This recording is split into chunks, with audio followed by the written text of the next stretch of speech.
Chapter 401. Temporary Guest. Shameless. Qiu tugged at the collar on Xiu's jacket. In the end, he wasn't able to get anything out of it though and could only grind his teeth in anger.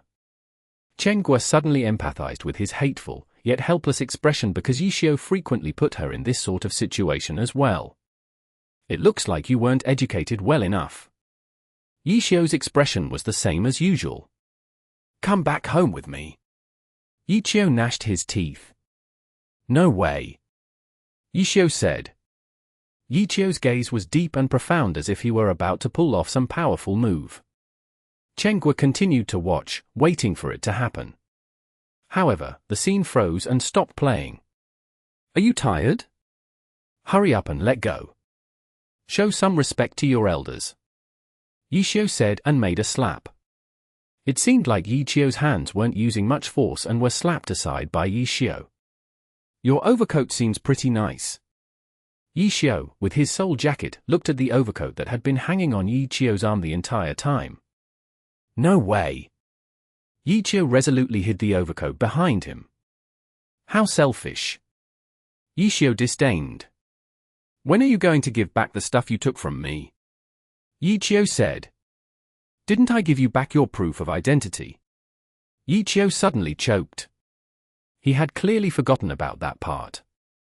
Chengguo raised her hand. Could you go into more details? The story behind the proof of identity.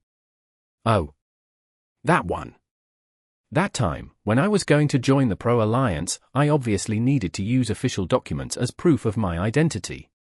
However, even though I was old enough, because I ran away from my family, I didn't have anything I could use as proof. Qiu said. When this disgrace went back home to steal some proof, he wasn't able to steal the household register, so he took my proof of identity instead. Qiu immediately followed. I was borrowing. Didn't I give it back to you? Qiu said. You didn't tell me, so that's considered stealing. I did tell you later. So it's like that. Chengguo suddenly understood. This explained why Qiu used Qiu in the pro scene. Yeah, it's not like I could have used a fake proof. Qiu said. Chengguo began to sweat. Isn't using someone else's proof of identity and using a fake identity practically the same? They were twin brothers, so it was hard to tell the difference. Look how famous your name is now. Qiu said to Qiu. Qiu coldly expressed his disdain. You use such a familiar name. You weren't worried that your family would find you? Chengguo asked. If I had used Qiu, then that might have been troublesome. But since I used a weak, common street name like Qiu, there was no need to worry. Qiu said. Nonsense. The key point is that no one had imagined that you would run away from the family to play games. You're the weak one. Qiu shouted. Oh? Then when you wanted to leave the family that time, what were you planning on doing? Qiu asked. Qiu tried hard to recall. Or maybe you had a dream you wanted to fulfill. Qiu asked. My dream at that time was to leave the family, Qiu said. Chengguo nearly spat out her drink. She suddenly felt sorry for the parents of these two brothers. What type of family environment was this, to make these two brothers want to leave the family? Chengguo was very curious. That's the difference between me and you. Qiu said. Qiu expressed his disdain. Actually, I stopped hiding after a while. The family could easily force me to come back, but do you know why they never did so? Qiu said. Why? Qiu couldn't help but ask. Because my dream was the game and that was all. Qiu said. Who? Qiu and Chengguo asked. An esports career favors the young. I'm already considered old as a pro. Even if I persisted, I wouldn't be able to go on for much longer. This is why my dream will end at an early age. When that time comes, I'll naturally come back because that place will forever be my home. And at my age, there's still time for me to make a turnaround at life. This is why my family left me alone. Yixiao said. And you? You're different. Your dream was only to leave the family. You're clearly even more rebellious than me. I at least knew what to do after I ran away. You? You wanted to run just for the sake of running away. If you ran away, would you think of coming back? From my view, you probably wouldn't, so it'd be best if you just stayed in the family like an obedient child. Leaving home. Did you really think that it would be fun? Yixiao said. Yixiao was stumped for words. He had even forgotten to express his usual disdain. Chengguo was also surprised. Yixiao was actually a good brother. He was more sensible than his brother and saw the issue more thoroughly. So I won't be going back to celebrate New Year's. When the time comes, I'll come back on my own. After Chengguo heard this, she suddenly wondered whether Yixiao was only saying all of that as an excuse to not go back home. As for Yixiao? After a short pause, he suddenly smiled. It won't be too late if I come back home tomorrow. He turned his head to look at Chengguo. Boss, is it okay if I stay here for the night? Chengguo nodded her head. You can even stay here for a few nights if you want. Can you not look for trouble? Yixiao immediately stopped her. Look how evil this guy looks. TCH. Yixiao's usual disdain rebooted. After a HMPH, he walked around the first floor of the internet cafe. Then, he went to the stairs and asked, do I go upstairs? Yes. I'll bring you there. Chengguo went over to lead the way. Thank you. Yixiao nodded his head in thanks. As long as he wasn't talking to Yixiao, his words and actions showed propriety and politeness. It's not a problem. Chengguo waved her hands, leading Yixiao upstairs. Yixiao didn't say anything. Seeing the two go up the stairs, he shook his head, lit a cigarette, and looked for a computer to log into Glory. We sleep here. Chengguo opened the door to the living room and showed Yixiao around. It gives off a very comfortable feeling. Yixiao praised after entering the room. Doesn't it? Chengguo replied happily. As the room's owner, of course, she would be happy about praise towards it. Where does Yixiao live? Yixiao asked. Chengguo stared blankly. She looked somewhat embarrassed. Yixiao's living space really was quite embarrassing to talk about. As the owner, who had arranged Yixiao's living space, it was quite awkward to talk about in front of Yixiao's relative. This way. Even though she felt embarrassed, Chengguo didn't hide it. She opened the door to the storage room, but in the end, she still added, it's only temporary. She wasn't lying. In the beginning, Chengguo had only temporarily put Yixiao here. However, Yixiao didn't care and seemed pretty happy with his living space, so Chengguo didn't feel like she needed to be in a rush towards this. Good, good. Yixiao replied. He had already seen everything there was to see in the storage room. His face didn't show any expression of being in disbelief like Chengguo had imagined. He seemed quite happy and delighted. He even turned around and said earnestly, it's very good. Oh. Chengguo was surprised, but she quickly realized why. The guy saw that his shameful brother was living in such a place, which was why he was so happy. Where will I be sleeping? Yixiao asked. Oh. You can come to my room. Chengguo led Yixiao out and pointed to her own room. Then what about you? I'll sleep next door. The sis over there went back home to celebrate New Year's, so she won't be here for the new few days. Chengguo was obviously talking about Tang Ru's room. You all live together? Yixiao looked at the 3 rooms. Yeah. There aren't any problems, are there? Living with my shameless brother? You must be careful. Yixiao said. No way. Chengguo laughed. Even though Yixiao was sometimes a very infuriating person, he didn't have any faults in this area. He had been living with the 2 beauties for quite a while and nothing embarrassing had happened yet. But if that guy did anything embarrassing, he would probably resolve it in a shameless manner.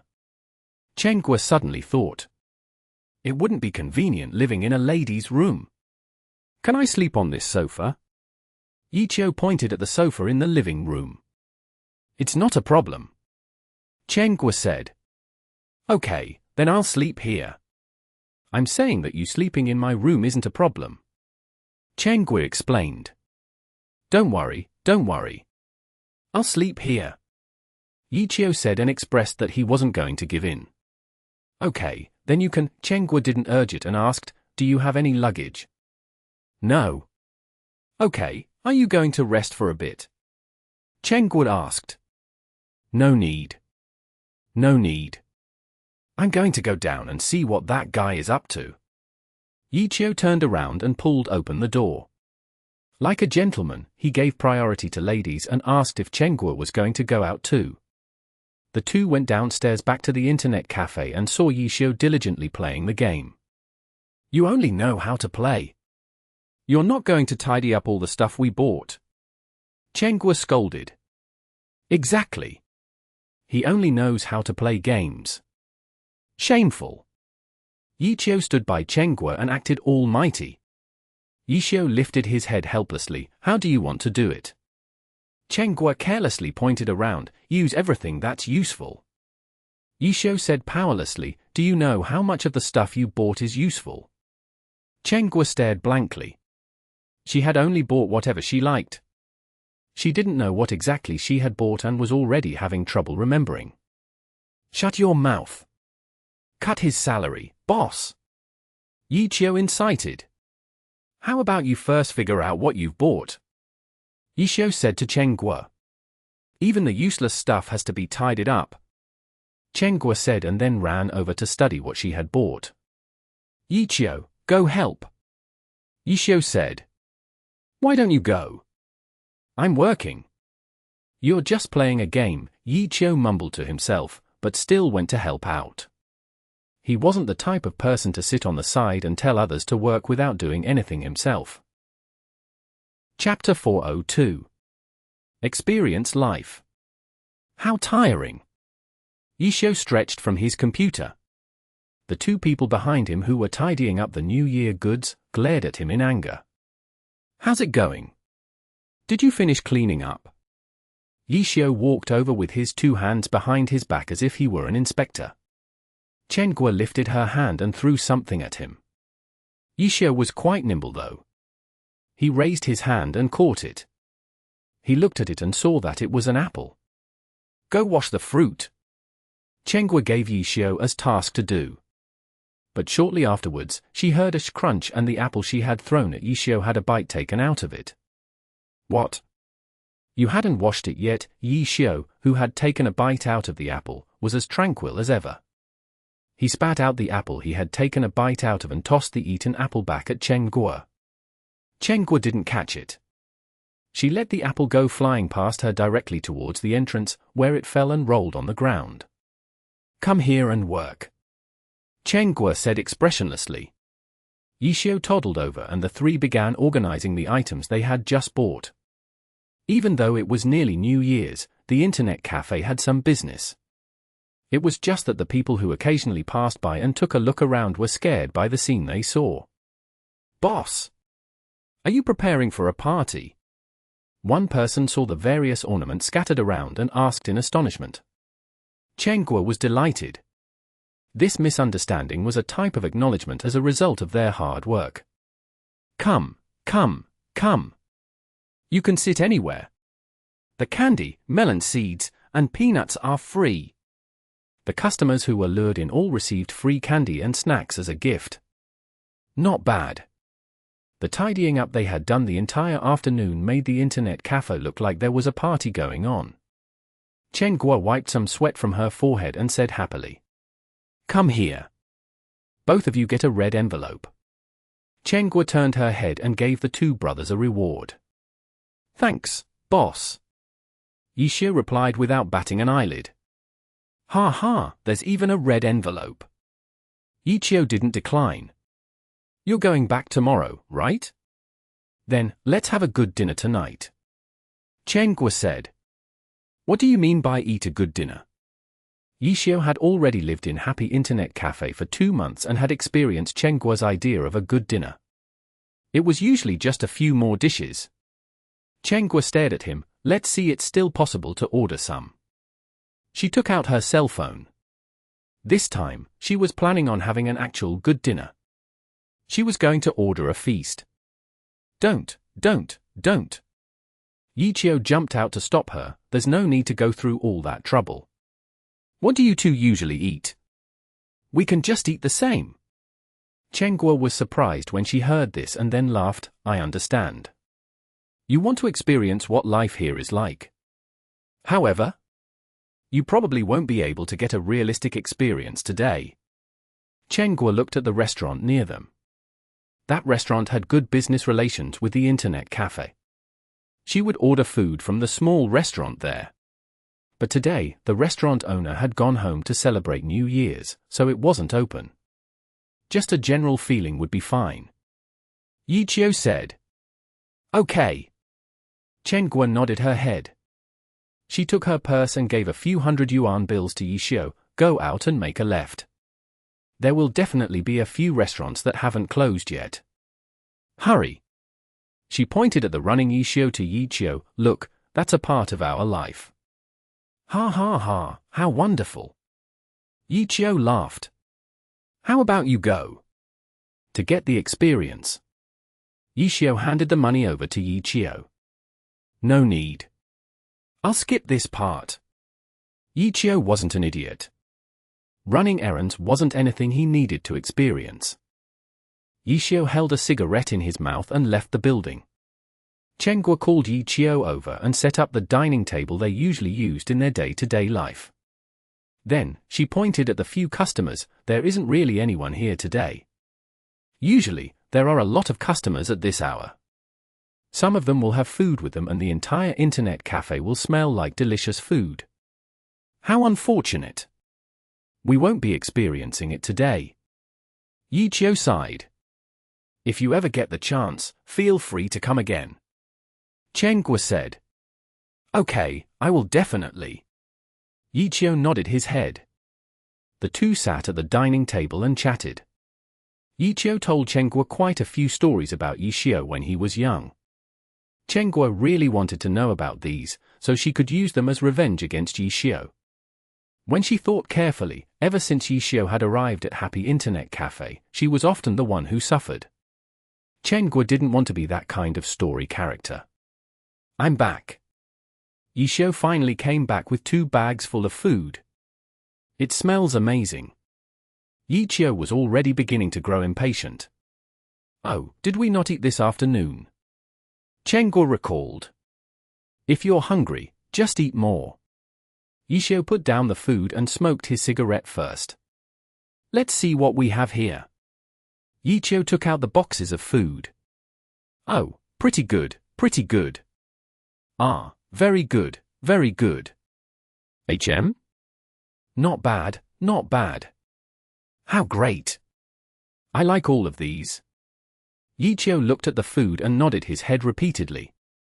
It's hard to tell, but you're actually a good brother. Chen Guo said. I've always been. It's just that young people don't know what they're doing, which is why such a misunderstanding came about. Yixiu said. Young people. Chen Guo was somewhat speechless. They were twins.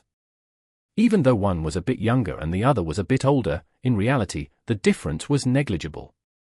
No alcohol. Yixiu opened up a box of food and realized that there was nothing to drink. That's right. You didn't buy any alcohol. Chen Guo asked. I don't drink alcohol. Yixiu said. Oh. Chen Guo was surprised that the smoker, Yixiu, actually didn't drink alcohol. She hadn't expected this.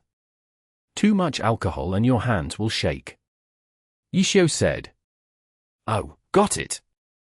Chen Guo understood. A pro player had to have 2 steady hands. A minor micro mistake could have serious consequences. As a pro player, one had to be careful when drinking alcohol. You don't drink, but we do. Yixiu said. That's right. Cheng Guo also thought, we do. You too. I don't have the hands. Yixiu was helpless. Oh. Cheng Guo realized and then got up. I still have some alcohol upstairs. They've been up there for a while and haven't been touched. I'll go grab them for us to drink. Yixiu can help. Yixiu had only just sat down, but had to get up again. The two went up, while Cheng Guo asked, what type of alcohol does your brother like? I haven't been home in 10 years. Yixiu reminded. He really didn't know what type of alcohol Yixiu liked. Go ask. Cheng Guo said. As a result, Yixiu went back down. Not long after, Yixiu went up. Cheng Guo was speechless. She called Yixiu over to personally pick the alcohol. Come, come, come. We'll just pretend that today is New Year's. Happy New Year, Happy New Year. After all, Cheng Guo was the real host.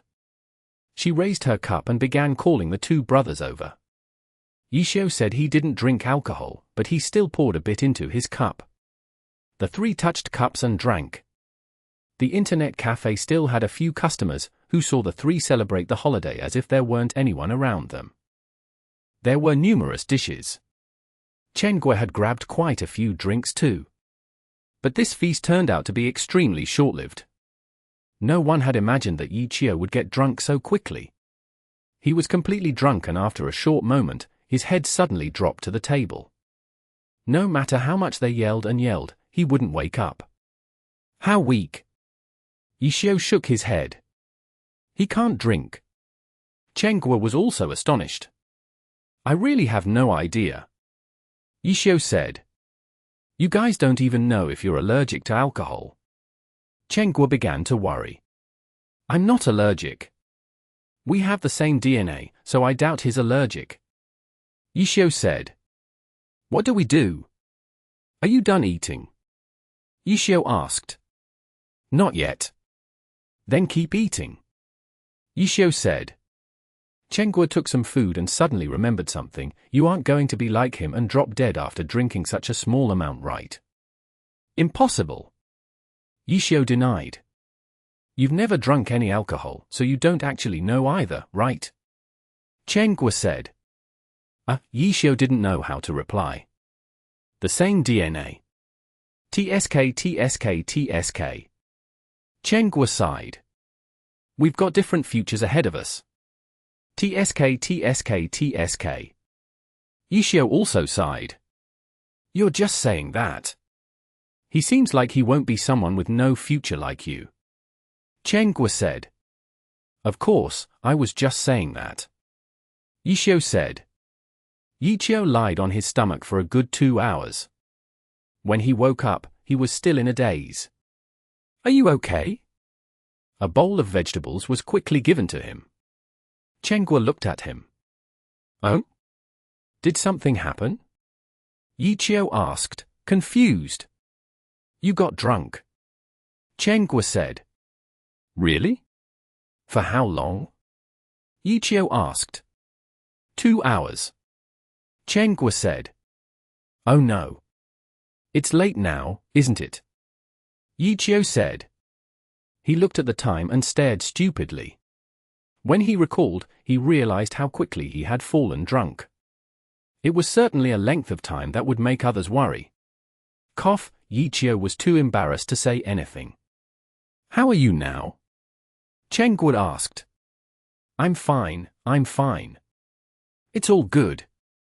Yixiu got up and wanted to prove himself. But as soon as he got up, he nearly fell. I'm so dizzy. Yixiu shouted. Cheng Guo hastily supported him.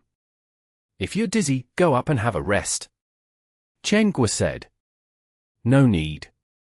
No need. You don't need to help me. No one needs to help me. Yixiu insisted that he was fine. After swaying back and forth for 2 steps, his hand slapped the wall. I'll just use the wall, he paused. Cheng Guo didn't know whether to laugh or cry and called Yixiu over. What a useless person. Yixiu was helpless. Do you still remember where the stairs are? Yixiu asked. I know. I know. Qiu said. Where? The other side of the wall.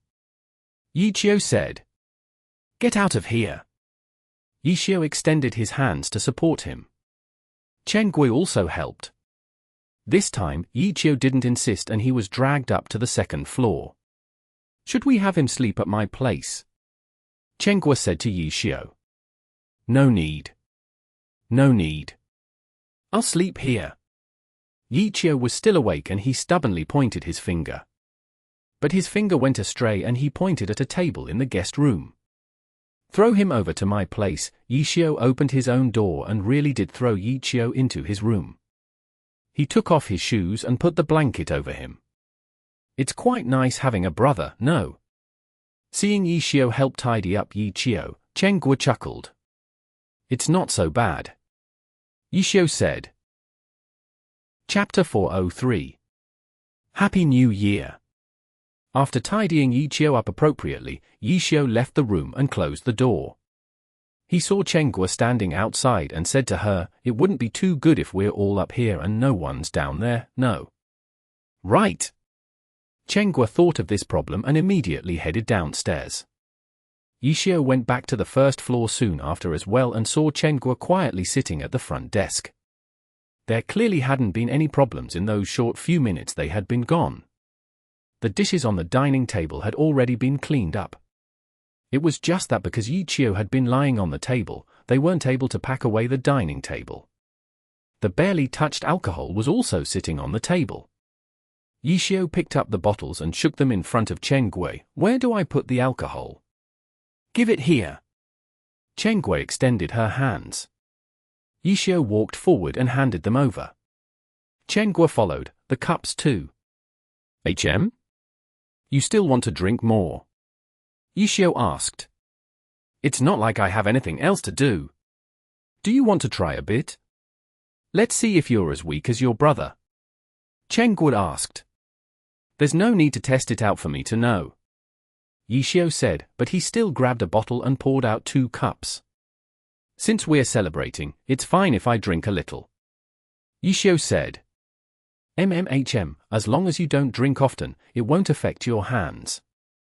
Chen Gui said. Qiu finished pouring out 2 cups of wine and handed one over to Chen Gui. Chen Gui took it and swirled it around like she was playing with a toy.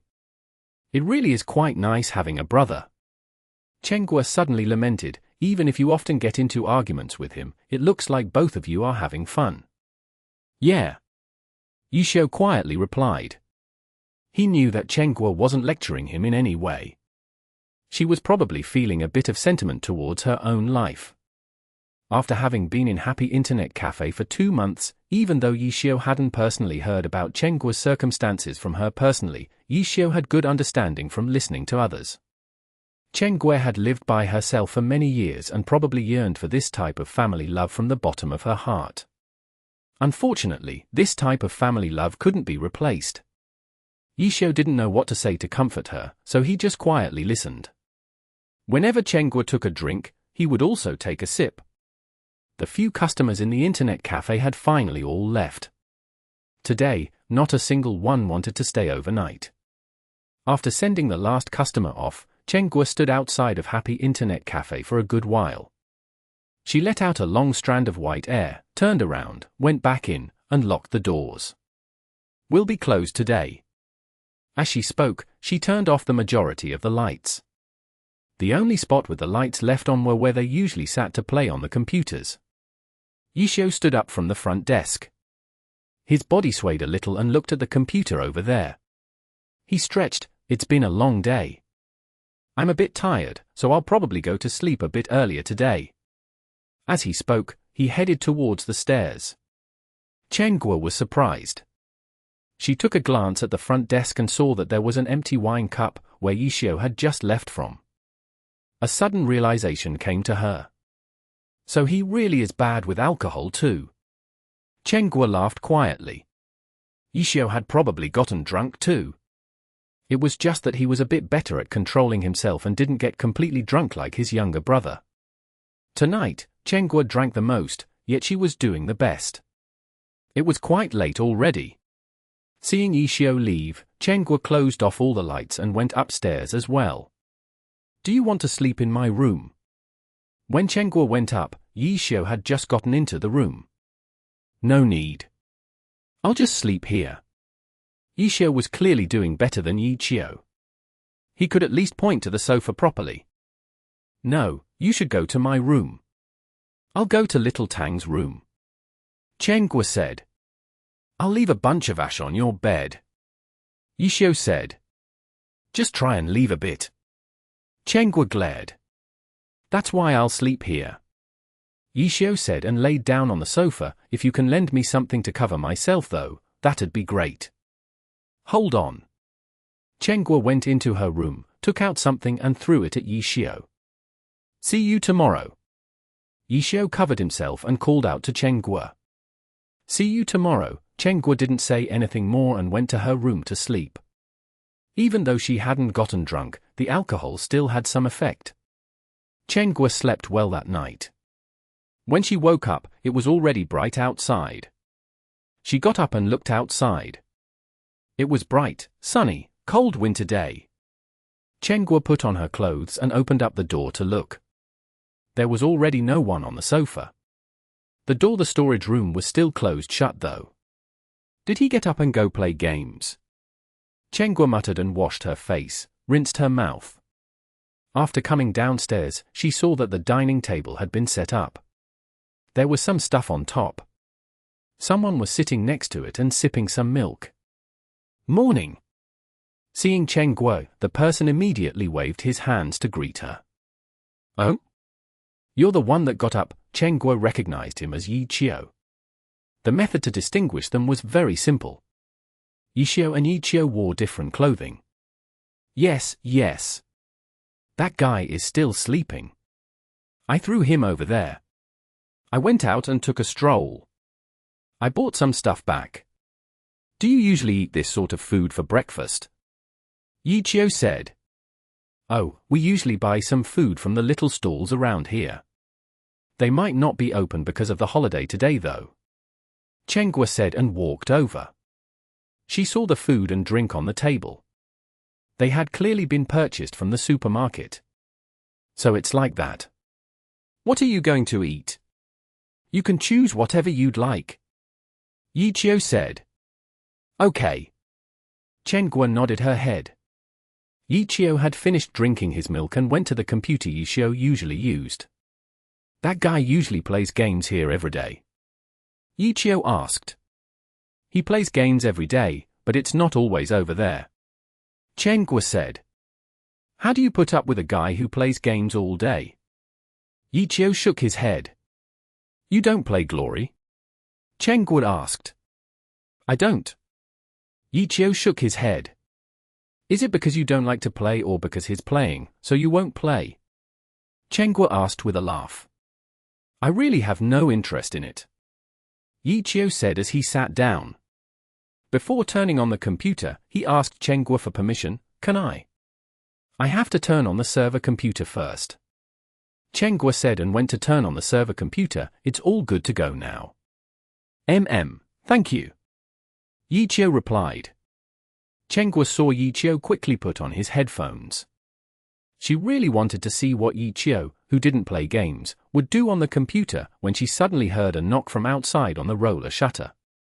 Even though Qiu had gone outside before, when he returned, he closed all the doors like they had been before. There are still customers today? Chengguo questioned. She opened up the door and pressed on the button to open the roller shutter. With a whoosh, the roller shutter rolled up. Happy New Year! Chengguo heard someone yell excitedly outside of the door. At the same time, there was a bang, and colored paper flew out everywhere all over her face. Someone had used a party popper towards her. Chengguo jumped up in fright. But in any case, it had been done in celebration, so she couldn't get angry. Especially when Chengguo saw who it was standing outside. She even felt very humbled.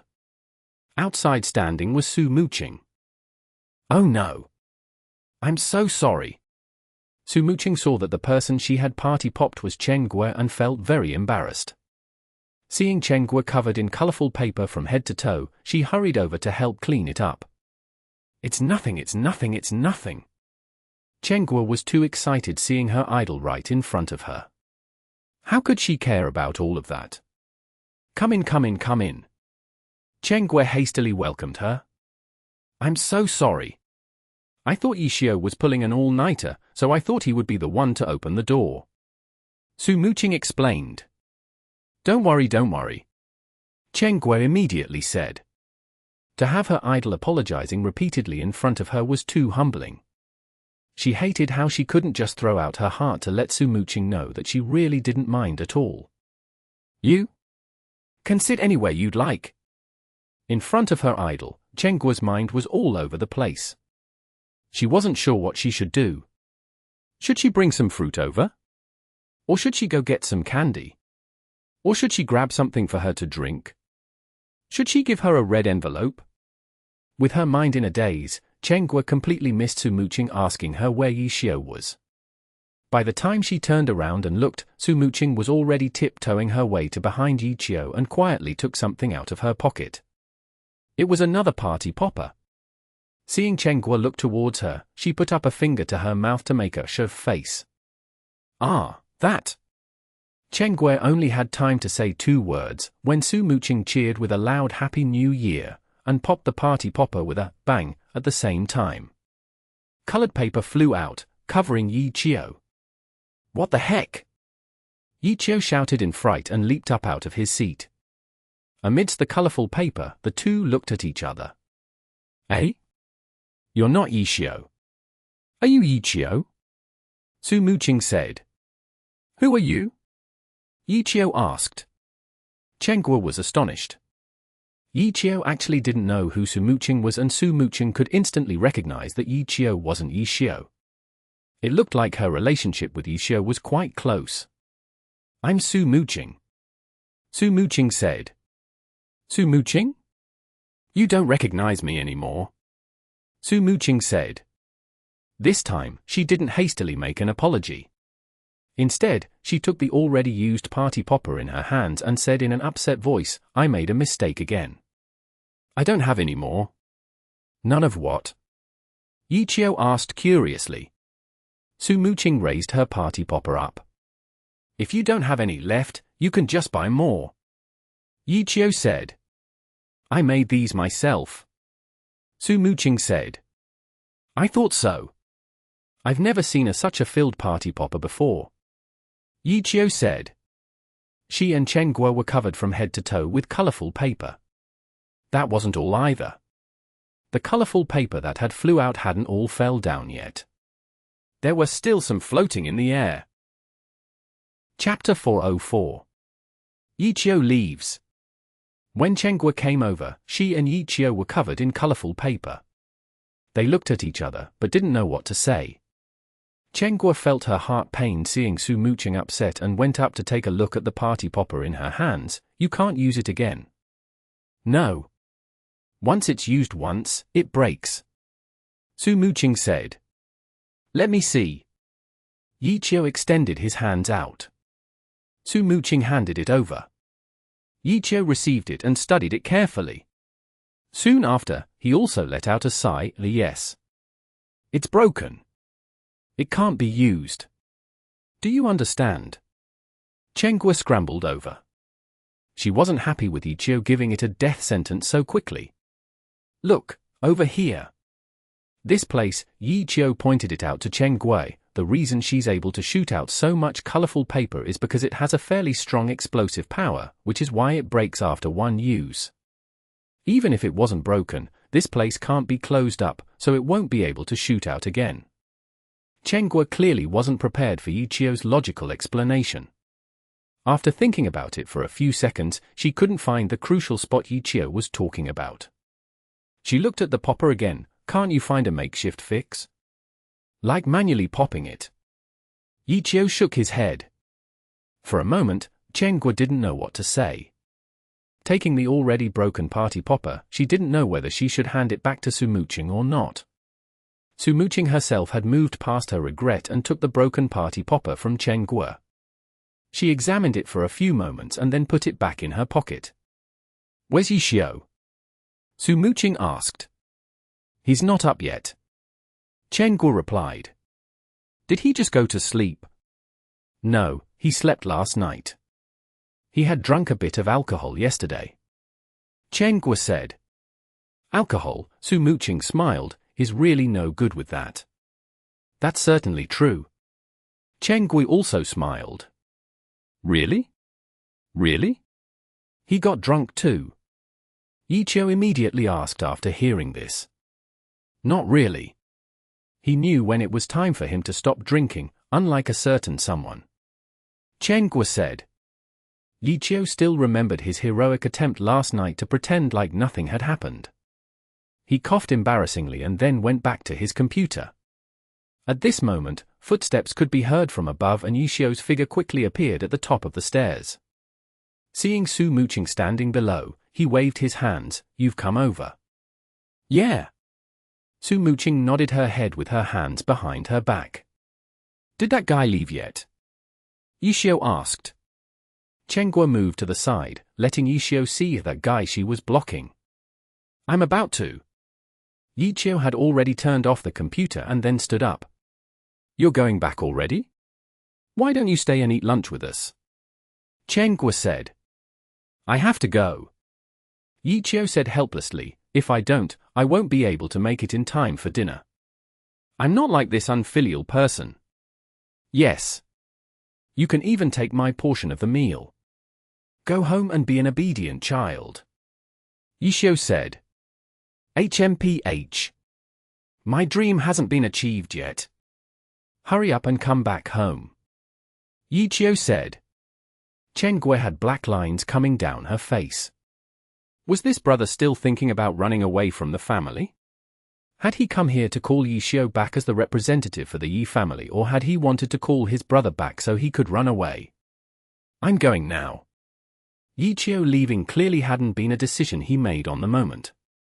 His overcoat and clothing had been brought down earlier. After tidying his clothes, he politely gave his farewells to the two ladies. He stopped them from sending him off and left by himself. When he got to the entrance, he turned around to wave at Yixiao. "I'm leaving, disgraceful brother." When did the event start? Yixiao had already immersed himself into the game. Seeing the face that was completely the same as his with a never-before-seen look of concentration, Yixiao was originally going to say something, but his lips only moved slightly. In the end, he didn't say anything and waved a final goodbye to the ladies and left. "He left," Chen Guo said to Yixiao. "I know. I heard," Yixiao said. "Then why didn't you respond?" "I did. My heart almost broke," Yixiao said. Chen Guo was speechless.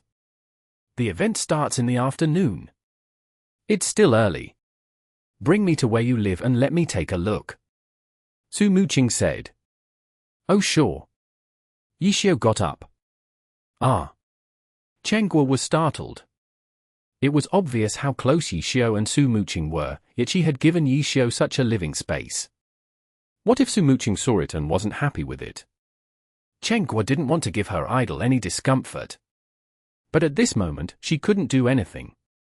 Yixiao led Su Mucheng upstairs. Chen Guo was conflicted on whether she should follow them.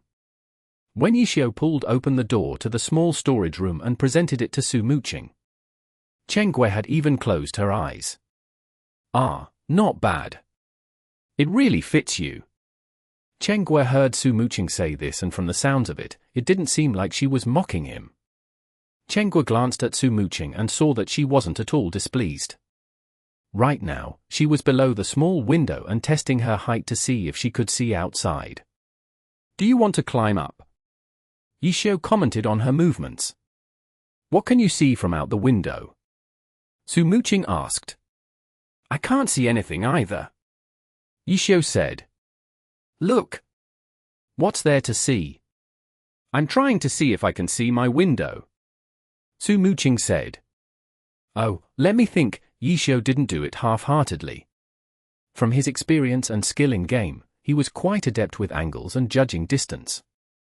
He had lived in excellent era for several years too, so he was very familiar with it. Recalling where Su Mucheng's room was, he nodded his head. I should be able to see it. Really? Let me see. Su Mucheng said. How are you going to see it? Yixiao was helpless. Su Mucheng clearly wasn't tall enough. Help me up. Su Mucheng said. You're not talking to me, right? Boss, it's time for you to show your enthusiasm as a fan. Yixiao said. Black lines ran down Chengguo's face. No matter how crazy of a fan she wasn't that crazy. I'll go get a stool. Chengguo could do this though. Su Mucheng was finally able to look outside using the stool to stand on. I really can see it. Su Mucheng was satisfied. Really? Really? Where? I want to look. Chengguo chased after her star and went up. Boss, isn't that too much? Yixiao said. What? You can see it from your window. Why waste your efforts to use this one? Yixiao said. Really? Point it out to me. As a result, the three went to Chengguo's room. At the window side, Yixiao counted up and down, left to right, telling Chengguo the position. It feels so close. Su Mucheng said. Yeah. Chengguo exclaimed. We can even say hi to each other in the morning. Su Mucheng said. Of course. Chengguo continued to be excited. Let's try it next time. Su Mucheng said. Okay. Chengguo said. Have my phone number so we can get in touch easier. Su Mucheng took out her cell phone. Chengguo was already going dizzy from happiness. She obviously knew that Yixiao had ways to contact Su Mucheng, but she felt too embarrassed to just ask for it. Now that Su Mucheng did it on her own, she obviously wouldn't refuse it. Okay, let's go down now. There's no one downstairs. Yixiao reminded. I'm a bit tired. Let me go to your place to sleep for a bit. Su Mucheng said after coming out of Chengguo's room. Sleepy? Yixiao said in confusion. Happy New Year. Su Mucheng suddenly cheered and her two hands stretched out from behind her back. Yixiao immediately retreated back to dodge. Chengguo was astonished as well. She thought Su Mucheng was prepared, but when she looked again, Su Mucheng was still holding onto the already broken popper and this time, no colorful paper flew out.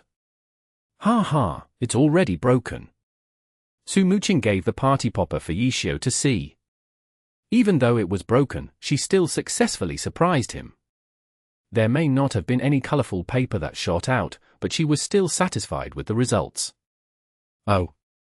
Yixiao took it and looked. Another one that you made yourself. Yeah. You were working all night on this, which is why you're sleepy. I didn't really sleep much. Su Mucheng said. Then go sleep. Yixiao pushed Su Mucheng over to his storage room. Do you want to sleep in my room? Chengguo blurted out. She stared blankly shortly after because she realized that she had already said these words 3 times since yesterday. She had been politely rejected the first 2 times and this time she had the same premonition. No need. It'll just be a quick nap. Su Mucheng politely refused and pounced onto Yixiao's bed. Call me over when the event starts.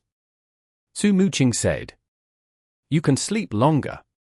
Give me your account card. Yixiao said. You'll play on 2 accounts. Su Mucheng asked. No need. Let my boss help you play. Yixiao said. Yes. Let me. I play the launcher too. Chengguo said. Yixiao's suggestion had hit 2 birds with 1 stone. Su Mucheng could sleep more and Chengguo could happily play on Su Mucheng's account. You can come down when you've got enough sleep. Yixiao said. Okay. Su Mucheng nodded her head. Yixiao and Chengguo left the room and went downstairs. The internet cafe was decorated the same as yesterday. The antennas couldn't be covered up though. But Chen Guo couldn't care about this right now. She went down and hung up a closed sign on the door. Then, she took Su Mucheng's cleansing mist account and ran over to the game impatiently. She was even more energetic than Yi Xiu. "Guess who I am?" Yi Xiu saw that as soon as Chen Guo went online, she immediately sent a message. "Guo Guo." The other side replied. Chen Guo had sent her message to Tang Ru's soft mist. Even though this girl wasn't in the internet cafe, it seemed like she still had glory in her heart. Chapter 405. A peaceful spring festival event. Yi Xiu soon logged into the game. He wasted yesterday sleeping and didn't use today's dungeon runs yet. Su Mucheng's cleansing mist was the same, as was Tang Ru. Both of them were online and hadn't run the dungeons. Horse Shooter and Thousand Creations weren't online. The level gap still existed between the players who participated in the Christmas event with Yi Xiu and the others. This gap eliminated any open teams. The only hope for a full 5-person team was to join the players of the other guilds. However, it was New Year's Eve today, and each major guild was going with their own agenda. Yi Xiu glanced down at his friends list. A few of the guild leaders of the 10th server were online. He sent messages to every one of them, asking if they had any open teams. In the end, none had any available. Some already used up the dungeon runs while the others didn't have space for 3. This wasn't a big problem for Yi Xiu. If there was no team open, then he would manage. With his level of skill, 3 people was more than enough to challenge a 5-person dungeon. The only downside was the efficiency, which wasn't going to be very satisfactory. On the other hand, considering this was a special occasion, he didn't need to hold such high expectations. However, this was the first time Chen Guo had ever participated in work with such high difficulty. In addition, she was using Su Mucheng's account. If she accidentally killed her idol's character, she would surely die of guilt. As a result, Chen Guo was clearly way too nervous. Her maneuvers were rigid, her mind was often half a beat too slow, and she made countless careless mistakes. She only survived because of Yi Xiu, who had to save her frequently. It was fortunate that Chen Guo sat right next to Yi Xiu. Through the latter's constant hints and reminders, she soon recovered. She quickly realized that this was much easier than she had expected. Chen Guo was no amateur, so she quickly figured out that this dungeon raid was easy because Yi Xiu took care of most of the difficulty. The rest was split between Tang Ru, who took the majority, and Chen Guo. Chen Guo obviously wouldn't be dealing with anything too hard. Nevertheless, 3 people running through a 5-person dungeon was pretty slow. After 3 times, it was already noon. The special event for New Year started on 12 p.m. sharp. Tang Ru had already left to fix lunch. Yi Xiu and Chen Guo also called for delivery. "What are going to have tonight?" Yi Xiu asked Chen Guo while munching on the delivered food. After all, today was New Year's Eve. The dinner on New Year's Eve, according to Chinese traditions, was one of the most important meals throughout the year.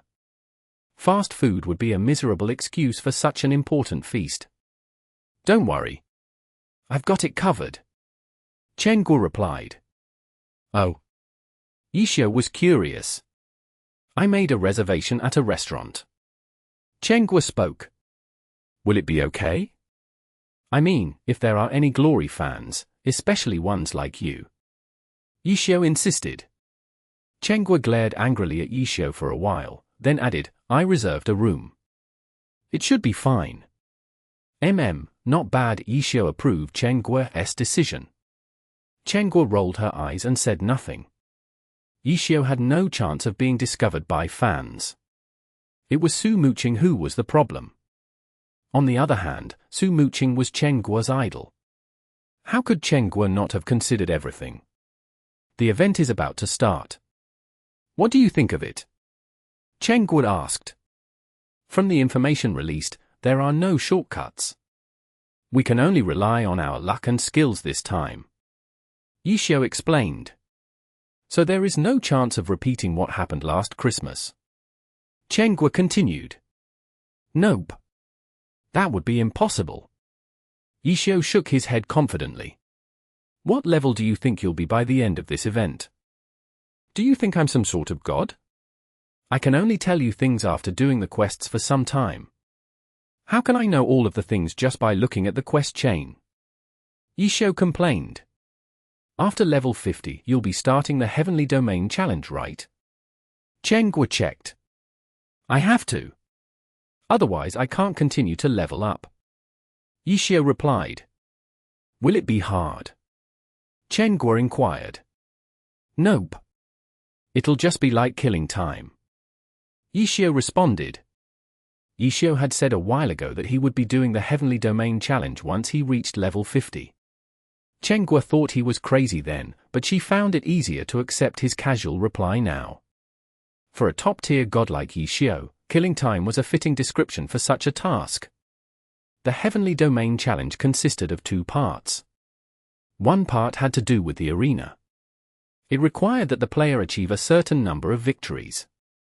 However, there was another criteria: the opponent's level cannot be lower than one's own level. Yishio was having troubles with that requirement. His level was too high. He was in the group of players with the highest level in the 10th server. Even when that group reached level 50, there still wouldn't be a lot of people that matched Yishio's criteria. In addition, these people were all the elites of the top guilds. They had old accounts in other servers. The job of these players was to level up their 10th server account as fast as possible to fight for the dungeon records. Arena was just something they did to waste time, so they rarely went. As a result, Yishio was in a bind. It's just like how the best craftsman can't make anything without the basic materials. There was no doubt that he can obtain that many victories, but the problem was that there were no opponents to beat. What could Yishio do? Challenge someone over and over again? Unfortunately, the system of glory had already thought of that. There was another rule: after 10 victories against the same opponent, any more victories against the same person wouldn't count. The officials always treated the Heavenly Domain very seriously. The goal of the Heavenly Domain Challenge was to test the true skills of the player. Thus, the Heavenly Domain Challenge tried its best to avoid any loopholes. The only way to cheat was like Chengguo, who asked someone else to do it for her. The officials of the game couldn't do anything about that. The other part of the Heavenly Domain Challenge were the PvE quests. Even these quests tested for the player's skills. For example, some missions asked the player to collect a certain number of monster drops. These items would not drop unless a certain criteria was met, such as a certain number of combos. No one could rely on luck to fulfill the Heavenly Domain Challenge. Yishio had no problem with these quests that tested for skill. Yishio's problem was killing the monsters. The Heavenly Domain Challenge always matched the level cap. Yishio's Lord Grim was only level 50, while the mission's level was 70. This disparity would cause a huge level suppression on him, making every battle extremely difficult for Yishio. He wasn't worried about combos though, because each battle demanded a tremendous amount of time, which would be more than enough for him to fulfill all the combo requirements. The only thing he had to worry about was endurance. Endurance didn't just indicate life and mana, but also Yishio himself. He needed to be highly focused the entire time to ensure no mistake was made. Even if Yishio could accomplish all of that, he could not change the fact that the battles were going to be extremely long. This was the reason why Yishio said this was going to be a time killer. I hope everything will go smoothly. Chengguo shuddered at the thought. On the other hand, Yishio seemed to be thinking of something else. At 12 o'clock, the special event for New Year started. Yishio, Chengguo, and Tang Ru all returned to the game. Yishio checked his friends list again. Most people were on break for the holiday. Much to Yishio's satisfaction, Steam Bun Invasion stayed online constantly. After the last Christmas event, Steam Bun Invasion had been left behind. Yishio had always found that to be a pity. Yishio even asked for Steam Bun Invasion's phone number to avoid such a tragedy again. Steam Bun Invasion had logged in early today for this event, so he wasn't late for it. After completing the quest chain several times, Yishio got a pretty good idea of the event. This year's New Year event was just as good as the past years. The speed of leveling up for this event was way better than usual. Plus, there was a super high chance of getting all sorts of goodies. Much to Yishio's disappointment, there was no loophole to take advantage of. This event definitely gave him no chance to get more stuff than others. When the event first started, all the players participated excitedly. There weren't a lot of people on his friends list, but Yishio still felt that the maps were overcrowded when he completed the missions.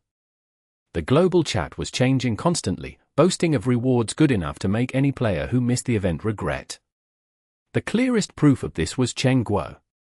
Chen Guo was extremely focused on playing her idol's character, but after seeing all the fancy rewards, she couldn't help but want to abandon Su Mucheng's account and log in on her own account. Chen Guo didn't have to struggle over this decision for long. An hour after the event started, Su Mucheng woke up and took over. Chen Guo immediately logged into her own account and started doing the quests in the heavenly domain. "How do you do the quest?" Su Mucheng asked right after she got her own account back. She hadn't read the description for this special event. Under Yishio's guidance, Su Mucheng soon finished the first round of missions. There were a few battles here and there, but they posed no threat for a pro player. "It's not very interesting," Su Mucheng commented after the first round. "Yep. The rewards aren't bad though," Yishio answered. "It's the same every year." Su Mucheng sighed and then started her second round of quests. Both Yishio and Su Mucheng were experienced pro players, so no reward would surprise them too much. Chen Guo, sitting next to the two, was feeling the pressure though. There were several times where she wanted to cry out in joy for the rare items the two won, but after seeing no reaction from the winners, Chen Guo felt embarrassed for overreacting. Actually, the best thing about New Year's event is that there is no conflict. Yishio suddenly spoke. "True. It's a holiday, after all. No one wants to have a bad time during the holidays. For the Spring Festival, peace is very important." Su Mucheng agreed. Chapter 406. New Year's Eve. Things with rankings always aroused competition. It was the reason why the Christmas event turned into a huge war between the top guilds. However, the Spring Festival wasn't like this. Players quietly did their quests and the system quietly gave out the rewards. Players could form parties with each other to do quests, but it wasn't necessary. You could easily complete the entire quest chain playing alone. It could be said that the Spring Festival event had temporarily turned Glory into a single-player game. Everyone could play on their own without any interaction. Of course, seeing others obtain beautiful rewards would make anyone envious, but there was nothing that could be done about that. The event quests were right there though. If they were envious, then they just had to complete them. The system gave out the rewards for the event fairly, so that more players would participate in the event. But no matter how great the rewards were, the later it got today, the fewer the number of players there would be online. Just before 6, Yishio took one last glance at his friends list before he logged off. All of the names were grey. Not a single one of them was online, even those enthusiastic fans from the top guilds. Soon afterwards, 3 people headed over to the restaurant Chen Guo had reserved and went there to eat dinner. Chen Guo suddenly felt like she was in a dream seeing the 2 guests in front of her.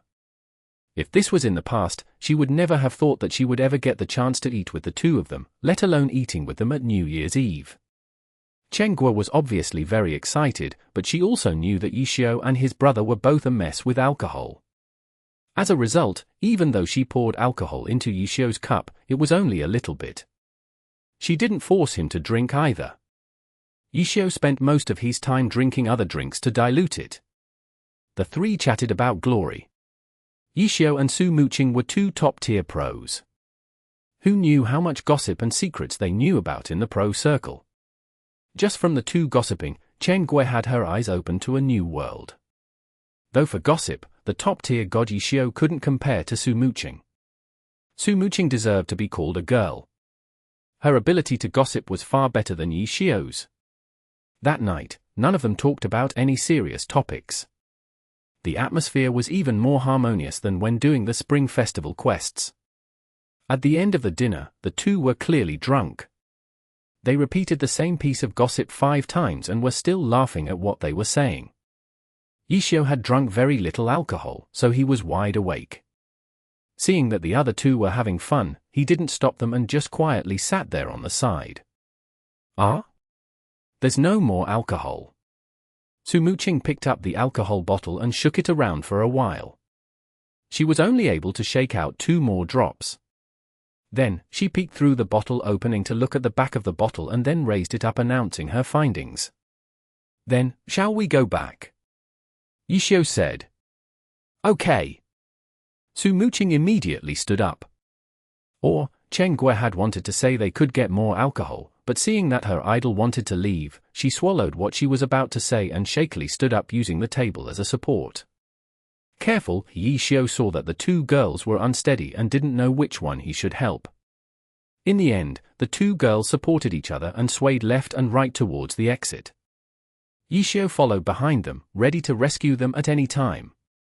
They paid the bill and then left. It wasn't early and it was still quite cold at night, but the 2 drunk girls couldn't feel it. After leaving the restaurant, they didn't hurry to get back home and walked along the road. The 2 laughed and giggled the entire way back. Yixiu, who was following behind them, was too distracted to hear what they were saying clearly. Will it be far if we go back through there? Yixiu heard Mucheng say this clearly and was so frightened, his body broke out into cold sweat. It's quite far. We can walk for a bit and then get a taxi. Luckily, Chen Gui still had her common sense. Oh. Let's walk for a bit. Mucheng said. The 2 girls continued to walk forward in large strides.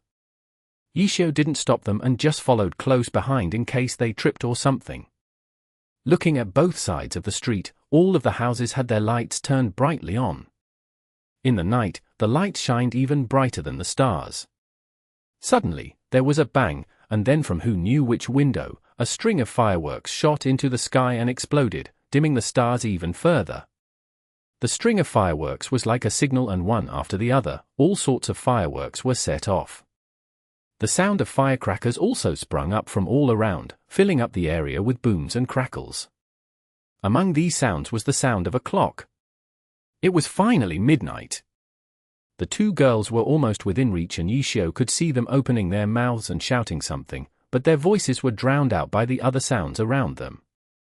Even worse, after the fireworks exploded into colorful flowers, raindrop-like things began falling. Chen Gui was the first to be hit. Oh no! The nearby Yixiu was able to hear Chen Gui shout this out. Run! The 2 girls called out to Yixiu.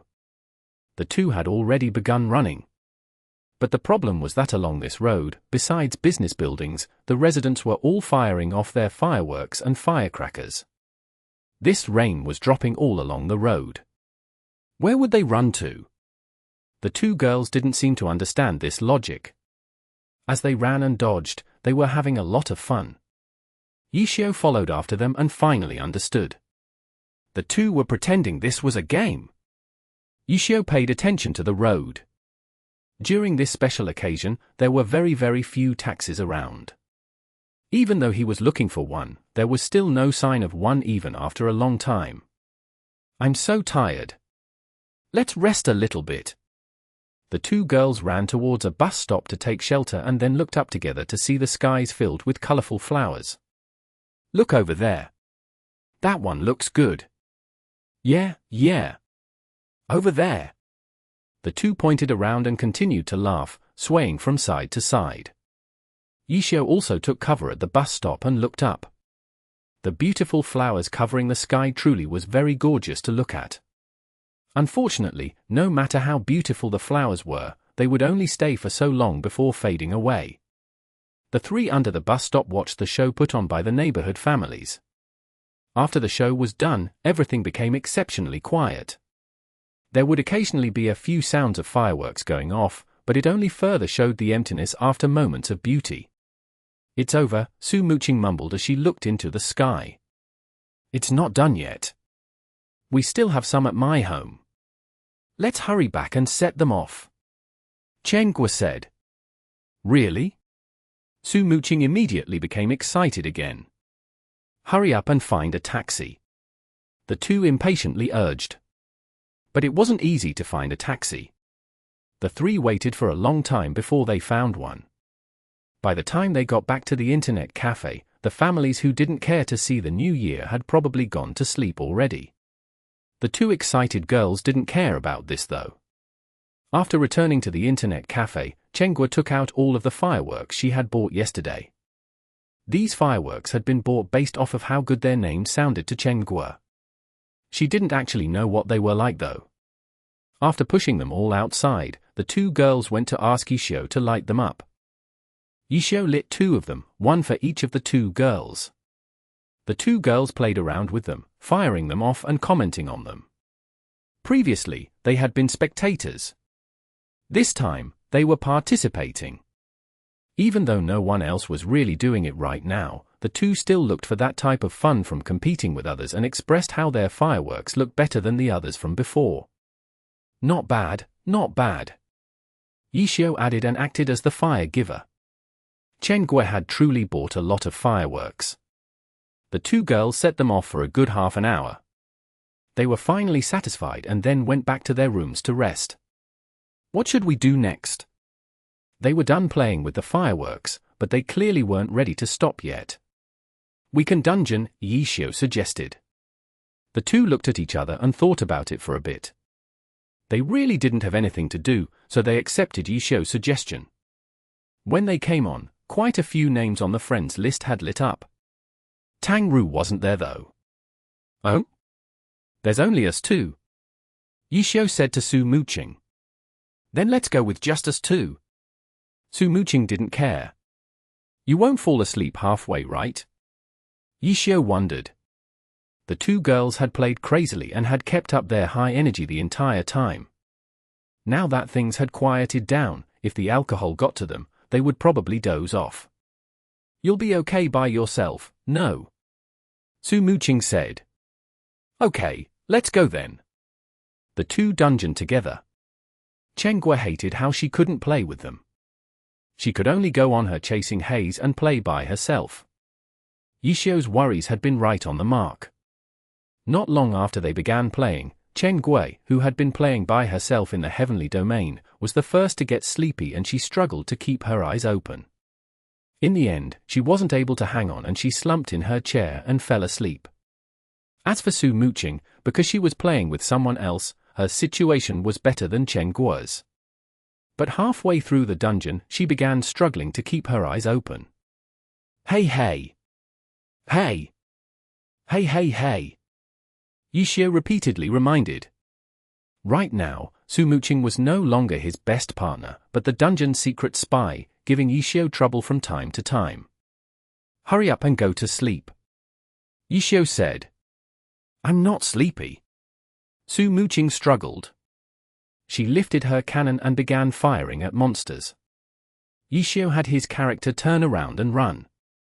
The monsters at hand hadn't been completely killed off, yet she pulled another mob over. Trapping them using the terrain, moving around, kiting, pulling a train. Yixiu used everything at his disposal and with great difficulty, he was able to clear away the giant mob. He turned his head to urge Su Mucheng to go to sleep, but discovered that she had already fallen asleep on her chair. Chapter 407. Spring Festival Long Vacation. Hey hey hey! Go up and sleep. Hey hey hey! Go up and sleep. Yixiu patted to the left and to the right. The one on the left moved to the left and the one on the right moved to the right. Both of their mouths were muttering something. In any case, they were in a deep sleep and had no intentions of moving. Yixiu patted to the left and right again. The two still ignored him. Helpless, Yixiu ran upstairs and grabbed blankets for them and then went back to the game. Just like Su Mucheng said, for Yixiu, soloing a dungeon wasn't a problem, but it was still more troublesome. Yixiu didn't have any other choice though, so he pressed on forward through the dungeon. Moreover, Su Mucheng may be sleeping, but her character wasn't dead. In order to not waste experience, Yixiu had Su Mucheng's cleansing mist follow behind Lord Grim. Yixiu let out a sigh of relief after getting out of the dungeon. Even though he had the ability to solo the dungeon, it taxed him heavily and certainly wasn't efficient. Still, running over to solo a dungeon was very stupid, especially while an event was going on. Yixiao hadn't drunk much, so he was still clear-headed. When he exited the dungeon, he had Su Mucheng's character log off and then went to do quests. The Spring Festival events weren't difficult in the first place. If it wasn't a problem for normal players, how could it be a problem for Yixiao? After mechanically repeating the quests over and over, he had even gotten on TV a few times, but he didn't really get anything worth being amazed at. Experience was Yixiao's main priority though, and from this perspective, the efficiency was very satisfactory. Early in the morning, Chengguo's and Su Mucheng's alcohol and fatigue had eased up by quite a bit because of the sleep, and the two woke up. "Go up and sleep," Yixiao called to them. Oh, Chengguo was struggling to wake up. "What are you doing?" Su Mucheng was also trying hard to open her eyes. "Doing quests," Yixiao said. "I'll go do some too. I don't want to be left behind." Su Mucheng rubbed her eyes and extended her hands out to grab the mouse. "Don't worry. When I get to level 50, the Heavenly Domain challenge will take me a long time to finish," Yixiao said. "The quest chain won't be bad, but the requirements for the arena might be troublesome in the new server." Su Mucheng checked the level standings and said this after studying the 10th server's character levels. Lord Grimm was too high-leveled. He was at the same level as the top guild's elite accounts, and those accounts probably wouldn't go the arena at level 50. "A blessing yesterday, a misfortune today," Yixiao sighed. Yixiao couldn't think of a way. Su Mucheng couldn't either. She could only be helpless along with Yixiao. On the other side, Chengguo was struggling to stand up, but after seeing that Su Mucheng didn't intend on sleeping, she stretched and then sat back down to log in. "What, you're not going to sleep either?" Yixiao asked. "All-nighter." "What sleep?" Chengguo opened her eyes wide, but she couldn't open them very wide. She simply didn't have the energy to do so. "All-nighter it is." Yixiao wouldn't urge her and quickly returned to his game. As a result, the three each took a computer station and were able to complete the all-nighter tradition. Many players used this as an excuse to play games all night. And tonight, the might of the Spring Festival events could be seen. On the level standings, those who were online all day since the start had a huge advantage over those who hadn't. Yixiao's and Su Mucheng's character had both risen up several ranks. After the sun came out, the three logged off and went to sleep. Su Mucheng had originally planned on sleeping at Yixiao's place, while Yixiao slept on the sofa, but Chengguo stubbornly refused. Under her invitation, Su Mucheng went to sleep together in her room, while Yixiao slept in the usual storage room. When they got up, they ate some food and then went to play Glory. For dinner, Chengguo had reserved a restaurant again, and so the three headed over there to eat another feast. They didn't party as hard as yesterday, and the two girls didn't get so drunk that they were tipsy. After returning, they went to play Glory. This time, they didn't insist on playing all night and went to rest if they felt tired. This lifestyle went on for 3 days. The pattern remained the same, but they were quite happy with it. After all, Glory was their favorite hobby. During a long vacation, doing what you liked without having to worry about work was what most people did for their vacation. Their way of celebrating the holiday wasn't anything out of the ordinary. On the 4th day of the Spring Festival, Chengguo had to go out. It wasn't like she didn't have relatives. It was just that she wasn't very close to them. She still felt like she had to visit them for New Year's. Chengguo left in the early morning. When Yixiao and Su Mucheng got up, they only saw a slip of paper left by Chengguo. "Oh, today there's only us two." Yixiao read the slip of paper. "What should we do?" Su Mucheng asked. "Have you bought any new clothes for the New Year's?" Yixiao asked. "I haven't," Su Mucheng said. "Let's go shopping then," Yixiao said. "Okay." Su Mucheng didn't refuse. As a result, today, the three didn't sit at the cafe playing the game all day. Chengguo went out to visit her relatives. Yixiao and Su Mucheng went out walking around the city. They ate and took a stroll. It was like a vacation from the game. Chen Guo finished visiting her relatives in one day. Yixiao and Su Mucheng didn't have any new goals after walking around the entire day either.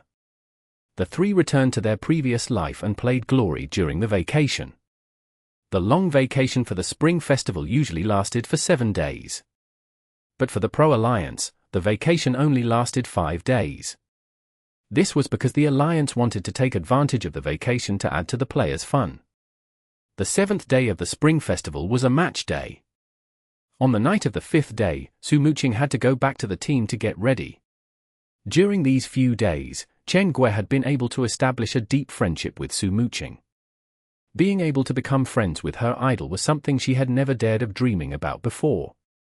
Right now, her dream had become a reality. She had a smile on her face the entire day.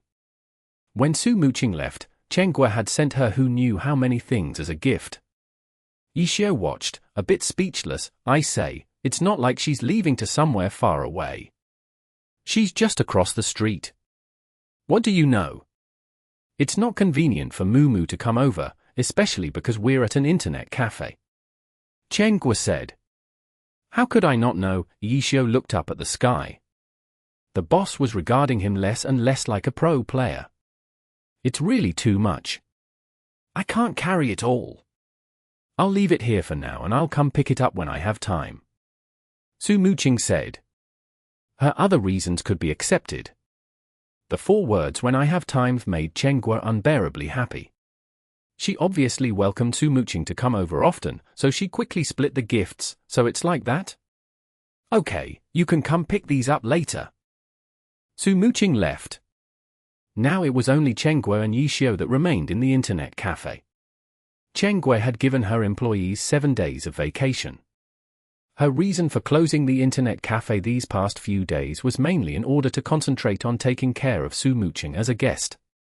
Now that Su Mucheng had left, Chen Guo could feel at ease opening up her internet cafe. The internet cafe's business was doing quite well today. In particular, there were many young faces. Many of them couldn't even take out their proof of identity. They tried every way possible to try and trick their way in.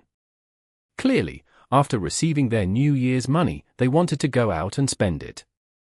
Chen Guo was very lawful towards these people though. She wouldn't care about that small amount of business. Those who didn't have their proofs of identity wouldn't be able to enter. The helpless kids could only take their red envelopes and leave the line. Who knew how many kids she had to send away today? Chen Guo wasn't so soft.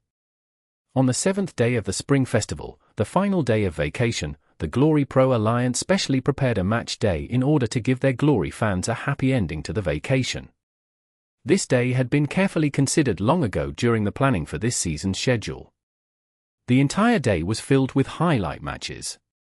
Excellent Era versus Tyranny.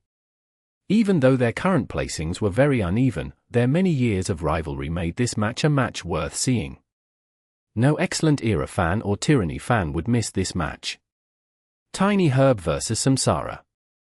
After Excellent Era's dynasty, the new generation 2-time champion team would be facing the up-and-coming Samsara. It would be a match between the old and the new. Blue Rain versus Thunderclap. Both teams had master tacticians leading. Even though in terms of individual strength, Blue Rain had the advantage, the existence of Thunderclap's Xiao Shiqin would give any team trouble. How the two master tacticians would devise their battle plans would definitely attract countless players who were interested in strategy and tactics. 100 Blossoms versus Misty Rain. Mysterious Fantasy versus Bright Green. Every match had something to be noted. Whether that be drama or controversy, all of the matches were filled with hype. The only unfortunate thing was that the competition schedule had been set before the season started. Many hot topics that came out during the season couldn't be arranged into the schedule. For example, Tang Hao versus Lin Jingyan, the fight between the new generation and the old generation was a fight that had only erupted during the season. Moreover, the two were both powerhouses in their respective teams. If this had been known earlier, a match between 100 Blossoms versus Wind Howl would have definitely been arranged for today. Such a dazzling array of hyped matches to watch would make any player very conflicted on which one to watch. The TV station had chosen to broadcast the match between Excellent Era and Tyranny. However, this season, Excellent Era's record was quite poor. The two teams weren't on the same competitive level. The match was entirely on their history as rivals. This wasn't something that the people planning the season schedule could have predicted. The highlight match that had been planned for the Spring Festival had lost a lot of hype because of this reason. Luckily, the drama between Sun Strong and Han Wenqing during the All-Star weekend made it so that there was something to look out for in this match. Even Chen Gui, who no longer liked Excellent Era, decided to choose this match to watch. Chapter 408. Su Mucheng's Transformation. At Happy Internet Cafe, everyone was still on break. Yixiao and Chen Gui were the only ones working. When it was about time for the match to be broadcast, the two bustled about, running back and forth, and had even let out a little sweat doing so. Luckily, Chen Gui had plenty of experience. In the past, she had tried doing everything herself like this and knew what troubles would happen with just a few people helping out. As a result, she took precautions beforehand, so they wouldn't miss the match's broadcast. However, because she had offended many of the Excellent Era fans, even though today they were broadcasting an Excellent Era match, there weren't many who came today specially for the match. Chen Gui didn't care about this. It was true that the cafe had lost that atmosphere from before, but there was still a good audience size, especially since Excellent Era's match was being broadcasted today. A few passerby saw this and joined in. As a business, someone had to watch over the front desk. The two weren't able to get a good seat, so they sat together at the front desk. The commentator and honored guest had already begun doing their pre-game talk. There was a lot less to talk about though because of Excellent Era's poor season record. Right now, the commentator and honored guest were discussing the challenge from Sun Strong to Han Wenqing at the All-Star weekend, hoping to arouse their audience's feelings. Reality confirmed that it worked. The Excellent Era fans in Happy Internet Cafe were bubbling with excitement. They hoped that today, Excellent Era would be able to crush Tyranny, especially Tyranny's captain Han Wenqing. The uglier the loss, the better. It has to be known that at the All-Star weekend, Sun Strong had taken the initiative to challenge Han Wenqing, yet Sun Strong was the one to lose. This defeat was something that Excellent Era fans could only lower their heads, even when Tyranny fans laughed at them. The battle had received not just a few mocking remarks from Tyranny fans, but the Excellent Era fans could do nothing in retaliation. Win the match versus Tyranny. After the All-Star weekend, this had become the #1 hope this season for Excellent Era fans. As for making it into the playoffs, it was only a possibility in theory. They didn't have any hope of it actually happening. A match that was looked highly upon by supporters would make it an important match for the teams too. Excellent Era had expressed their confidence and determination in the pre-game briefing. The match soon began. For the first round in the individual competition, Excellent Era started off with Su Mucheng and her dancing rain. Chen Gui immediately put down her task at hand and stared attentively at the match.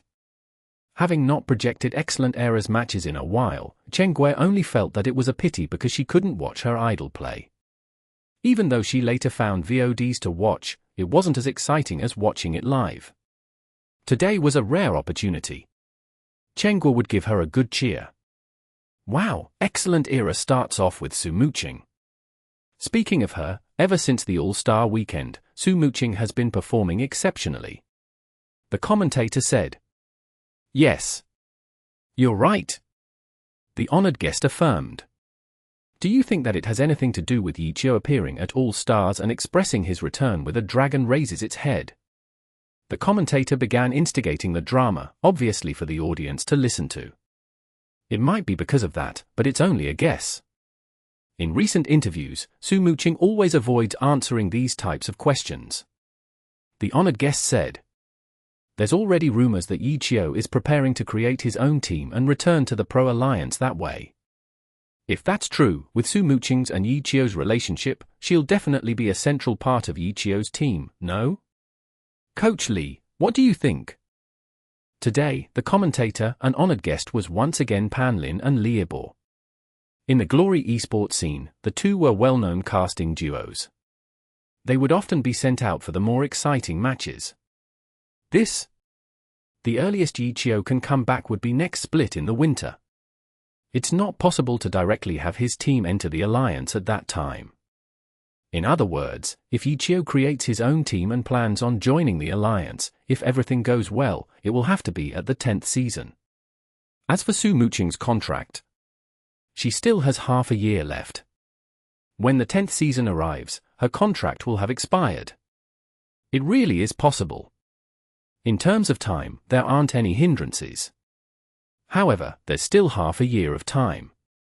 Even if Qiu creates his own team, it's only a rumor right now. We can't make a conclusion so easily. Liibor's words were spoken in a somewhat roundabout way. The current him no longer made conclusions so bluntly. His words would often have many extra words to them. Oh. Let's first pay attention to the match.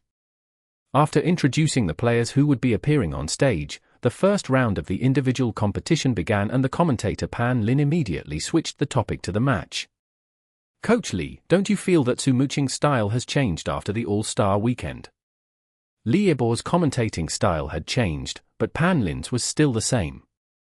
Pan Lin often brought up topics for Liibor to talk about.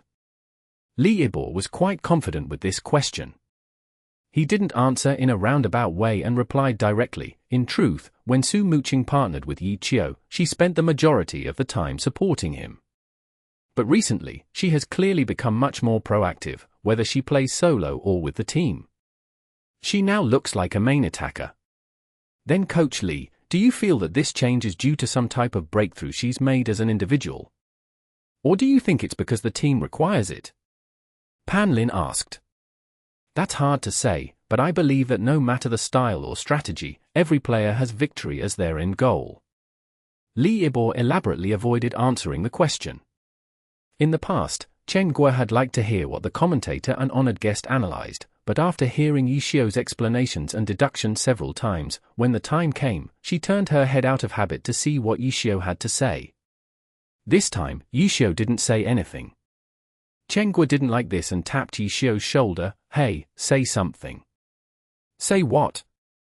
Qiu was puzzled. They're saying that Mu's style has changed. Chen Guo and Su Mucheng had become good friends and now addressed her as Mu. They're correct. Her style has changed. Qiu said. How has she changed? This was the question that Liibor had avoided. She's gotten better as an individual.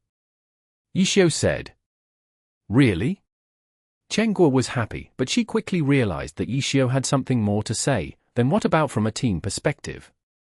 They've already said it. She's changed from a support role to an attacker. Qiu said. Is that change good or bad? Chen Guo asked. That can't be seen from a 1v1 match. You have to look at the team's situation to see. Qiu said. Just tell it to me straight. Chen Guo was anxious. For the current excellent era, this type of change has probably increased the team's strength. Qiu said. Why? Because currently, excellent era's core player is still a relatively solo player. In the past, Su Mucheng's supportive play style didn't just revolve around the core player's tempo and add to it. Her play style required both sides to work together. When the core player attacked, the core player had to consider what she would do. Sun Slong might have the ability to do this, but right now, he doesn't have that type of awareness, so Su Mucheng's playstyle wouldn't be very effective. It'd be better if she became an attacker to increase the team's battle strength. Qiu said. Sun Slong is a piece of trash. Chen Guo immediately disdained. If he really was trash, then there's no one in the alliance that would dare call themselves good. Qiu didn't know whether to laugh or cry. Trash is trash. Chen Guo violently cursed. Let's watch the match. Qiu said helplessly. The first round of the individual competition wasn't short or long. Both sides played well, but Su Mucheng had seized a crucial opportunity and helped Excellent Era win 1 point. Beautiful. Amazing. Chen Guo clapped wildly. Yeah, yeah. Yixiao added. So half-hearted. Chenghua heard Yixiao's tone. Yeah, yeah. Yixiao repeated himself to save time. Chenghua restrained herself from picking up her stool and throwing it at him. She could only glare viciously at Yixiao and wait for him to explain. I understand your reaction as a crazy fan, but from the actual content of the match, your reaction is too exaggerated. Yixiao said. If everyone's like you, where's the fun in watching a match? Chenghua curled her lips.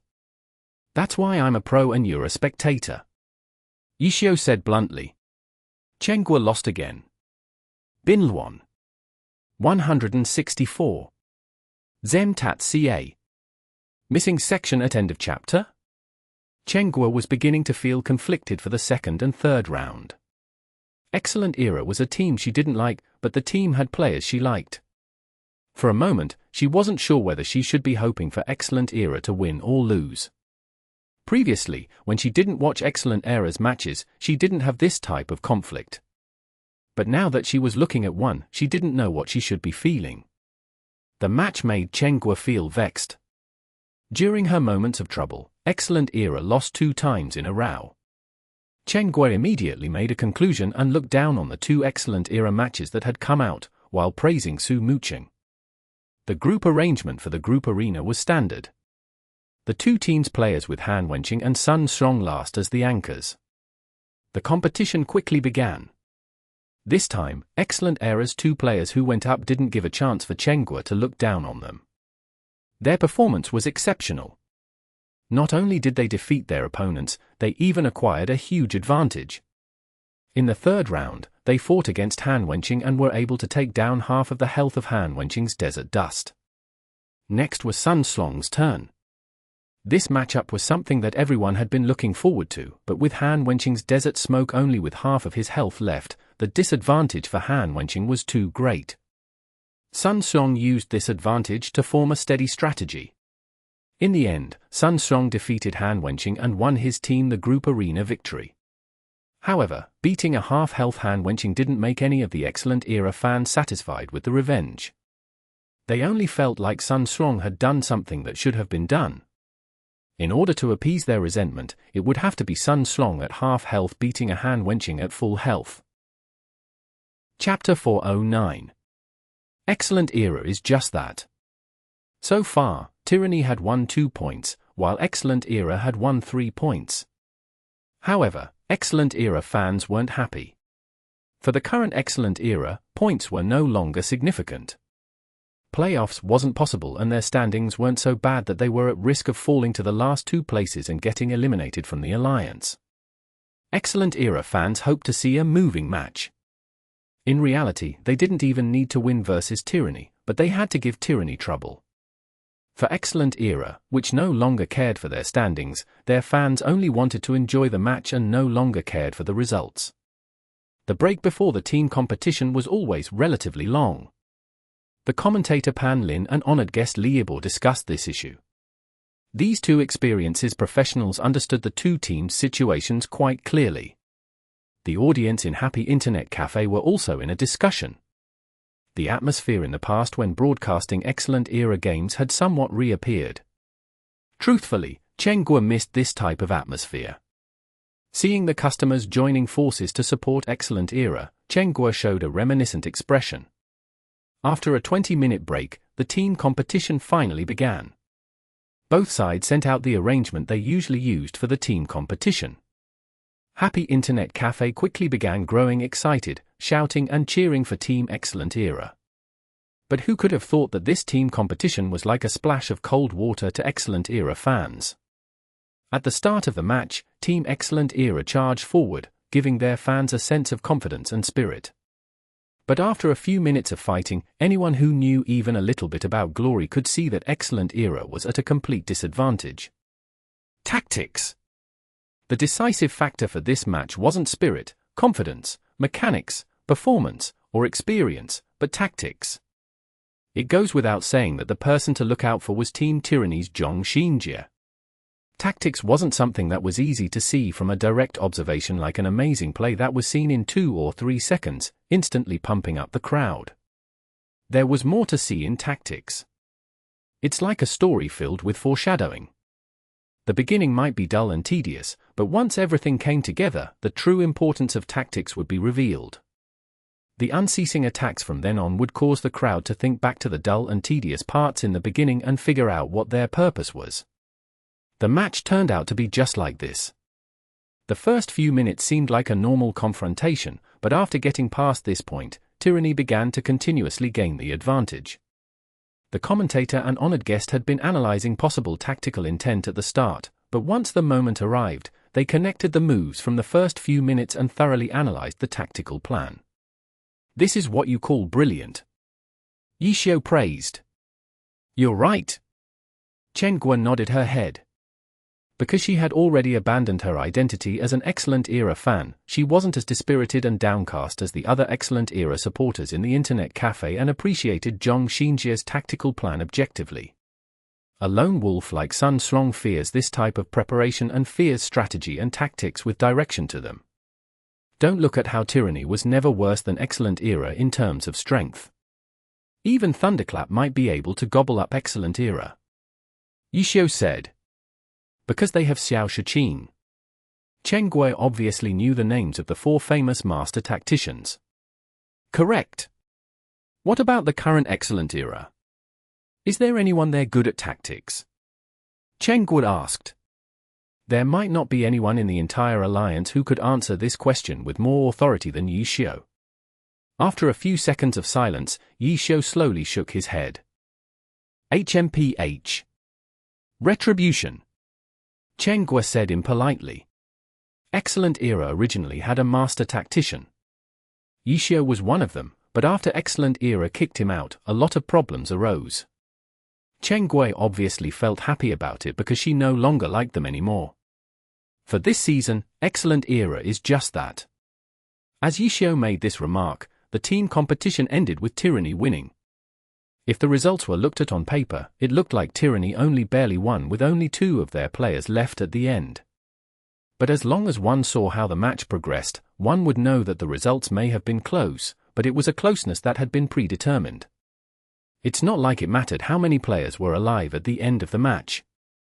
This was why sometimes, trading blows to end the match could be a very direct and effective strategy. In the news briefing after the match, the briefing expressed how rare it was for the 2 bitter enemies to not have a tense fight, but those were only words for appearance purposes.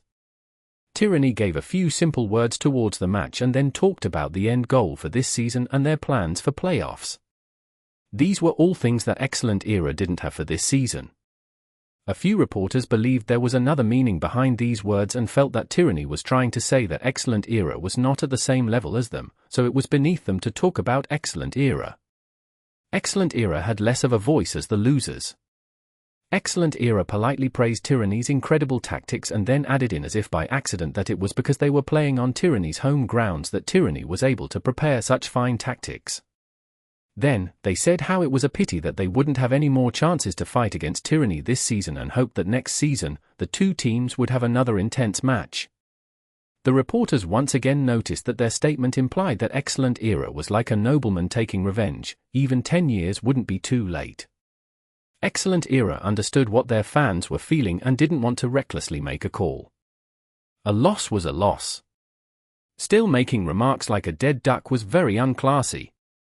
Even though Excellent Era hadn't touched the championship cup in 4 years, they still had the glorious record of having 3 championship titles to their name and had always considered themselves as the number 1 team in the Pro Alliance.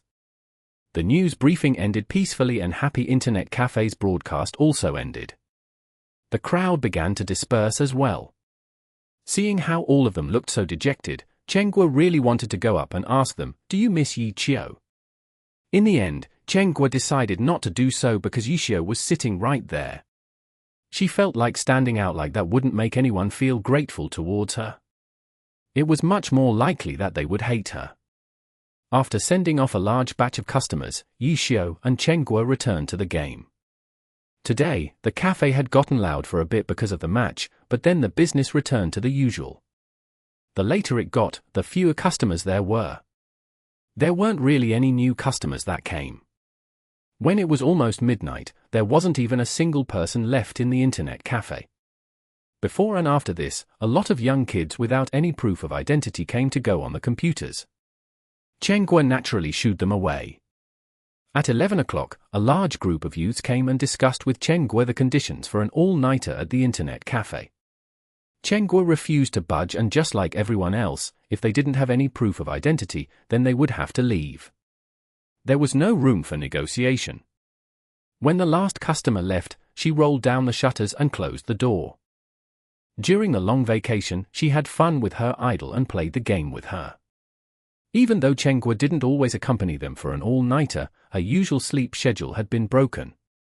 Right now it was 12 o'clock. In the past, she would already be in bed, but she currently didn't feel like sleeping. What should she do? There was only Glory. She tidied up the front desk with Yi Xiu, and then the two sat at their usual computers and played on their accounts. How's it going? Has anything happened recently? Yi Xiu asked. Chen Guo shook her head and then turned around to look at Yi Xiu's screen. What level are you? Level 49. I'll rush to 50 tonight. Yi Xiu said. The time for history to be made had finally arrived. Chen Guo decided that she wouldn't sleep today in order to remember this moment of glory. What do you plan on doing after getting to level 50? Chen Guo asked. I'll do the quest-chan first and then wait for everyone else to level up. Yi Xiu said. What a waste of time. Chen Guo sighed. Normal players often had to repeat the content in the quest chain several times before succeeding, which was why they usually felt that it took so long. But for Yi Xiu, Chen Guo was certain that he would be able to pass it on his first try. He wouldn't need to repeat anything and finish it step by step. The quest chain for the Heavenly Domain Challenge wouldn't take too long. However, for the arena portion, he would have to wait for the majority of the player base to reach level 50, which would usually take about a month. Right now there were events for the Spring Festival. However, most players wouldn't be like Yi Xiu and play all day every day, so their leveling speed couldn't compare to Yi Xiu's. Even with the event going on, the majority of the players would still need half a month. During this half a month, Yi Xiu would have nothing to do. That night, Chen Guo didn't sleep. As she did quests, she paid attention to Lord Grimm's experience bar. Finally, she personally witnessed this historical event. Under the white light from the computer screen, Lord Grimm reached level 50, becoming the first in the 10th server to get to level 50. Due to the nature of the Spring Festival, the accounts from the top guilds weren't being played on the 24th of July. In the past few days, Yi Xiu actually played more than them. With Chen Guo helping Yi Xiu level, while he was sleeping, during these 7 days of vacation, Lord Grimm had become the 10th server's #1 player. But unfortunately, the 10th server didn't have any event for begin the highest level. Even though Lord Grimm was the first to reach level 50, he didn't get any rewards. He only received a few gasps of admiration from a few players. Chapter 410. Heavenly Domain Challenge, start! Apart from the 1000 Chance umbrella, the other equipment on the level 50 Lord Grimm was very ordinary. Because he didn't have a class, he couldn't wear class-specific sets, so he simply switched equipment whenever he found it convenient to. Yi Xiu had more than enough money to buy these common equipment. As a result, he had equipment of all different kinds and of all different levels. This was what other experienced players did as well though. Before reaching max level, very few players cared to buy the best equipment for themselves. The reason the top guilds would do this was because 1, they needed the best conditions for challenging the dungeon records, and 2, they had many players and plenty of resources. Most of the resources didn't need to be spent on the majority of the guild members, so the guild could allocate a bit of it to buy the most optimal equipment for their elites. But now that Lord Grimm was level 50 and Yi Xiu had plenty of time to spare, he could carefully prepare a set of good equipment for himself. There was no need to get the best, but finding a proper set of equipment could increase his level 50 battle strength by quite a lot. Yi Xiu went to the main city and began searching the market. The 10th server had opened for 2 months and the market could be considered as stable now. The new players that had come at the opening of the server had played for 2 months now, and the majority of them weren't as newbie as before. They had a basic understanding of the prices for different types of equipment and which equipment were useful. As for uncommon materials, which was always in need, even idiots knew that these materials weren't trash. When Lord Grim leveled to 50, it was already the latter half of the night. The market was still bustling with activity though. However, most of the characters at the vendor stalls weren't active. Players would often go to sleep and leave their characters in the game with a vendor stall. Qiu obviously knew this, so as he moved through the market, he wouldn't bother haggling over any prices that weren't too ideal. He simply skimmed through the stalls as he walked. With the production capability of over 10 million players, apart from items dropped by wild bosses, which only spawned a certain amount of times per week, there was more supply than demand. As long as one had patience, one could find anything in the market. Qiu wasn't looking for anything too great, and understanding this idea, he patiently scoured around. He opened his money bag again and again, buying equipment after equipment. After walking through one street, the equipment on Lord Grim looked completely new now. Qiu opened up his stats page and nodded his head in satisfaction. "What's the logic behind your equips?" Chengguo asked. She had been quietly watching Qiu buy equipment the entire time. She had wanted to speak several times, but she never did because she wanted to rely on her own knowledge to figure out why. However, after observing the whole times, she couldn't understand, so she could only ask. Qiu turned his head to look at Chengguo and said, "By a price-to-stat ratio." Chengguo had lost again. A price-to-stat ratio was a very practical reason. It was just that Chengguo had thought that a top-tier god would look at things from an overall perspective. However, looking at things based on a price-to-stat ratio wouldn't be good for that purpose, which was why Chengguo hadn't thought that Qiu would choose equipment based on that logic. Even when she saw Qiu buy an individual equipment and thought of this, she threw away that thought every time. Who would have thought that it really was just like that? A great top-tier god bought equipment based off of its price-to-stat ratio. Chengguo felt like Qiu was unworthy of his treasure trove of uncommon materials. "This is good enough for the Heavenly Domain Challenge," Qiu said. "Oh." Chengguo was surprised, but quickly understood. "Are you comparing the price based on the difficulty of the challenge?" Qiu nodded his head. He went around the city, preparing his equipment, and received all of the quests for the Heavenly Domain Challenge. Arena. Quest chain. There were 2 parts to it. As a result, when Qiu passed by the arena entrance, he had Lord Grim look around even though he clearly knew he was the only level 50 character in the 10th server. It could be seen that even God Qiu was a person. Even he hoped that pie would fall from the sky sometimes. In the end, there was nothing to be found in the arena, so he began the quest chain. There were many steps in the quest chain.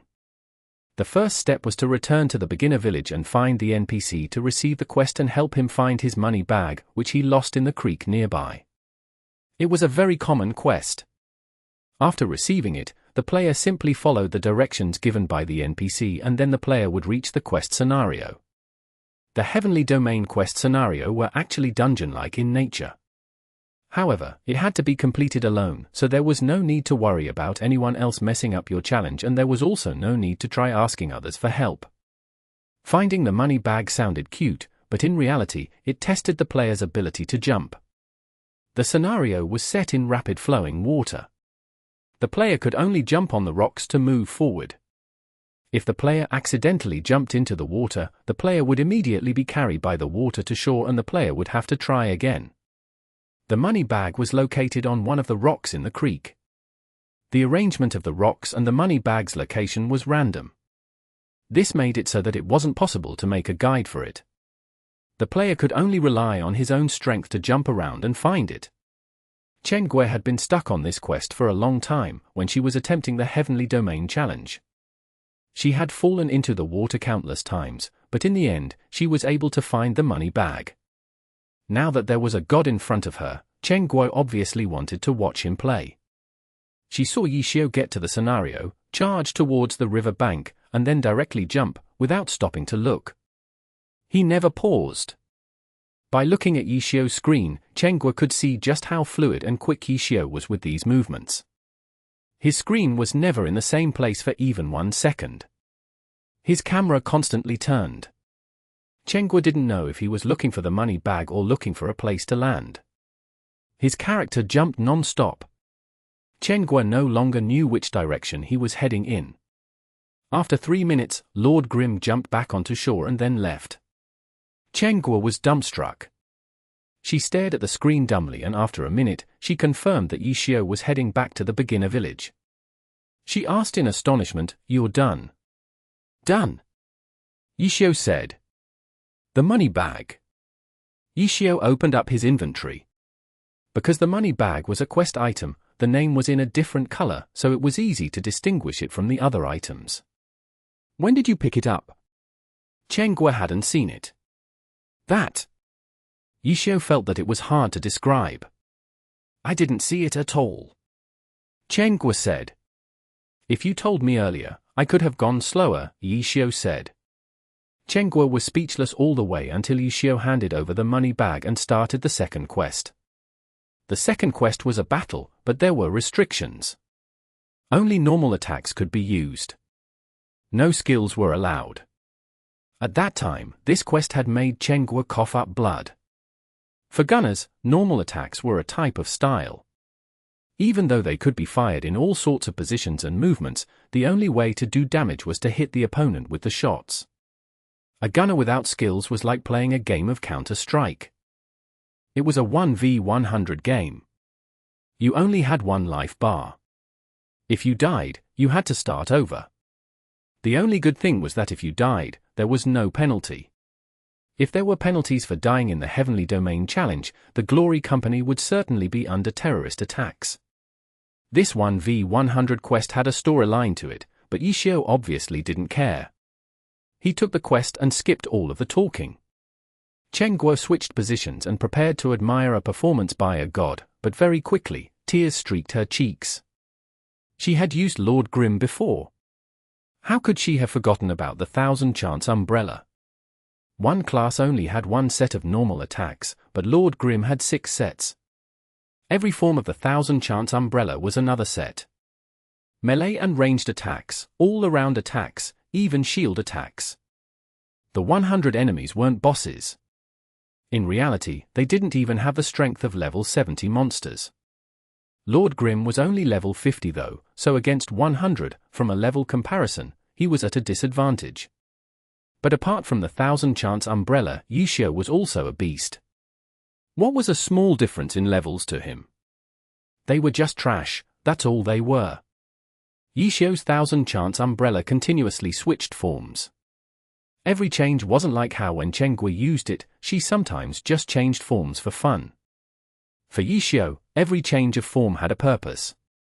After switching forms, the weapon would immediately use an appropriate attack to deal with the enemy. On his screen's quest list, the 100 number kept decreasing. Lord Grimm's health also continued to decrease. But Chengguo knew that it wasn't because Yixio couldn't hang on, it was because he didn't care. He had more than enough health to wipe out the 100 monsters. He didn't need to care about his health. It wasn't like the system cared how much health he had left at the end. The second scenario was quickly passed. Chengguo looked at the time. His progress compared to hers at that time were like night and day. Yixio directly entered the third scenario. The third scenario was also a battle, but this was a 1 versus 1 with no restrictions. But the opponent was a boss. The Midnight Phantom Cat, Green Forest's hidden boss. Of course, it wasn't level 10 like the one encountered in Green Forest. If it really was level 10, even if it was a hidden boss, it would be obliterated by any level 70 player. The Midnight Phantom Cat had grown to level 70. A level 70 hidden boss against a level 50 character, but the player was a top-tier expert in glory. In any case, it was a very unusual matchup. Chengguo held her breath and watched Yixio fight without any hesitation. The level 70 Midnight Phantom Cat was like a crying mouse in front of Yixio. Chengguo could even hear the cat's shrieks and cries. The system has no way of stopping him. Qiu quietly thought as she watched the fight. Chapter 11. A True God. Qiu passed the third test with ease. This was something that didn't surprise Qiu. Soloing a level 70 hidden boss sounded too excessive even as a test to enter the heavenly domain. If it really was as difficult as it sounded, the heavenly domain would be a dead server. The Midnight Phantom Cat really was a level 70 hidden boss and had the strength and power of a level 70 hidden boss. The only thing it didn't have was a boss's health. Health was a boss's greatest advantage. A boss without a second bar behind its first health bar could hardly be considered a boss. The Midnight Phantom Cat of the third test was this type of boss. His health value couldn't be put together with the other bosses. The level 50 Lord Grim had a 20 level suppression facing the level 70 monster. Who knew how many times weaker his attacks and skill effects were? In the end, Qiu still defeated it quickly. The cat rarely had the chance to hit back before becoming a corpse. The corpse became a quest item and was thrown into Qiu's inventory. The third test was complete. Qiu was as calm as ever, while Qiu was indescribably excited. Seeing Qiu roll through the Heavenly Domain challenge that gave other players headaches trying to beat it made Qiu feel delighted. It was like if she had been bullied by some big kid for a long time and then someone else came and beat the kid up in one punch. It was such a thrilling feeling of justice.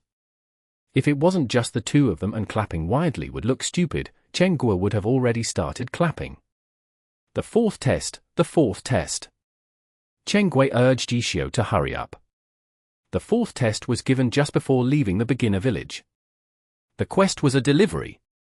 The fourth test was set up along the delivery route and took place along a narrow, rugged mountain road.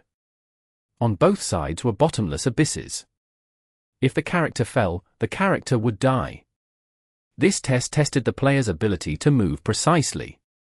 For this test, Qiu had moved one step at a time, slowly crawling forward. Even with this, she had fallen to her death countless times. Qiu was confident that Qiu would beat it in a few minutes again. But the way he passed it was even more astonishing than what Qiu had imagined. On such a narrow and rugged path, one slight misstep would cause the player to miss the road and fall. Qiu actually had the nerves to use aerial fire. Qiu couldn't even imagine how it was possible to use aerial fire so precisely. Every landing he made was completely on point. Speaking of this, Qiu had played as a battle mage. Why was he so skilled at using gunner techniques? Qiu didn't doubt that Qiu was proficient with every class, but having such proficiency was a bit too much, no? Qiu felt like even a pro gunner might not have the confidence to use aerial fire to move along this road. In addition, he flew forward without ever stopping.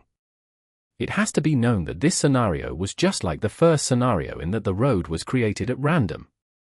The curves along the road were different for everyone. So not only was it impossible to use a guide, it wasn't possible to practice along the same road. It completely depended on how proficient the player was at using aerial fire. Qiu stared at Qiu inconceivably. She had thought that she wouldn't look at the god this way ever again. She had thought that she understood just how great the god was. Now from the looks of it, his skill seemed bottomless. When the fourth test was passed, Qiu was completely speechless. Qiu also let out a sigh of relief. He got up, went to get a drink of water, and lit up a cigarette. After walking around and finished smoking, he returned to his seat. "Let me try a test," Qiu asked Qiu. She suddenly had the urge to do one. "Go ahead." Qiu didn't mind. As a result, Qiu switched to Qiu's computer and began controlling Lord Grim. For the Heavenly Domain challenge, many players repeated every test many times before eventually passing it, so they all had a deep impression of it. Qiu didn't need any reminders. Her memory of the entire quest chain was excellent and she quickly received the fifth test. The content for this test wasn't a battle. Qiu didn't think that she was good enough to beat a level 70 opponent with just a level 50 character. If she had that type of skill, she wouldn't have thought that completing the Heavenly Domain challenge at level 50 was inconceivable. This inconceivability was mostly towards the battles. The running and jumping wasn't any different for a level 50 and a level 70 character. The fifth test was another one that tested the player's technical skills. This time, the main technique that would be tested was rolling. Many of the obstacles in the scenario were too high to directly walk past. Crouching and walking was too slow. Lying down and crawling was even slower, so it could only be done with rolling. This test shared the same design as the previous one. The player couldn't miss a single one. For this test, if the rolling wasn't timed correctly, such as if the player hit the obstacle, the player would immediately be killed and would have to start again. At that time, Mucheng had passed this test by herself. Qiu passing the past for tests in one try made him look so mighty and powerful. She also wanted to try and see if she could show such might herself. Reality proved that this wasn't a possibility. Even though Mucheng had passed the tests before, it was clear that Qiu had passed these tests entirely relying on his skill, while normal players partially relied on luck. They didn't completely pass through with ease. They had gotten through a few parts by coincidence. If they tried again, unless their mechanics had actually improved, they could only pray that they were lucky again. As for Mucheng, not only was she unlucky, her condition wasn't great either. Staying up all night wasn't one of her strengths. It was already late at night and she was already tired. Apart from that, Qiu was watching on the side too, so she was also a bit nervous. "Don't look." Mucheng turned her head. "When was I looking?" Qiu asked back. Mucheng was speechless. Qiu really hadn't been looking. He was playing on her chasing Haze. Suddenly, Mucheng felt like she wanted Qiu to look. But she had just said don't look, so changing her mind was a bit embarrassing. She could only try again. Failed. Failed. Failed. Mucheng continued to fail. She had gotten through only 6 obstacles on her best run. Mucheng stole a glance at Qiu, who was playing quite happily on her chasing Haze account. He really wasn't paying attention at all. Mucheng continued to try and continued to fail. In the end, she wasn't able to take it anymore. "Hey!" Mucheng shouted. "HM? You're done?" Qiu turned his head to ask. Mucheng cried, "I couldn't pass it." "Then let me try." Qiu and Mucheng switched seats. After 2.5 minutes, Lord Grim exited the scenario. Mucheng only hated how she didn't have the Sharingan and couldn't copy Qiu's gaming skill. "Do you want to try the next one?" Qiu showed his care for Mucheng. "I'm going to sleep." Mucheng got up and decided that she wouldn't anger herself. "You're going to sleep?" Qiu looked at the time. "Is the internet cafe opening today?" "Yes." "When?" Qiu asked. "At noon." Mucheng said.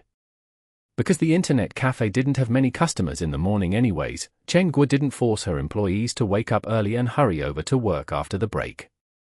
As a result, she decided to open up the business again at noon. "Are you going to be able to get up at noon? Do you need me to stay until noon to open up the doors?" Qiu asked.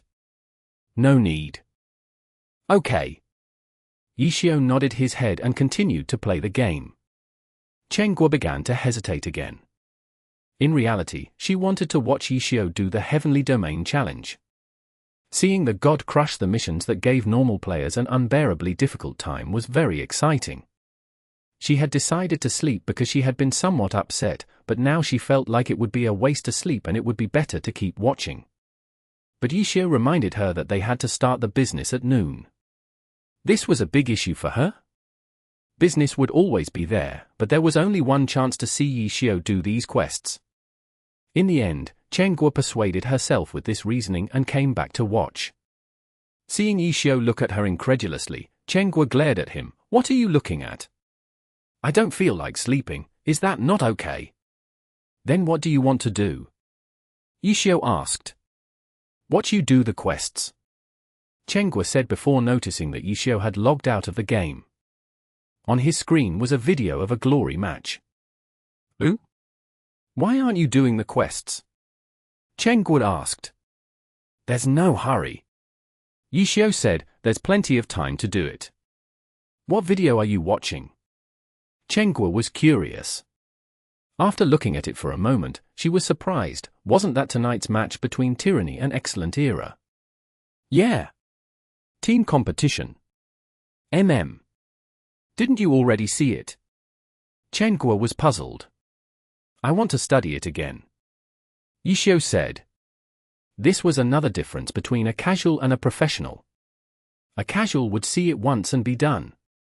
A professional would see each match as a material to study, observing the opponents and studying them. Even though Yixiao wasn't in the Pro Alliance right now, he still did this. Tell me what there is to see in this match. Chen Guo said. Are you sure? With your aptitude. What are you saying?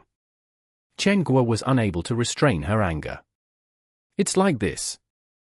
See, last night, Li Yibo said that the diagonal charge forward by Han Wenqing's Desert Dust was when Tyranny began reaping gains from their tactics. That actually isn't correct. Yixiao said. Chen Guo nodded his head. What are you ming for? You don't actually remember, do you? Yixiao asked. I remember. Chen Guo shouted. She didn't have any way to prove she did, so she could only use her voice as justification. Okay, that's good. Then look. In reality, Tyranny began holding the advantage from here. See Immovable Rock's position? Do you see it? Zhong Jiesh's Immovable Rock. Chen Guo nodded her head. I asked if you see his position. I saw it. Then what does this position tell you? Isn't that what you're supposed to be explaining?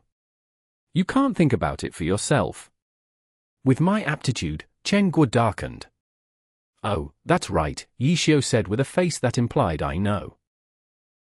Chapter 412. Team Secret. The stifled Chen Guo still watched the match between Tyranny and Excellent Era again with Yixiao.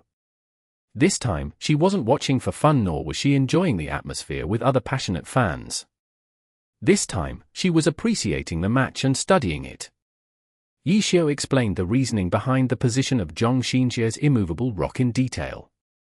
Chen Guo suddenly felt like a new world had opened before her. When they watched, they didn't watch it all the way through to the end in one breath. Yixiao often paused during several moments and rewound to watch it again, looking at the scene from a different viewpoint. Only then did Chen Guo realize that Yixiao wasn't watching the direct VOD of the broadcasted match, but the VOD uploaded after the match onto the game's spectating interface. The spectating interface was the same as the one in the arena. By using the spectating features in Glory, the viewpoint could be switched freely. If one were to study a match, these features were necessary. However, this type of VOD would have to be downloaded. The size of the file wasn't small either. As soon as Chen Guo had left, Yixiao had begun watching it. This meant that he had downloaded the file much earlier. He had planned on studying the match beforehand. It wasn't something he had done on a whim. He really deserves to be called a professional. Chen Guo quietly thought. Her mind sometimes wandered off. This was because in some of the places where Yixiao rewound, he didn't say anything.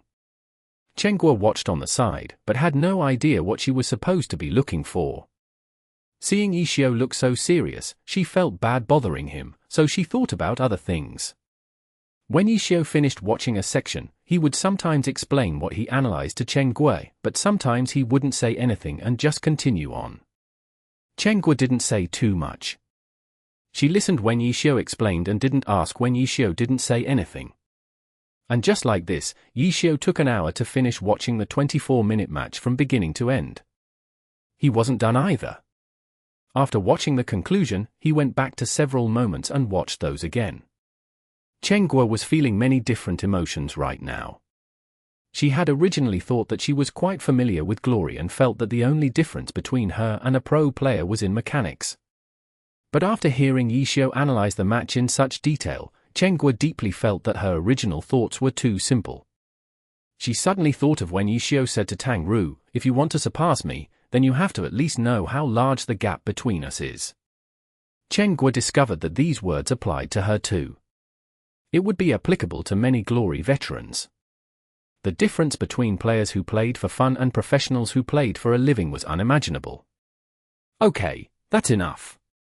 Yixiao nodded his head after re-watching several details. You're done studying it?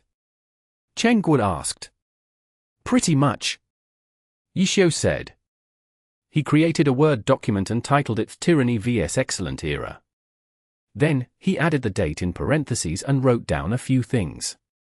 Cheng Guo watched for a bit and saw that he was doing a summary of the match.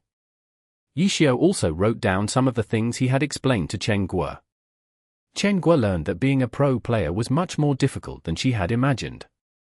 Pros didn't just play the game all day to practice and then go on stage for the match when the time came. Cheng Guo accompanied him without saying a word.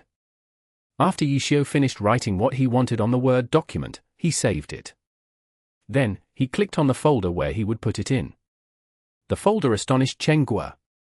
There were countless documents inside with the team names and their match dates. These? The matches from the past 2 months. Yixiao said. You watched all of them? Not all of them. Yixiao said. Can I look at them? Cheng Guo asked. Sure. Yixiao let her sit in his seat. Cheng Guo sat down and clicked on a few of the documents in the folder. They were just like the one Yixiao had just completed. In these documents were details he had analyzed from the matches, from tactics to movements, even what the players might have been thinking at that moment. This really is too. Cheng Guo couldn't find the right words to express what she was feeling. It's nothing. It's a job. Yixiao said. Is there anything I can do to help? Cheng Guo realized how difficult being a pro was. If they really were going to form a team, then Yixiao would only have more work to do. Cheng Guo hoped that she could help share the responsibility. Later, when there's more. You can help me organize them. Organizing, while learning from them. When your skill level is higher, you can try do some analysis. Yixiao said. I'm not good enough. Cheng Guo immediately said. Not now, obviously. I'm saying that if you really want to learn, doing this sort of thing will be helpful. Yixiao said. Then I'll give it a try. Cheng Guo was very confident in herself. It was just that in Glory, she didn't have much confidence when compared to Yixiao. It's late already. Go take a rest. You still have to open up the cafe at noon. Yixiao said. I'll go to sleep. What about you? I'm going to rest for a bit too. Yixiao said. He looked a bit tired. In Cheng Guo's eyes, as long as he was playing Glory, he would always be full of energy. Did anything unusual happen today? He had done a few of the Heavenly Domain tests and analyzed a match. From the looks of things, these were quite a bit more tiring than leveling up. After the two cleaned up, they both went to sleep. They naturally slept until noon. When Yixiao woke up, Cheng Guo was already gone. He tidied up his room and went downstairs. The internet cafe had already opened up. Business was slow in the afternoon, so it wasn't too busy. When Yixiao came down, the employees who had just come back from a long vacation greeted Yixiao. Yixiao looked around and saw Cheng Guo was at their computer stations, telling someone to do something. Yixiao recognized this person. He was a computer repair technician. He wasn't usually around at the internet cafe and was called over whenever there was a problem with a computer. What's wrong with the computers? Yixiao asked. I'm planning on running a network cable that's separate from the server network to the computer. Cheng Guo said. Why? Yixiao didn't understand. Because these computers contain information gathered up by our team. We can't be careless. Cheng Guo explained. Are you joking? Yixiao wasn't sure. Of course not. Only this computer has your documents downloaded onto it. I've just added a password to it too. I'll tell it to you in a bit. Cheng Guo whispered. Aren't you being a bit excessive? Yixiao also whispered. This is an internet cafe, after all. It's not like your former club, so we have to be more careful. Cheng Guo cautiously glanced around as if right now, the ones sitting at the internet cafe weren't customers, but spies looking for secret information. Oh, so it's like that. Yixiao nodded his head. He didn't say anything more. Cheng Guo's actions were quite reasonable. The teams in the Pro Alliance considered their equipment, strategies, tactics, and analysis of opponents as secrets. They wouldn't be revealed so easily. Even though their team happy only existed in words, it wasn't bad to prepare. Is little Tang coming back today? Yixiao watched Technician tinker with the computer while saying to Cheng Guo. She called me today and she said that she'd be back tomorrow. Cheng Guo said. She's been playing quite a lot these past few days. Yixiao said. Yeah. You guys have taken advantage of the Spring Festival event. Cheng Guo said. During the Spring Festival, it couldn't be said that there weren't many players online, but there truly weren't many elites from the top guilds that were online. It wasn't hard to explain this. For normal players, when they had a break, they would take some time to play and have some fun. It was very normal. But for the guild elites, the game was their work, so during the Spring Festival, they wouldn't play games during vacation. As a result, Yixiao, Su Mucheng, and Tang Ru could be considered as having been online for a long time. The rewards from the Spring Festival were good, and after the 7 days of break ended, the three were the top 3 players on the 10th server level standings. Yixiao's Lord Grim was placed first. He was already level 50. Next was Tang Ru's Soft Mist and then Su Mucheng's Cleansing Mist.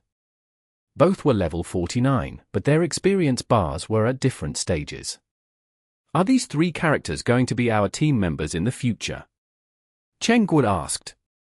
She was considering the idea of a team more and more seriously now. I hope so. Yixiao said. Which one of them aren't you too certain about? Cheng Guo asked. Little Tang. Yixiao said. So you're saying Moo Moo will definitely join us? Cheng Guo began growing excited.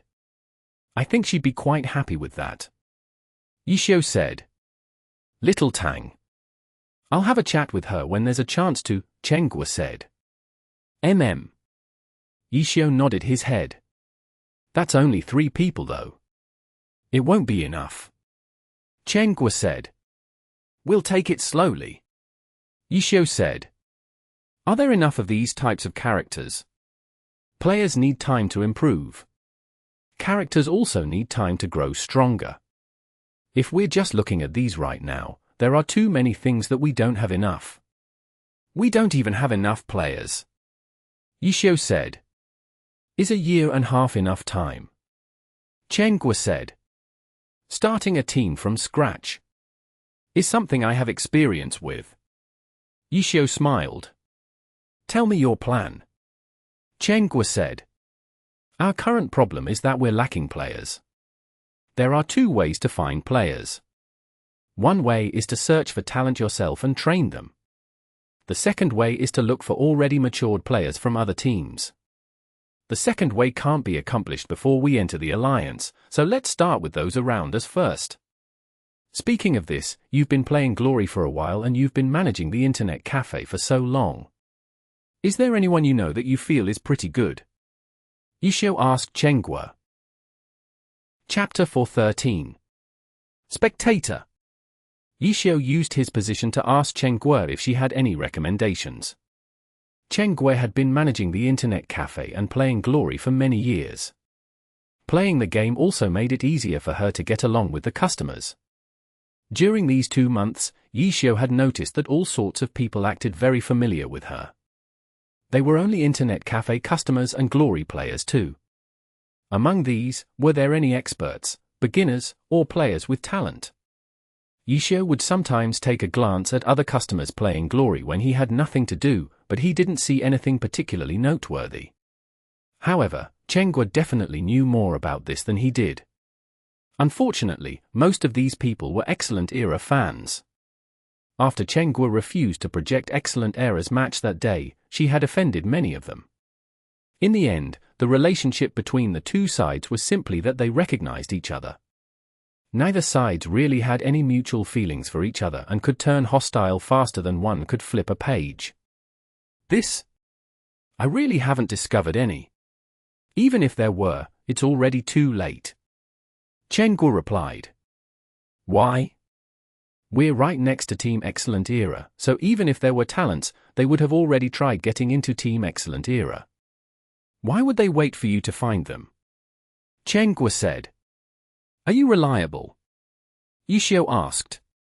If I'm not reliable, why would you ask me? Chen Guo didn't reply nicely. Are there any plausible ones? Let me evaluate them myself. Yixiao said. As if. All of the people I know are at my level at best. Chen Guo said.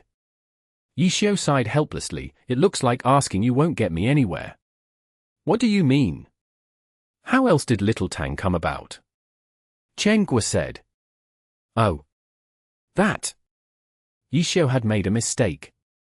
He just realized that he had already found one talent through Chen Guo. Tang Ru was a talent that Wang Jieshi had tried to pull into the team. For Yixiao to happen to bump into a talent like this in an internet cafe was already very lucky of him. Glory had tens of millions of players and there were only a few hundred pro players. Talent could only be found by chance and not by searching for it. When will the computer be done? Because talent could only be found by chance, there was no point thinking about it too much, so Yixiao could only concern himself with what was in front of him. It'll be done soon. Chen Guo said. Just as she finished saying this, the computer technician stood up and patted the computer. It's done. Go test it out. Chen Guo told Yixiao to go. Yixiao tried out Glory. He logged into the game. Everything went smoothly like normal, so he nodded his head. Chen Guo went over and told him where she put the folder with all of his research documents and then whispered to him the password. With the way she was acting, it looked like the two of them were hackers conspiring something bad.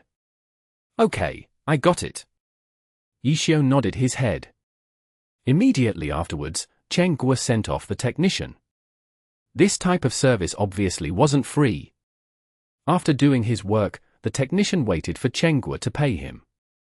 Yixiao really didn't feel anything different when he used the computer. He had Lord Grimm continue doing the Heavenly Domain challenge. On the road, he checked the level standings and found that he was still the only one who had reached level 50. He sighed and closed it. Chen Guo immediately ran back after paying the technician. She knew that for Yixiao's Lord Grimm, besides doing the Heavenly Domain challenge, there wasn't anything else to do.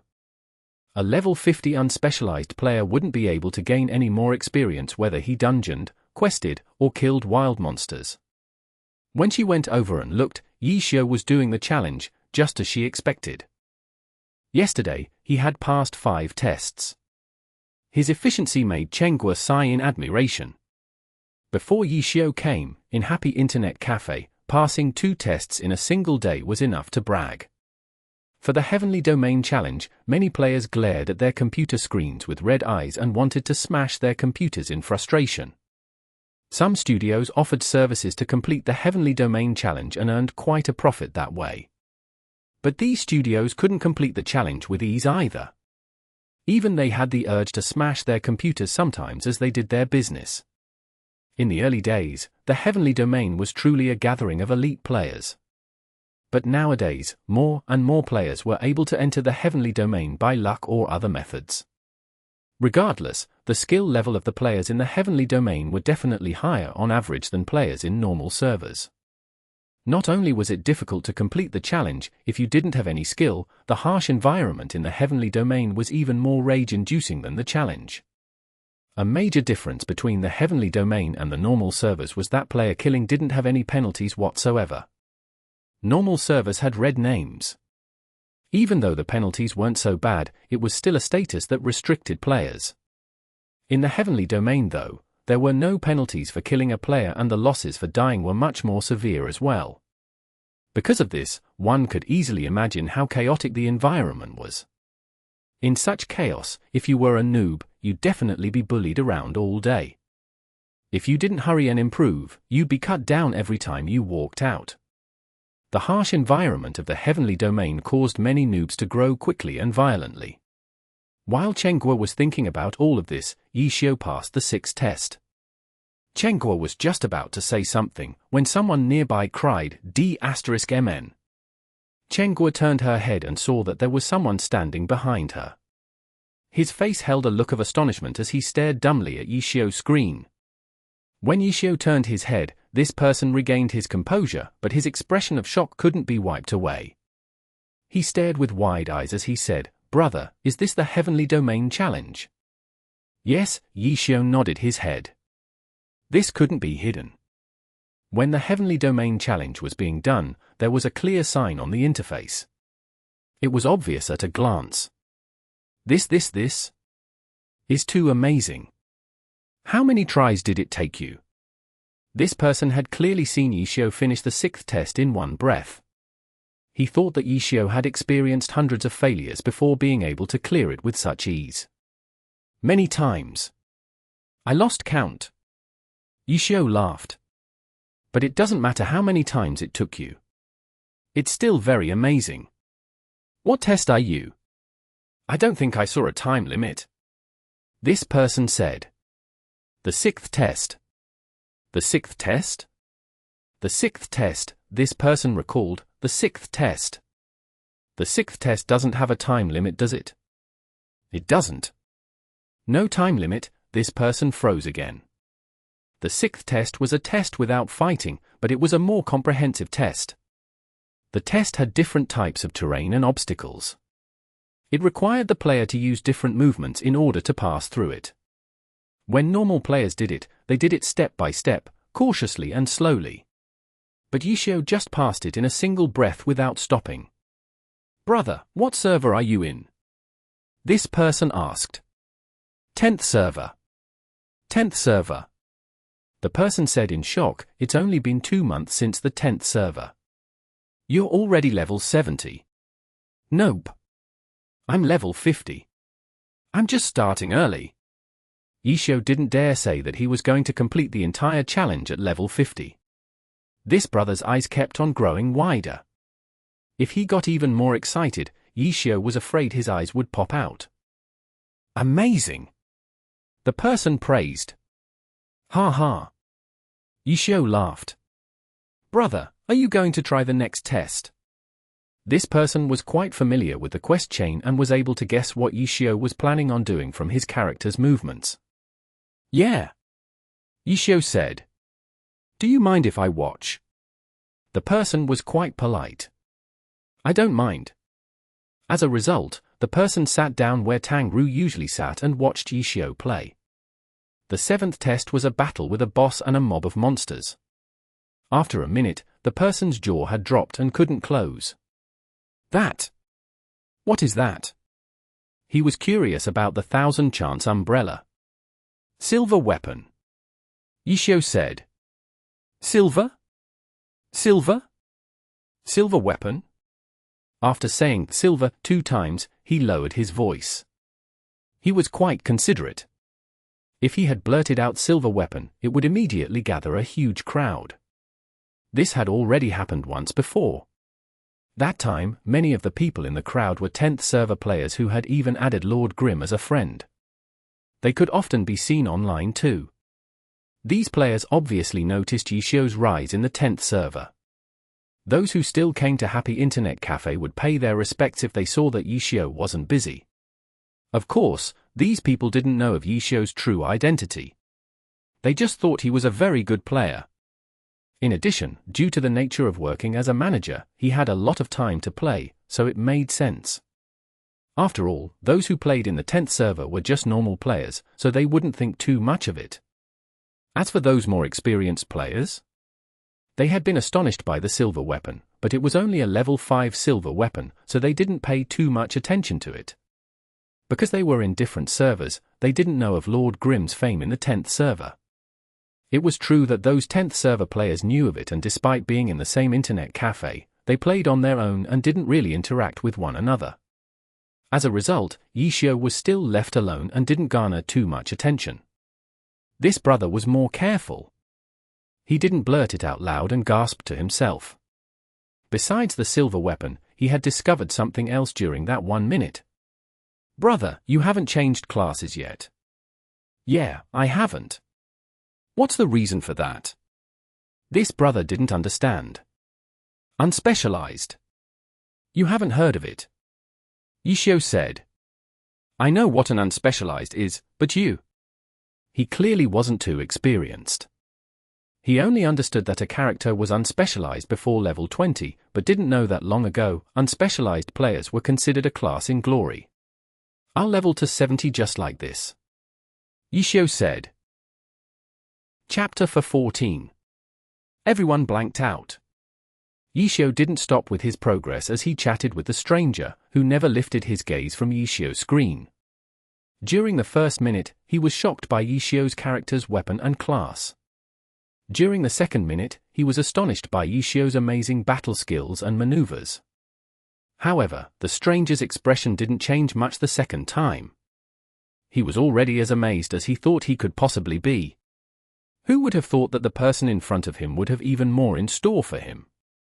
Unbelievable, this is unbelievable, the stranger chanted under his breath while watching Yixiao killing a horde of monsters as easily as cutting grass. He soon realized that Yixiao's damage wasn't very good. However, this was rather normal considering that Lord Grimm was only level 50. It was clear proof of Yixiao's terrifying skill. Soon, the battle ended.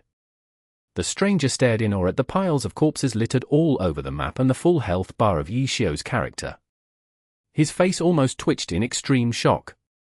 Incredible! He finally squeezed out a word of praise. But then the stranger immediately regretted it because the word came nowhere close to what he wished to say. Unfortunately, he couldn't find any other word to describe it.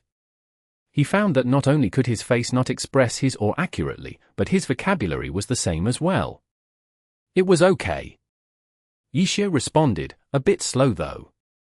Of course, you're only level 50. The stranger blurted out.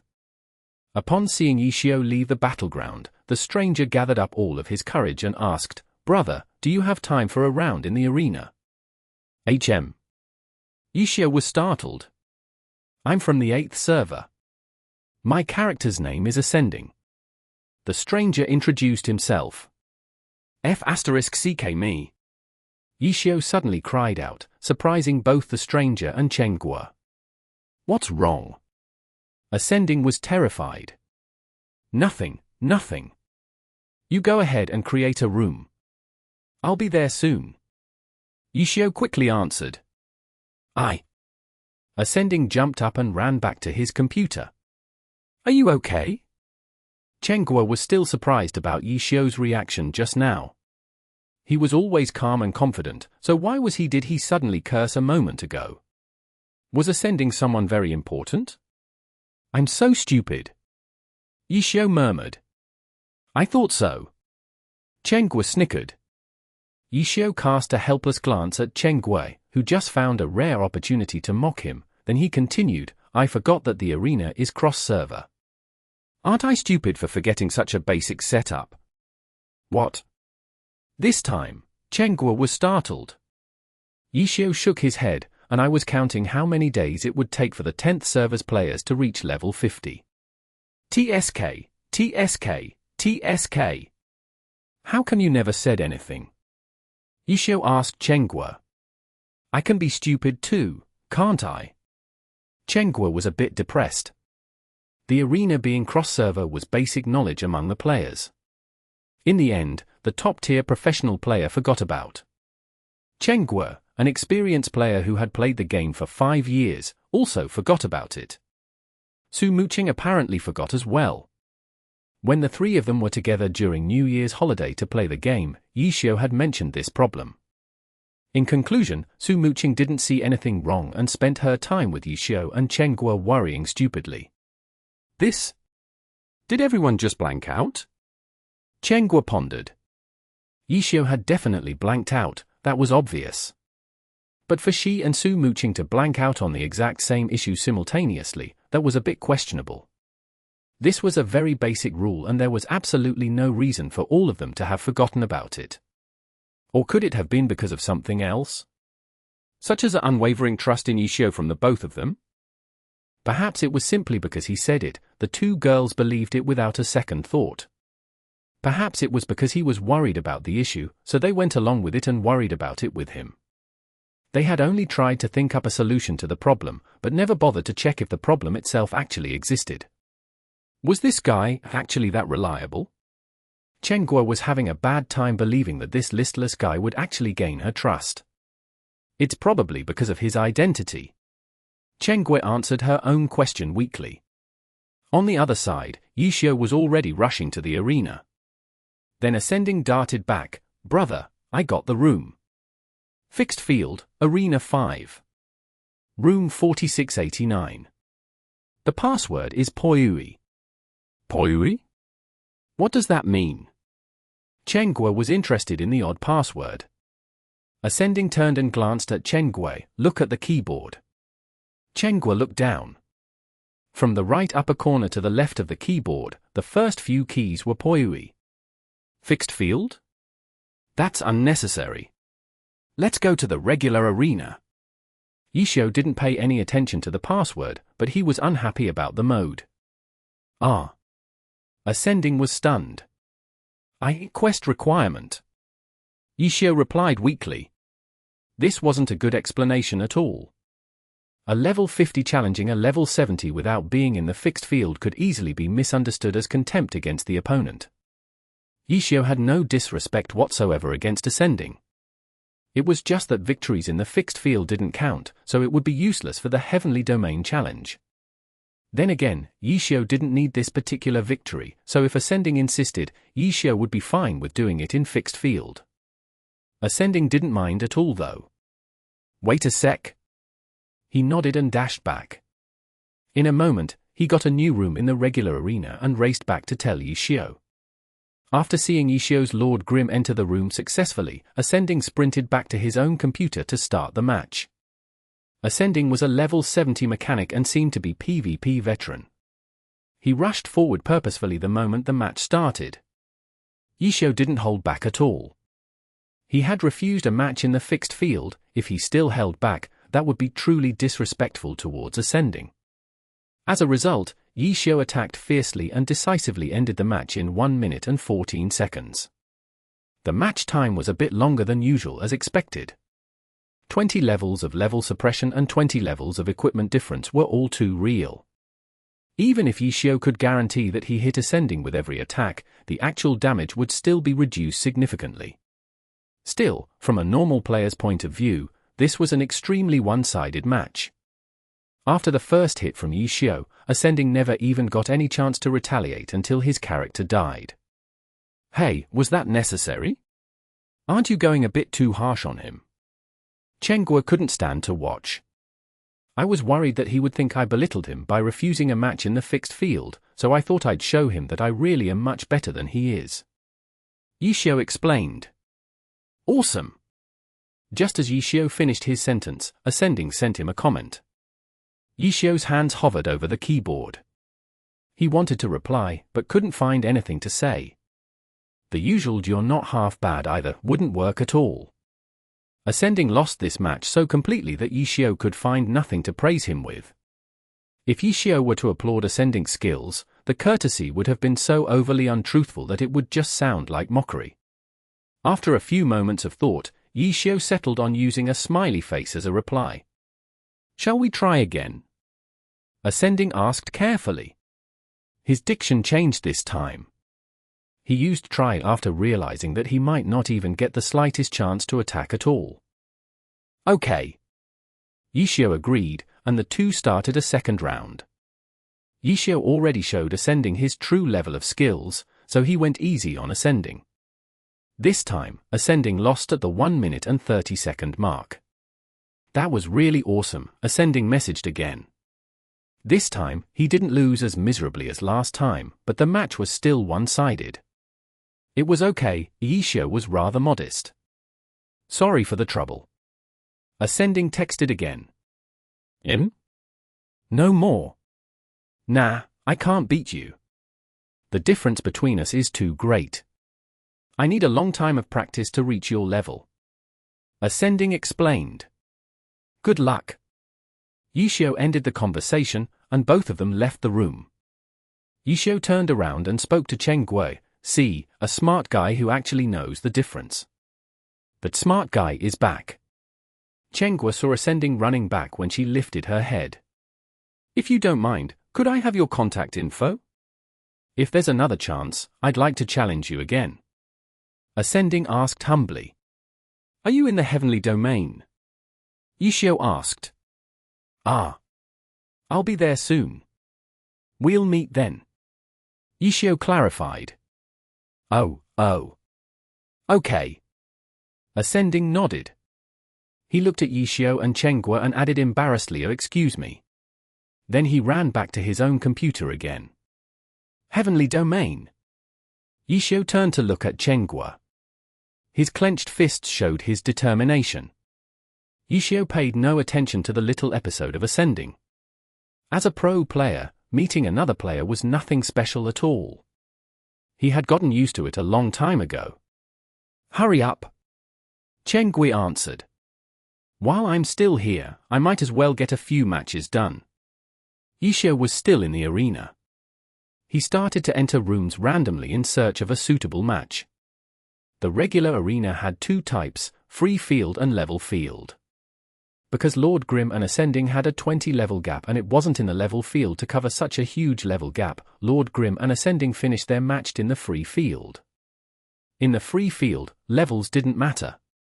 However, Yixiao couldn't pick on players whose level was lower than his. Thus, after changing the setting on the level limit for entering rooms, he started his conquest. A conquest without any resistance. Yixiao's skills ensured that he could easily defeat any player, without the 20 levels of level gap.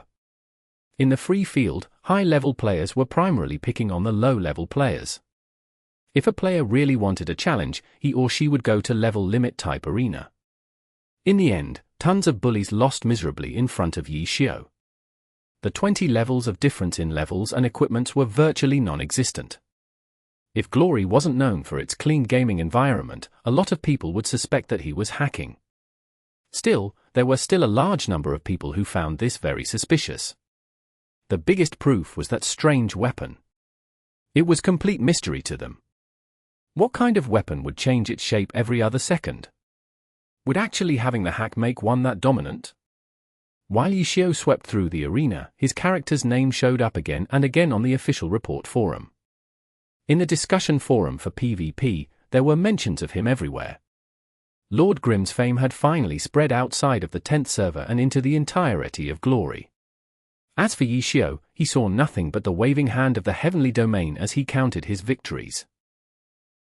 Chapter 15. Sensation. After realizing that the issue of the arena part of the challenge wasn't actually an issue, Yixiao spent the entire day playing in the arena. In the arena section of the official forums, many discussions were being held concerning Lord Grim. More and more posts were created as the day went on and quite a few posts were repeated throughout the day. At the same time, there were just as many reports being made in the report section of the forums. Lord Grim was hacking. Quite a lot of players believed this was true due to three main reasons. 1. There was a 20-level difference in levels and equipment, yet he was still crushing his opponents like it was nothing. 2. The weapon in his hands could change forms. This was absolutely unprecedented. He definitely wasn't switching to different weapons either. 3rd, according to the players who were defeated by him, they had been comboed from start to finish. He was being even more precise than machines. Any one of the reasons above was enough to make a player doubtful, let alone Lord Grim having all three.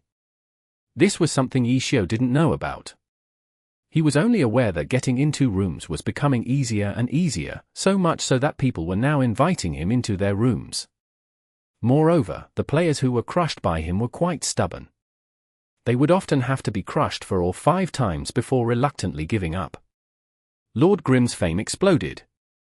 The 10th server players were all excited seeing this. Very soon, several 10th server players, who had joined the discussion, listed out Lord Grim's achievements in the 10th server. As a result, there were now more suspicious areas that Lord Grim could be reported for. But soon afterwards, the response from the official company caused an even greater commotion from the players. In the report section, the officials directly released a stickered post telling everyone who reported Lord Grimm for hacking that after a careful investigation, Lord Grimm was not found to have violated any rules. The officials asked players to stop sending in further reports on Lord Grimm. A warning would be issued for the first offense. A temporary ban would be issued for the second offense. Glory's report department had a respectable reputation. 1 is 1. 2 is 2. They were trustworthy and fair. Their handling of Lord Grimm's reports conformed with their consistent style. This wasn't why the players were in such an uproar though. They were in an uproar because if the report department officially declared that there was no problem, then there really were no problems with Lord Grimm. This meant that Lord Grimm ignoring the 20-level gap and comboing everyone from start to finish was all skill. As for that unheard of weapon, if it was unheard of, then it was obviously a silver weapon. This guy actually had a silver weapon? Discussions concerning Lord Grimm began to spread. They were no longer limited to the arena. As long as it was a section in the forums, there would be posts on Lord Grimm. Qiu finally grew aware of this. There was one very obvious point that stood out: no matter where he went, the room would have spectators. More and more spectators joined each time. Several characters appeared over and over again. They were clearly following him. "You're popular." Mucheng laughed. The two quickly thought of why there were so many spectators. Qiu had clearly become famous in the arena. It would be weird if he didn't become famous. Mucheng muttered. She had watched on the side for a long time and towards the end, she became numb towards the matches. Qiu wasn't fighting a match in the arena. He was practically hitting sandbags. Every time he fought, he would attack and then it would be over. After playing for the entire day, he hadn't lost a single time. No, using the word lose wouldn't be correct. He never experienced any sort of difficulty. As soon as Qiu attacked, the match would be over. "You're not tired?" Mucheng even asked this type of question. In her eyes, playing each match so fiercely and precisely must be tiring. "Tired? Why would I be tired?"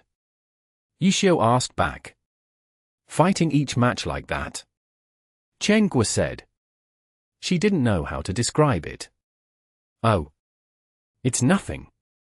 It's very relaxing," Qiu said. Mucheng realized that in Qiu's eyes, these players weren't opponents, but ants. Those combos were the same as stepping on an ant. It was extremely easy for him, but the problem was that the ants couldn't fight back. As a result, the ants cried how strong. How scary. The god lifted his foot up again and crushed the crying ant. Videos of the god crushing ants began to appear, one after the other. The players were all very excited. Such a prominent character hadn't appeared in Glory for a long time. Those who appeared were quickly noticed by the clubs and then pulled into the team to begin their career as pro players. Some of them were quickly washed out. Some worked hard to stand firm in the pro scene. Some became true top-tier players in Glory. And Lord Grimm? What would happen to him? There was no need to doubt his skill, right? All of the experienced players confirmed this when they watched the videos. He was able to easily crush high-leveled experts one after the other even with a 20-level disparity. In addition, he even had his own self-made silver weapon. Any of those points would be enough to make clubs throw out their olive branches. Some people even began guessing which team Lord Grimm would join. Some people even began analyzing which team Lord Grimm would fit the best with. After studying his class, discovering that none of his opponents was lower leveled than him, and noticing that he had played in the arena for a full day, the players quickly concluded that he was doing the Heavenly Domain Challenge. He's a talent. The players all sighed. He'll quickly become a pro player. Everyone thought. No one questioned that the player was already a pro player because no pro player had the free time to run to the game, do the Heavenly Domain Challenge, and bully a bunch of normal players all day. The day quickly passed. The next day came and players went to the websites for all the big teams to see if there was any news of Lord Grimm being scouted. However, there was no news. Afterwards, they went into all the big glory forums and discovered that Lord Grimm was still an extremely hot topic. A few reporters even tried to interview him by finding him in-game, but none of them succeeded. All of the gossip was focused on Lord Grimm. Every time a gossiper spoke, Lord Grimm would always be mentioned. This was only the first day too. The second day, the third day, the fourth day. Day after day passed. Lord Grimm's path didn't change. Every day, people would chase after him in the arena to watch him fight. Some even took the initiative to go into battle. All of them ended in defeat. Being crushed by Lord Grimm became an event in glory after the Spring Festival. Yixiao obviously knew of this after so much activity in the past few days, but he didn't care. He just wanted to complete the Heavenly Domain challenge. If people wanted to line up and fight him, then that was great. One day, Huang Xiaoqian's low-leveled account, Flowing Tree, logged into the game and cried a bunch. F*CK your sister. You're peaking with so many people, but you don't have time to fight one round with me. Huang Xiaoqian had asked to fight him several times, but the fight never happened. He resented it greatly. It's for a quest, Yixiao replied. He didn't remember ever seeing Troubling Rain giving him an invite, but even if he had, Yixiao definitely would have refused. Fighting with Huang Xiaoqian wouldn't be a 1 or 2 minute match and he might not even win either. It would simply be a waste of time. I'll wait until you get to the Heavenly Domain. You wait. Huang Xiaoqian said fiercely. Yixiao replied with a cool face and then ignored him. The sudden appearance of a prominent character gave glory players a lot to talk about. The atmosphere seemed to be even more lively than during the Spring Festival event. Some people even bought a 10th server account card and ran to the 10th server to personally watch. There were clearly many bored players. But there was one thing players couldn't understand. They were already clear on what Lord Grimm was capable of, so why hadn't any clubs invited Lord Grimm over? Every old veteran player had their own team they supported. Quite a few even began contacting the clubs recommending him. The clubs didn't know whether to laugh or cry. The clubs weren't as stupid and slow as the players thought. Early in the first day, they had all received reports. The club system had a system similar to those in basketball and football. There were scouts, whether they were part-time or full-time, that went to dig out potential talents. Now that there was a talent that just directly appeared in front of them, not seeing him would be too stupid. It could be said that on the first day, every club had received several reports on Lord Grimm. A club had a managing department, a team, a guild, an equipment research department, scouts. They were split into many departments. Information among them could be shared or withheld. Lord Grimm was Yixiao. Most of the guilds knew. The teams also knew. But the other departments might not know of this. But in any case, once things got to this stage, with Lord Grimm being pushed in front of the clubs, this information was quickly shared to every department.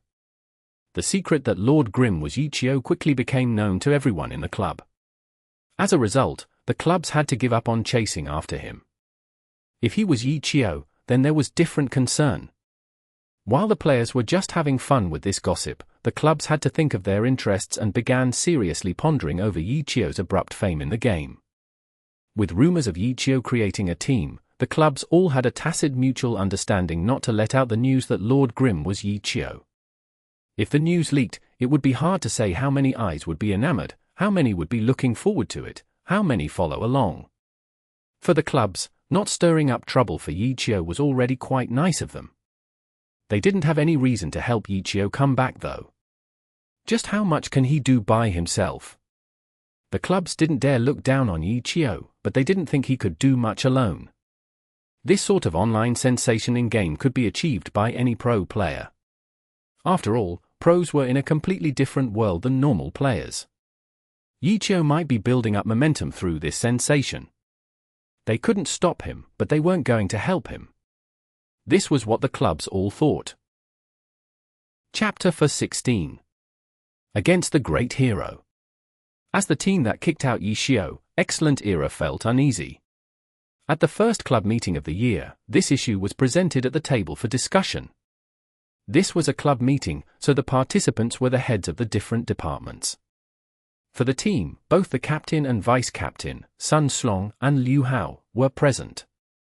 For the guild, Chen Yehui was present. Apart from them, there were the heads of the research department, the logistics department, the scouting department, the public relations department. As one of the powerhouses in Glory esports history, Excellent Era had a well-developed and organized infrastructure. This wasn't the only issue that would be discussed at the meeting. The New Year's had just passed, so they started off with good news of their business. It was only until the end of the meeting did they begin talking about Lord Grimm, who had swept the Glory community in a storm these past few days. Chen Yehui glanced uneasily at Liu Hao. Liu Hao had excellent acting skills and looked as if this was news to him. Chen Yehui couldn't pretend he didn't know. These were in-game matters and the relationship between Qiu and Excellent Era couldn't be erased. If he hadn't noticed this, he would probably lose his job. Luckily, he had given several believable reports to the director about in-game matters and Lord Grimm before. Chen Yehui was only worried that the club would officially order him to suppress Qiu. He truly didn't have any confidence he could accomplish such a task. As a result, in the meeting, when the director asked him to explain the Lord Grimm and 10th server situation, he stressed how difficult it was to resist Qiu in the game. Whether it was Blue Brook Guild, Tyrannical Ambition, or Herb Garden, all of them had been toyed with by Qiu. As for Excellent Dynasty, under his wise lead, the guild maintained a good distance away from him from the very start, so they hadn't suffered too many losses. However, because of his disturbance, all of the top guilds were having trouble developing in the 10th server. Excellent Dynasty was no exception. The director wrinkled his brows at Chen Yehui's conclusion. Their research in the 10th server was an important step in Excellent Era's plan to rise back to the top, but they had encountered a large obstacle. This obstacle was something they had created too. If they hadn't kicked Qiu out of the team, Qiu wouldn't have ran to the game. If Qiu hadn't run to the game, with Excellent Dynasty's huge investment into the 10th server, they would have easily gained the upper hand over the other guilds in the 10th server. HMPH, no matter how you look at it, he's still a pro god. Running to the game and making a name for himself is too shameful as a pro. After hearing Chen Yehui's description of Qiu's might in the 10th server, Sun Strong gave a very rude remark. That's true, but for our guild, such an opponent is truly formidable. Chen Yehui obviously didn't mind puffing up Qiu's strength. It would be good for him if Sun Strong rushed into the game in anger and dueled Qiu. Even though he knew that the club probably wouldn't permit it, with his rash, young behavior, he might just do it in private, similar to what Liu Hao did. Speaking of Liu Hao, after the previous discussion, he didn't make any more movements. Liu Hao said that he would help him deal with Qiu, but made no such moves. Chen Yehui wasn't happy when he thought of this. What's the current situation for the guild? The director asked. It's pretty much the same as the other guilds. Because of Qiu's strength, he's practically monopolized the dungeon records. To the players in the 10th server, Lord Grimm and the guild he created is the #1 in the server. Sigh. Cheng Guo let out a sigh. The situation's a bit complicated. For now, we've moved our troops and resources to the heavenly domain.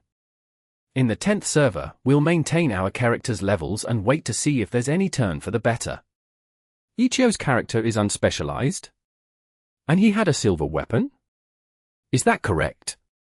The director asked. That's correct. Is there any information on the silver weapon? The director's gaze shifted to the head of Excellent Era's research department, Qiu Leaves. Qiu Leaves' expression was quite serious. After thinking carefully for a good while, he began, it's quite obvious what this silver weapon is. It was specially created for an unspecialized player. The design for the different weapon forms is extremely elaborate. The weapon completely solves the issue with an unspecialized needing to constantly switch weapons. Just from this, it's clear that this weapon is the work of a genius. We've studied it for several days, but we haven't figured anything substantial out yet. This silver weapon is something that has never been done before, so there's no way for us to extrapolate what its stats are. In terms of glory, Qiu was an extremely experienced player.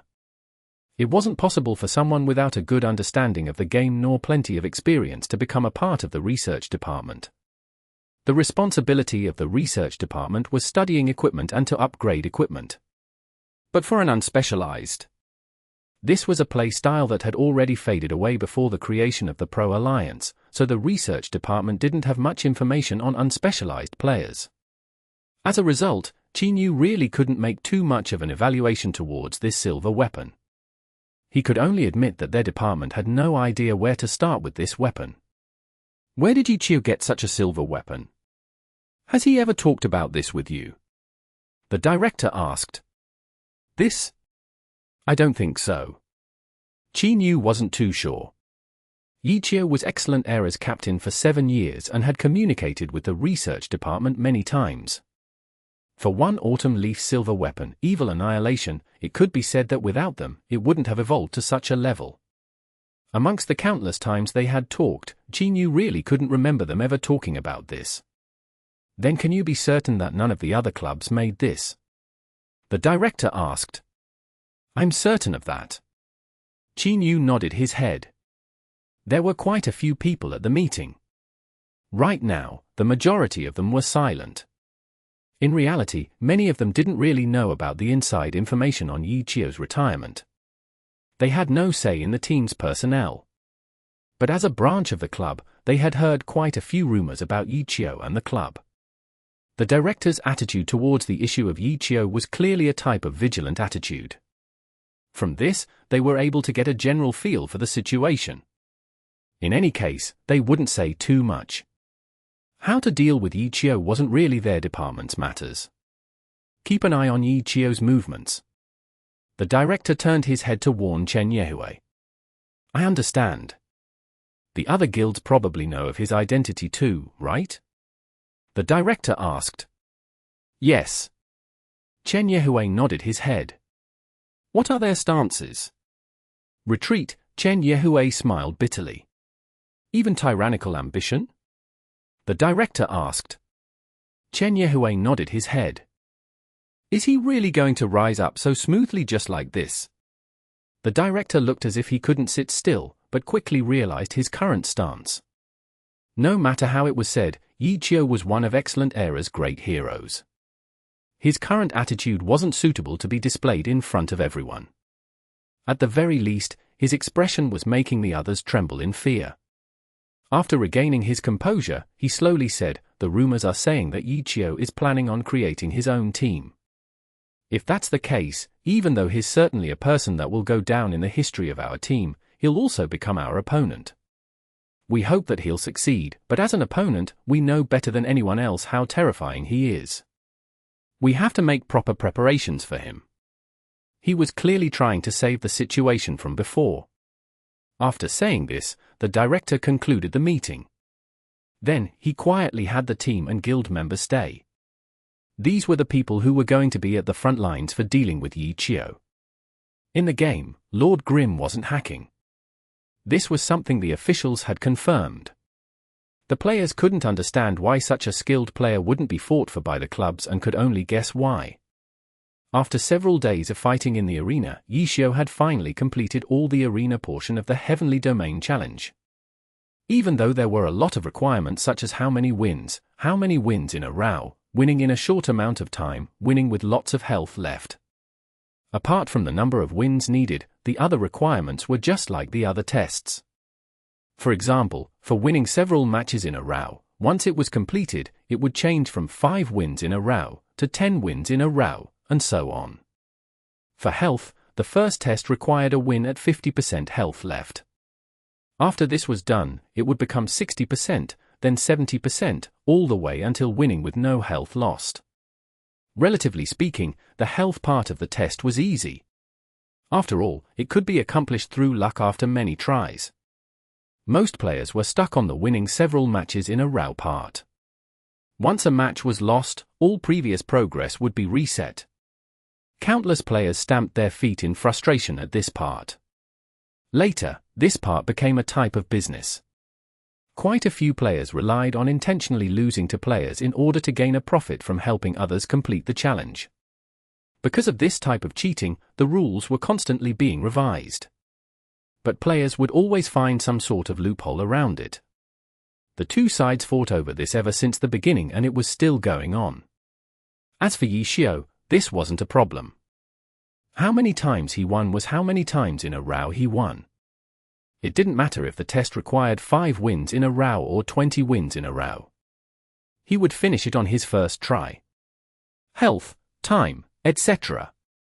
Qiu finished each test on his first try. Due to the many spectators watching, Lord Grim had become known as the most efficient player to complete the arena part of the Heavenly Challenge. The Heavenly Challenge was what the players called the Heavenly Domain Challenge. They were only sad that they couldn't record or watch the quest chain part of the challenge. All of Lord Grim's fighting in the arena had been completely recorded by the players though. Chapter 17. The Level 50 Conflict. Complete! Not just Qiu, all of the players who were paying attention to Lord Grim knew that he had already finished the arena portion of the Heavenly Challenge. It wasn't that the players accurately counted every one of his wins, but rather, the number of wins a character had in the arena could be easily searched by looking at the character's info.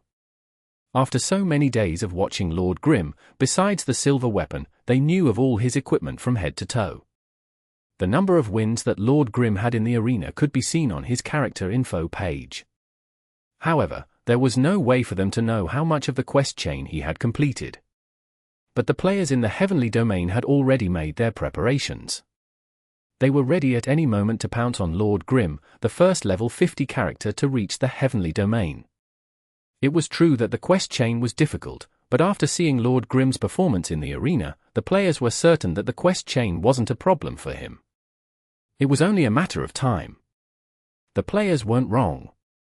It really was just a matter of time. The time it would be quite long though. Mucheng personally watched as Qiu took a whole 3 hours to defeat a boss. There was nothing that could be done about it. This boss had a passive that let him recover health automatically. Lord Grim's damage output was very weak because of his level and equipment. With this automatic healing reducing the damage even further, he could slowly whittle it down. He couldn't make mistakes either because a moment of rest would let the boss heal up a bit and destroy some of his previous efforts. During this battle, Mucheng was able to witness Qiu's endurance. For this fight, Qiu had Lord Grim carry a huge amount of mana potions. Once the mana pool hit 10%, he would begin giving Lord Grim mana potions to drink. Some of these mana potions were instant recovery ones, which were used at the appropriate times. Throughout the long 3-hour battle, Lord Grim was able to keep his mana pool up. Of course, this also had to do with Qiu's control over his skills. If not, with an unspecialized character's arsenal of 120 kills, if he just randomly threw one after the other out, it wouldn't matter how many potions he brought. Consuming potions had a cooldown too. This amount of time had to be calculated when using skills.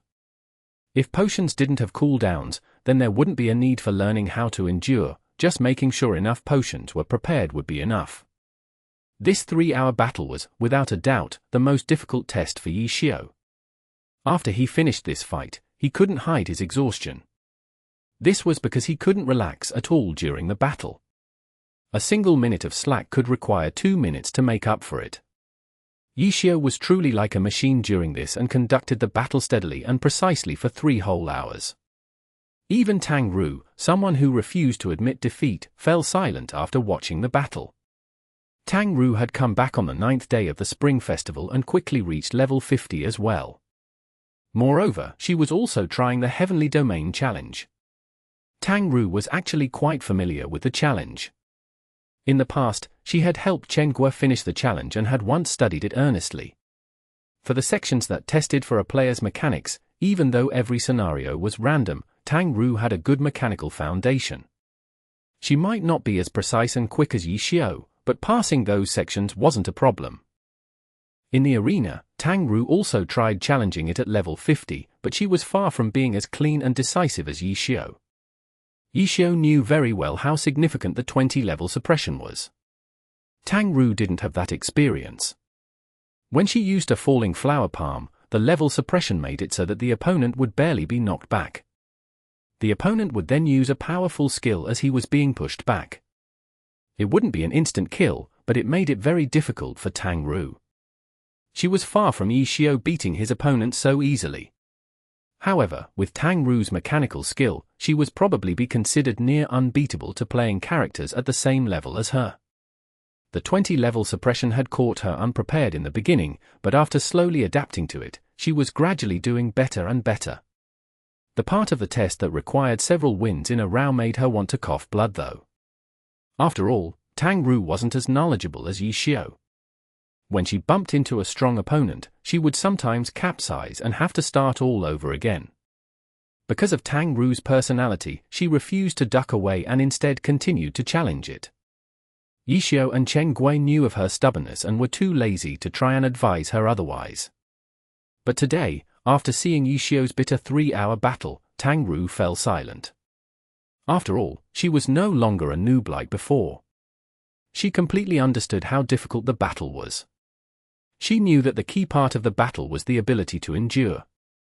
This was something she had learned from Yi Xiu before, but there was no way she was good enough to last 3 hours like Yi Xiu. And if she couldn't do this, she would run out of mana. Without mana, the damage output from a level 50's normal attacks compared to the boss's automatic health recovery would only end in tragedy. Perhaps she could do it if Yi Xiu was on the side giving her pointers, but this wasn't what Tang Ru wanted. After staring blankly for a good while, she finally spoke, "That part looks very hard. I probably can't pass it." "Yeah." Yi Xiu nodded his head. Thus, Tang Ru looked at her soft mist and saw that she would be stuck on that part of the quest chain. Giving up halfway was something that made her heart hurt very much, but she clearly knew that the obstacle wasn't something she could clear. Continuing to try stubbornly would be too unwise. Should she first go to the dungeon and practice her endurance? Tang Ru thought of the training program Yi Xiu had devised for this. She turned her character around and actually planned on heading to the dungeon. "Where are you going?" Yi Xiu saw her character move and suddenly asked. "I'm going to try my endurance capability," Tang Ru said. "There's no need to fix this, not at this moment." Yi Xiu bitterly laughed. "Just pay attention when you practice and you'll be fine. Improving is a gradual process. It's not worth it paying so much effort just for this obstacle." Tang Ru's soft mist continued to run in the direction of the dungeon as if she hadn't heard what Yi Xiu said. But when she was about to arrive, she suddenly nodded her head. "True. The obstacle isn't that important. I'm going to level, while improving." After saying this, she checked the potion she had in her inventory and rushed into the level 50 dungeon. There were many level 50 dungeons. This was because level 50 had been the level cap for 3 years. Leveling to 50 wasn't that difficult. How was the company supposed to keep the players interested? By giving players all sorts of things to do at level 50. It could be said that in Glory, players could only truly experience the joy of the game after reaching the max level. After this, as the level cap increased, more high-level dungeons appeared, but the level 50 range still had many classic dungeons or dangerous scenarios that didn't need to be closed. Once a player reached level 50, there were many wild maps and dungeons to choose from. The top guilds would naturally have more places to compete at. However, there were only a few characters that had reached level 50. At level 50, the dungeons wouldn't only be 5-player dungeons. There were 10-player ones, 20-player ones, even large-scale 50-player ones. Because there weren't enough characters, in order to run 10-player and up dungeons, the top guilds needed to party together. The top guilds currently encountered quite a few complications, mostly because of the level gap. The level 50 dungeons used to be the highest level dungeons, so there weren't any level ranges. Level 50 dungeons could only be entered at level 50 and above. But just like with the level ranges, lower-leveled players couldn't enter the dungeon and higher-level teams couldn't set records. Because of this, only having level 50 as the level range was a bit awkward. Right now, it wasn't possible for the guilds to form a 50-player level 50 dungeon team. By the time they could form such a large team, if the first string elites continued to level, when the other guild members arrived, they would already be past level 50 and wouldn't be able to compete for the dungeon record. The first string elites were the elites of their guilds. It was quite a problem. Should they continue to level or wait for everyone to reach level 50 and have a large team to advance together? The top guilds began discussing this. And from level 50 onwards, the same problem would occur at level 55, 60, 65. These levels were all once the level cap and would all have one level range restriction dungeons as well. At the same time, 5-player dungeons wouldn't be cared for too much. Whether it was to show the guild's strength or for good equipment and materials, the larger the dungeon restriction the better. 7 or 8-player elite teams could only strut around small dungeons. What was the point in that? Even worse, they couldn't even show their strength in small dungeons. Wasn't there Lord Grimm's team still? But for large dungeons, they believed that Lord Grimm wouldn't be able to compete with them. Guild Happy had only just been created. Apart from the 5-player team, everyone else was just a bunch of noobs. How could they compete with the experienced teams of the top guilds? How should they continue? The top guilds obviously wouldn't discuss this with each other. They planned on their own. And with Lord Grimm's recent upsurge of fame, it seemed like he was about to reach the heavenly domain. So his coming in the heavenly domain, the top guilds had been watching Lord Grimm attentively long ago. In particular, with how much of an uproar he had created with his heavenly domain challenge, even the clubs had noticed him. After knowing of his identity, no one would dare look down on him anymore. Chapter 18. Entering the heavenly domain. Entering the heavenly domain was an exciting event for glory players. You have to look at it from Chengguo's perspective. Choose a good day, relax, take a bath, pay your respects to those gods of luck, and then enter the heavenly domain. But for Yi Xiu, after completing the quest chain, he didn't look excited at all. He just strolled right into the heavenly domain. Yi Xiu might be calm, but the world wasn't. Getting into the heavenly domain was a major event. The system would publicly announce it. It would be announced to the 10th server, as well as the heavenly domain. This was the first announcement of this kind for the 10th server, and another one wasn't going to happen anytime soon. But because the 10th server was full of new players, many of them didn't really know about the difficulty of the challenge, so they weren't too shocked. In their eyes, it was just another announcement about Lord Grimm. But for the heavenly domain, their response was enormous. Since the character entering the heavenly domain was from the 10th server, the announcement would naturally make it clear which server the character came from. 10th server.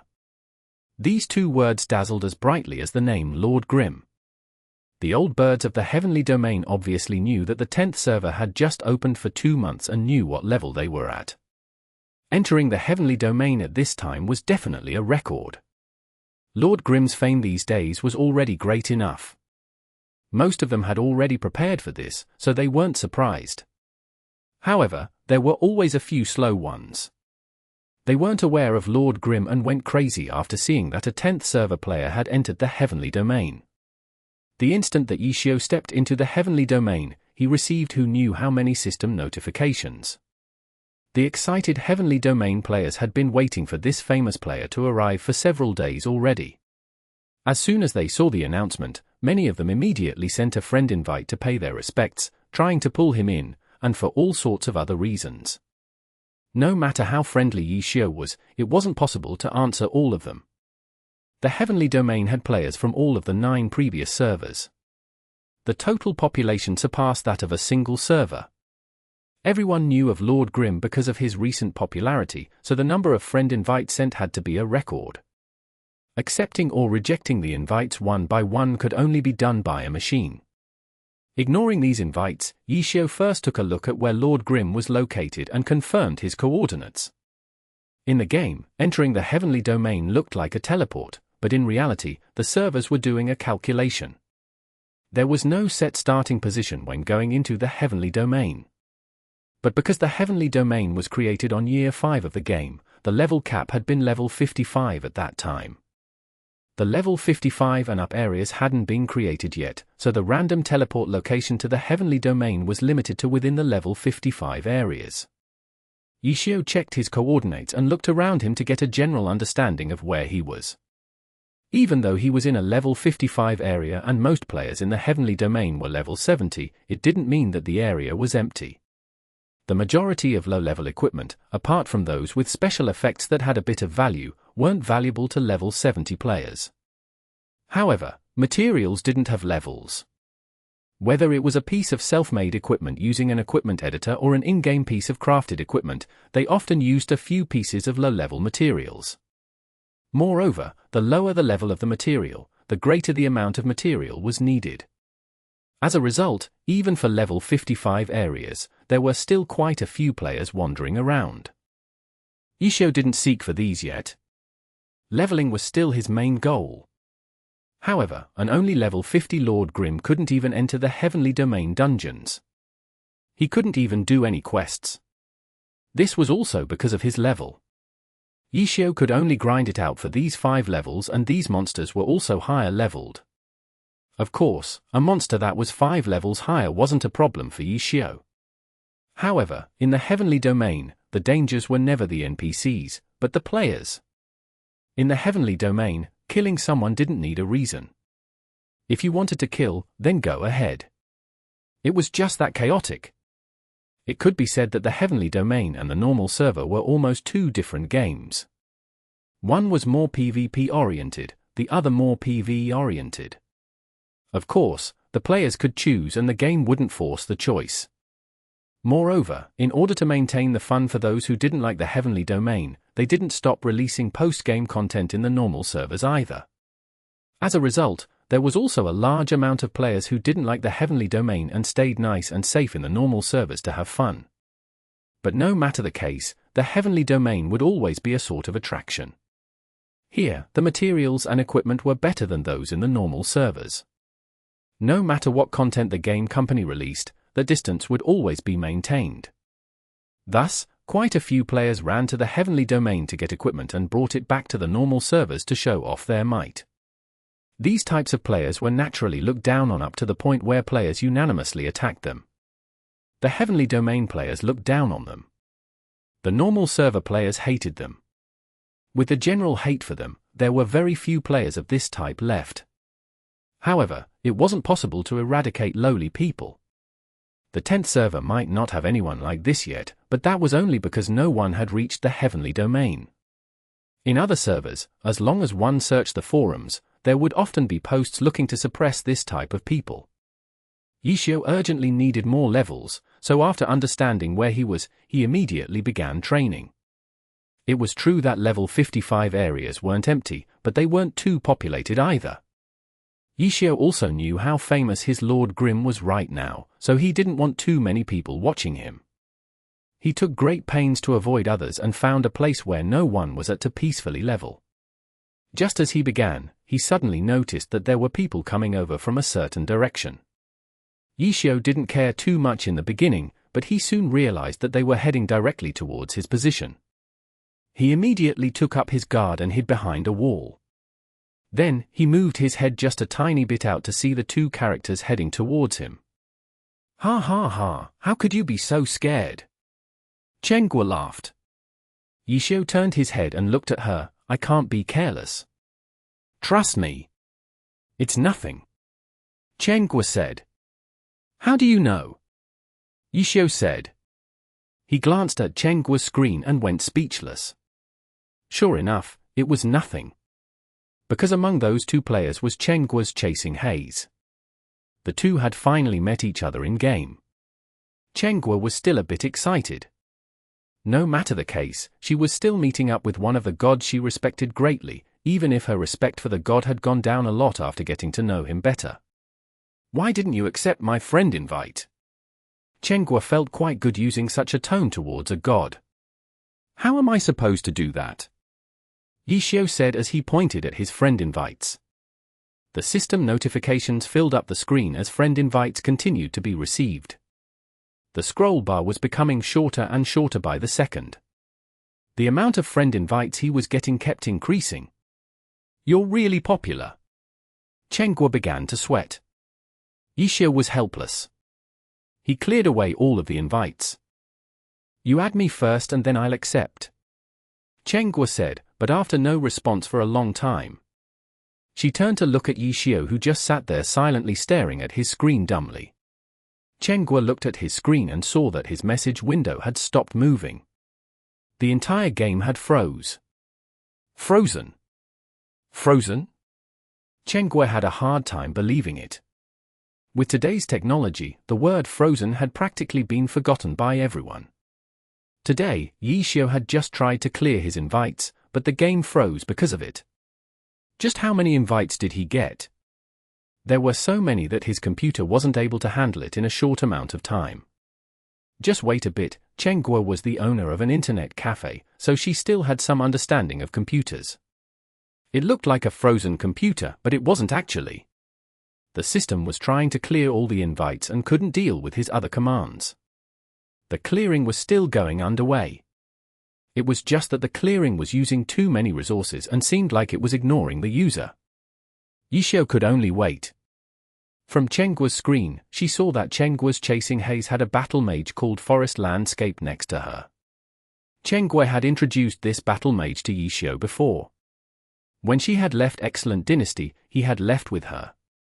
According to Chen Guo, his mechanics were just a bit worse than hers, which meant that he could really only play in-game. There wasn't much hope of him being good enough to join the team. Look at this guy. His computer froze. Hold on a sec. Yixiao heard Chen Guo talk to Forest Landscape. Does he know who I am? Yixiao asked. Yes, I told him. Chen Guo nodded her head. After leaving Excellent Dynasty with Chen Guo, the two had gotten quite close. Chen Guo had already told Forest Landscape of Yixiao in private. Forest Landscape was one of Yixiao's loyal fans and was obviously very shocked. He had hoped that he would one day meet with him. Today, after hearing that the god was coming to the heavenly domain, he immediately rushed over with Chen Guo. Once he heard that the god's character was frozen, his admiration for him increased even more. He really deserves to be called a god. How long had it been since he heard of a computer freezing from glory? God truly was extraordinary. Yixiao sat there for 5 minutes. His screen suddenly moved and all of those previous messages were cleared. But Yixiao quickly discovered that another flurry of notifications flashed. Players were still sending friend invites. How could Yixiao have such a tragedy occur again? He clicked rapidly and rejected all of the invites. Forest Landscape. In-game, Chen Guo introduced him to Yixiao. Idle. Forest Landscape blurted out, not waiting for Chen Guo to introduce Yixiao. Chapter 419. It's not that simple. In reality, Yixiao didn't actually have much experience interacting with his fans. The fact that he was an idol for so many years, even with him hiding the entire time, was simply a miracle. This type of player could only appear in esports. Facing an excited fan, Yixiao displayed his usual calmness and didn't appear tongue-tied. He acted as if his fan was a normal person and said a simple hi. I'm a big fan of yours. You definitely have to return to the pro scene. Forest Landscape said. Of course. Yixiao said. Forest Landscape didn't say anything afterwards. Even though he was facing an idol he admired, besides expressing his sincere support, he couldn't think of anything else to say. What are you planning on doing now? Chen Guo asked. Her voice could be heard twice, both in-game and outside of the game, making it sound a bit weird. I'm obviously going to level. Yixiao said. Let's party up. I'll carry you. Chen Guo said and sent Yixiao a party invite. You guys carrying me? Might not be faster than me leveling on my own, Yixiao said. In a party, the individual would gain less experience per monster but would kill monsters faster. Alone, the individual would gain more experience per monster but would kill monsters slower. Leveling speed depended on how much experience was gained in a certain amount of time, so whether or not leveling alone or leveling with a party depended on the individual player's skill and the party's efficiency. Yixiao was a top god. There was no need to question his individual skill, which was why partying with others might not be faster for Yixiao. But it won't be as tiring. Chen Guo said. It was true. Whether it was more efficient to level alone or level with a party depended on the circumstances. However, leveling with a party was certainly more relaxing than leveling alone, that was indisputable. Thinking of this, Yixiao didn't persist. Leveling alone was a bit faster, but it wasn't significant enough to argue over. As a result, the three partied up. They were just killing wild monsters, so there didn't need to be any leading or cooperation. It was simply see a monster, kill a monster. Chen Guo and Forest Landscape were veteran players and were bullying level 55 monsters as level 70 players. What pressure could there be? Yixiao might be low-leveled, but with his skill, saying that the monsters were being bullied would be being polite. There was naturally no suspense. Chen Guo and Forest Landscape had specially come here to help him level and had already decided earlier that they would accompany him all the way to level 70. As a result, they didn't have anything else planned and stayed the entire time, killing level 55 monsters. The level 55 monsters obviously had some good drops, but because their levels were too high or too low, the chances were low. All it did was make the monotonous grinding slightly more interesting. Though for the two of them, how could accompanying their idol to level be boring? Doing this was very fun for them. After leveling for an hour, the three chatted for a bit.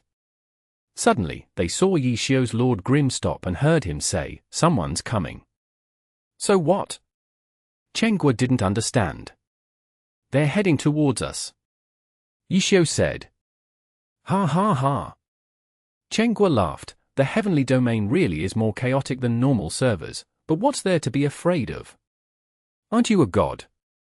Forest Landscape didn't make known his position, but in his heart, he didn't think much of it either. Peeking in the heavenly domain was very normal. Being ambushed by malicious players while leveling was something most players had experienced before. Not only that, but they were completely prepared for this to happen. While Yixiao's reaction was somewhat on the cautious side, Forest Landscape also thought that since he was a god, being so cautious for something small like this lowered his image of god a bit. But Yixiao didn't feel embarrassed at all. He only added, "It's different." Different? What's different? Chen Guo asked. In the 10th server, after Thousand Waves Lake, the top guild stopped bothering us. Do you really think they would just come to peaceful terms with us so easily? Yixiao said. That. Usually.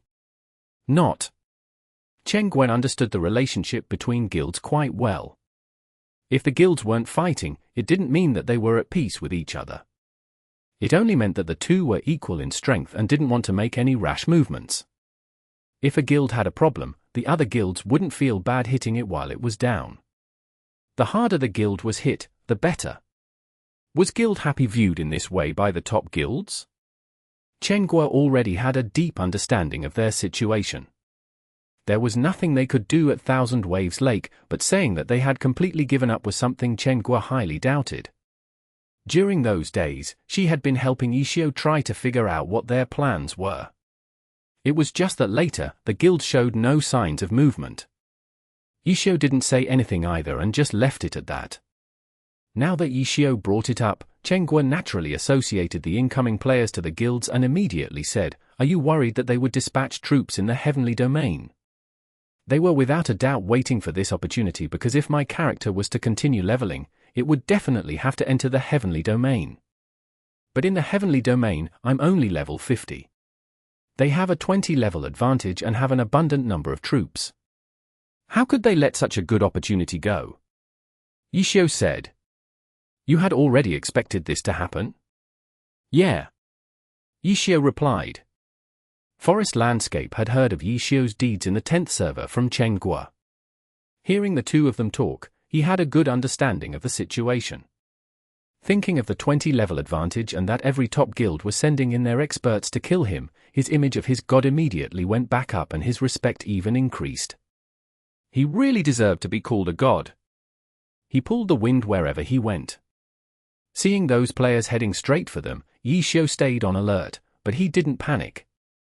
Because he had been on guard since the start, his leveling location had been chosen with this in mind. When they killed monsters, they went through a relatively open map, so that they would discover incoming players early.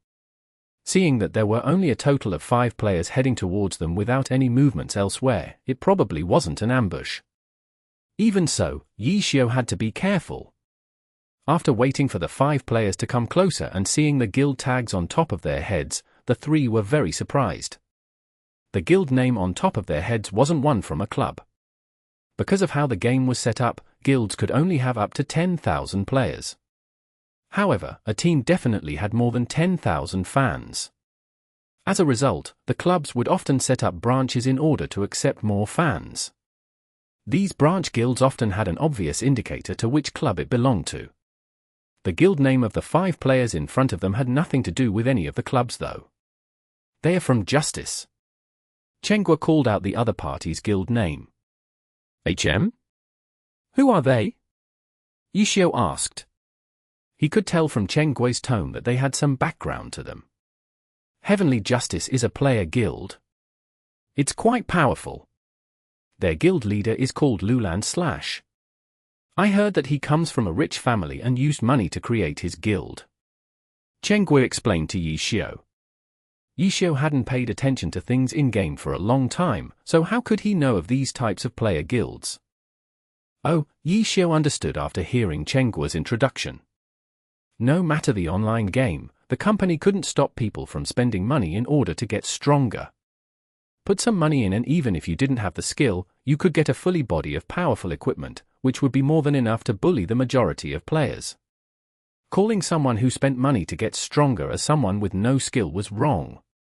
Those who were willing to spend money meant that they at least cared about the game. No matter how bad their mechanics were, they wouldn't be worse than a noob.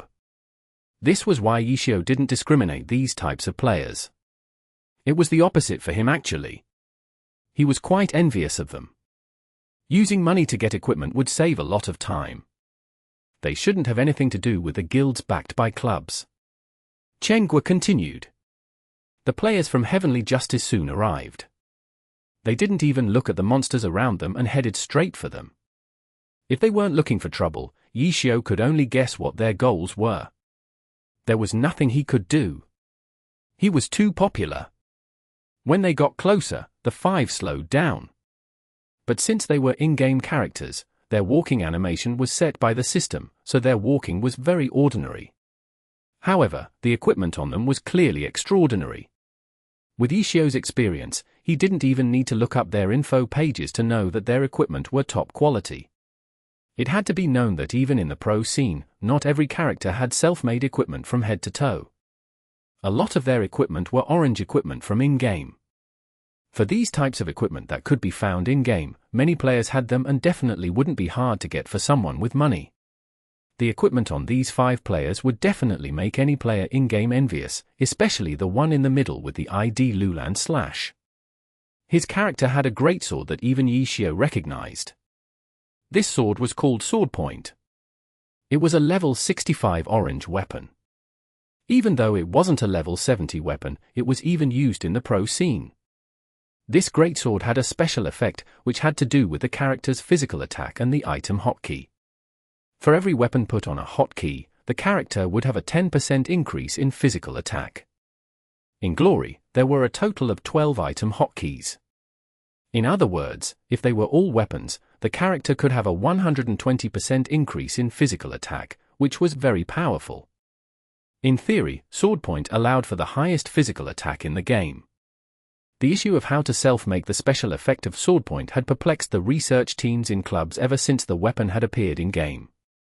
TLN, can you update the glossary if there is new terms? Thanks. I can update the glossary after I finish checking a chapter, or an arc. It would be a bit slow though. Chapter 20. I'm his boss. There were only things you couldn't think of, but there was nothing you couldn't make. This was one thing the game was proud of. It didn't matter if their words were just an exaggeration. It was indeed true. As long as you could find the item in the game, it was 100% possible that you could make it. This meant that Sword Point's unique special effect could be added onto a silver weapon. However, even after many years of research, no one had found a way to do it. Swordpoint's unique special effect made it popular in the game and was considered as a top-tier weapon for swordsman classes. Because of its power, it was obviously a very rare drop. Loulan had one, but he probably hadn't gotten it himself. That greatsword is called Swordpoint. You should know of it. It wasn't a secret that Loulan possessed Swordpoint. Chengguo was still introducing him to Yi Xiu, but she didn't know that Yi Xiu had already recognized this weapon. I know. I already saw it. Yi Xiu said. Oh. Chengguo didn't say anymore because Loulan and his 4 party members were in front of them. Very soon, a chat bubble appeared over Loulan's head along with a smiley face. Nice to meet you, smiley face. This was one of the most popular ways to chat in Glory. The player used his voice to communicate, but because the character couldn't show the player's facial expression, many people like to use emojis as a replacement. Nice to meet you too, smiley face. Yi Xiu did the same and added a smiley face as well. Brother Lord Grim, it's an honor to meet you. Loulan said directly to Yi Xiu. Loulan it's an honor to meet you too. Yi Xiu replied. Liar. You just found out. Chengguo looked down at Yi Xiu and sent a private message. It's just manners. He probably just found about me too a few days ago. Yi Xiu quickly replied. Tell him you're Yi Xiu. Then it really would be an honor to meet you. Chengguo replied. She was looking forward to see this scene. It would be very amusing to see. Before Yi Xiu could reply, Loulan continued to speak. Brother, reaching the heavenly domain at level 50 is unprecedented in the history of Glory. You're amazing. I wonder which server you used to play on. Perhaps we know each other. Loulan said. There was no way a new player who had just started playing on the new server would be able to finish the heavenly challenge at level 50. Even an incredibly talented player like Tang Ru, who had passion, strong mechanics, and a god personally instructing her, couldn't complete the challenge. During the past few days, many people had been curious about Lord Grim's identity. Every famous player in the heavenly domain had been suspected. However, during the Spring Festival event, these characters were all busy in the heavenly domain, so the suspicions towards them were quickly dispelled. Then, people began to recall the retired elites, who were perhaps starting the game again. After greeting him, Loulan began figuring out what server Yi Xiu's main account was from. Yi Xiu didn't try to hide it and answered, I used to play on the first server, but I hadn't played on it for a long time. First server, Loulan and his 4 friends took a deep breath. If he really had started playing when the first server opened, then he was senior of seniors. But there was also another possibility. He had started playing later and had simply chosen to start in the first server. Brother, do you have an account in the heavenly domain? Loulan asked again. He felt that someone so skilled must be an experienced player. It wasn't possible for him to not have a character in the heavenly domain, and the character must have been famous once. Not anymore. Yi Xiu replied. You give it to someone. Loulan said. You could say that. Yi Xiu replied. What's the name of the character? Loulan thought if he knew the name of the character, he would have a much easier time figuring out his identity. Loulan was right. After Yi Xiu told him his old character's name, it was really obvious who he was. One Autumn Leaf. Yi Xiu said. Chengguo was excited. This was the moment she was waiting for. This name sounds really familiar. Do we really not know each other? Loulan thought for a while. But right after the pause, before Yi Xiu could reply, emojis popped up above the heads of all 5 characters in the other party. Shocked. Sweating. Surprised.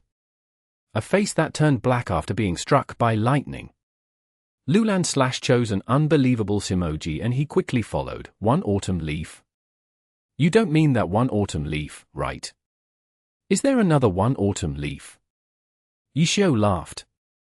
A moment of silence. This time, there wasn't any emoji on all 5 of the characters. They seemed to be lagging and didn't move at all. Are you saying you're Yi Xiu? Loulan regained his composure the fastest. Yes, that's me. Qiu didn't hide his identity. Crash, everyone heard a crash, but didn't know where it came from. But they could hear someone quickly speak, God yeqiu.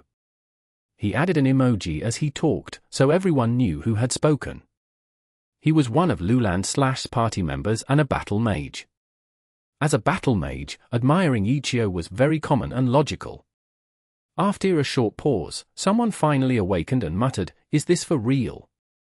"It's real." Qiu smiled while saying, "Can you prove it?" Loulan asked. "I don't have to prove it. It's up to you whether you want to believe me or not." Qiu laughed. Loulan was startled, but he was right. He immediately followed, "Fine. If you really are God Qiu, then that's even better. I've heard that you want to go back to the pro scene and make your own team." "Yes. I've thought about it," Qiu said. "What a coincidence. I've been thinking about building a team for a while and I've been preparing as well. But good players are hard to find. God, are you interested?" Loulan asked. "Then too bad for you. The god has already signed a contract with me already." How could Chengguo bear it, seeing a person try to dig him out from right in front of her? She jumped out and pushed Qiu aside, standing in front of Loulan while speaking. "Who are you?" Loulan hadn't paid attention to Chengguo and forest landscape after greeting them. These two characters weren't famous in the heavenly domain. "I'm his boss," Chengguo said. "What boss?" Loulan was puzzled. "You don't know what boss means." Chengguo looked down on him. "Investor," Loulan said in a more professional way. "Eh? Kind of." Chengguo suddenly lost her confidence because all she did was provide food and shelter for Qiu. She hadn't really done much else for him. Loulan was quite famous for having money. No one knew what his background was, but there were quite a few rumors saying his family were at least millionaires. In any case, it was a lot stronger than Chengguo's background, who only owned an internet cafe. Having support from someone like this might be better for Qiu. It didn't seem quite right for Chengguo to jump out like that. After all, she and Qiu hadn't officially signed a contract or anything. Even if the guild had already been made in the 10th server, what did that mean? They were still far from starting yet. Thinking about this, Chengguo wasn't sure. She turned around and looked at Qiu, but all she saw was him laughing. Even so, he said to Loulan "Yes, she's my boss." Just this sentence made Chengguo's confidence come back, she even straightened her back as if Loulan could see her. She said, "Did you hear that? That's what boss means. Do you still need to ask?" Loulan thought it was a bit suspicious, but this was their first time meeting. He knew nothing about Chengguo's background. He heard Qiu admitting it himself, so it naturally wasn't a good to try and buy a player in front of her. He said, "I see. What a pity." He followed, "Then if it's convenient, how about we add each other as friends? Later, if anything comes up, we can help each other." Qiu agreed and sent a friend request to Loulan Chengguo paused for a second because Loulan also sent her a friend request. Of course, Chengguo accepted too. Loulan looked around, asked, "Are you 3 leveling?" "Yeah," Qiu replied. "Then we shouldn't bother you guys any longer. Let's keep in touch," Loulan said. "Let's keep in touch." Qiu nodded his head. Loulan turned, carrying his sword point, and left together with the other 4 players.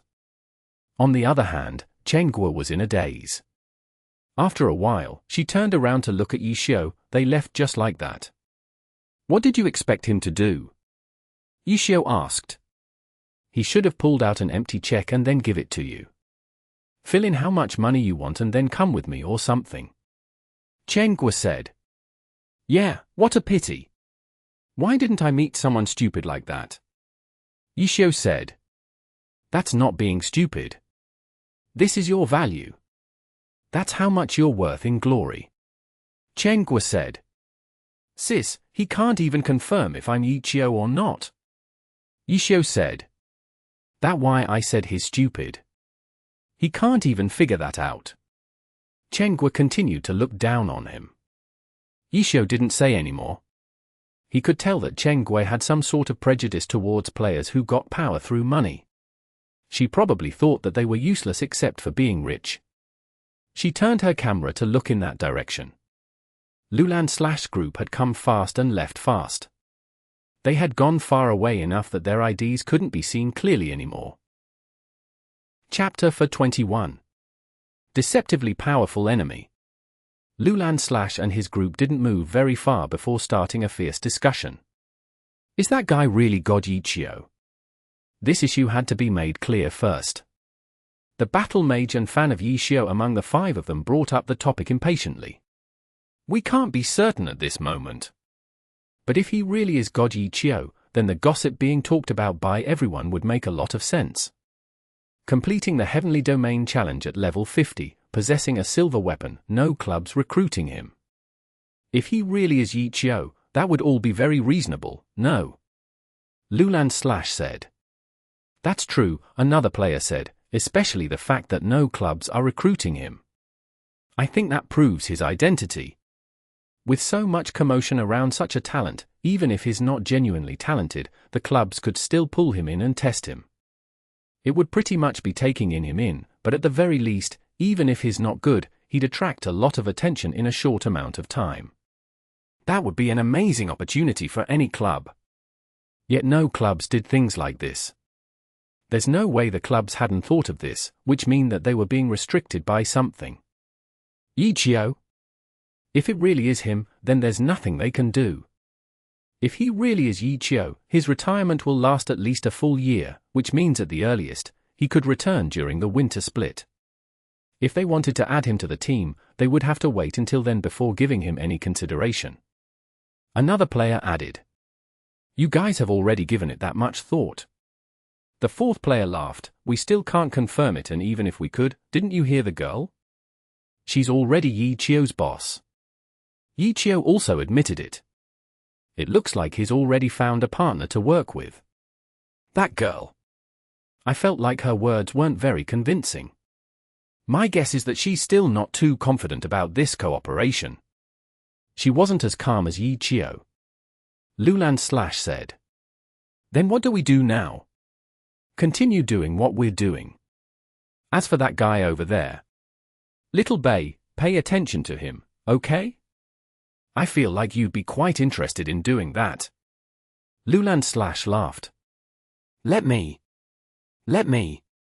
Little Bay was that battle mage. As a fan of Yiqiu, interacting with him would be something he was happy to do.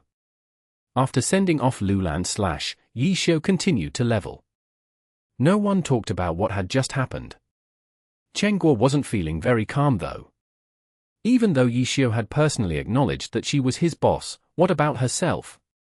After discovering that there were these types of competitors out there, she was beginning to hesitate. Loulan/ judgment of her was correct. The current Cheng Guo wasn't feeling very confident. She already realized that with Yiqiu's skill and position and her small amount of capital, she might not be able to help too much. It could even be said that she would be restricting his development. In the Glory Pro Alliance, every year, the two lowest-ranked teams would be kicked, which meant that every year, there could be up to 2 teams that would be replaced. As a result, there were plenty of people who invested in a team hoping that it would enter the Pro Alliance. Cheng Guo was certain that these investors had much more money than she did. With Yiqiu's skill and status, if he had an offer, who would refuse it? But what about her? What type of capital she could afford wasn't something others knew. She didn't even know herself. When the time came, she might not even be able to afford the transfer of another pro player. As an owner, being that poor would be a joke. With an investor like her, could she actually help Yiqiu achieve his dreams? Cheng Guo discovered that she hadn't been mature enough when she had made the decision on a whim. Leaving Excellent Dynasty was a small matter. Not watching Excel Len Era's matches was a small matter. But wasn't she overestimating herself saying that she would create a team that would beat Excellent Era? What are you thinking about? Please concentrate a bit more. Chengguo woke up with a start. She looked at her screen and saw that Yishio's Lord Grim had moved past her and grabbed a small monster next to her. Launchers were long-ranged attackers. Having a monster so close to her while fighting and not reacting meant that her mind had gone wandering away. Oh, I wasn't paying attention. Chengguo gave an excuse. Are you thinking about that guy from before? Yishio asked. A bit. Chengguo said. What were you thinking of? Yishio asked. I was thinking that if we're going to create a team, then our resources are a bit scarce. Seeking for some cooperation with others might not be a bad idea. Chengguo said. It's not a bad idea, but there's one problem with it. Yishio said. What's the problem? Chengguo asked. We're not familiar with them. Yishio smiled. We just met. Of course, we're not familiar with them. Chengguo said. That's why they added us as friends. Them saying that they would contact us later was because they're not familiar with us either. Yishio said. Talk with them a bit and we'll be familiar. Chengguo said, but she also felt a bit grieved. She really wanted to rely on her own power to help Yishio create a team, but she also felt like she wouldn't be able to accomplish it with only herself. Did they really need to borrow other people's help? Chengguo was very conflicted. Tang Ru was sitting next to the two of them. She wasn't in the same place as them, so she hadn't heard their conversation with Loulan / They hadn't said much, but she had noticed a few subtleties in their words. Tang Ru wouldn't talk of others' private matters, but if it was about the team, she felt like she had a part in it, so she joined in. Who'd you meet? People who appear to have money. Yishio said. Oh? What was his purpose? Tang Ru asked. They seem to want to form a team too, so they asked if I wanted to join. Yishio said. Why don't they join ours? Tang Ru asked. Good idea. Yishio praised. Chengguo listened in astonishment. This sister seemed to have overestimated their strength even more than her. How is your dungeon soloing going? Yishio was only killing wild monsters. It was a very easy task, so he often helped give some advice to Tang Ru on the side. It's a bit slow, but I feel like I've improved a lot. Tang Ru said. For you, leveling isn't that important. It's more important to practice your mechanics well. Yishio said. Are you saying that your mechanics have already peaked and you don't need any practice? Tang Ru said. For now, it really is like that. Yishio said seriously. It won't be like that sooner or later. Tang Ru said seriously as well. Then I hope I'll be able to see that day soon. Yishio said. Don't be afraid if someone embarrasses you first. Tang Ru said. I'm just afraid that won't have enough time to wait for that moment to come. Yishio sighed. Tang Ru was startled by this and also felt a bit melancholy. People couldn't stop nature from taking its course. As a result, the three each had their own sorrows. The atmosphere seemed to have frozen up until Chengguo suddenly called out, more people are coming. I see them. Melancholy was melancholy, but Yishio was still going to do what he had to do and was mindful of what was around him. Because the map was spacious and empty, it wasn't a hard task. He had seen the three heading towards them long ago. He did the same as before and checked around. There were no other players around them. It was just three of them. Yishio doubted that the guilds would be so arrogant as to send just 3 players to take him down knowing his identity. They don't have any guild names on them. The 3 players entered their view. After seeing the name above them, Chengguo started. Be careful. Yishio immediately said. If they didn't have guild tags, then it was likely they didn't have any good intentions. In the heavenly domain, the top guilds would also have open accounts. Understood. Chengguo nodded her head and then reminded Forest Landscape, be careful. The 3 headed straight for them and the distance continued to close. From their equipment and weapons, Qiu was able to distinguish their classes. Spellblade, Sharpshooter, Elementalist. After seeing these three classes, Qiu's mind began to turn. Almost instinctively, he gave the three characters an ID. Unfortunately, the three IDs on top of their heads weren't the ones Qiu was thinking of. Run! Qiu suddenly shouted. Run? Chenghua was startled. No good. Run! Qiu's Lord Grim slid back with an aerial fire and flew out. Chenghua also used an aerial cannon and asked, why run? Forest Landscape was confused too, but since Chenghua was already asking, he didn't need to say anything. With the movement buff from neutral chasers, his movement speed was also extremely quick.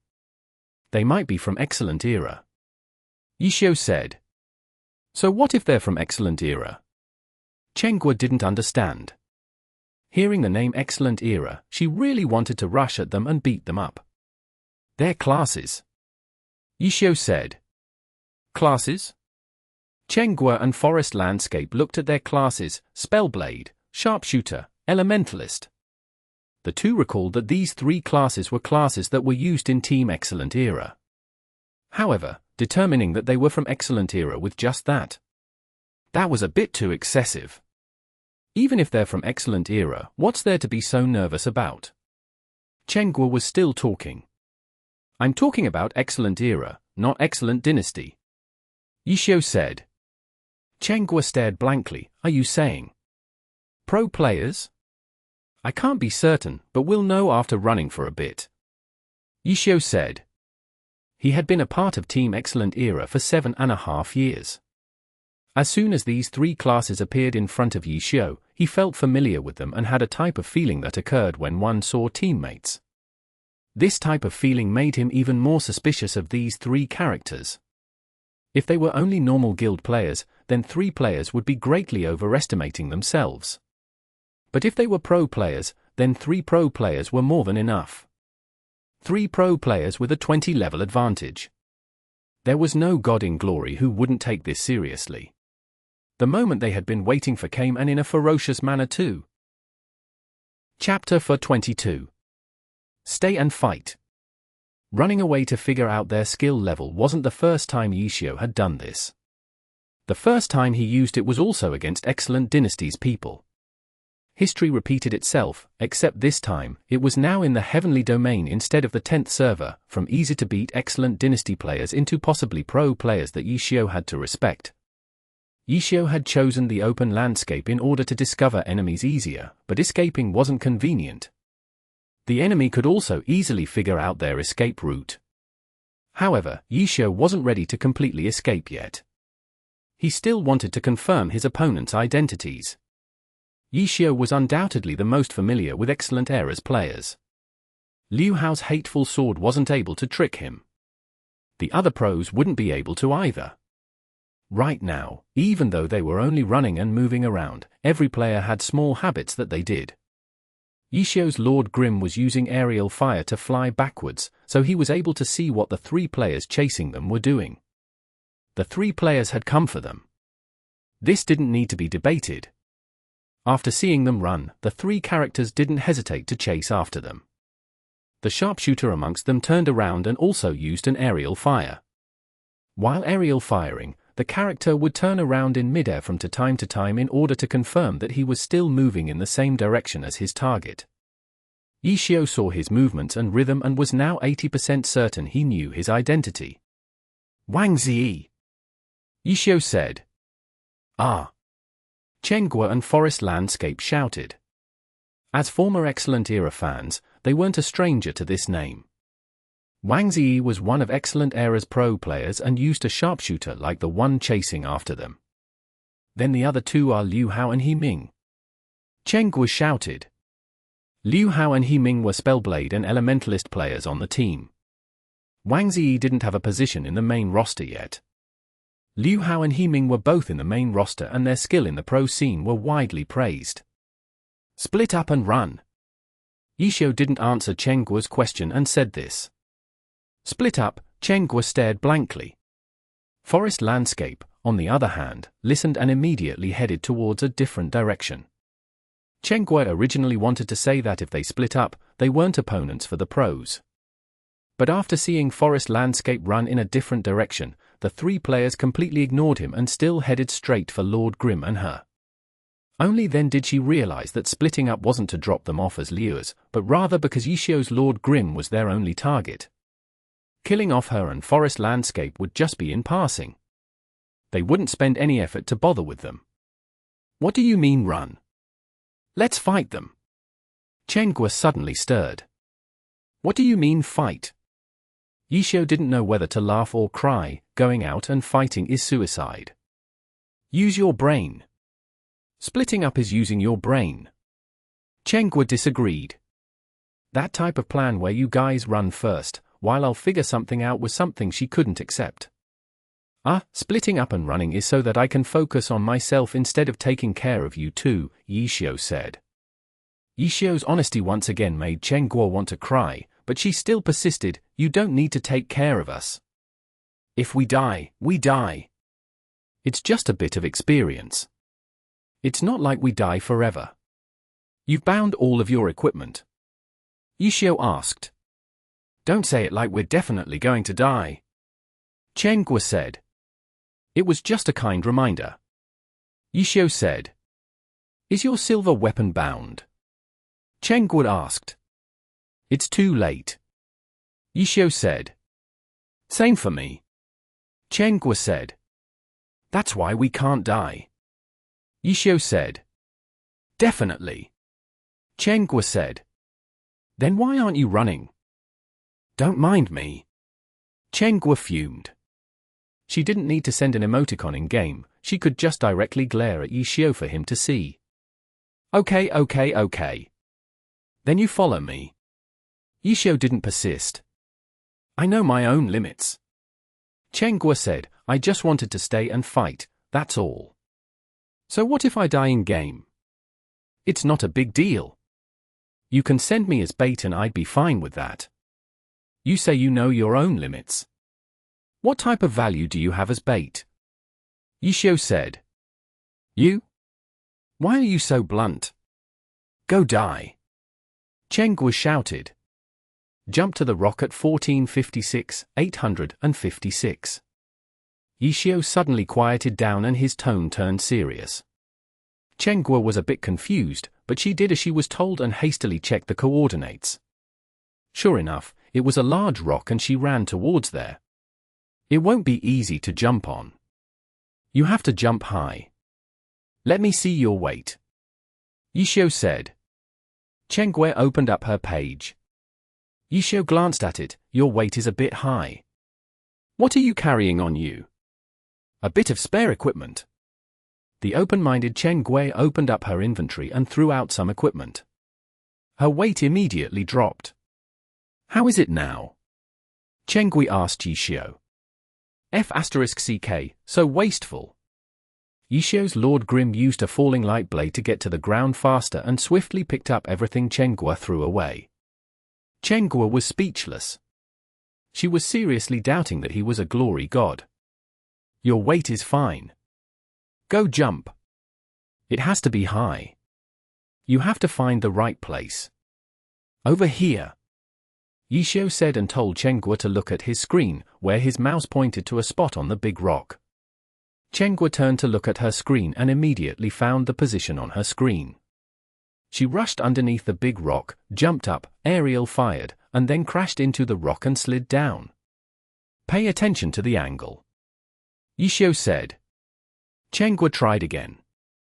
This time, she didn't crash into the rock, but she had been too careful with her angle. She missed the rock and failed again. Looking back, the three were quickly closing in. Cheng Guo was starting to get very worried. What do I do if I can't jump on? Cheng Guo asked. You'll be like a clown who the enemy laughs at. Yishio said. Cheng Guo heard this and got angry. She tried again and this time, she succeeded. She was a bit surprised that she made it on. How did she do that? And then what? Cheng Guo asked after jumping onto the rock. Move back. A bit more. A bit more. Yeah. That's good. Yixiao directed. This big rock was so big that it was almost like a platform. Chenghua listened and had chasing Haze continue moving back. When Yixiao told her to stop, she discovered that she couldn't see what was going on down there anymore. And then? Chenghua asked again. Wait for my order. Yixiao said. Chenghua sat there anxiously. Her right hand was on the mouse. Her left hand was on the keyboard. She was ready at any moment to do something complicated. She really wanted to see what Yixiao was doing, but she knew that her opponents were already close. What if Yixiao's arrangement for her was very important? As a result, she didn't dare be distracted and stared at her monitor.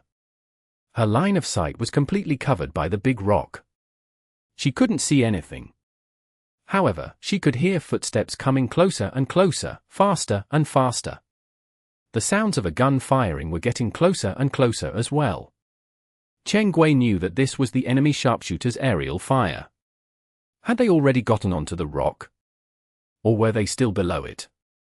Or perhaps they were only a few steps away from her. But she didn't dare move. She didn't know what Yixiao was planning. Maybe he was planning on using her as bait and then doing something after that. Except... Chenghua looked around and saw that no attacks came onto the rock. This rock was very big. The Spellblade and Elementalist wouldn't be able to reach up here. If the sharpshooter used aerial fire, his recoil wasn't as strong as a cannon, so he wouldn't be able to reach this height either, unless the sharpshooter learned the mechanic skill to directly fly up. Chenghua thought about it, when she suddenly heard the loud sound of gunfire. It was continuously firing, which meant that it wasn't an aerial fire, but actual firing. Then, she saw a bright flame rush up. She didn't have a full view of it, but from the visual effects, it had clearly been done by the opponent's Elementalist. If she could still bear to not look at her surroundings, then she wouldn't be Chenghua. However, she was still too afraid to move her character, so she looked at Yixiao's screen. Bullets and magic were flying all around in Yixiao's line of sight. Chenghua looked at it anxiously for half a minute, but she couldn't see what the situation was. Once he started maneuvering, his character camera would constantly be turning. Chenghua couldn't figure out what his intent was, but she was at least able to see Lord Grimm's health and mana pool. From the looks of it, the situation wasn't looking too bad. Chenghua really wanted to know what she could do, but she didn't dare bother Yixiao right now. Just seeing his screen spin around, making her eyes go blurry, Chenghua often only realized after several moments later, oh, that guy just did that type of attack. Chenghua, who was unable to see anything clearly, finally discovered a smart method. She started looking at Lord Grimm's coordinates and from there, she could figure out his general direction. However, the coordinates didn't constantly update and only changed every second. In the end, Chenghua wasn't able to get anything out of it. At this moment, Yixiao's left hand suddenly extended out towards her. He shouted, "Give me your mouse." Ah! Chenghua was startled and let go of the mouse in her right hand in panic. Yixiao's left hand grabbed Chenggua's mouse. His right hand was on the keyboard and he seemed to be moving his character around, while shouting, "Stinger!" Chenghua was a bit confused, but hearing Yixiao's shout, she immediately used a stinger. She saw Yixiao's left hand control her mouse, aim in a direction, and throw out the stinger. "You can do that?" Chenghua was frozen. Chapter 23. Who do you think I am? Grenade! Chenghua didn't have enough time to be shocked when Yixiao yelled this out. She hastily used a grenade. At the same time, Yixiao used his left hand to control her mouse. Her character turned and threw. Chenghua couldn't tell what was happening on her screen, but because it was her chasing Haze's attack, she was able to see the result from Yixiao's screen. The 8 missiles that exploded out of the stinger rained down. Explosions burned all around Lord Grimm, but because he was in the same party as chasing Haze, he wasn't affected by it. It didn't matter how many missiles exploded on him. There was nothing to worry about. However, Chenghua wasn't able to see where exactly the grenade had fallen because Yixiao didn't look for the grenade. Yixiu's left hand returned to his keyboard.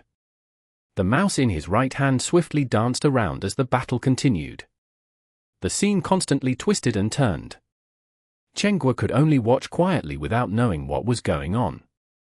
She didn't even know if she should have her right hand go back to her mouse. It couldn't be said that this was the first time Chengguo had seen someone use two computers at once. However, normal players could only at most use one computer's character to follow the other computer's character in order to gain experience. Yixiu, on the other hand, was controlling the other character to attack. Even though Chengguo was the one pressing the key to use the skill, the attack's timing and aim were being controlled by Yixiu. In reality, at that time, everything had happened too quickly and Chengguo had also been shocked.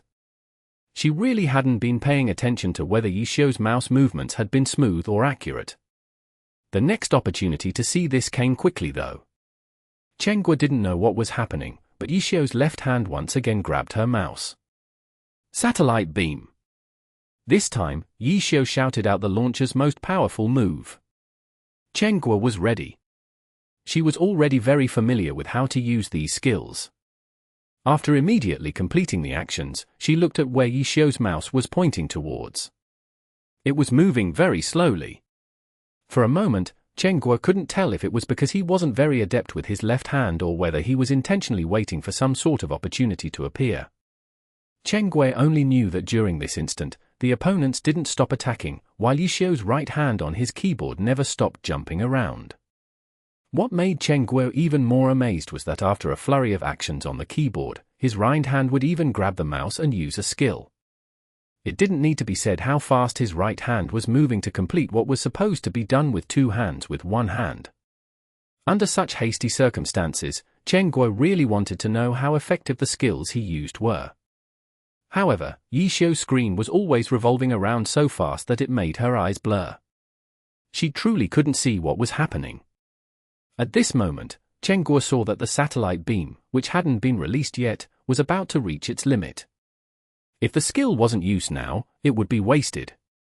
Just as she was about to remind him, the mouse suddenly shot forward and then stopped at a steady position. With a gentle click, the clouds in the sky split apart and a pillar of light descended towards where Yixiu was pointing at. Chengguo immediately switched her gaze to Yixiu's screen. This time, she was able to see clearly that the satellite beam had accurately hit a character. The target was completely enveloped in the pillar of light. Chengguo couldn't tell who had been hit. The pillar of light split into 6 smaller pillars of light.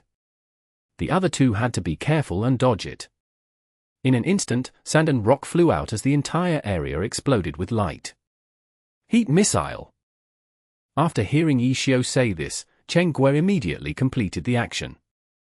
This time, Yixiu didn't wait. His mouse immediately moved and a heat missile shot out from chasing Haze's cannon.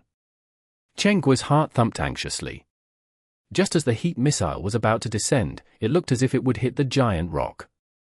If that happened, it would explode on the rock and the target wouldn't be affected. However, the heat missile's arc just happened to pass by the large rock and then disappear from view. Chengguo immediately turned her head to look at Yixiu's screen, but Yixiu wasn't looking at the missile. Instead, he rushed towards the target which had been hit by the satellite beam. Chengguo's chasing Haze might not have the best equipment, but they were definitely above average. The 3 characters being used by Excellent Era had equipment that were only on par with chasing Haze's, so being directly hit by such a powerful move like satellite beam would definitely hurt a lot.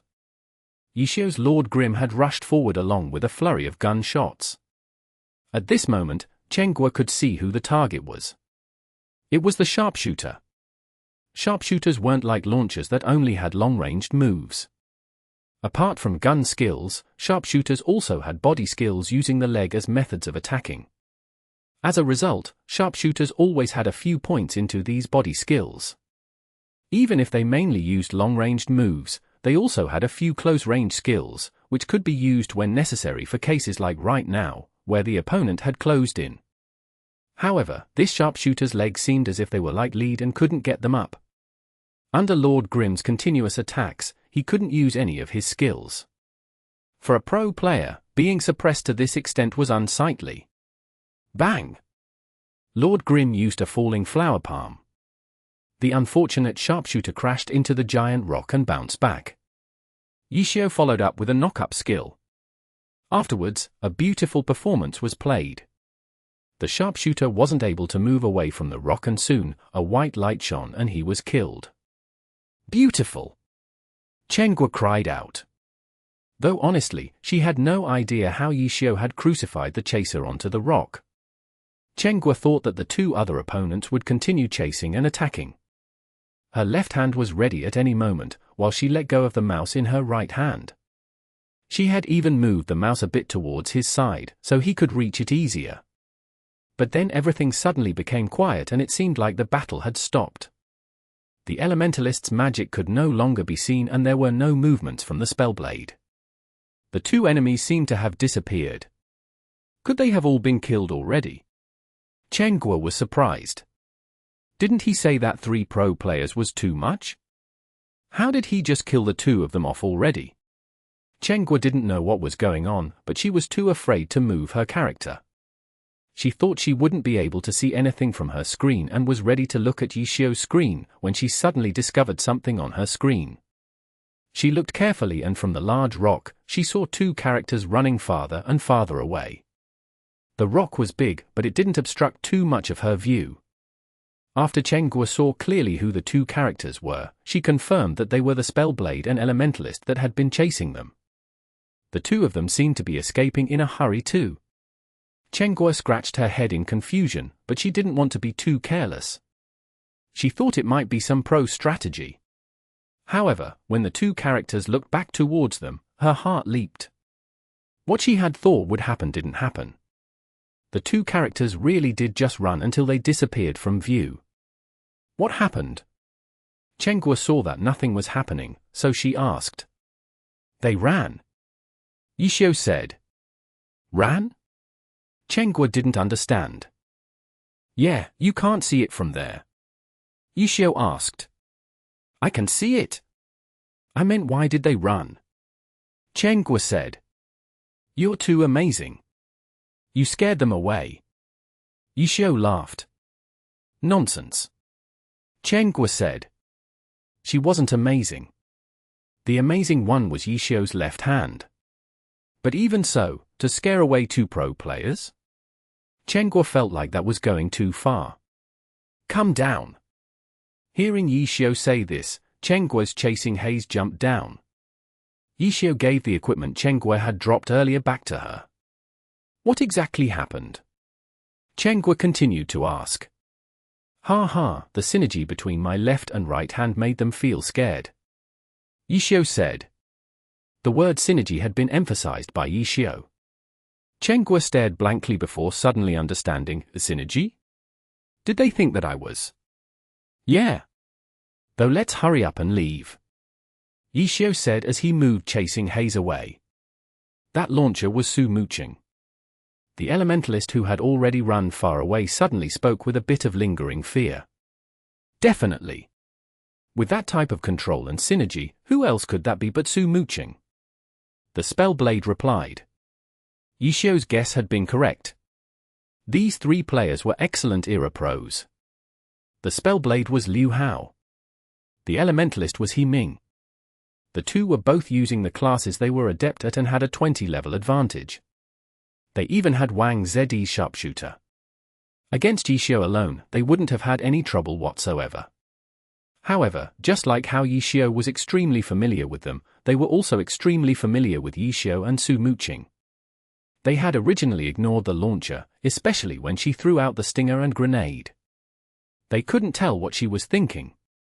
It was as if she had just thrown them out randomly. But the satellite beam had been too unexpected and directly sent Wang Zed's sharpshooter into the abyss. Even if that might have just been a coincidence, the immediate follow-up from the heat missile had been done so perfectly that there was no way the 3 could believe that the launcher was just randomly throwing out moves and praying they would hit. A launcher who could coordinate with Yixiao so perfectly. Besides Mucheng, who else could she be? Chapter 24. The mysterious chasing Haze. Yixiao and Mucheng were without a doubt paragons of the idea that 1 + 1 is far greater than 2. Despite it being a 3v2 and Lord Grim at a 20-level disadvantage, the instant they realized that the launcher was Su Mucheng, the three thought, "We made a mistake." After the satellite beam directly hit Wang Zed's sharpshooter and the 6 smaller pillars of light trapped Liu Hao and He Ming, the perfectly timed heat missile right afterwards made them completely give up any intentions of fighting. They weren't matches for the golden duo. Even though they weren't happy with it, they still had to admit that rushing in stubbornly would be asking for death. As a result, Wang Zed's character was killed, while Liu Hao and He Ming decided to run away. Su Mucheng. Liu Hao slammed the table. In that instant, his hatred for Su Mucheng might have even surpassed his hatred for Yi Qiu. On the side, Wang Zi and He Ming looked at each other. Right now, the three of them were sitting together, so communication was easy to do. He Ming was about to say something when they suddenly heard someone humming nearby, startling the three of them. Soon afterwards, they watched as Su Mucheng passed by the window in front of them. The three froze. After a long time, Liu Hao asked absent-mindedly, "Who was that?" It seemed to be Su Mucheng? He Ming was also lost in thought.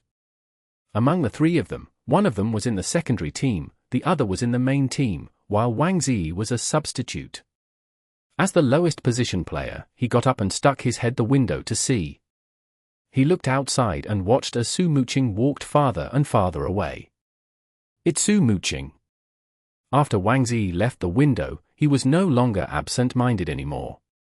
How could she be here? Liu Hao seemed to have gotten even more lost in thought. Su Mucheng had clearly been controlling her character in the game. How could she suddenly appear outside of their window? Was she a ninja? The answer was very simple. It was just that Liu Hao couldn't believe it. Just before, he had been certain that the launcher had to be Su Mucheng, but in the next second, Su Mucheng passed by his window. It was as if she were simply stepping all over his face like it was nothing. Did she really just hum and sing happily? Liu Hao was furious. If that person wasn't Su Mucheng, then who was she? He Ming was a bit more realistic. No matter how much they thought about it, they couldn't understand. If that player wasn't Su Mucheng yet was able to coordinate with Yi Qiu so perfectly, could they have guessed wrong and that player had really just been throwing out random attacks blindly? But those moves were a bit too precise and accurate. They were also chained so perfectly that there was no room for them to retaliate. Chasing Haze. Wang Zi spoke the character's ID. Is that the name of that player? Liu Hao had fixed his attention on Lord Grim and had ignored everything else. Doesn't that name sound a bit familiar? He Ming recalled. There was a really popular video of her some time ago. Wang Zi said. He Ming suddenly remembered, the video of that launcher instant kill was this same character. No. What is it? Liu Hao had been focused on the team during this time, so he hadn't paid attention to anything in-game. He Ming opened up a browser and quickly found the video. Soon afterwards, he played the video and the three circled around the computer to watch it. Such a precise and accurate combo definitely indicated that the player was an expert. But it wasn't easy to say how good the player was exactly because her opponent wasn't able to show any of his skill. Apart from the very beginning of the match, where he was able to do a little bit, after the first attack, he didn't even get a chance to struggle. At least, his skill isn't at a pro level. He Ming was pointing to the Blade Master. No**T. Liu Hao said a bit rudely. In the middle, there was a clear opportunity to escape, but the Blade Master wasn't able to seize it. This type of skill was far from the pro level. There was no need to point it out. However, this launcher's skill seems to be quite good looking at this short chain of attacks. He Ming said. This video is popular. Liu Hao asked. He Ming really wanted to say no**T too, but he would be saying it to the vice captain and didn't dare do so. He just highlighted the view count and said, "See, it's very high." Has this person ever been contacted by the clubs? Liu Hao asked. I'm not sure. He Ming said. Wang Zi stood on one side. He didn't feel like he was in a position to interrupt them, but the two were missing a very obvious but important detail. Finally, he took up the courage and spoke, "Look at that chasing Haze's guild." "Guild?" Ming asked. He pulled open the video and paused on a good still shot of chasing Haze. He took a look at the guild name and saw that it actually read Excellent Dynasty. Liu Hao and Ming stared dumbly. Excellent Dynasty. Could it be Su Mucheng's alternate account? Ming guessed. The person controlling that character couldn't have been Su Mucheng. Liu Hao. It wasn't possible to immediately appear right outside the window just after playing the game. Go into the guild and take a look, Liu Hao said. As a result, Ming logged into his Elementalist, Emotionless Magic. Even though it wasn't a god-leveled account, it was still a pro player's account, so it gathered a huge amount of attention. As soon as Emotionless Magic went online, the guild chat immediately erupted. But right now, the three couldn't care about all this. Ming hastily checked the guild member list, but found no such character. He looked at the video again and confirmed that he had gotten the name correct. Then, he immediately logged out. Liu Hao was helpless. He could only pick up his phone. "I'll go ask." The call was obviously to Chen Yehui. He would obviously be more clear on the character in-game. The pros had no idea what was going on, but as soon as they asked Chen Yehui, they were able to get a clear understanding of the situation. Anyone who was a part of a guild in the 10th server knew that this battle was a challenge by Poplar Beach to Lord Grimm. Liu Hao was stumped for words after hearing Chen Yehui say this. Afterwards, he asked Chen Yehui on this chasing Haze's skill level. Chenggua's skill level and character weren't bad. In Guild Excellent Dynasty, she had a decent reputation. But because she wasn't someone who played the game as work like Chen Yehui, no matter how good of a reputation she had, she wasn't a core member of Excellent Dynasty. Chen Yehui hadn't had any impression of her until after the video exploded into popularity. In particular, after knowing that Qiu had played on this character, he knew that the owner of this character had some sort of relationship with Qiu. He had been thinking of some way to exploit her, but then not long ago, she suddenly left the guild at about the same time Qiu created Guild Happy in the 10th server. Seeing this chain of events, it would be hard to say if she had any direct relationship with him, but at the very least, if Qiu played on her account, the two should know each other. This meant that her relationship with him couldn't be shallow, right? Liu Hao wasn't able to contain his emotions after hearing Chen Yehui's explanation. Right afterwards, Chen Yehui used this chance to ask how the request of killing Lord Grimm was going. This question poked right into Liu Hao's sore spot. Liu Hao replied with a dark tone, "What's the rush?" and then immediately hung up the call. This? She might be someone in Qiu's proximity. Liu Hao told his findings to Ming and Wang Zi. Is she someone that Qiu is training?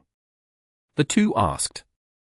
Ming glanced at the video again. She seems to be quite skilled.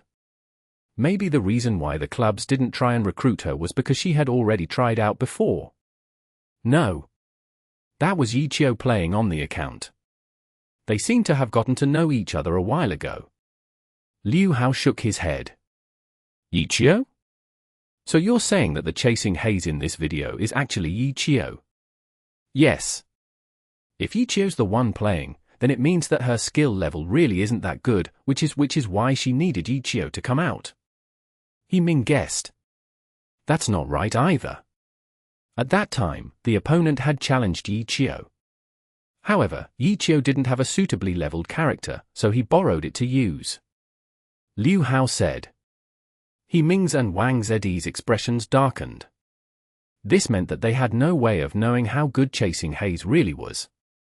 If she really was as good as she showed today, then she'd undoubtedly be a terrifying force. They had even mistaken her to be Su Mucheng. How scary was that?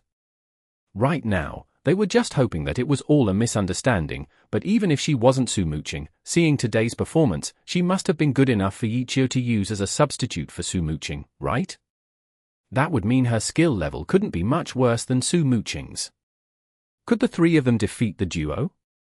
They couldn't log into their pro accounts to use in-game, right? The three uneasily paced back and forth. Ming's character had logged off because he had to log into Emotionless Magic. Liu Hao was stopped there in the wilderness. Wang Ziyi was at a revive point and was in quite a desolate area. They didn't know what to do right now. Suddenly, Liu Hao's character suddenly took damage and his health rapidly went down. Liu Hao had just been thinking of how to deal with Yi Qiu when he was suddenly attacked. He jumped in surprise and immediately rolled forward, while turning around to look behind him. He saw that it wasn't Lord Grimm. It was a character he didn't recognize at all. The opponent was probably someone who thought he was AFK, so he attacked. This was the environment in the heavenly domain. A 20% experience loss at death was bad enough, but there was also a very high chance of dropping something, which pushed players to PK. As soon as Liu Hao saw that it was some unknown character, he immediately flared up. If even a nobody tried to bully him, how could he bear it? Liu Hao attacked in a fury as if the opponent had killed his father or mother and destroyed the opponent. "You're looking to die. HMPH. Liu Hao looked down on the character who had just died. He Ming and Wang Ziyi quietly wiped away some sweat from their foreheads. It looks like their vice-captain was under a lot of pressure. Chapter 25. A difficult start. Excellent errors. 3 players could truly be said to have come in high spirits and returned disappointed. They had originally thought that it would be an absolutely safe and easy battle, but the sudden appearance of another character made them return empty-handed. The information they received gave them no way of deducing how skilled chasing Haze really was. For pro players, an opponent they didn't understand was a very scary thing, especially if the opponent was also at a pro level. They couldn't be careless. Even though they didn't care if the characters they were borrowing died a billion times, the problem was, dying again and again with no results would hurt their pride. Unless it was their only option left, they preferred not to shamefully die in order to figure out how skilled their mysterious opponent was. I think Wang Ziyi, who had been too afraid to say anything, saw that the two had completely stopped talking, so he started up the conversation again, that chasing Haze might not be that skilled. Oh. Liu Hao and He-Ming both looked at Wang Ziyi. If she really was as good as Su Mucheng, they wouldn't have needed to run away in the beginning. If they directly contended against us, we might not have the advantage, no. Wang Ziyi said. After Liu Hao heard this, he nodded his head. You're right. From what you said, it wasn't our mistake in thinking that she wasn't Su Mucheng. But the thing is, it's still hard to say how skilled she is. If she didn't dare to directly confront us, then it means that she's not as good as Su Mucheng. However, Su Mucheng needs Yi Qiu next to her in order to perform at her greatest potential. Her ability to deal with close-ranged situations isn't bad, but it's still one of her weak areas. After all, it's not the style she's used to using. Wang Ziyi stared dumbly. On the other side, He-Ming followed. So you're saying that if you compare this chasing Haze with Su Mucheng, chasing Haze definitely has a good synergy with Yi Qiu, but it's still hard to say how good she is as an individual. Right. Liu Hao nodded his head. But how are we supposed to figure out her skill and have the guild deal with it? He-Ming said. We're being too impatient. The fact that Lord Grimm is Yi Qiu is something everyone in the pro scene knows right now. Everyone also knows he's planning on creating his own team to make his comeback to the Pro Alliance. I highly doubt the only ones who are worried about this issue is our excellent era. Are the other guilds really just going to sit still and do nothing? I'll go ask Chen Yehui to switch our accounts with 3 new ones and look for opportunities. For now, we won't attack and just observe them. Liu Hao said. If that's the case, it'd be better if we had more alternate characters to switch to at any time. That way, it won't be as suspicious. He-Ming suggested. As for Su Mucheng, pay attention to her from time to time. In the 10th server, she created a low-leveled account to help Yi Qiu. Who knows what she'll in the heavenly domain? Liu Hao said. Should we use our team's rules to restrict her? He-Ming made another suggestion. It won't work. Those rules were always seen with one eye open and the other eye closed. Unless she becomes completely hostile to us, those rules are useless. As for Su Mucheng, I doubt that the club is willing to cause trouble with her. We can't offend her. Liu Hao ground his teeth. Su Mucheng didn't have any background support her, but she treated everyone warmly and had good relations with everyone in the club from top to bottom. After Yi Qiu's retirement, her relationship with the club had turned a bit stiff, but she was still a pro player and showed the attitude a pro should have. Whether it be the matches or the club's activities, she would still do her best. This wasn't the reason for her protective umbrella though. Su Mucheng's protective umbrella was her commercial value. All of the financial benefits that came out of her, such as being a spokesman for their advertisements or being the poster model for their team attire and products, were all a large reason for the club's wealth. In this area, the three of them combined couldn't compare to Su Mucheng. The Pro Alliance was being commercialized more and more these days, and Su Mucheng was a walking money tree. Unless there was no other choice, what club would give her up? Yi Qiu having no commercial was his fatal wound. Just take note of Su Mucheng and that'll be good. First, we need to figure out what exactly is up with chasing Haze. The guild Yi Qiu created in the 10th server is called Happy. You guys should know that Happy is the name of that internet cafe next to our club. Yi Qiu is currently over there as well. For the guild to be named Happy means that he has a very deep relationship with the internet cafe's people. This chasing Haze might be one of the internet cafe's people. I get Chen Yehui to send someone over to take a look. Liu Hao said to the two of them, while thinking about the next steps to take. After pondering for a while, he felt like he had been a bit too impatient. Right after knowing that Lord Grimm had entered the heavenly domain, they immediately went to try and kill him. It had been too reckless. How could pro players charge in without knowing the situation? Among the three of them, the Elementalist has went offline. In the game, Yi Qiu and Chen Gui had left their original leveling areas. Chen Gui searched for the three characters' names and quickly found out that the Elementalist had logged off. What's the point in looking them up? For them, one person having several accounts wouldn't be unusual. You have no way of knowing if that's really them playing or not. Don't bother with it. Yi Qiu said. That's troublesome. Then any character we see might be them. Chen Gui said. It really is troublesome, which is why we have to hurry and level. Yi Qiu said. Right now? Still leveling? Aren't you afraid that they'll call more players to look for us? This time, if our opponents send even more pro players, will your previous method work? Chen Gui said.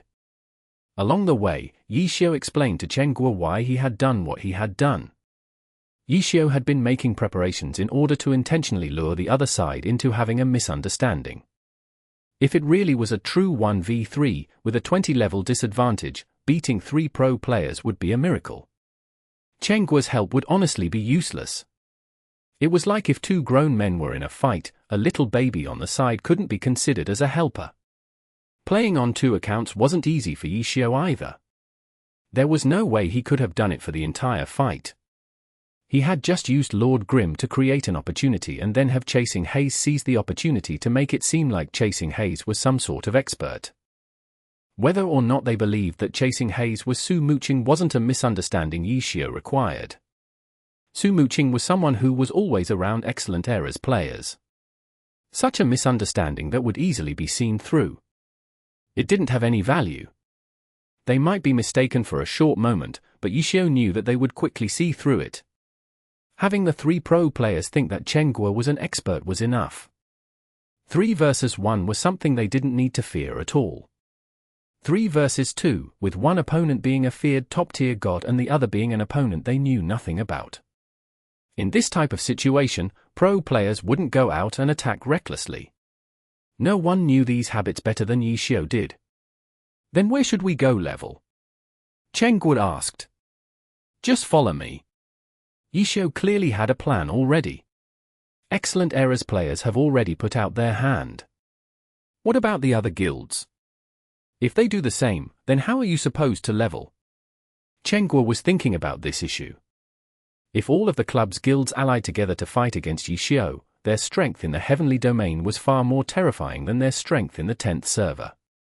An issue like not having enough players like in Thousand Waves Lake wouldn't happen. Here, the clubs had the strength to topple the mountains and turn the seas to drown Lord Grimm with numbers. Even if Yixiu was unequaled, he would still make a mistake eventually after a few tries. A single mistake cost 20% of a character's experience in the heavenly domain. With such an environment, how long would it take him to level? Chengguo was extremely worried, but she couldn't think of any ideas. She could only control her character to follow behind Lord Grimm. She turned her head to glance at Yixiu. His face was as calm as ever, which made Chengguo relax quite a bit. After thinking about it for a bit, Chengguo thought up a countermeasure. Right now, you're really famous. Why not use this opportunity to create your guild in the heavenly domain? The clubs care about their image. With a guild behind you, they at least wouldn't act openly. Yixiu heard this and laughed. They were never going to act openly. In the heavenly domain, the top guilds have been operating for a long time. How could they not have many open accounts? Even if they acted secretly, they still have more than enough strength, so the guilds really wouldn't care. If we ignored that and created one, it would be very difficult for it to remain. I'm only level 50. I can't even do level 55 dungeons, and even if I could, who would be interested in playing with a level 55? I might be skilled, but my current strength isn't enough to give others any benefit. If they can't get any benefit with me, why would they go to our guild? Join our guild and also get killed. I'm talking about your identity. You have a lot of fans. They won't care about that. Chengguo said. Yixiu laughed. You can say that, but who would believe me? Chengguo stared dumbly. That was true. One of the features of the Glory esports scene was that no matter how amazing a pro character was, they would still have to rely on Glory's continent. As a result, pro players couldn't completely escape from the game. Due to this, there have been many who pretended they were a pro player saying things like, I'm Yixiu. I'm creating a guild, follow me. To put it plainly, this wasn't the first time such a thing was done. Players had already become numb to these types of words. No one would believe a pro player would come do this type of thing. Later, the Pro Alliance directly set up a rule prohibiting any pro player from doing this. Yixiu might be retired pro player and wouldn't be restricted by these rules, but no one would be convinced with a casual I'm Yixiu. Then have people with status prove it. Chengguo said. Chapter 26. To lose money instead of being paid. In Glory, it was actually very easy to prove one's identity. If he just logged into a pro account like One Autumn Leaf, it didn't matter if the one controlling it wasn't Yixiu or Sun Slong, the players would at least be convinced that he wasn't some random person out on the street. The words he said would carry more weight than someone just randomly blurting out stuff in the global chat. Chengguo was obviously talking about Su Mucheng. If she had her Dancing Rain log in and say a few words, Chengguo believed that it would be enough to convince those in the heavenly domain. Afterwards, by using the fans' respect and adoration for their idol, Chengguo felt like creating a guild would only be a matter of time. Moreover, these fans would certainly stand together with their god and protect him, just like her. It's possible, but it's not time yet. Yixiu said. Why? Chengguo asked. Too violent. Yixiu said. Violent? Right now, I'm already the target of a multitude of arrows. Fortunately, because the top guilds have been suffering losses at my hands the entire time, they'll be planning their next moves with a more cautious approach.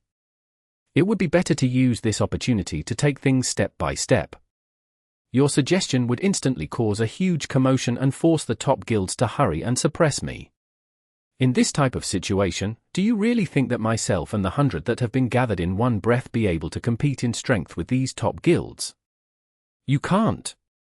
Even we were only against a single guild, we would still lose very quickly. Would you believe that? Yixiu said. No way. Chengguo was finding it a bit hard to believe. She felt that with Yixiu's calling power, the number of fans he would gather would be more than enough to compete with a single guild. Yixiu shook his head. Don't look down on these club guilds. They're all being managed down to a science. They're on a completely different level than those guilds made for fun. If we pull a huge crowd of players like this, no matter how many players we gather, it'll be no more than a grassroots organization. It would be enough to fight with guilds created by normal players, but if we're going against club guilds, they have a whole bunch of ways to make us collapse. Chengguo thought about it and realized that he was right. She had played for many years and had been with normal player guilds before joining Excellent Dynasty. Even though she wasn't a core member, she could see how organized the guild was. If Yixiao hadn't said anything, she probably wouldn't have noticed this. Chengguo thought about it again and found that she didn't have confidence either. The rich and powerful are rich and powerful because they have inside information. It's not as simple as having a few god-level characters or god-level players in a team. You don't want our team to be so short-lived as cause a bit of ruckus for a match and then be done, right? Yixiao continued. Then you tell me what you want to do. Chengguo said. Just as she said this, Chengguo saw several silhouettes flash by. Not waiting for Yixiao to reply, she immediately slid her mouse over to these silhouettes, ready to attack at any time. At the same time, she warned Yixiao, there are players again. Don't be so nervous. Yixiao laughed. Who? Chengguo looked, and when they came closer, she saw that it was the previous Loulan / and his group. Seeing that Yixiao wasn't surprised, Chengguo suddenly understood. You asked them to come. Yeah. Yixiao nodded his head. What are you thinking? We'll just join them temporarily. What do you think? Yixiao said. That sounds like a terrible idea. Chengguo immediately blurted out. She didn't know Loulan / and just like many other players, she had a certain prejudice towards players who paid their way to power. In addition, Loulan / had thoughts of pulling in Yixiao, so Chengguo didn't have any good feelings towards him. You don't need to reply so quickly. Yixiao was speechless. Chengguo humphed. Her mind was in a mess. In the end, the great god still needed to ally with rich people like this. Chengguo was also hoping for Yixiao to do well, but she didn't have the power to help him too much, so she once again became conflicted. It was just like that previous pro match, where she didn't know who to choose. She knew that she couldn't help in any pro-level battles, but she would still be more than delighted to cheer for them. She just didn't want to feel like she was non-existent. Hello. It's nice to meet you again so soon. Loulan / was still in the same 5-player party. In the blink of an eye, he walked up and greeted Yixiao and Chengguo. Brothers, on the way here, have you thought about what I talked about previously? Yixiao was very familiar with the practice in-game. He had only met them once before, but he was already calling them brothers as if they weren't strangers. Are you really Yixiao? Loulan / tone was very proper. I'm absolutely the Yixiao you're thinking of. Yixiao's tone wasn't bad either. It sounds like you're implying something. Loulan / said. You're being too suspicious. Yixiao said. Silence. It really doesn't matter if I'm Yixiao or not. Pulling me in will benefit you greatly. Yixiao said. That's hard to say. Loulan / laughed. I found out that your situation isn't looking very good. But I'm sure you've already made mental preparations for this type of situation. You just don't know how much preparation you need and whether you can bear it, no. Yixiao said. Chengguo heard the two talking and was feeling a bit confused. She didn't feel like she should ask either, so she could only quietly send Yixiao a message. What are you guys talking about? I'll tell you later. Yixiao replied. Loulan / didn't speak for a good while. Because this was in the game, his expression couldn't be read. No one knew what he was thinking right now. Your team is probably preparing to enter the qualifiers into the alliance for next season, right? Yixiao suddenly asked. How did you know? Loulan / was surprised. It was just a random guess. Yixiao said. Loulan / didn't dig deeper and happily admitted it. We've already registered. Right now, we're in the process of doing so. I don't believe we'll have any problems. Then at this moment, you're probably going to make an announcement soon and attract the eyes of the players. Yixiao smiled. Lord Grimm really is a huge topic right now. Loulan / said. This is a once-in-a-lifetime opportunity. Yixiao said. If you really are Yi Qiu, then this opportunity is huge.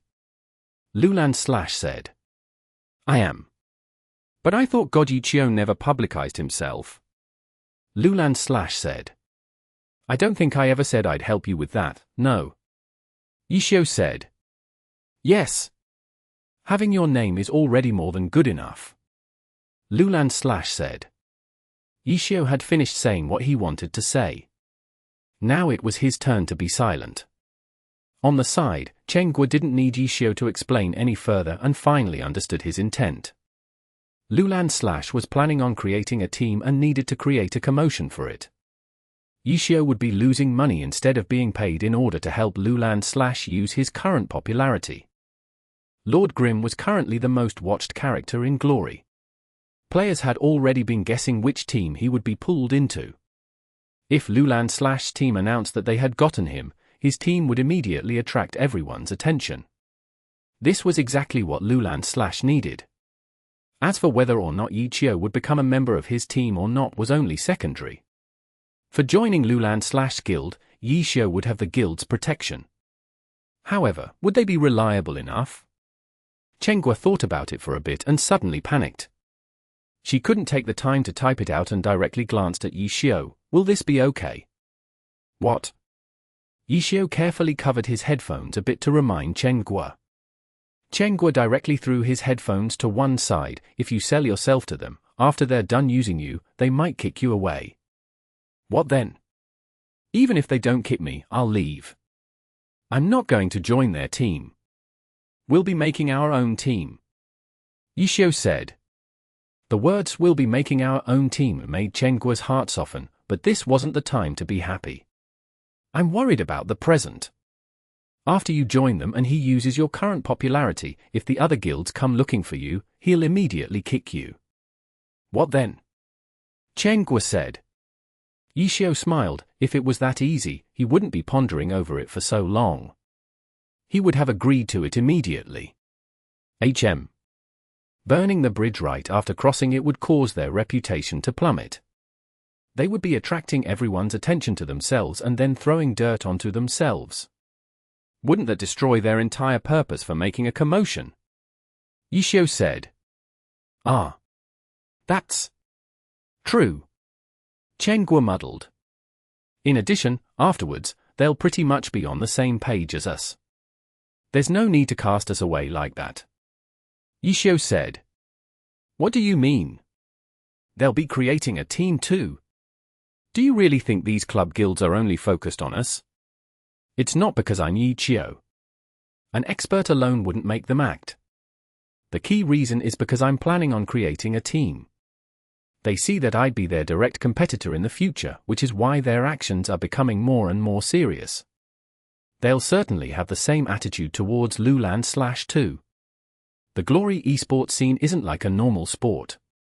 The Pro Alliance is where the battles are seen by everyone, but it's not the only battle taking place. Yi Qiu said. Understood. Cheng Guo nodded her head. She realized that she had been too panicked. Afterwards, she was feeling very embarrassed. She was always so easy to be startled. Once she heard Yi Qiu's explanation, she immediately understood. She knew clearly that she didn't have enough experience, whether it was because she wasn't looking at the big picture or because she wasn't looking deep enough or because she didn't understand the relationship between their circumstances. Owner? Cheng Guo began to sweat. If she became the owner of the team, she felt like their team would drop dead before even reaching the door to the Pro Alliance. Chapter 27. Too afraid to rush in recklessly.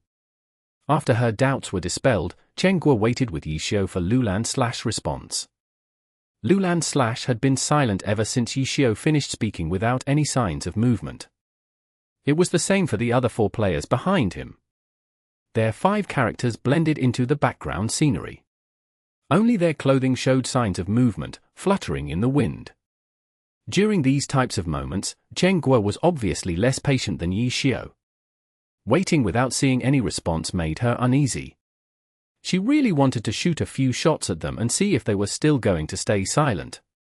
After waiting anxiously for a good while, Loulan finally began to speak. I'm going to need more time to consider this. My God. What were you doing just before then? Cheng Guo asked.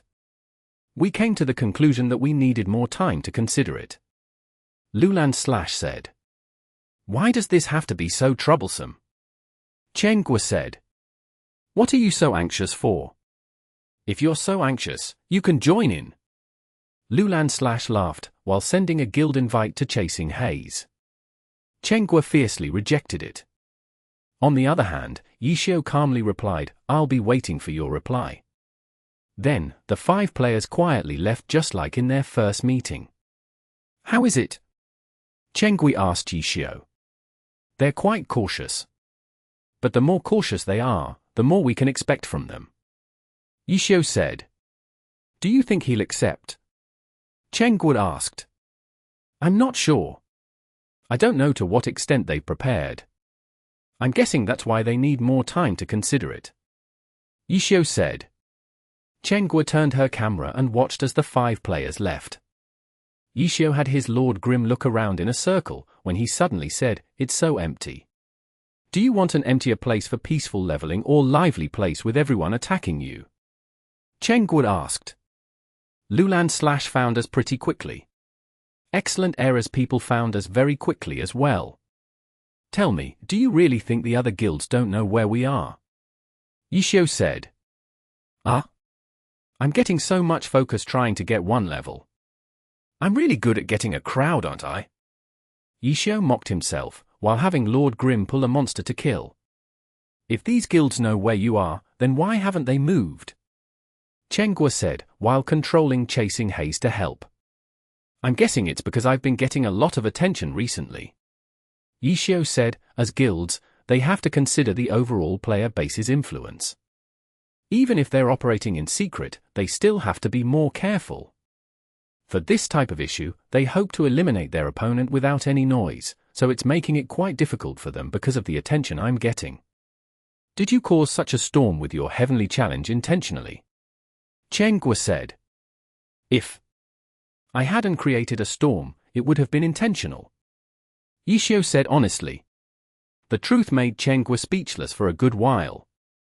Yixiao's analysis of the club guilds were absolutely correct. In the heavenly domain, everyone had a solid base. Whether it was guild members or open accounts, they had plenty at their disposal. For characters without guild tags, even if they passed by Lord Grim, Yixiao wouldn't be able to tell if there was a problem or not. If the guilds wanted to know where Lord Grim was, it wouldn't be difficult at all. Before Lord Grim reached level 50 and before he finished the challenge, the top guilds in the heavenly domain had already begun preparing for him. In the 10th server, it was as if they had come to terms and didn't make any movements, waiting for this moment. They would use their advantage in the heavenly domain to destroy Yixiao's momentum at level 50. It might seem empty where Lord Grim was, but as soon as the announcement was made that he had entered the heavenly domain, the bustling activity going on underground hadn't stopped. The top guilds had been waiting for this day for a long time and already had their plans made. Blue Brook Guild, Herb Garden, Tyrannical Ambition, Samsara, Misty Castle, Howling Heights. They had set up a discussion group solely for dealing with Yixiao. But while he did the heavenly challenge, his fame soared throughout all of glory. This was something the guilds hadn't expected. In a sense, they had once again ignored the fact that their opponent this time was on another level. A god obviously wouldn't lose to anyone in the arena. Not only would he not lose, he also had his unique class and strange weapon. Him being level 50 beating level 70 players was also a reality. He would naturally attract a lot of attention. These were all easy to think of, but the problem was, the top guilds hadn't thought about it. It wasn't that they were unable to think of it, but rather they had neglected it. Now they were in a difficult situation. Getting rid of such a popular character would cost them a hand and a foot. They didn't want the glory players to begin to discuss, Who did Lord Grim offend? Why is he being chased after and killed to such an extent in the heavenly domain? On Earth, there was no such thing as an unblockable wall. In today's generation, gossip could spread like fire for the most random things, let alone something like this. As a result, until things settled down, the top guilds wouldn't dare make any rash movements. Only Excellent Era felt like they could make a small movement because they had sent out pro players. However, they had also hit a nail and had to be careful now. The top guilds hadn't made any movements yet, but outside in the group chat, their brain cells were exploding all over the ground. Lord Grimm's first day in the heavenly domain passed by peacefully. Yixiao had killed monsters the entire day. In the middle, he had encountered a few small disturbances, but they were all just coincidences. Whenever players saw the name Lord Grimm, they would come over to pay their respects. Assassinations, encirclement. In the end, none of those appeared. What are they planning? Chengguo felt unsatisfied. She had been worried the entire day, but there were no signs of any movements from the guilds. It made her despise them greatly. Isn't this good? Yixiao laughed. Apart from this, the customer with the character ascending had come to Happy Internet Cafe again today. Hearing that Lord Grimm had entered the heavenly domain, he personally went over to give him his congratulations. Chengguo watched and understood him well. On the second day, when Yixiao got up, ready to play games, he discovered that his original spot had been taken by 3 people. The 3 people were customers too. Yixiao was at a loss. He pulled over a fellow employee and pointed there, but didn't know what to ask. The fellow employee understood Yixiao's meaning and laughed. The boss moved those 3 computers upstairs. Upstairs? Yixiao was puzzled. He looked up to the next floor and didn't see any signs of Chengguo. He turned around, ready to go upstairs, when Chengguo came out of the elevator. When she saw Yixiao, before he could even ask, she said, "Upstairs, room 213. Room? Yeah. To prevent anyone from bothering you," Chengguo said in a serious tone. Ascending had reminded her. This was going to be the base of operations for their team. When they were gaming, she couldn't have people bothering them. You've got good prospects for the future. Yixiao gave his approval and immediately ran to the second floor. Happy Internet Cafe second floor was a more luxurious area. It was spacious and quiet. The rooms were for customers who didn't want to be bothered. Their 3 computers had been put into room 213. This room was a 4-person room. The biggest rooms at Happy Internet Cafe were only this big. However, if they were going to develop a team, the team would have much more than 4 people. Chengguo and Yixiao went up together. She told him her plans to make a special area on the second floor specially for the future team to practice. It's a bit shabby, Chengguo said, a bit embarrassed. It doesn't matter. All the teams were like this in the beginning. Yixiao said, but after seeing that Chengguo didn't believe him, he added, in the past. As a result, Chengguo didn't say anything more. In the room, her computer was already open and she went down to play Glory. I was on for a bit. I didn't see Loulan / Chengguo said. She was already beginning to put all of her thoughts into team-related matters. Yesterday, she had slept early, so she would obviously be awake sooner than Yixiao. But when she went online, without Yixiao, she wasn't sure what to do. She didn't dare level up Lord Grimm for Yixiao. The heavenly domain was too dangerous. If she leveled him, let alone a pro player, any elite from the top guilds would be enough to delete her. A 20-level difference was something she didn't have the ability to deal with. Don't worry. Let's just continue leveling, Yixiao said as he sat down. Okay. Chengguo nodded her head. Tangru wasn't here right now. This sister hadn't received the same treatment as Yixiao and still needed to work. Every day, she would sit at the front desk as the cashier just like always. But for her, leveling wasn't something she was in a rush for. She could spend more of her time reading guides, studying videos, and expanding her knowledge of the game. These types of things could be done at the front desk. Tangru was currently looking at the set of battle mage guides Yixiao had picked out for her in the beginning, when she heard someone call out for her.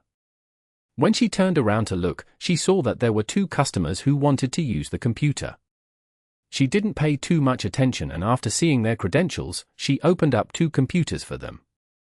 When she returned their credentials to their computers, she saw that the two were looking around as if they were looking for something. Chapter 28. Sweeping the field. Is there anything else that I can help you two with? Tang Ru asked. One of them had glanced at Tang Ru's screen on the front desk and smiled. Miss, do you also play Glory? Yes. Is there an expert in this internet cafe? The same person asked. Glory expert. Tang Ru stared blankly. Yeah. What would be considered as an expert? Tang Ru asked. Him, you'd probably have to fight him in order to know. This person smiled. Fight with who? You? Tang Ru asked. Any of us? You two are. We came from Grand Internet Cafe, the other person said. Oh, understood. Tang Ru nodded her head.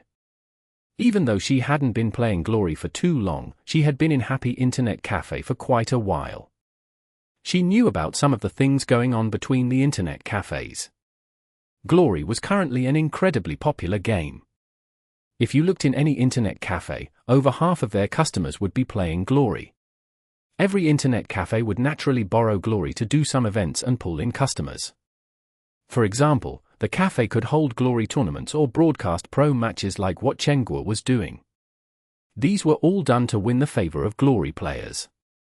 Many of these customers went to the internet cafe that they were familiar with and were also quite loyal to it.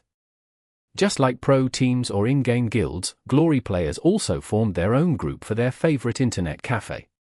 There was a sort of competitiveness between the internet cafes. The managers would sometimes lead Glory players from different internet cafes to fight each other in Glory from time to time. The two fellows in front of her had come up claiming they were from a certain internet cafe, seeking a Glory expert. These kinds of occurrences had happened quite a few times during her stay at Happy Internet Cafe. Mucheng and other Glory players called this type of activity sweeping the field. In sweeping the field, the majority of the time, players wanted to show off their skill and earn a bit of glory for themselves. It wasn't rare for the owner of an internet cafe to help add fuel to the fire though. It was hard to say if this helped the business or not, but one's own internet cafe winning versus another one was kind of like beating a competitor. It felt quite good. Tang Ru knew about the Grand Internet Cafe that the two claimed to be from.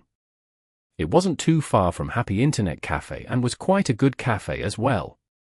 The owner of Grand Internet Cafe also knew Mucheng, so Tang Ru had seen the owner before.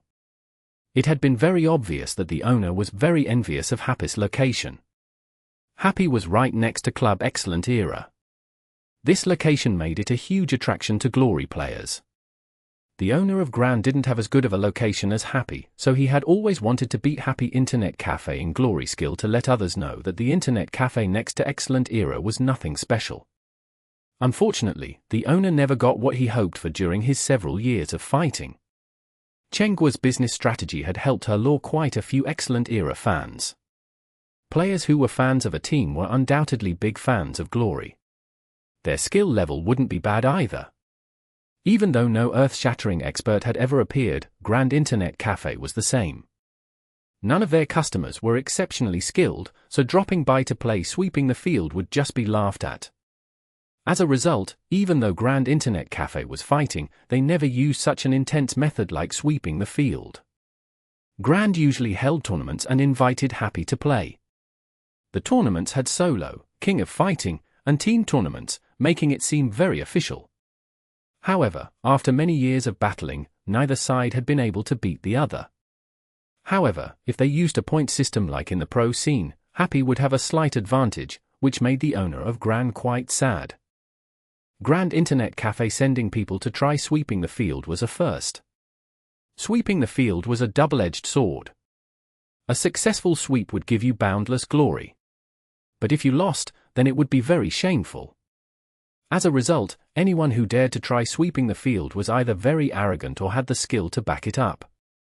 Tang Ru was currently sizing up the two of them when he heard another person say, "Ha ha ha, where's your boss Chen? I don't see her anywhere." Tang Ru turned his head to look and recognized him as the owner of Grand. "Boss Ma, it's good to see you." Tang Ru greeted. Boss Ma's full name was Mucheng, and he was also a big fan of glory like Qiu.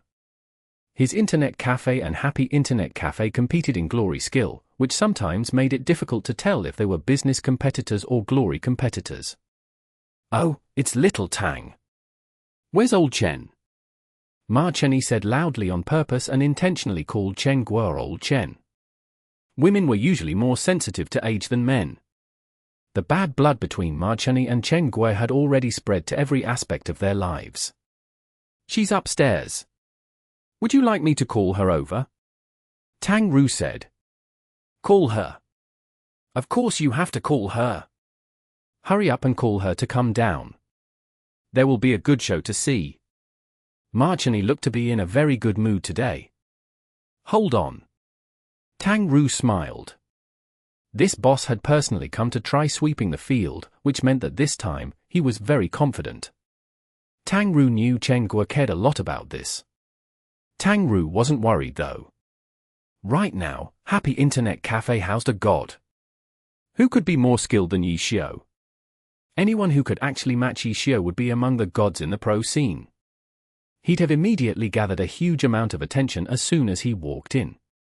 There was no way he'd just be standing there so peacefully. Upstairs, Chen Guo had just started playing when she received Tang Ru's text message. Seeing that Mucheng was here to try sweeping the field, she immediately became overjoyed. If this was in the past, Chen Guo would have been quite nervous if Mucheng had personally come to try sweeping the field. But now, with Yi Xiu, who could beat him? "What are you so happy for?" Yi Xiu had been alarmed at Chen Guo's sudden laugh. "Someone's here to try sweeping the field." Chen Guo said. "Who?" "Downstairs." Chen Guo said. "Oh, you're talking about the internet cafe." Yi Xiu had experienced everything there was to experience in glory. He wasn't a stranger to sweeping the field and quickly understood why Chen Guo had suddenly laughed. With him, trying to sweep away Happy would be like trying to sweep away a mountain. "Why don't you come down with me?" Chen Guo said. She clearly wasn't going to hide anything. She wanted to directly bring in the bullet. She was looking forward to seeing Mucheng's expression after the two sexperts he had brought were crushed. "Sweeping the field. I haven't seen it in the 2 months I've been here." "Who's come?" Yi Xiu asked.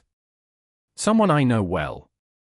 If you go a bit farther than where you usually buy cigarettes, you might see it. It's right around the corner over there. It's called Grand Internet Cafe. Do you know about it?" Chen Guo said. Yi Xiu was helpless. "Of course I know. I've only stayed here for 2 months, but I've been in this area for many years. I'm just as familiar with it as you are." "Oh. I forgot." Chen Guo said, "That internet cafe has come to try sweeping the field. I don't know what type of expert he picked up to have the courage to do it. Has he come here before?" "Never. At most, he's held tournaments between us." Chen Guo said. "So it's like that? This? It might be interesting." Yi Xiu said. Downstairs, after Tang Ru sent the text message, she was starting to question herself when she saw that there was no reply or sign of Chen Guo. Mucheng wasn't in a hurry though. He looked as if he had a card up his sleeve and chuckled. "What's wrong? Did old Chen get scared after hearing that I had personally come?" "Yeah, I'm very scared." Chen Guo answered Mucheng as she walked down the stairs. "Old Chen."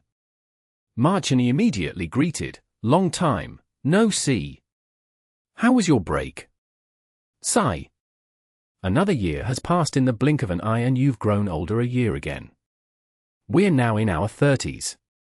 Have you gotten a boyfriend yet? Would you like this brother to introduce one for you?" Mucheng mocked her, though this wasn't anything unusual between him and Chen Guo. Chen Guo's resistance to it had gone up just like her resistance to Yi Xiu's words. The two of them had been like this for many years. Chen Guo's resistance to his words had already become strong. This bit of trash talk wouldn't faze her anymore. "How boring. Do you know how many times you've used this script?" She wouldn't be angry, but she was still going to bite back. Ha ha, I'm just here to send you my blessings. Don't you like sweeping the field? Mucheng laughed. He intentionally stressed the words sweeping the field. He said the words so loudly that even the customers on the second floor could hear them. Many of the customers took off their headphones and had been startled by it. Those who came to the internet cafe often knew what sweeping the field meant. As soon as they heard this, they raised their heads to look in their direction. When they saw the extremely arrogant Mucheng, they first felt a sense of displeasure and then immediately expected that the sweeping the field was a joke. How do you want to sweep? Qiu asked calmly. It's simple. As soon as someone beats these two, we'll leave immediately. Mucheng loudly shouted. As soon as these words came out, the internet cafe immediately went into an uproar. Sweeping the field was sweeping the field, but there were many ways to sweep. Usually, they arranged a few matches and then looked at the outcome after playing them out. But this guy actually challenged the entire happy internet cafe. This meant that the two that arrived might actually have some real skill. Only someone with such confidence in the two of them wouldn't be afraid to wage war with everyone in the cafe. Leave immediately? I don't think we ever talked about coming and leaving. Qiu said. Oh? Then what do you want to wager? Mucheng asked. Chapter 29. Meeting the challenge. What did we bet last time? Qiu asked. It's been too long. I can't remember. Mucheng's face darkened. Just one look at him and you could tell that he wasn't too sophisticated of a person. All of his emotions were displayed on his face. He had previously been in high spirits, but as soon as Qiu asked this, his face immediately darkened. It was very obvious that he hadn't forgotten at all. He just didn't want to think of it again. Last time, he had lost quite miserably. The crowd was very certain of this. It wouldn't be good if it was like last time, right? We're still celebrating the Spring Festival, after all. Why not this? 24 Heavenly Domain account cards. One for each class. How about it? Qiu said. What are you going to do with so many account cards? Mucheng was curious. What? We haven't even fought yet and you're already admitting your loss. Qiu grinned. Who's admitting their loss? Mucheng shouted. If you haven't admitted your defeat, then how do you know that the account cards are going to be given to me? Qiu said. Unsophisticated people weren't very sharp in battles with words. One just had to look at how Mucheng had used the same script over and over again for several years to know that he wasn't very skilled in this area. Qiu had taken the topic and mocked him with it. For a moment, he didn't know how to respond. The watching crowd saw him lose his composure and burst into laughter. Just from this short exchange, Mucheng had clearly lost greatly in the battle of words. He was quite strong as well though and didn't fall after being mocked. He continued to stand firm and finally had something to counter back with. What am I going to do with a bunch of account? You can have something else. Qiu said. The two were mainly battling for the energy. Their bet was to add hail to the snow. They weren't actually here for all this. If Mucheng really wanted something, he would be asking for Happy Internet Cafe's location, but such an unrealistic condition couldn't be used. The two weren't going to bet this. 24 Heavenly Domain account cards weren't cheap, but to these two internet cafe owners, it wouldn't be considered as a large expense. The main reason was still for the energy. It's fine. I won't bicker with you. Account cards it is. Mucheng said and then announced to the crowd, brothers, in a moment, we'll have 24 account cards. We have no use for them, so we're going to be giving them out. If you're interested, come to my grand internet cafe and help us think of how to give them away. You're very confident. Qiu grinned. Naturally. Mucheng laughed. After laughing, he suddenly began to think. It made sense that he would have confidence, but how come Qiu seemed to be fearless? Something wasn't right. Where did her confidence come from? Is it just these two? Chen Guo didn't give Ma Chunyi much time to think deeply and pointed to the two standing beside the front desk. Correct. Okay. Let's start then. Is anyone here interested in trying? Chen Guo called out to the internet cafe. Ma Chunyi had challenged the entire Happy Internet Cafe, so Chen Guo didn't need to organize it. She could first pick any one curious player out there to give it a try. There were obviously many of these types of players. Even if they weren't frequent customers of Happy, it was very common for them to run over and give it a try. Many people immediately got up, asking if they could try. Those who were willing to go up were all max-level characters in the heavenly domain. When the two logged in, Chen Guo went up to look. One of them was a blade master, while the other was a sharpshooter. They were both very popular classes in Glory. A room in the arena was quickly set up. Spectators were welcome, of course. The people who would be watching were obviously going to be Happy Internet Cafe's players. Do you want me to open up a computer for you? Chen Guo got onto a computer and was also spectating like the other customers. This type of spectating would let them see a more general picture of the match. No need. Ma Chunyi stood behind his two players and was planning on watching the two play from their screens. The match quickly began. The first to come on stage was that Blade Master. On Happy Internet Cafe's side, the challenger was a witch. Everyone followed the countdown filled with anticipation. For someone to dare challenge everyone at the scene, he must have some real skill, right?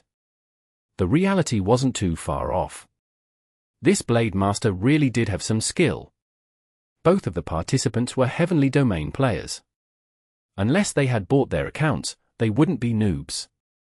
This witch player couldn't be considered to be an expert, but he was still quite good. But as soon as the two sides fought, the witch never had the advantage and was easily cleaned up by the Blade Master. Even though it wasn't a full health victory, the difference between the two sides was obvious. Some of the crowd members who were hoping to watch a comedy show couldn't say anything. This sweeping the field guy wasn't just talk. Beautiful! Ma Chunyi roared when he saw the word glory appear on screen. It was once again loud enough for the people on the second floor to hear. He also glanced at Chen Guo to see her reaction. Not bad. He's quite good. Chen Guo smiled. He can play. Ma Chunyi said. Who else wants to try? Chen Guo asked. After seeing the match, it was quite easy to see how skilled this Blade Master was. The curious players discovered that they clearly weren't opponents for him and would be crushed as well. No one replied when Chen Guo asked this question. Oh? I thought Happy Internet Cafe had a lot of experts? What's wrong?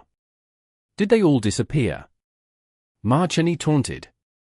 No one knew if he said this on purpose or on a whim, but it really was quite hurtful. Chen Guo also became a bit sad. When she looked around at her customers, there weren't many who were angry or anything.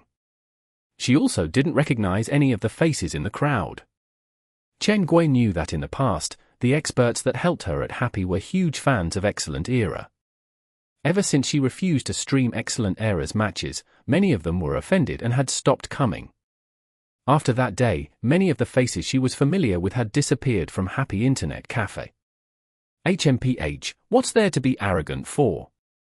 Chen Guo hadn't yet replied, when someone from the crowd suddenly shouted. Someone who would call out like this would always make others look forward to him. Everyone's eyes turned towards the speaker. The speaker was looking disdainfully at the two sweepers. With just that skill, how could they be opponents for Lord Grimm? As soon as he spoke, the entire crowd fell over. This guy wasn't talking about how amazing he was. He was talking about someone else. With how high and mighty he was talking, it was as if he thought he was the second coming of Christ. Chen Guo looked at the speaker and saw that it was that guy with the character called Ascending. When he saw Chen Guo look over, he immediately called out, "Boss, Lord Grimm. Call him over. That guy will beat these two punks easily." Lord Grimm, when this name came out, everyone was shocked.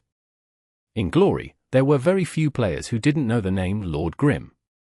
However, the info that Lord Grimm was from Happy Internet Cafe wasn't something that had spread around. When Mucheng heard this, his expression was as if he had been stepped on. After a long pause, he said, "Lord Grimm is one of your people." Lord Grimm had ignored the 20-level difference. He had a silver weapon in his hands. In the Heavenly Challenge, he hadn't lost a single time in the arena.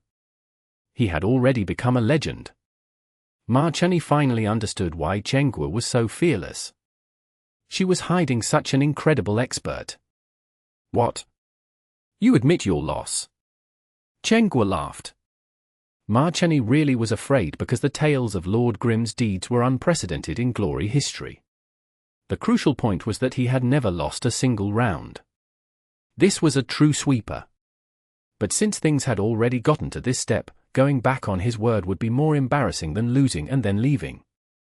Mucheng was truly sad. When he recalled how arrogant he was when he walked in, he wanted to slam his head into the wall. Lord Grimm is just Lord Grimm. I'm not scared for you. Mucheng was afraid, but his mouth was still as stubborn as before. His face already looked like a joke to the crowd though. You wish. It's a pity though. Lord Grimm isn't here today. Qiu said. Not here. Mucheng was puzzled. If he wasn't here, then Qiu shouldn't have that sort of tone. Why was she still so confident? But I never said that Lord Grimm is the only expert here. Qiu said. What do you mean? See. He's here? Qiu pointed at the screen. The Blade Master had just won the match. Even though there were quite a few spectators, most of them were happy internet cafes players and knew what was going on, so no one left the room. At this moment, someone suddenly entered and faced the Blade Master. Who is this? Mucheng asked. My people. Where? Mucheng looked around. Here. Someone raised his hand. Can we start? Start! Mucheng said fiercely. The challenger was a launcher. When the match started, the player immediately began wandering around. The launcher was a long-range class. In order to win, launchers had to maintain some distance from their opponent. However, launchers were a slower class. In order to maintain a high speed, they had to be very skilled with aerial fire. And this launcher had completely done this. Amidst the sounds of repeated firing, the launcher maintained a distance away from the Blade Master, slowly killing the Blade Master from afar. This type of strategy leaned on the dirtier side. But whether or not this strategy could be kept to the very end was another question. The Blade Master's expression was also very patient, waiting for an opportunity to arise. Chapter 430. Overwhelming Victory. Everyone was prepared to watch a patient and drawn-out battle, but the momentum suddenly shifted. The Blade Master, who had been looking for an opportunity, was suddenly hit by the launcher's strike. No one thought that it was too serious, but the launchers followed up with one attack after another. Layer upon layer of dust from the explosion lifted. The Blade Master was like a struggling boat in a storm, violently bobbing up and down, until it was smashed into pieces. Glory! The glowing word flashed across everyone's eyes. Everyone stared with their jaws dropped. They had thought that they were watching a launcher playing dirty, but then he suddenly comboed the Blade Master until death in one single breath. All of this happened too quickly. The crowd went from thinking nothing of the match to realizing that something wasn't right to staring dumbly at the already dead Blade Master. They had only just woken up from their dream. D*MN, someone cried out. Did anyone record that? Another person shouted. In the arena, the system didn't record the match by default.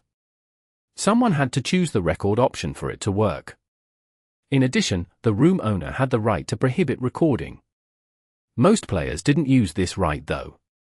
At this moment, when the mention of a recording came out, everyone finally realized what had happened. The Blade Master had lost. Everyone already knew this result, but how did it all happen? They were all a bit confused and wanted to look back to watch, but they needed a recording to do that. However, when the match started, no one had predicted something like this would happen. Mucheng's expression was extremely ugly. In truth, he hadn't seen the instant the momentum shifted either, but he at least knew that they had lost. He had challenged everyone in the internet cafe, but he had already lost after their second opponent. In addition, the loss hadn't been close. Mucheng still looked straight ahead. He tried hard to not turn his head and look at Qiu. The crowd was unable to recall that brilliant instant the momentum shifted and could only look at the player who did it all. The arrogant person had been stepped on. This would always be something people like to see. As a result, Mucheng discovered that not looking at Qiu was useless. The crowd's gaze was difficult to bear and his pride was fiercely stepped on. In comparison, the Blade Master's expression was more natural. He even stood up and looked in the direction of the opponent he had lost to. The crowd saw this and felt like he was an expert who had seen the wide world. It wasn't possible to never lose in such a duel. In victory and defeat, he displayed proper behavior and it was the mark of a mature expert. Mucheng might not want to look at Qiu, but Qiu was certainly going to look at him. At this moment, she laughed out loud at Mucheng. "Boss Ma, why aren't you shouting anymore? I'd say this match was even more beautiful than the last match, don't you think? Don't be so happy. Say it after you beat both my people." Mucheng was unwilling to give up until his death, but he no longer had the same confidence as before. In reality, when he heard Lord Grimm's name, Mucheng had already lost most of his hope toward sweeping the field. Even if Lord Grimm wasn't there, so what? If Lord Grimm had been here, even if he won, when Lord Grimm came back, Lord Grimm could easily win back their face. The current Mucheng was already in an unwinnable situation. In the arena, the Blade Master had already left to spectate the match, while the sharpshooter entered the room. But the launcher he was supposed to fight had unexpectedly left. Just when everyone looked over, the person said, "We're switching people. Boss Ma, it wouldn't be fair if you could have two people, while we can only have one, right?" Qiu said. As this was said, another character had entered the match. Everyone looked and saw that it was a witch this time. Everyone looked around to see who it was. The challenger took the initiative to stand up to let everyone know and then asked, "Can we start?" Everyone immediately ran back to their seats and this time, they didn't forget to click the record option. The match began and was fascinating from the start. The two players clearly preferred to play aggressively. Witches and sharpshooters had some similarities. Both had close combat skills and also long-range capabilities. Witches could fly on their brooms, while the gunner classes could use aerial fire. These were all unique movement options that other classes didn't have. The two never paused to stop while they battled. If they were at close range, they fought. If they were at mid-range, they fought. If they were at long range, they still fought. From the start of the match, the battle never stopped for a moment. They moved in all sorts of ways, but they never moved too far apart. The two characters were always in each other's range. However, this type of continuous fighting meant that it wouldn't be a long match. Amidst the dazzling attacks, everyone was easily able to see how the sharpshooter had been suppressed by the witch. The sharpshooter tried to rely on returning fire in order to take back the initiative, but it was to no avail. The witch cornered him with a few sweeps and the sharpshooter no longer had room to move around freely in. The witch had already prepared an arsenal of magic items to throw down and then ended the match. Glory! The glowing word flashed out. This time, the crowd wasn't too amazed.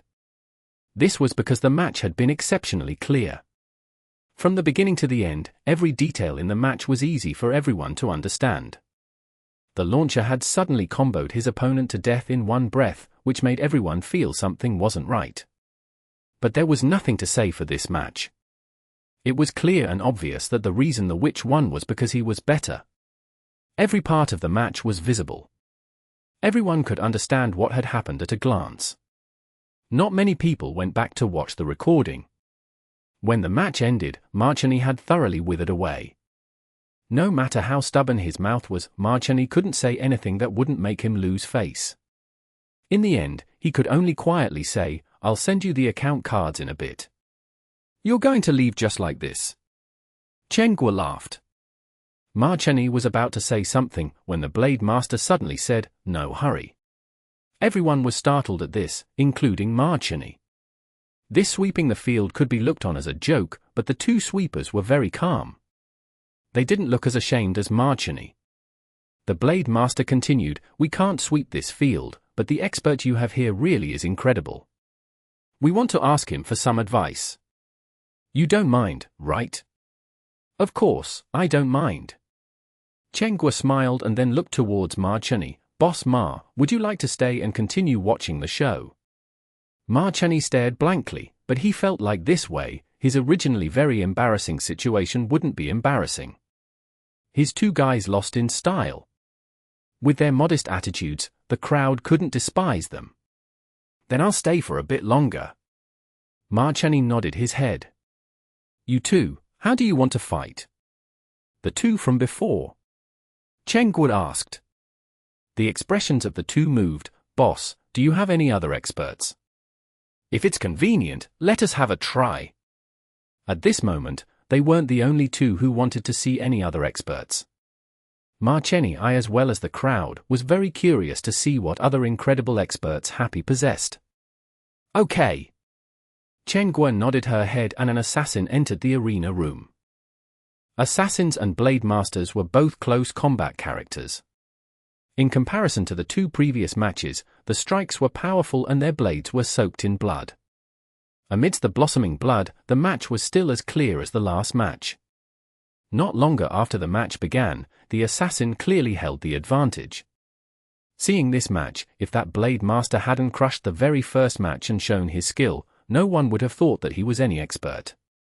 It showed just how terrifying Happy Internet Cafe's experts were. After the Blade Master lost, the sharpshooter substituted in. Next up for Happy Internet Cafe was a striker. Everyone sucked in a cold breath. This Happy Internet Cafe had so many powerful experts. Mucheng's expression darkened even further. He had felt that the Blade Master and sharpshooter that he had were exceptionally skilled. Why else would he be confident in running over to try sweeping the field? But when he got to Happy, one expert after the other appeared. Seeing their ID and person, none of them were the same. When did they all come to Happy? Just one of these incredible experts was amazing enough to see in an internet cafe. Qiu actually had 4 of them. How many more did she have? Let alone that mysterious Lord Grim with a silver weapon. While Mucheng was thinking, the match had already started. No one felt at all at this match. It was another clean victory by Happy's expert. After the striker closed in, he comboed the sharpshooter into helplessness. This match had been the quickest to end. At this point, no one cared about who would win or lose, but who would be next for Happy. After this match, Qiu smiled. "Is that good enough?" "Is that it?" the two asked. Qiu smiled, but didn't say anything. "Then can I have a match with the two I hadn't fought?" the Blade Master said. "Same for me," that sharpshooter requested. "Sure." Qiu nodded her head. Without any new characters going up onto the stage, the crowd's interest had immediately gone down. Happy's experts were too powerful. These two weren't their opponents. A match without any suspense wasn't very interesting to watch. However, it was still nice to see an expert's performance. The crowd might not be as interested, but they still watched the rest of the matches. And just like how everyone predicted, these two lost again and again. In the end, each of the 4 experts won 2 matches, totaling to 8 victories. Chapter 31. Pry. Amazing, amazing, the expressions on the 2 sweepers who had lost 8 rounds in a row weren't as ugly as the crowd thought, which made the spectators view them in another light. The scene they had created had even benefited Mucheng. It didn't make their loss look as embarrassing. After observing the matches, next was to observe the experts. However, the 4 experts seemed as if they weren't aware they were being watched and simply sat at their own seats without moving. It made everyone feel that they were true experts. Things that everyone else thought was amazing were just trivial matters to them. The crowd didn't mind it. The 2 sweepers got up and then met with the 4 experts, giving them their sincere respect. Afterwards, they politely expressed that they should have another match when an opportunity arises and then left with Mucheng. Due to the two sweepers' graceful display, the three leaving didn't seem too shameful.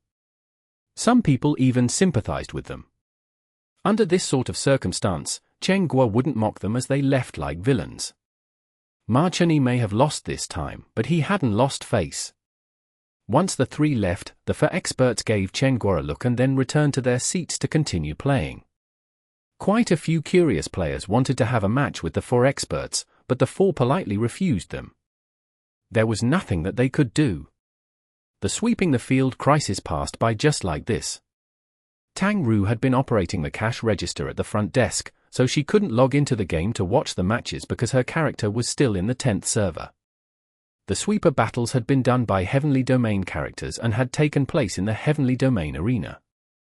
The normal Glory arena was cross-server, but the Heavenly Domain one wasn't. The Heavenly Domain arena could be interpreted as the higher-ranked arena. A player's win-loss record on the normal server arena was separate from the Heavenly Domain's arena. The two arenas also had different rewards. Tang Ru could only watch someone else's screen. She had originally thought that she was going to go up and battle for this sweeping the field, but then she discovered that Chen Guo had no such thoughts. Tang Ru recognized those for so-called experts. Among them were frequent customers in Happy Internet Cafe and Happy Internet Cafe employees. Tang Ru had been in Happy for a long time and she knew very well that those for definitely weren't experts. At the same time, she also knew that Mucheng had never seen these for before. Chen Guo had diligently arranged this. Tang Ru had basically figured out what was going on. Watch over the place for a bit. I'm going up.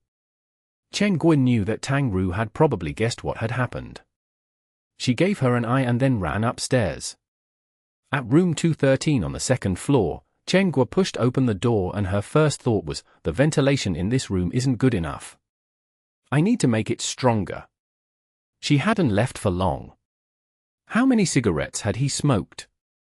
The smoke made Chen Guo cough a bit and she even felt like it made it harder finding Yixiu. HM? Did they leave? Even Yixiu's voice seemed hazy amidst the fumes. Chen Guo pushed the door wide open and stayed outside of the room. All four computers in the room were turned on. The two screens that Chen Guo could see were stopped on the desktop wallpaper. They left, she said. What was their reaction? Yixiu asked. They didn't really have any reactions. They admitted their loss and then left. Chen Guo said. Oh. Yixiu replied simply. What are you doing? Chen Guo asked. Looking at the 8 matches I just played. Yixiu said. Chen Guo mustered up her courage. She stepped into the room and sat down next to Yixiu. On Yixiu's computer was the match he had just played. However, his studying wasn't nearly as meticulous as when he studied the pro matches. The recording was played on 2x speed and he wasn't looking around in different angles either. In the beginning, Chen Guo thought he was looking in the player's perspective.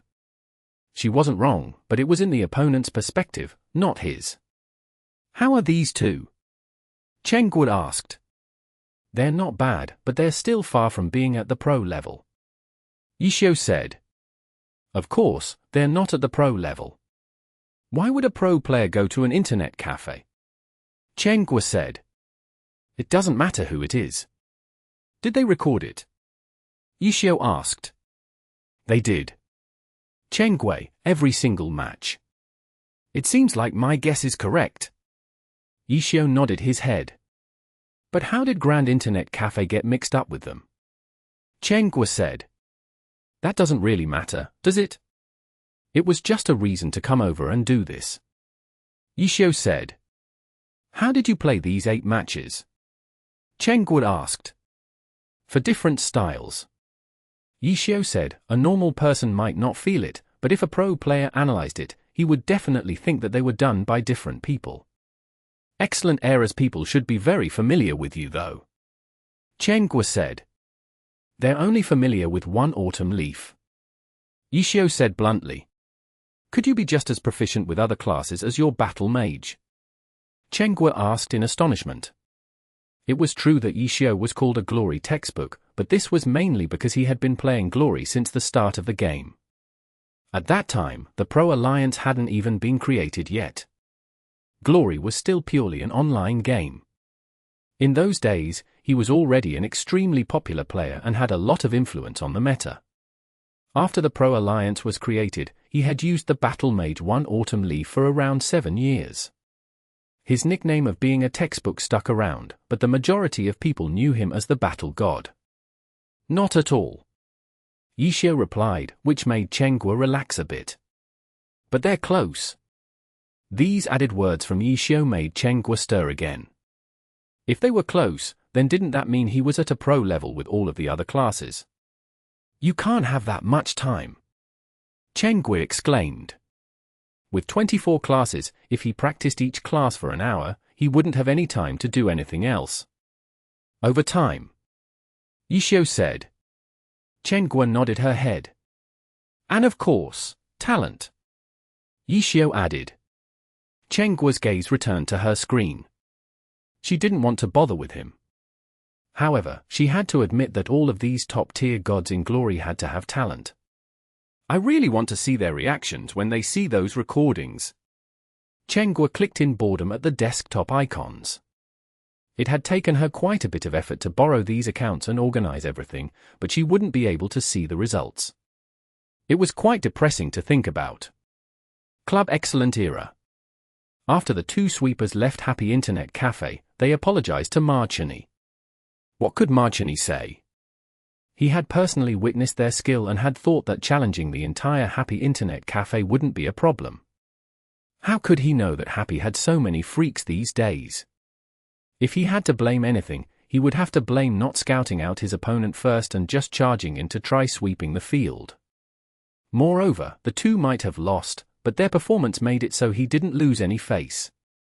For the loser, Mucheng, this was already quite a good result. It had to be known that when he found out that Happy Internet Cafe had Lord Grimm, he felt like dying. But after losing miserably, they were able to peacefully leave. After making such an arrogant challenge, they hadn't been treated so bad. As a result, Mucheng thanked the two of them and welcomed them to come and play at his cafe. The two sides split up afterwards. Mucheng went back to his internet cafe. The two walked around for a bit and then slipped into Club Excellent Era. At Club Excellent Era's guild studio, when Chen Yehue saw the two come back, he immediately leaped out of his chair. How was it? Chen Yehue immediately asked. We did it. After returning to their seats, the expressions on the two of them finally turned ugly. Okay. Come with me. Chen Yehue had the two follow him. Even though it was his studio, the things they needed to talk about still weren't convenient to talk about here. The reason was because their opponent was Yixiao, Excellent Era's former god. Chen Yehue could only secretly discuss how to deal with Yixiao with his most trusted friends. Lord Grimm was Yixiao. Quite a few core members from other guilds knew about this. However, in Excellent Dynasty, Chen Yehue didn't dare tell anyone. What's the situation? Chen Yehue asked as they hastily headed towards the team. There are for experts, the two said. That can't be right. Chen Yehue stopped in astonishment. He had even forgotten to walk.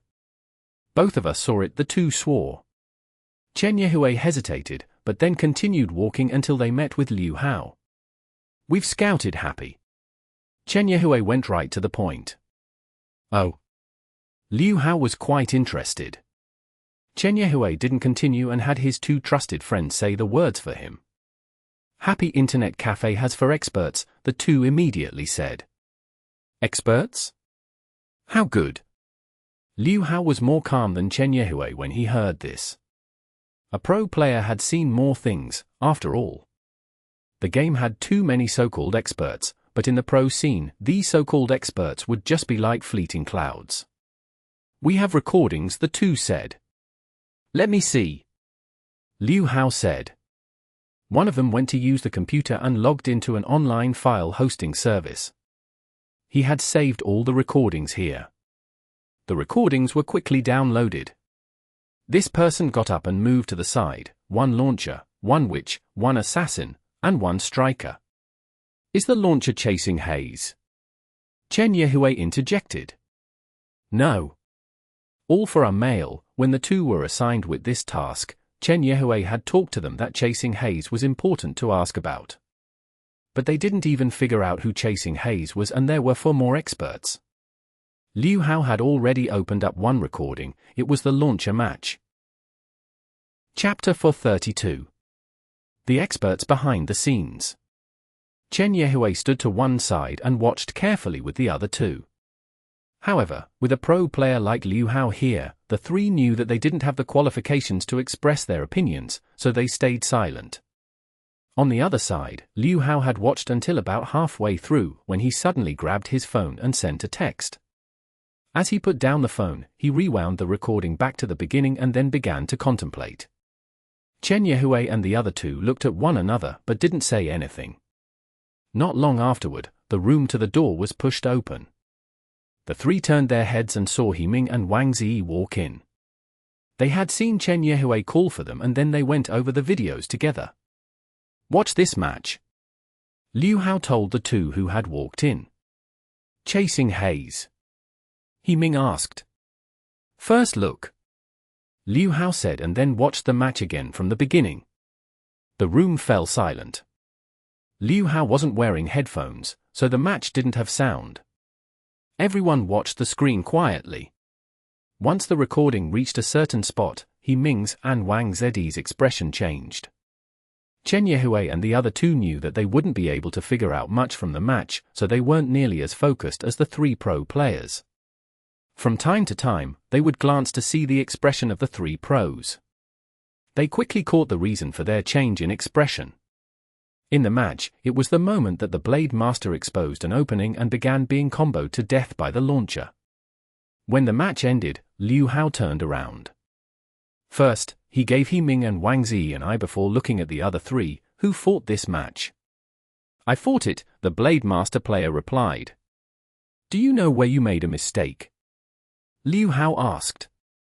Everyone understood what he was trying to get at because there had been a clear momentum shift during the match. In the beginning, the 2 sides had been extremely even and it seemed like it would be a battle of attrition. But the tide suddenly turned, and so it had turned out like this. The mistake was obviously pointing toward the moment the tides turned. However, the Blade Master player shook his head, expressing that he didn't know. The balance of power in the beginning was only a facade. It seemed like a dirty style of fighting, but it actually isn't. This is a control style. When you find an opportunity, you seize it and turn it into an instant kill. If you don't understand, you should know who Huang Shaoqian is, right? He represents the control style of playing. Of course, it'd be going a bit too far to compare this launcher with Huang Shaoqian. Huang Shaoqian's playing is much better. Liu Hao said. This player used a Blade Master, so even if he didn't like Huang Shaoqian, there was no way that he would be a stranger to him. If you wanted to become a Blade Master expert, studying Huang Shaoqian was a must. When he heard Liu Hao mention this god, he immediately understood. For a player at his level, he wouldn't be unfamiliar with different types of playing styles. He might not be able to realize it, but once an expert pointed it out, he could use it to look and could see some things. Where's the other launcher one? Liu Hao asked. The next match was naturally the one against the sharpshooter. That player immediately came out and pointed at the recording. Liu Hao opened it and everyone began to quietly watch again. Chen Yehue and the other 2 would glance at the expression of the 3 pro players from time to time. They couldn't get much from watching the matches, but they could see quite a bit from the changes in their expressions. This match was even quicker than the last one. After watching it, the 3 pro players looked at one another.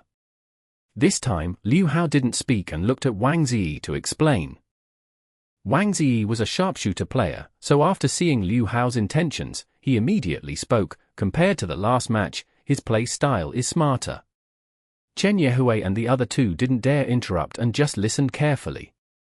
He had mainly been waiting for an opportunity to arise in the last match, but for this one, he took the initiative to create it.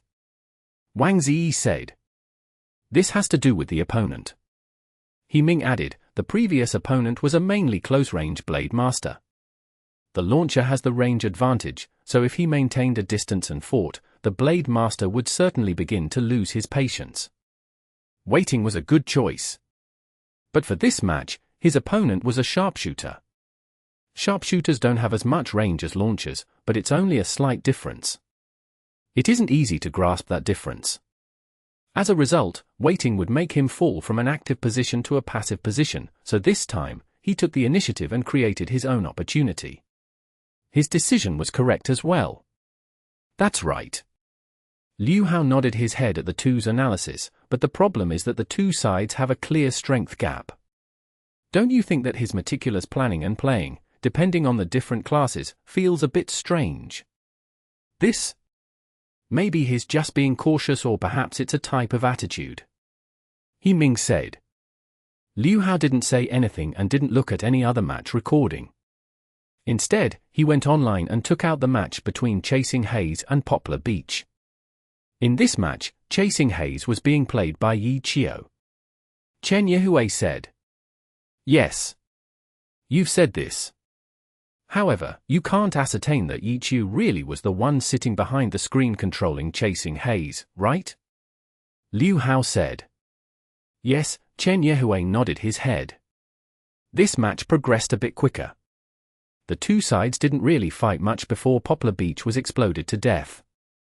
However, after hearing Liu Hao's control play style, everyone looked and immediately felt that this match was a prime example of the control play style, except that during this match, there were too many opportunities. Chasing Haze didn't even wait or try to create an opportunity. She simply fought a few exchanges with her opponent and then seized an opportunity that arose and won from there. How does this match compare with those two? Liu Hao said. It's more precise. You could even say that each step was done perfectly. They had actually discussed this match long ago. There's no way that Yi Qiu is unfamiliar with a launcher's control play style. Don't forget that he raised Su Mucheng up by himself. Su Mucheng's playstyle is another paragon of the control style, though her play style leans more toward synergizing with the team. She isn't normally a main aggressor, so this type of style isn't usually seen when she's in a duel. Liu Hao said. Are you saying that this was all done by Yi Qiu? He Ming said. No. I'm saying that this type of launcher style is representative of Yi Qiu's school of thought. Liu Hao said, there must be someone else besides Yi Qiu controlling Chasing Haze. Did you forget that day? That day was pointing to the day when the three pros had run to the heavenly domain, confident that they would kill Lord Grimm. But their two-player duo had scared them off. They had even thought that the launcher was Su Mucheng. There have already been many people who have played on this Chasing Haze. Liu Hao said, the true owner of this character is the one that had been in Excellent Dynasty. The one that participated in the All-Star Weekend. She's only a normal player. Yes, she's Happy's boss. We asked about it, the two immediately said. The fact that Chasing Haze was Cheng Guo's account wasn't something hard to find out about. The two didn't even need to ask around at Happy Internet Cafe. They had heard Mucheng mention it. There's no need to talk about the true owner. What we want to know is who else the other controller is. Of course, it's possible that it's Yi Qiu, Liu Hao pointed at the video and said, but it could also be someone else. That's right. We also saw that person, the two sweepers immediately said. What type of person is he? Liu Hao asked. The two were suddenly speechless because their appearances were very ordinary. They didn't have any special air to them. Let's look at the others for now. Liu Hao felt that this question wasn't the main point. After closing the online video, he opened up another match recording. This match was the match between the assassin and the Blade Master. It was one that went blow for blow, until the scene was splattered with blood. However, after 10 seconds, the three pro players quickly changed their view on this because, after 10 seconds, it was no longer a close fight, but rather a massacre. This is a shameless style. He Ming wasn't sure, but his tone of voice also had a little hate to it. The shameless style was something they all knew about. It was usually used by classes with more defense and health. To put it simply, it was an I have more defense and more health, so if we just trade blows, you lose style. A player like He Ming who used an elementalist with paper defense clearly wasn't suited for this type of style. In addition, it was a style that he hated very much. The reason He Ming wasn't sure was because the character attacking shamelessly was an assassin. Assassins were a class with low defense and health, too, so the style didn't fit the class. Which match is this? Liu Hao asked the two. This is my second match. Wait, no, for me, it was my third match. However, the first match was just against a normal player. I recorded it, but it wasn't anything of value, so I didn't save it, the Blade Master said. I don't think you can consider this match as a shameless style. It's just because he was certain of his skill that he relied on winning with just brute force. Liu Hao said. Where's the other match against this guy? Liu Hao understood the situation. There were 4 unknown experts and the 2 brothers in front of him had both fought against each of them for a total of 8 matches. The sharpshooter pointed to that recording. Everyone watched it. It was quite rough. This assassin completely ignored the sharpshooter's attacks and just brute forced his way to victory. This was his confidence that as long as he closed in, he would be able to defeat the opponent. He wasn't concerned about the sharpshooter's close combat ability and wasn't concerned that the opponent had the skill to escape. The person's real strength is hard to determine. He's not fighting against someone close to his skill. Liu Hao said. I just hope that the other 2 don't play like this, He Ming said. Chapter 433. If I may be so bold to ask a favor. Striker, which? Everyone watched the 4 matches with these 2 characters. The main people discussing were still Liu Hao and He Ming. Wang Ziyi said a few things too, whenever it was a sharpshooter match. As for the 2 sweepers, they would only be asked for whenever the pros had any on-site questions. Apart from that, there was nothing else for them to do. From these 2 characters, everyone was able to see their individual styles and could tell that the 2 were very skilled experts. However, they encountered a similar problem as the assassin when they wanted to know exactly how good they were. The difference in skill between the 2 sides was too uneven, so it was hard to measure. They didn't know if this type of one-sided victory was something the other side could do 80% of the time or only 50% of the time. This was actually true for the launcher as well. Even though the launcher had displayed a clear strategy and style, his opponent wasn't able to resist, so it was still difficult to precisely determine exactly how good this launcher was. As a result, the pros knew that Yichio had 4 other experts, but their true skill was still a mystery. These 4 experts were very strong. Chen Yehui's people wouldn't be able to feel them out.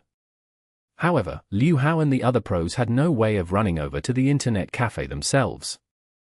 Chen Yehui even had to make things worse by saying, these classes aren't the classes of Yichio's dungeon team in the 10th server. In the 10th server, he has a fixed team. Among them is a launcher, which is probably Su Mucheng. But apart from her, there's a battle mage, a brawler, a blade master, and a ghost blade. All of them are very skilled. Liu Hao's expression suddenly turned ugly. If that was the case, then not including Yichio's Lord Grim, he had already netted 8 experts. He had only left Excellent Era for 2 months. How did he do all this by himself? Liu Hao and the other 2 pros were already quite worried, but with Chen Yehui and his 2 men next to them, they couldn't show it. Should we try contact them in-game? He Ming suggested. In order to test for their skill, they needed pro-level players to come out. However, pro players couldn't run to an internet cafe to sweep the field, so they could only do it online. The thing I'm worried about is that chasing Haze is the same as these guys. We can look for these characters by their names, but even if we meet them, the one playing might not be the expert. Yichio is too cunning. He's surely taken precautions against the club digging these experts out, so he's intentionally hiding them. We know of their existence, but we have no way of finding them. Liu Hao grinded his teeth. Chen Yehui listened. His heart thumped and he turned his head to say to his 2 people, you 2. For now, go frequent happy internet cafe. Try and look for these experts. You shouldn't need me to tell you how exactly you should do this, right? Understood. The two nodded their heads. Okay. Try to get more information.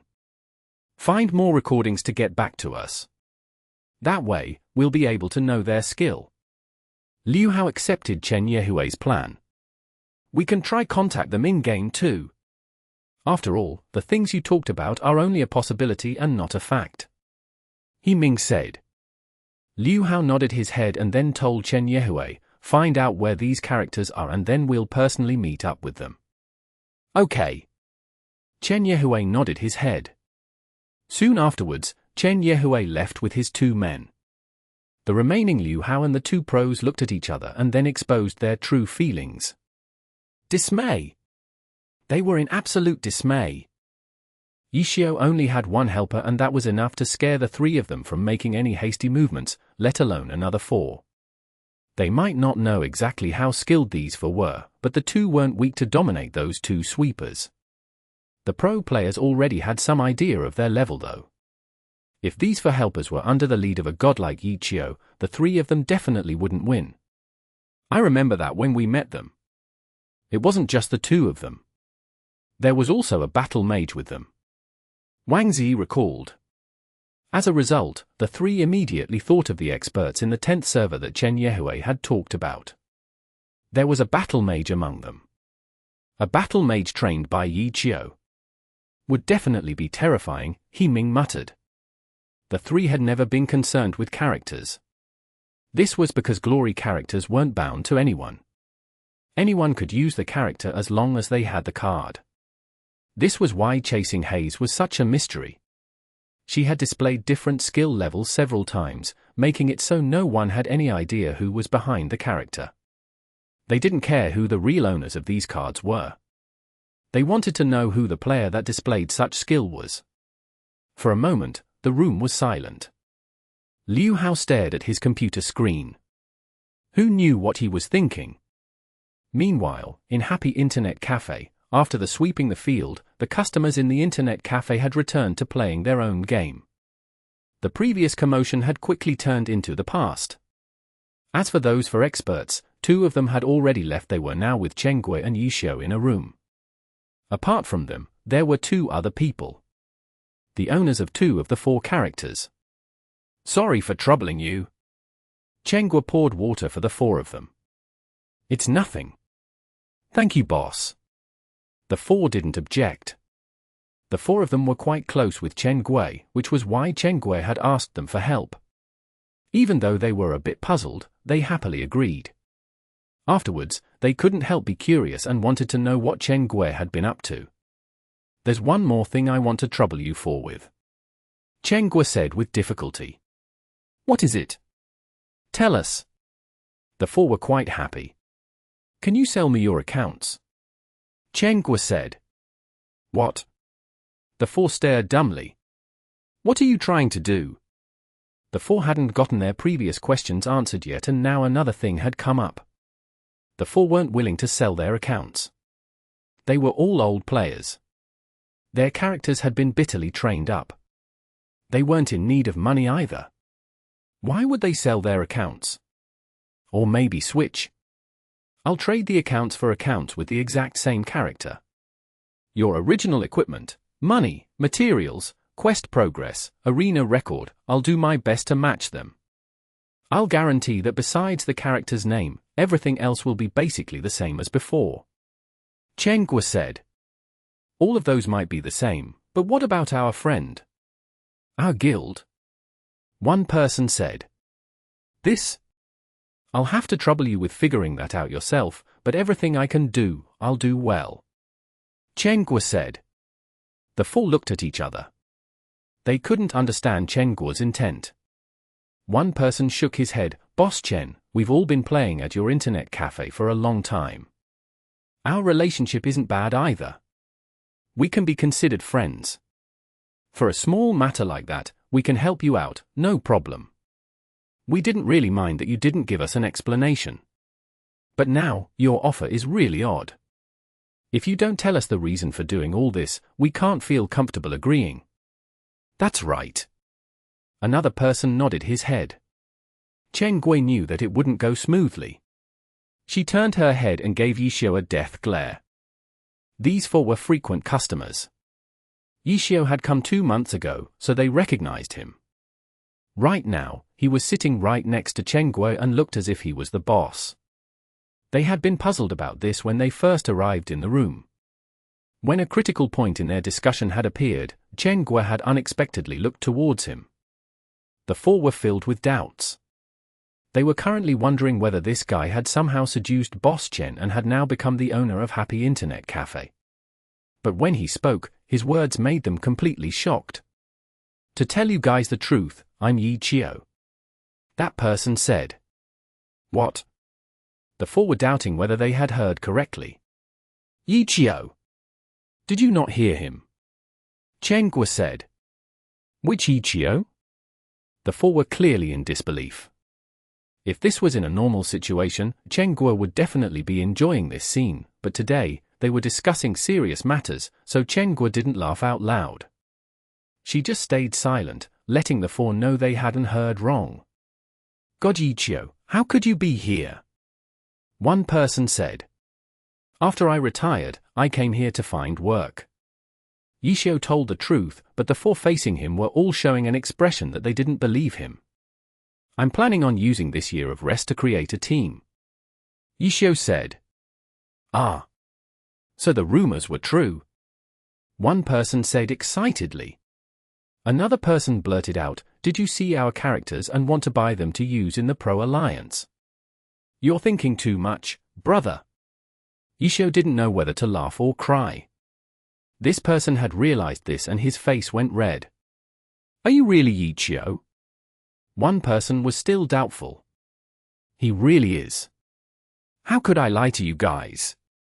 Chen Gui said. The problem is, you've never seen the real Yixiao. Maybe he's tricked you, too, that person said. Then how can I prove I'm him? Yixiao asked. The four scratched their heads. Yixiao had never shown himself to the public, so they didn't know how they could prove he was Yixiao. Show a dragon raising its head. One person suggested.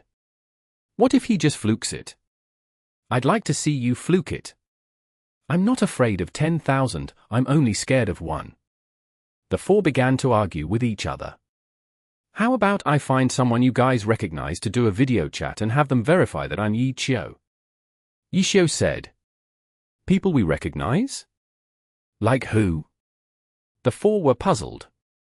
Pro players, of course. Anyone I've added on QQ should be fine. Yixiao said. Wang Jieshi. Li Zun. Shuhua Liu. Su Mucheng. Their classes were different, so their idols were different. At this moment, their answers were all different. Chapter 34. Disappearing characters. The majority of players in Happy Internet Cafe supported Excellent Era and they really did like Excellent Era players. However, many of the classes that players used weren't among Team Excellent Era. A team usually had around 11 or so players. Glory had a total of 24 classes, so a team couldn't have all the classes. In addition, even if they did, just because the fans supported the team didn't necessarily mean their favorite players had to be from there. For example, Team Excellent Era didn't have any witches, strikers, or assassins. As a result, the witches liked the great Wang Jieshi, while strikers liked the famous Han Wenqing.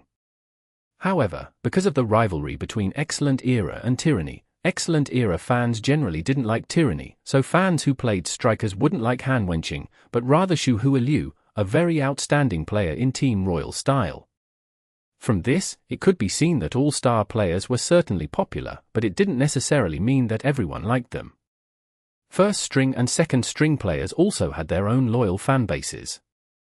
For example, the Assassin player's favorite pro wasn't the all-star, Yang Tsong, but rather Team Void's Li Xian. And as it turned out, among the For Excellent Era supporters, only the launcher liked an Excellent Era player the most, Su Mucheng. Okay. So these four. Come. Yixiao said as he got up. Everyone got up and went over to room 213. The internet cafe computers were fit with all sorts of accessories. As Yixiao logged into his QQ, he said, "Let me see who's won." Since things had gotten to this step, the four looked at each other and were already quite convinced that the person in front of them was Yixiao. No one is on. But when Yixiao said this, the four immediately began to doubt him again. Let me see if they're invisible.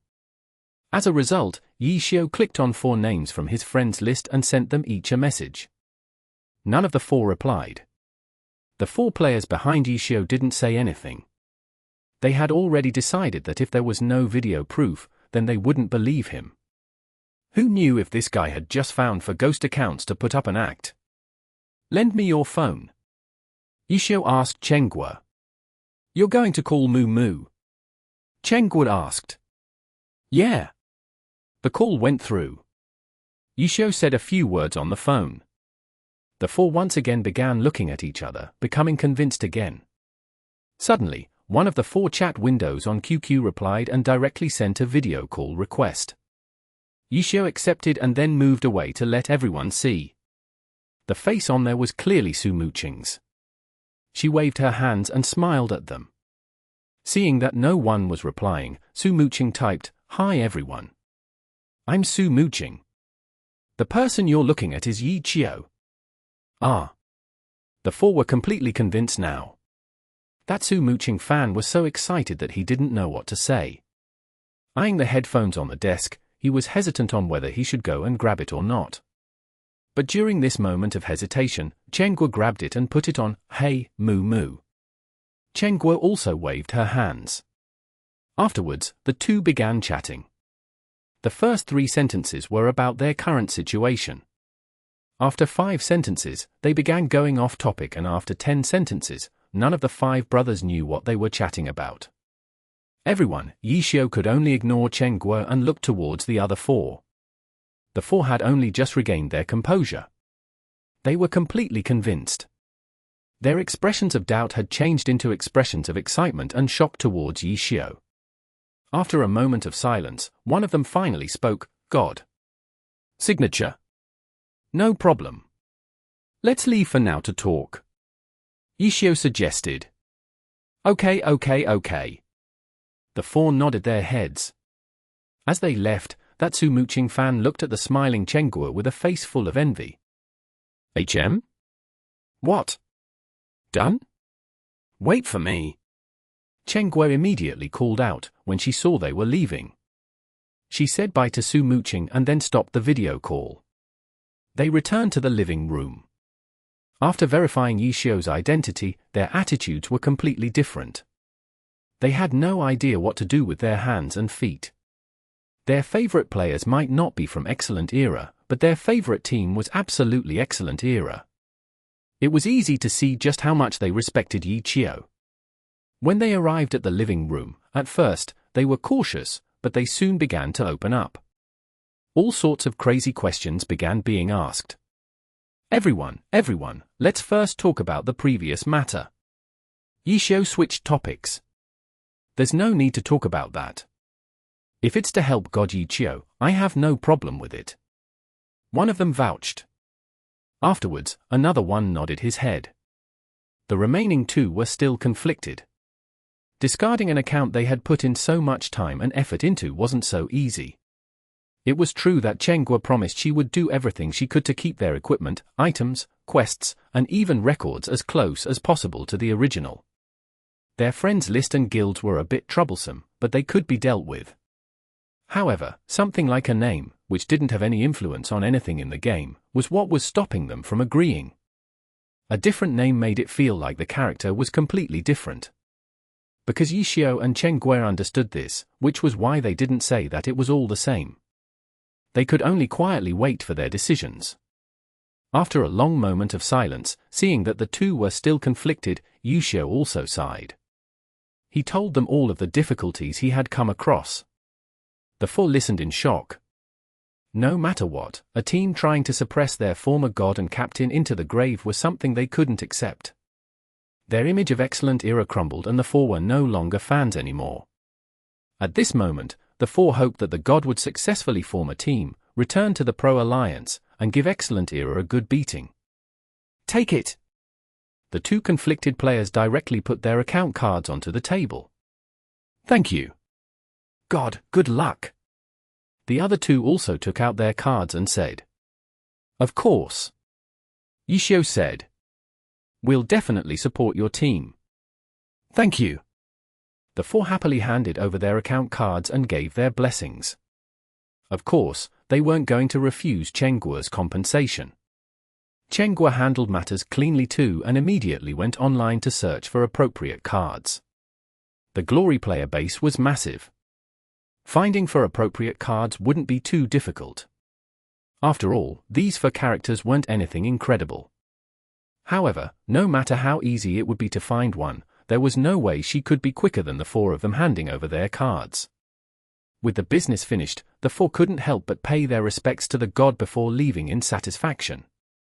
What do we do with these four accounts? Chengguo finally found the opportunity to ask Yixiao. The best thing to do is not use them. Yixiao said. Okay. Chengguo nodded her head. Yixiao had already explained to her his thinking. Actually, a big portion of the reason why they asked for these four accounts was to save these for normal players from encountering any trouble. There was no doubt Excellent Era's people would find these four characters to test their strength. If these four characters were still with those four characters, they would be constantly dying and there was no way they would be able to continue playing the game. Even though none of this would let Excellent Era reach their goal, the four players would undoubtedly be four pitiful sacrifices. Yixiao and Chengguo felt too bad doing such a thing to them, so they thought of finding a way to acquire these four accounts. Yixiao and Chengguo only had limited resources, so their deal was quite good already. That night, Yixiao continued to power level like usual, while Chengguo accompanied him. On Excellent Era, they didn't dare casually provoke them. Excellent Dynasty's group of players were constantly keeping an eye out for these four characters. Offline! Offline! Offline! Offline! All four characters were offline and never went online. It was an easy task to do, but the people doing them would get annoyed eventually. For Liu Hao and Chen Yehui, they were even more annoyed, waiting for the news. They wanted to know what the skill levels of these experts were. How strange! None of these four characters have gone online. What's going on? Chen Yehui had waited for the entire night. He didn't do anything. All he saw was the night getting later and later. He reckoned that Liu Hao was going to sleep soon, so he discussed this issue with Liu Hao on QQ. Be patient. There's still time. Liu Hao seemed quite calm. The last few times he lost his temper, the results had been quite tragic. Do you think that Yixiao might have predicted we'd do this, so he prepared for one-time use characters? Chen Yehui wasn't stupid. He had already guessed the truth. It's possible Liu Hao might hate Yixiao, but he didn't dare underestimate him. If that's the case, meeting up with the real players might not go smoothly either. Chen Yehui said. We'll see when they go take a look around tomorrow. Liu Hao said. The night went by. On Excellent Dynasty, they were always keeping an eye for these four characters, but the results never changed. The next day, the two sweepers went to Happy Internet Cafe. HM? If it isn't the two experts. When the two walked in, Chengguo immediately recognized them. Internet Cafe customers went in waves. The ones from yesterday might not be here today, so not many recognized the two. Boss, you must be joking. Here, we don't dare call ourselves experts. The two hastily said. Ha ha. Chengguo only laughed and didn't say too much. Are you going online? Of course. The two said. Chengguo gave a shout and the front desk opened up two computers for them. The two immediately went up, the brother experts. No, Chengguo denied. When will they be here?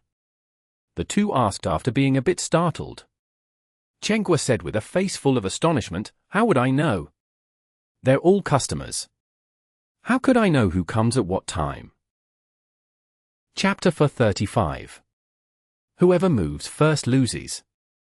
Chen Guo's words made the two of them cough blood. Even though those words were very reasonable, the two had some inside information. How could Happy Internet Cafe's experts be random customers? They had to be inside the Internet Cafe, preparing to create a team with Yi Qiu. This boss was clearly lying to them. The two were thinking in this way, but on the surface, they couldn't express that we see through you. They could only sigh regretfully. Then do you know when these brother experts usually come? I haven't really paid attention to that. Chen Guo really looked like she was telling the truth. Who knew how many people had been duped by her like this, not understanding how fearsome Boss Chen was. Right now, her expression looked completely innocent. The two spies were suddenly entranced by her.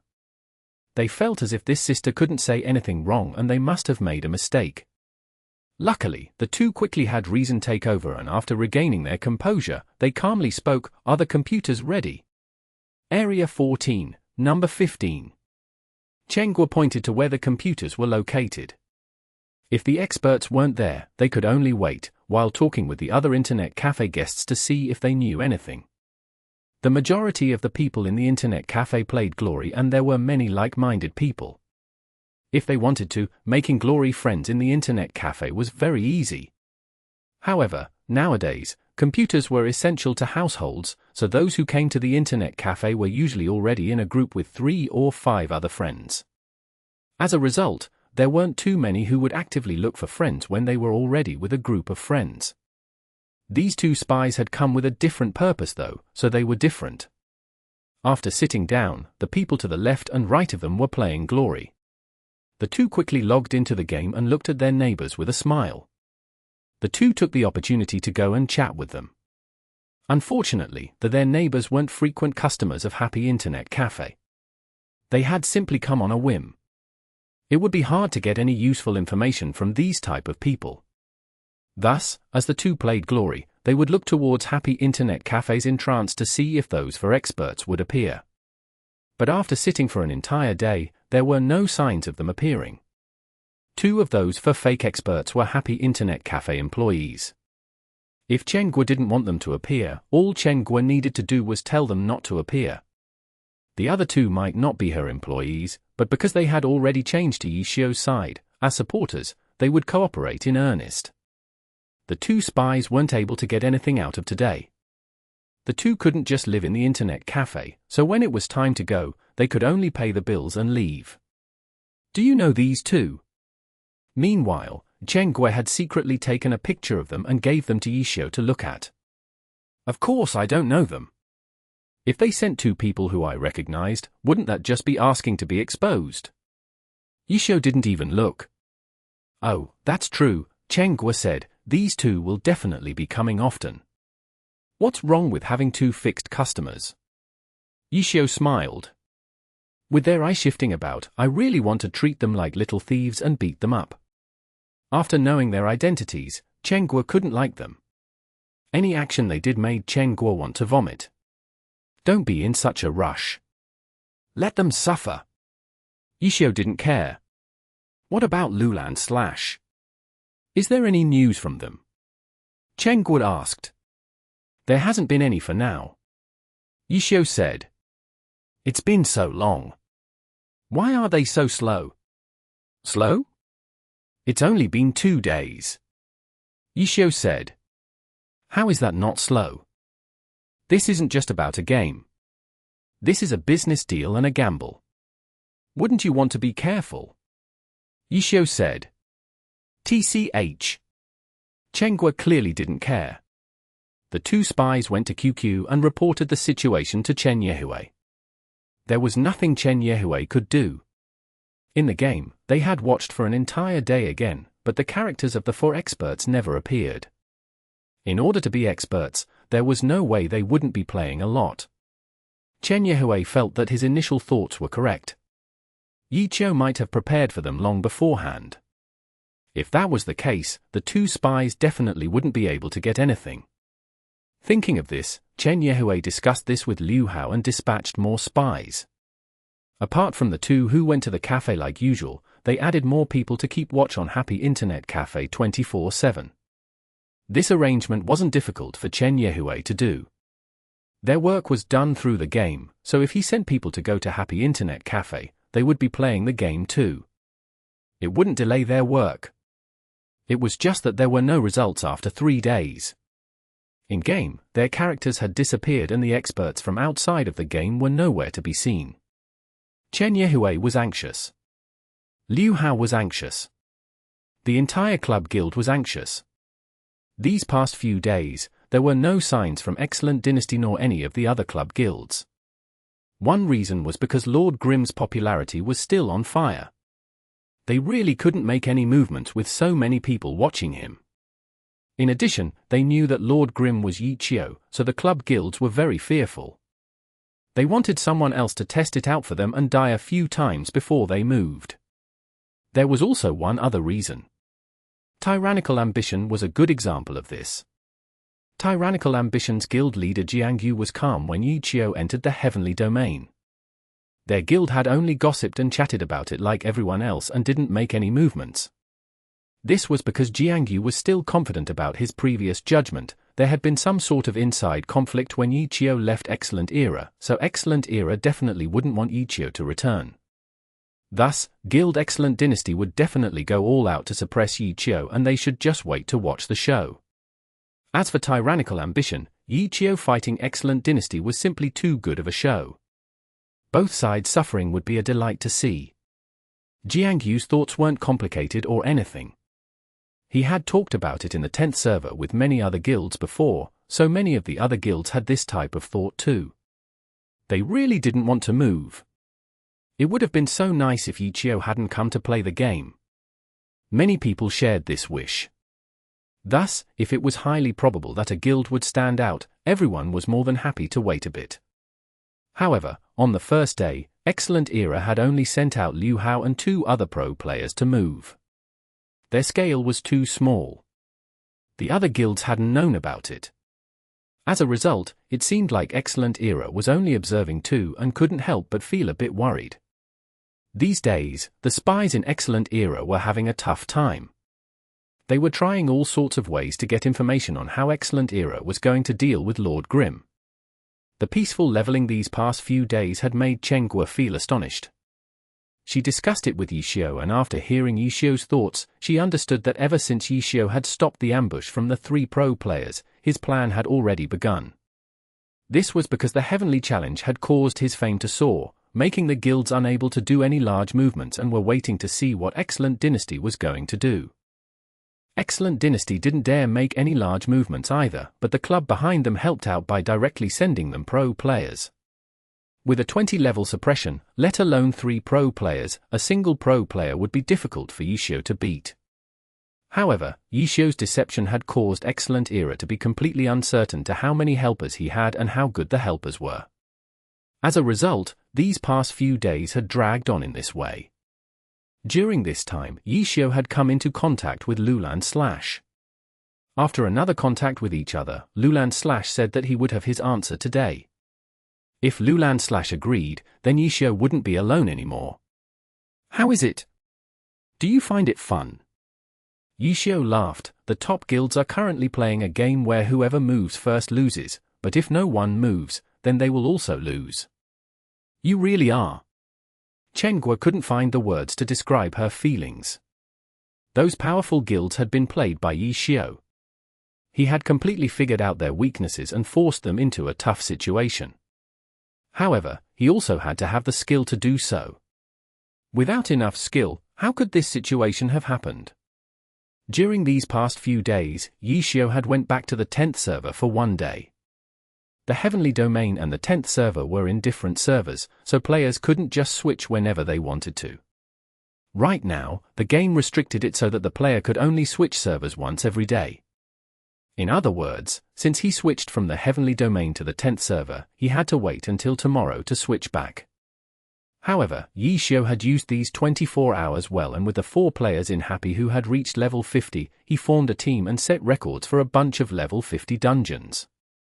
Even though his Unspecialized wouldn't gain any experience, for 5-player level 50 dungeon records were now under Guild Happy's name. The 10th server club guilds had thought that they had gotten rid of this devil and had thought that when Lord Grimm got to the Heavenly Domain, he would be immediately chased after and killed, so he would never get past level 50. But who would have thought that this devil would be so evil? Just before he was about to hit level 51, he returned to the 10th server to set records. How evil! He wouldn't get any experience in the 10th server and didn't need to worry about Lord Grim hitting level 51 while setting these records. In reality, at level 50, leveling in the normal server was very quick. This was because starting from level 50, there were many dungeons available. They wouldn't need to kill monsters in the wild to level. The dungeons were enough to last for the entire day. Let alone the large-scale dungeons, there were 4 5-player dungeons. If they cleared them every day, how much experience was that? 50 to 51 was much faster than 49 to 50. Leveling to 51 in a few days wasn't a problem. The reason the guilds didn't have level 51 characters was because they had done so intentionally. As long as they didn't do their awakening quests, the characters of the 24 classes wouldn't earn experience either. They had held out so bitterly for so long, but Lord Grim simply came back, waved his sleeves, and left, leaving behind 4 records under his name. Chapter 36. A wall that can't be avoided. Lord Grim had already returned to the Heavenly Domain, but the 10th server club guilds had already suffered heavy losses. He had returned at level 50 and left behind 4 records. What about when he reached level 52? He could return to set level 51 to 52 dungeon records. At level 54, he could set level 53 to 54 dungeon records. And then level 55, level 60. All the way until level 70. Lord Grim wasn't there anymore, but his record-breaking spirit was still there. Were the club guilds of the 10th server going to be unable to get a single record? If that was the case, they were no different than normal player guilds. How would the 10th server players know how powerful they were? Speaking of this, it already seemed to be the case. Whether it was compared to the Heavenly Domain or any of the other 9 normal servers, in the 10th server, the club guilds were undoubtedly at a lower status. Where did their popularity in their 10th server come from? Firstly, it was directly from their own guild's players. Secondly, it was by relying on the fame of their club to attract veteran players that had come to the 10th server to start over. New players occupied the majority of the player base on the 10th server, but there were still veterans like Seven Fields and Sleeping Moon who had come to the new server to play. They obviously knew of the club guild's fame. Their name alone was enough to attract them. After that, their way to spread their name was through dungeon records and first clears. On the level standings, the players from their guilds were at the top. And after that, there was nothing else. Their only way to spread their name and prove their strength was through dungeon records. In the 10th server, everyone knew that Lord Grim ruled in this area. The guilds had already admitted their defeat here. Why else would no one challenge Lord Grim's team? They were always thinking of some way to stop them, not beat them. Without dungeon records, it really was very difficult for the guilds to widen their influence. In the 10th server, the players only knew individuals and not guilds. Even though Guild Happy had taken all of those dungeon records, the players only felt like it was because Guild Happy had Lord Grim. They might not think that the guild itself was powerful. The 10th server players already had the same thought in their head: wherever Lord Grim appeared was where the dungeon record would be. This completely twisted the notion of dungeon records. The records were something that required a team to set, but for the 10th server players, they only thought of a single individual. The record didn't belong to the team, but rather to Lord Grim. Even if Lord Grim went to the Heavenly Domain at level 50, the club branches didn't feel any better. This was because the existence of Lord Grim had already influenced everyone in the 10th server. The legends of Lord Grim were deeply ingrained in everyone's heart. From now on, even if the top guild set a dungeon record, the 10th server players would only have one thought: the reason you were able to set a record was because Lord Grim wasn't there. Lord Grim was a giant mountain.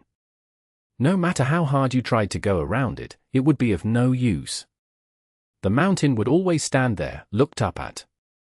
If you wanted to replace it, the only way would be to flatten it or create an even bigger mountain. An even bigger mountain? No guild leader would ever imagine that happening. They were against Yi Qiu. Even in the pro scene, there was no mountain that surpassed him. What could a little group of ants do? Be laughed at? Flatten him? Just mentioning it made them want to cry. Everyone who had tried to flatten him was now a corpse below the mountain, which only made the mountain even more terrifying. The poor guilds knew of this reasoning, but there was nothing that they could do. They could only quietly forge ahead. If they wanted to go far away, they would need to go so far that the mountain would no longer be in sight. That way, the mountain would be forgotten. But at this moment, Lord Grimm suddenly came back from the heavenly domain and set for records. The mountain had appeared again, and it seemed like it would never stop appearing. The guilds finally understood that it was never a mountain, but rather a mountain range that spanned the entire world. The branch guilds were all crying. They only hoped that their main guild in the heavenly domain would hurry up and move, so that there would never be a day when he could return. But did the main guilds in the heavenly domain care about the feelings of their 10th server branches? Not one bit. They were currently playing a game of if no one moves, everyone loses. But whoever moves first also loses. Yi Qiu was currently leveling. Chen Guo was accompanying him on her chasing Haze. Forest Landscape was there, too. The 4 fake experts were there, too. Chen Guo had already bought for suitable replacements and traded them with the 4 people.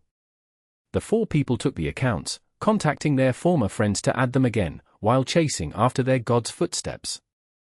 The god was definitely going to create a guild, so the 4 decided not to contact their guild and would wait for the god to add them when the guild was formed. These past few days, Mucheng of Grand Internet Cafe had sent over the 24 account cards he had lost in the bet. They were all heavenly domain characters. Mucheng wasn't petty either. He sent over the account cards in the same condition as when they had been bought. None of the accounts had their equipment or money taken away. Among these 24 accounts, there were 7 empty ones. The remaining ones had a few pieces of equipment on them. Chen Guo looked over them and saw that they were very ordinary. She hadn't made any requirements, so Mucheng obviously wouldn't send over any amazing accounts. It wouldn't be a problem if we created our guild now, Chen Guo said. 24 account cards was 24 characters. With those for brothers as well as Lord Grimm, Forest Landscape and her, they would even have 1 extra. There's no hurry. We could have created it a long time ago if we wanted to. Yi Qiu said. I know. I'm just saying. Are you going to use these accounts? Chen Guo arranged the 24 account cards in a neat pile. There's no need for it now, but there'll be a time for them. Yi Qiu said. Should I give the Battle Mage to Little Tang? Chen Guo took out the Battle Mage account card. No. It'd be better if she reached here step by step. That way, she'll be able to get familiar with the Battle Mage skills. If all of the skills are pushed to her in one go, her understanding of them won't be as deep. Yi Qiu said. What about Moo Moo? Chen Guo took out the launcher account card. She's very particular about names. I don't think she would like this launcher's name. Yi Qiu said. Yeah, it's a male character, too. Chen Guo had looked at this launcher carefully. The character was male and had a huge face, too. She didn't want Su Mucheng to use this account either. Has there been any news from Loulan / Chen Guo asked after putting away the account cards. Not yet. They said today. Chen Guo said. There's still a lot of time left today. Yi Qiu said calmly. What if he doesn't agree? Do you have any backup plans? Chen Guo asked. In Yi Qiu's plan, allying with Loulan / was a very important step because the fake experts that were currently misleading the enemies wouldn't last long.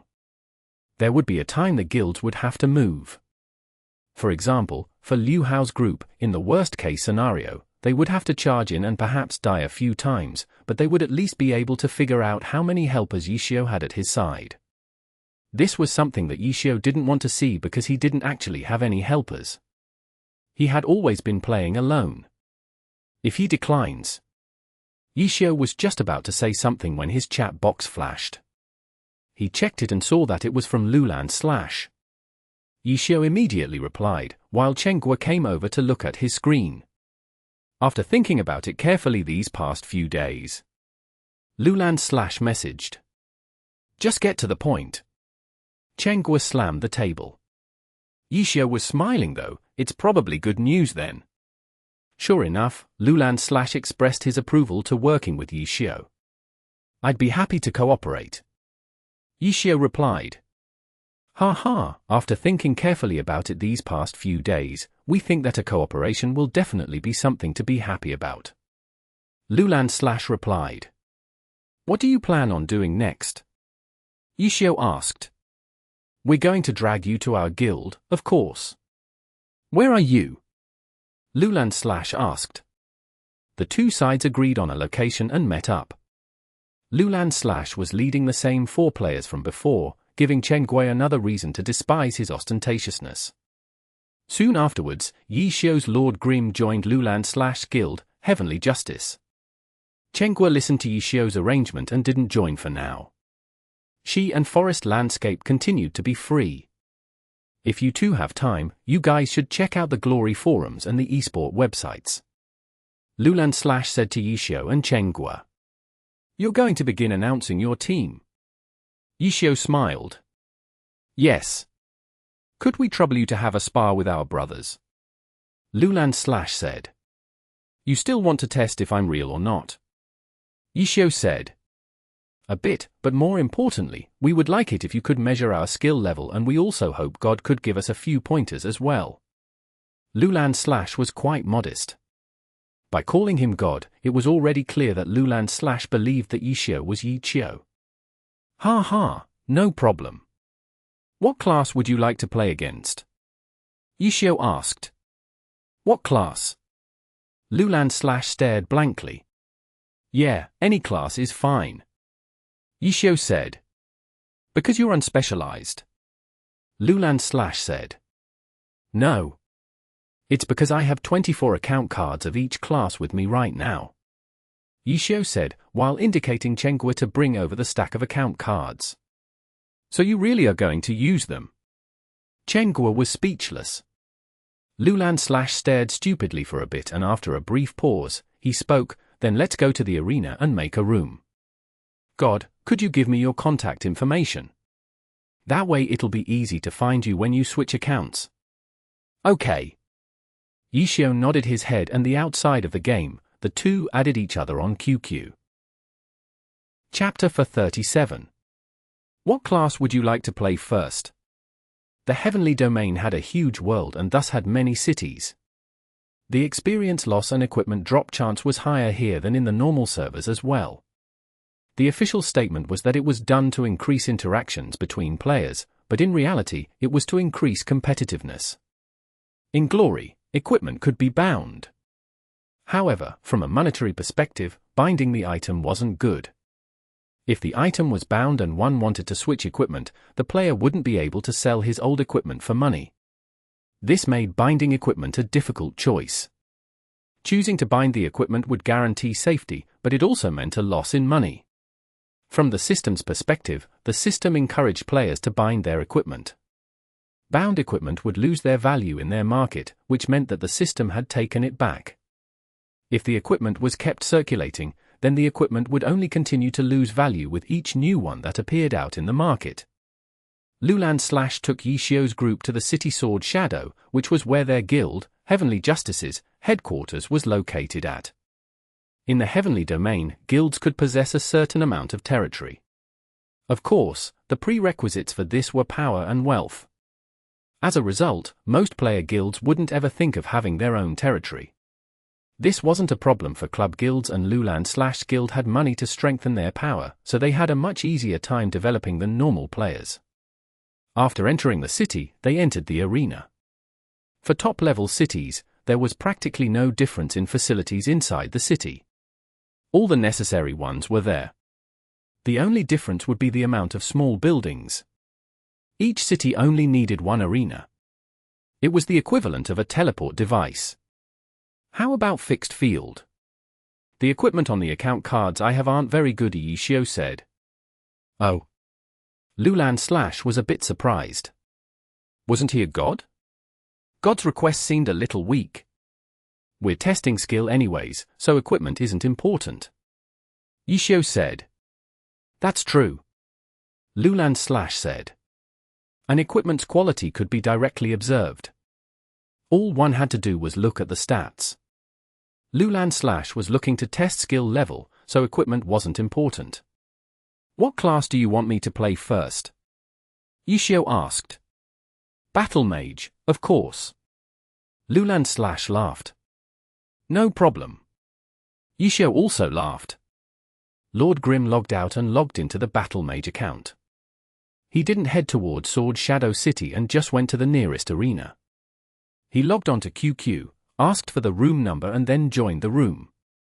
Loulan as well as Chengguo and Forest Landscape, had both joined to spectate. Seeing Yixiao enter with a Battle Mage, the old veterans were all speechless. How could the equipment on him be called not very good? The Battle Mage was practically naked. No one needed to look at his character's info page. They could see it just by looking at him. Wow, it doesn't even have a weapon. Yixiao mumbled. The fixed field only adjusted for the equipment stats. If his Battle Mage didn't have a weapon, then he wouldn't even be able to use his class's skills. I have one here. Just make do with it for now. His opponent was the Battle Mage in Loulan group. His current feelings were a bit complex facing his idol. He had an extra Battle Mage weapon on hand, so he threw it over. Yixiao went over and picked it up. Dang, it's a spear. This account is a staff style. The staff style path of battle mags used magic wands, not spears. Magic wands were weapons with high magic attack. Battle mags were a class that dealt both physical and magic damage. Staff style battle mags relied more on magic to deal damage. Their main method of attacking was through chasers and was one of the features of a staff style battle mage. Staff style battle mags also had higher attack speed. This was because magic wands attacked at an average speed, while spears attacked at a slow speed. Faster attacks allowed for more chasers. Yixiao's character was a staff-style battle mage. If he used a spear for battle, his magic damage would be much lower. But most importantly, his attack speed would be slower. Attack speed wasn't a basic stat, so the fixed field wouldn't fix it. Does anyone have a magic wand? Loulan asked. There was an elementalist in his group. Elementalists usually used magic staffs because of their very high magic attack, but some used magic wands. This was because magic wands not only attacked faster, but also cast faster. Mine is bound. This elementalist was called Ocean Ahead. He had a magic wand, but because it was bound, it couldn't be traded. It's fine. A spear will do. Yixiao said. This was the type of air that a god should have. Then shall we start, the opposing battle mage said. This was the player called Little Bay by Loulan /. His battle mage character's name was called Homeward Bound. Start. Yixiao replied. Little Bay confirmed and the two sides began to fight. 5 seconds had passed. Neither side had moved. Little Bay was waiting to admire his idol's play. Yixiao didn't know his opponent's skill. Both sides wanted to see the other side move first. In this small boxing ring, the two sides could see each other, but neither side moved. The spectators were all friends, so when they started seeing that the two weren't fighting, they decided to yell at them. Go and fight messages came out. Yeah, fight! Yixiao said. There wasn't any bad blood between him and Loulan / and the two had decided to cooperate together, so the match wasn't anything serious. Little Bay saw that neither of them were moving and also felt it was funny. Following Yixiao's words, he immediately controlled his Homeward Bound to rush forward. Oh, not bad. The two sides began fighting, attack after attack. Yixiao had already begun commenting. Are you going to be a part of the team's main roster? Yixiao asked. Am I good enough? Little Bay said. Depends on the team. Yixiao said. Champion team. Little Bay said. Having a dream is good. Yixiao praised, but he was clearly implying that he wasn't good enough. Then I won't be nice anymore. Little Bei shouted. Oh? You were still holding back. Yixiao said. After 2 minutes, Homeward Bound fell. You were holding back. Yixiao doubted. Shameless. Little Bei cried. His corpse sent out a word bubble. This was an in-game arena, so the settings were decided by the players. It wasn't like the pro matches, where word bubbles were restricted when one died. I thought you were staff-styled. Why do you use a spear style? Little Bei was sad. You're too inflexible. Who says you're only allowed to use one style? Yixiao said. Yixiao said this, but in reality, Yixiao really only used a spear style of playing. The difference between the spear style and staff style was that the spear style mainly used physical attacks to deal damage. However, the two styles prioritized different skills, so his damage wasn't as good. Even so, Yixiao was still able to easily beat Little Bei's Homeward Bound. The victory had looked easy, too. Loulan and his fellow companions all looked at each other. They had been fairly confident in their skill. To be defeated so easily meant that he really was Yixiao. If their skill was that far from a god, then being a champion team really was just a dream right now. Who's next? What class would you like to fight? Yixiao asked. Please use the same class. The next to jump out was the Elementalist Ocean Ahead. Ocean, good luck. Little Bei shouted. Really? Ocean Ahead laughed. He obviously knew that Little Bei admired Yixiao. With his identity appearing to be true, would he sincerely cheer for him? Really? Little Bei said, but you'll still lose anyways. Even if 10,000 people came to cheer for you, it'd be no use. F*CK off. Ocean Ahead cursed. However, he really didn't have any confidence because he knew how good Little Bei was. Even if he wasn't Yixiao, his skill was the real deal. Ocean Ahead was more on the cautious side. After the match began, he pulled open the distance and didn't hurry to move forward. On the other hand, Yixiao's battle mage waved his spear and an elementalist skill, Flame Explosion, shot towards him. Ocean Ahead hastily rolled and dodged. What are you doing? Are you going to fight like an elementalist?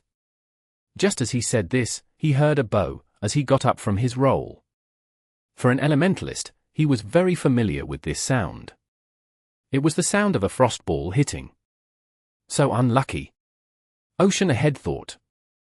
He felt that if he had rolled left, he would have been fine. But when he looked to the left, he discovered that a dark missile had just flown past him. How quick! Ocean Ahead was surprised.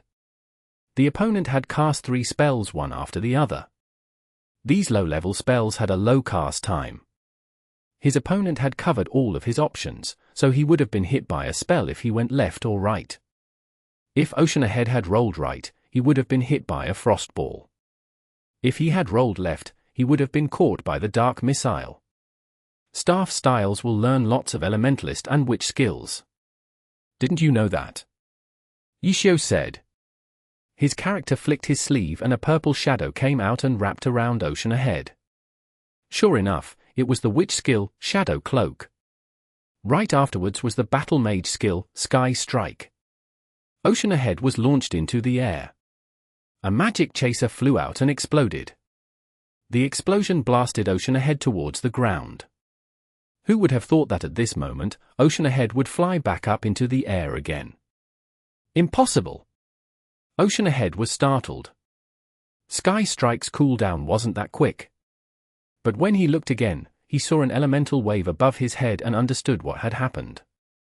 The knock-up skill that had been used wasn't the battle mage Sky Strike, but rather the elementalist knock-up skill, Elemental Power. The way this account added skill points is quite interesting. Yixiao mumbled and then went up to combo. Ocean Ahead had been caught completely unprepared. He had originally been planning on being careful, but apart from his initial roll, he never touched the ground again until he fell, defeated. Chapter 438. The opponent is too strong. Loulan/'s group were even more shocked this time. If Little Bay's Homeward Bound had lost without much suspense, then Ocean Ahead had lost in an almost ugly way. Being directly comboed to death in the air was something that was rarely seen in the Pro Alliance. No matter how amazing a god was compared to an aspiring pro player without any experience, the gap shouldn't be that large. What happened? Loulan/ asked when Ocean Ahead came down from the field. His timing is too good. He predicted what I was planning on doing every time. Ocean Ahead said. What you were planning on doing? Yes, he saw through it all. Ocean Ahead said. Just from this, it could be seen that their skill wasn't ordinary. They at least understood what went wrong when they lost. Little Yi, you go next.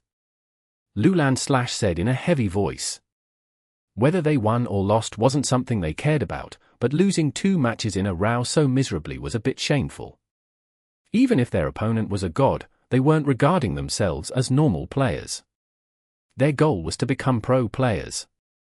For pro players to have such a large gap between them, wouldn't that be a joke? Okay.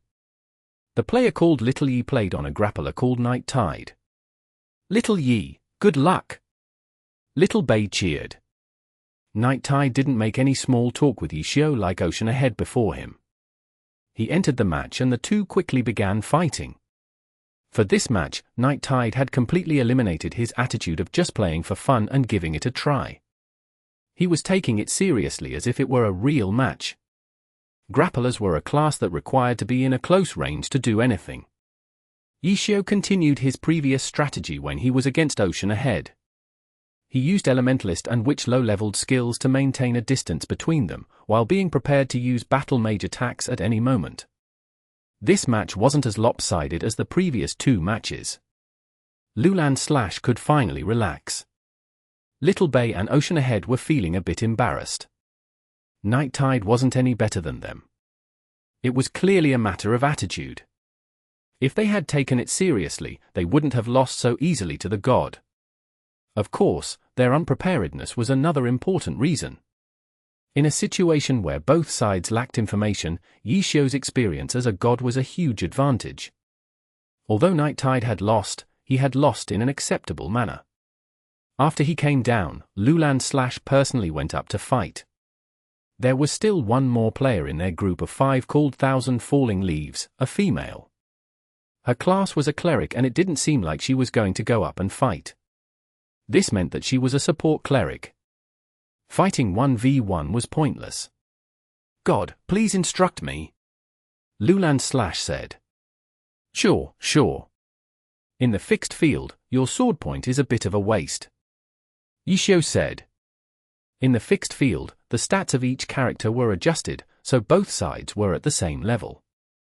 Sword point converted the item hotkeys into physical attack, but this value would be adjusted, so the 2 side stats would still be on the same level. As a result, he wouldn't be able to showcase sword point's incredible damage. We're testing for skill, no? Equipment isn't important. Loulan/ said. Taking advantage of sword point's power is one way to showcase skill. Qiu said. Loulan/ nodded his head. He had obviously done his research when he chose this weapon. This didn't mean that he should raise his physical attack to the limit. If all 12 item hotkeys were filled with weapons, then the weight would be too much of a burden. Thus, how many item hotkeys should be filled required a lot of experimenting. However, in the fixed field, none of this mattered. Loulan/ said a let's start and then the two began fighting. Loulan/ didn't dare be careless and fought seriously like Night Tide. Oh. You're okay. You're a bit better than those 3. Qiu commented, while fighting. Thank you. Loulan/ replied. But this wasn't any news to them. They had sparred against each other many times before, so they knew who was better and who was weaker. It seems like God is still better though. Loulan/ followed. Halfway into the battle, from their respective health left as well as the circumstances, Loulan/ was in a disadvantageous position. I should be. Qiu laughed. There wasn't any twist to this match as it quietly ended. In the end, Loulan wasn't able to take a match from Yixiu's hands. 4 of their players had went up to fight, but all of them had lost. Even though they said that winning or losing didn't matter, it was still a bit hit to their confidence. Before, they had only looked at videos, watched match VODs, and then compared themselves to the pro players and gods. This was their first time fighting against a genuine pro god and truly experienced the gap between them. It wasn't important that none of them were able to take a match. The important point was that the gap in skill they had felt from these matches wasn't something that could easily be closed. At this moment, they lacked the fearlessness of youth that Tang Ru had even when she couldn't see the gap. Again? Loulan discussed with his teammates when he heard Yixiu ask happily, "Would you like to challenge any other class?" "Ah? How about your Lord Grim?" Loulan finally said after discussing with his team. "Oh, that'll be even tougher," Yixiu said. He switched accounts and logged onto Lord Grim. The 20-level gap was adjusted by the fixed field. Loulan went with the same arrangement as before and each player fought 1 match. In the end, Loulan regretted deciding to fight Lord Grim. All 4 of them lost even more miserably than the previous time. Against the battle mage, Little Bay and Ocean Ahead had been somewhat careless. In addition, Yixiu's play style had caught them off guard. Night Tide and Loulan had taken it seriously and did much better. But for this round, all 4 of them played very seriously. And before they went up on stage, they did preemptive thinking and planning, but the result was even worse than last time. Against an Unspecialized who had access to the skills of all 24 classes, the 4 clearly didn't have the experience nor the decision-making to keep up. After returning from losing, the cleric 1000 Falling Leaves quietly said, "Even if this was a group competition, you guys still would have lost." In other words, the total damage all 4 players inflicted on Lord Grim wouldn't be enough to take down his health bar. It could be said that Yixiu had won 1v4. All 4 were silent. It wasn't that they hadn't expected a gap between them. They just didn't think that it would be so large. Their previous confidence felt naive and arrogant. Nice! Chengguo didn't empathize at all with the other side and praised Yixiu. That's how it should be. Yixiu laughed. That'll be it for today, Loulan said. His tone clearly showed how disappointed he was. Everyone left the arena and stood outside the entrance. For a moment, neither side talked. What's wrong? With how you guys are, you guys don't seem like you'll be competing in the Pro Alliance. Yixiu said. With such a large gap, how could we even hope to compete? Little Bay couldn't help but say what he was feeling. What? Did you guys really think that you could become champions as soon as you entered the Pro Alliance? Yixiu said. That was just a joke. Loulan said, but we had always thought that we were good enough to enter the playoffs. And then if your luck was good, you might be able to miraculously become champions, am I right? Yixiu laughed. Ah? That? Loulan felt a bit embarrassed because that really was what they had been thinking. This was because the playoffs was in an elimination format. Sometimes, one mistake could lead to dropping out of the playoffs. Luck was undoubtedly a very important factor in these types of moments.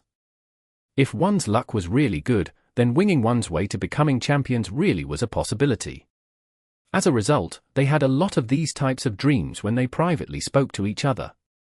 Slow and steady, 1 step at a time. Yixiu said. If we enter the Pro Alliance right now, what place do you think we would get? Little Bay couldn't help but ask. Are you the only ones in the team? Do you have any other teammates? Yixiu asked. We have 6 players. One of ours hasn't been able to come on these past few days, but his skill level is around the same as ours. We're planning on finding some way to get more. Loulan said. Digging out pro players? Yixiu asked. Probably.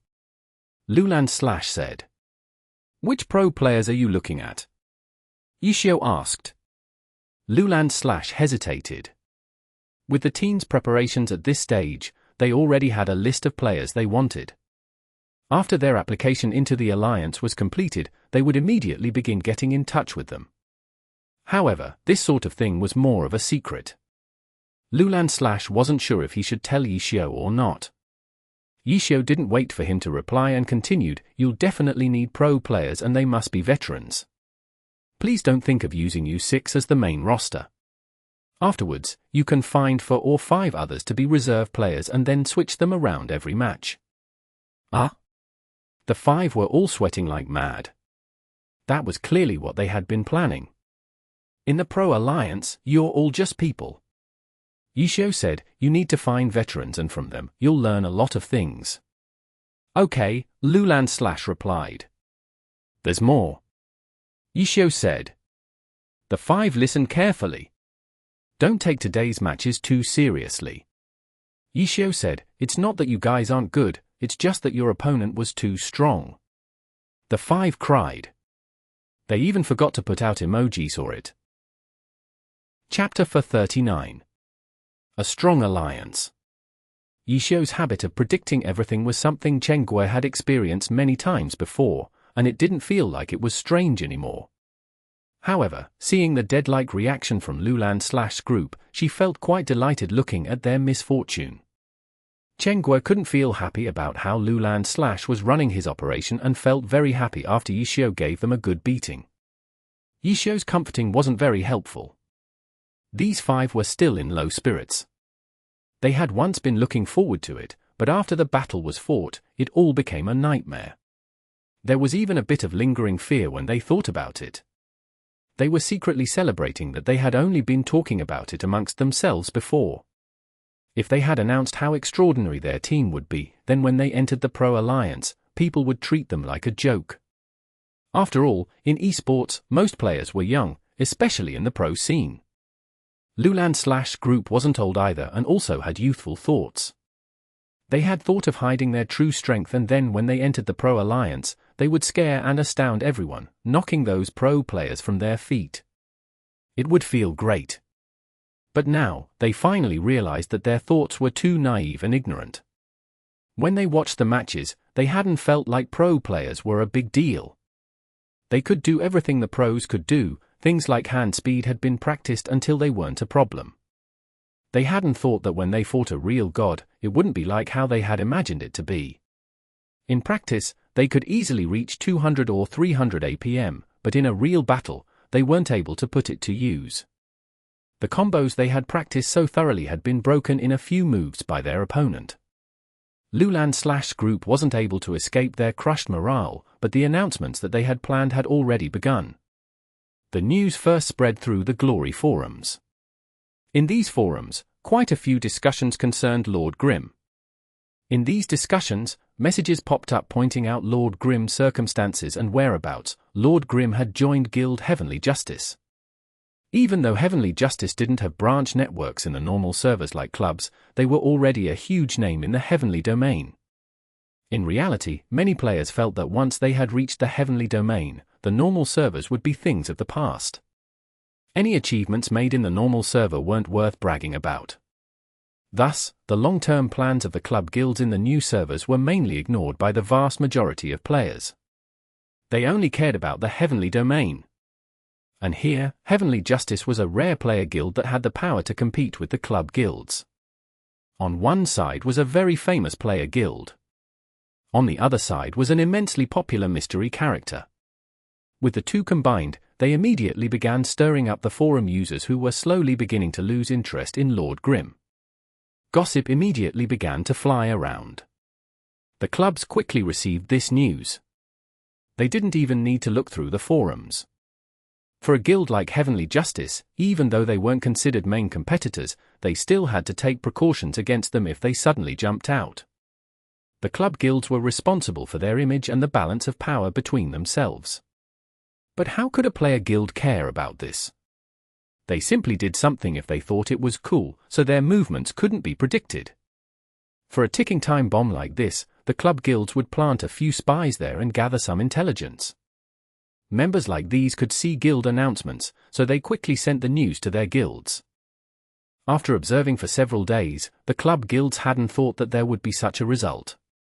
They hadn't dared to make any casual movements against Lord Grimm with his recent fame.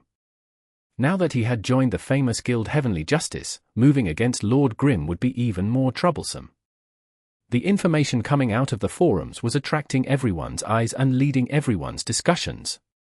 This made the club guilds feel like this was becoming a bigger and bigger problem, but it didn't stop here. All of the big esport platforms soon came out with another piece of news. Guild Heavenly Justice's leader Loulan was planning on creating a team to join next season's Pro Alliance. The information being spread in the forums might have just been gossip, but the official announcements from these esport platforms wouldn't bring false news. This piece of news was quickly spread to every place a Glory player might step into. Loulan was already quite a famous player in Glory. His name alone was enough to attract many eyes. News of him creating a team would naturally receive a lot of attention. More importantly, with the previous news that Lord Grimm had joined Guild Heavenly Justice, everyone immediately understood that wasn't Lord Grimm joining a guild. Wasn't that clearly saying that Lord Grimm was going to join Loulan's team? It was no wonder that such a famous expert like Lord Grimm hadn't been scouted out by the established clubs. He had already been roped in by Loulan. Many players knew that Loulan was a player with lots of money. However, no one knew exactly what his background was. The amount of news that had been announced wasn't actually that much. It was just that Loulan was planning on creating a team to join next season's Pro Alliance and that Lord Grimm had already joined Guild Heavenly Justice. Once the club guilds knew of this piece of news, the problem would no longer be pondered over only by the guild leaders. This issue had already been thrown to the upper levels of the clubs. Facing a team wasn't something that the guild leaders had the power to create countermeasures for. In today's Pro Alliance, every season, the two lowest placing teams in the Pro Alliance would be eliminated. Afterwards, two teams would join the Pro Alliance to fill up the vacancies. The Glory competitive scene hadn't been around for very long, so they hadn't reached the point where they could have a complete secondary league. For now, they could only use this type of elimination format. How did they choose the two new teams to enter? The Alliance had their own way of selection.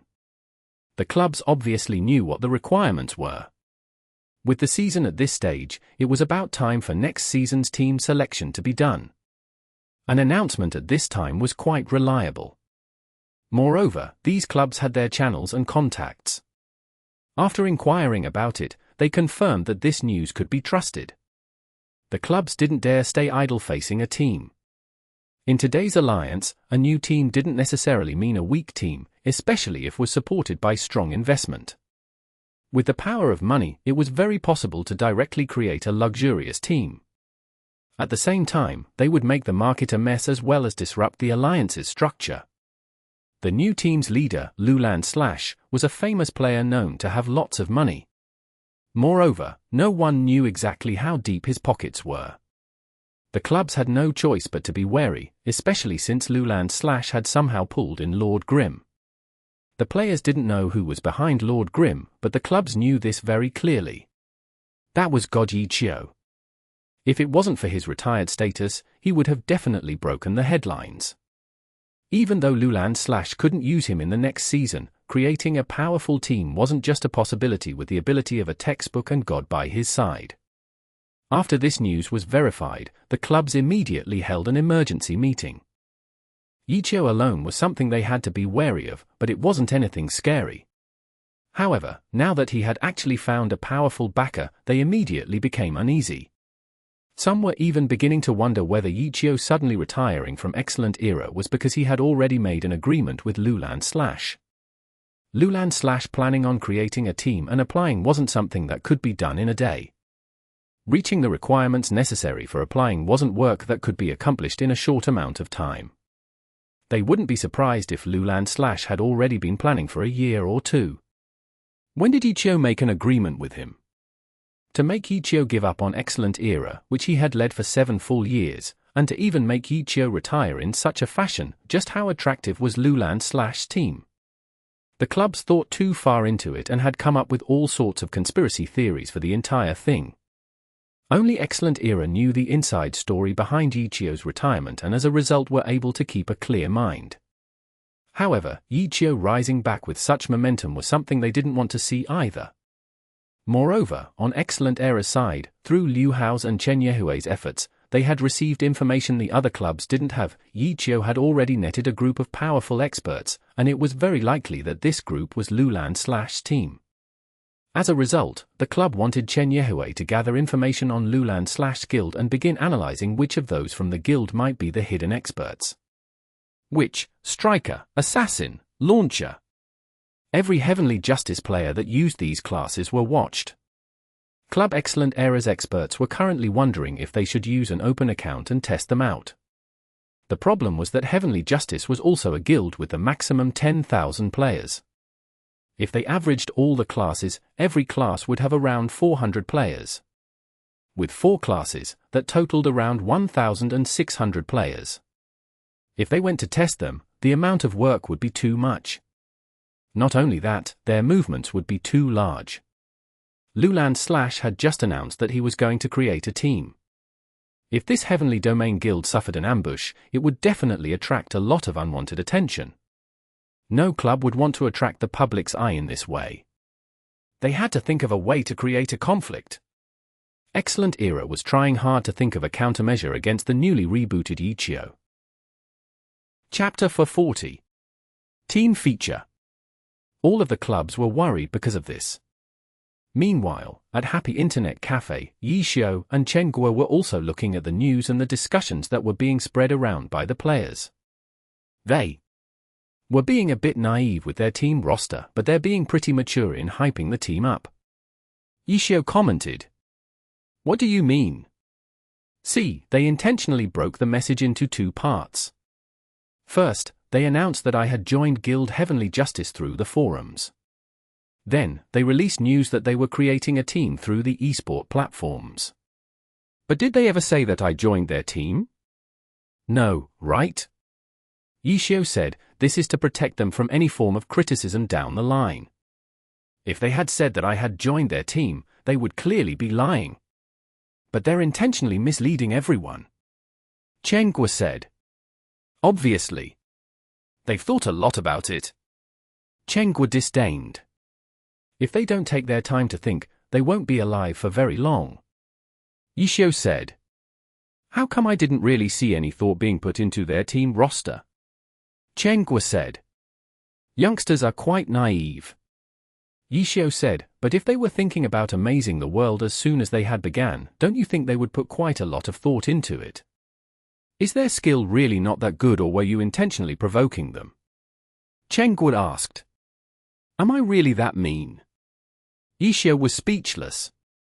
Chen Guo thought about it for a moment before finally saying, if you were being nice, then was it because you pointed out that their skill wasn't good enough, or was it because you had provoked them to improve? It's because I pointed out that their skill wasn't good enough, of course. Qiu said. How are they when compared to me? Chen Guo asked. You? Qiu's expression already told her of his reply. You're real nice, aren't you? Chen Guo grinded her teeth. Listening to the news and looking at the drama, this was what Chen Guo did on her computer. Qiu, on the other hand, continued to level. It was a pity that he couldn't do any quests or dungeons in the Heavenly Domain. Although the experience from wild monsters in the Heavenly Domain was a lot better than they were in the normal servers, his leveling speed couldn't compare to the players who gained experience through the many level 50 dungeons. In the normal servers, the players had already reached level 51. In the Heavenly Domain, Qiu didn't spend any less time than they had, but he was only 2/3 of the way to level 50. There was nothing Qiu could do in this level 50 to 55 range. No matter how hard he tried, it would be very hard for him to maintain this leveling speed, so he wanted to hurry and get past this difficult leveling range. Especially because the current situation was now stable, Qiu needed to take full advantage of it. After getting past this level range, from level 55 to 70, the Heavenly Domain would have plenty of dungeons to run and many quests to complete. Leveling in the dungeon was much safer when compared to leveling in the wild, and the rewards were much better too. The sensation outside of the game had slowly trickled into the game. First was Guild Heavenly Justice. When the members had heard that their boss was going to form a team and enter the pro scene, they immediately became extremely proud of themselves. The current guild members of Heavenly Justice would naturally be Loulan/'s first supporters. Because of the number of players in the Heavenly domain, there were 10 global chat channels, which players called Channel 1, Channel 2, Channel 3, Channel 4. All 10 channels were discussing this news. With a team being formed, the first thing players wanted to know was who the team members would be. Loulan/'s advertising was really quite good and he understood what the players wanted. They had Lord Grimm attract everyone's attention. But after that, they maintained a mysterious atmosphere and didn't reveal any of their team members. That evening, on the esports channel, the creation of the team was the lead story. In the following article, they highlighted a few classes, holding the players in suspension. So far, the players knew which classes would be on the team, but who were the players exactly? It was still a mystery. The club guilds were still enduring silently. There would always be teams that would join the alliance every year, but this was the first time the team had rooted in the glory game. In addition, Loulan/ and Lord Grimm were already famous players. The amount of attention the team had attracted was absolutely unprecedented. It would be unwise for the clubs to stop the waves from flowing. Even Excellent Era wouldn't dare do such a thing. They could only wait for the waves to pass. The one thing they didn't know was that Heavenly Justice had talked about all this before. Not a bad job. Of all the teams over the years, you've probably done the best. Qiu said to Loulan/. It's not bad, it's not bad. Loulan/ had suffered a large blow in the arena but was comforted greatly by their successful marketing. Next, I suggest that you slowly release information little by little. Qiu said. Oh. With the huge sensation you have created, the teams now hate you to death. The foundation you now have in the game is a clear target for them to suppress you with. But with the amount of attention you have on you right now, they can't rashly initiate a war with you. Do you understand what I'm saying? Qiu said. So you're saying that we should slowly release information in order to prolong the amount of attention we get? Loulan/ said. Correct. The fact that your foundation comes from within game is different from the past teams, so you have to hurry and assimilate your power in-game into the club guild's balance of power and restrict the clubs from making any large movements.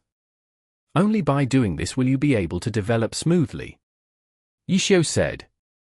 How complicated? Loulan/ said. Did you really think that the pro scene was just a competition, match after match? Qiu said. If not, it's a business. Qiu sighed. Loulan/ went silent for a moment before replying, how boring. It really is. Qiu agreed. You can't always do as you like in order to survive in this world. Is it this concept? Loulan/ said. As long as you understand, smiley face, Qiu sent a smiley face, unless you only want to walk freely for a short while. In that case, you don't need to think about all this. That's not what I want to do. Our goal is to be champions. Loulan/ said. So you have to create a good foundation. Champions aren't created in one day. Your starting point is very good. Don't waste this great opportunity you have. Qiu said. Our starting point is good. Loulan/ said sullenly. What I'm worried about is that with all of the attention we now have, our actual skill won't match this popularity. When we got into the alliance and the results came out, if it's too terrible, won't we immediately lose a whole bunch of supporters? Yes, that's true. Right now, you only have popularity and attention. If you want to turn this into team fans, then it needs to be done through the team's performance. But you have to understand that a team's fans isn't always gotten through achievements, but through the team's features.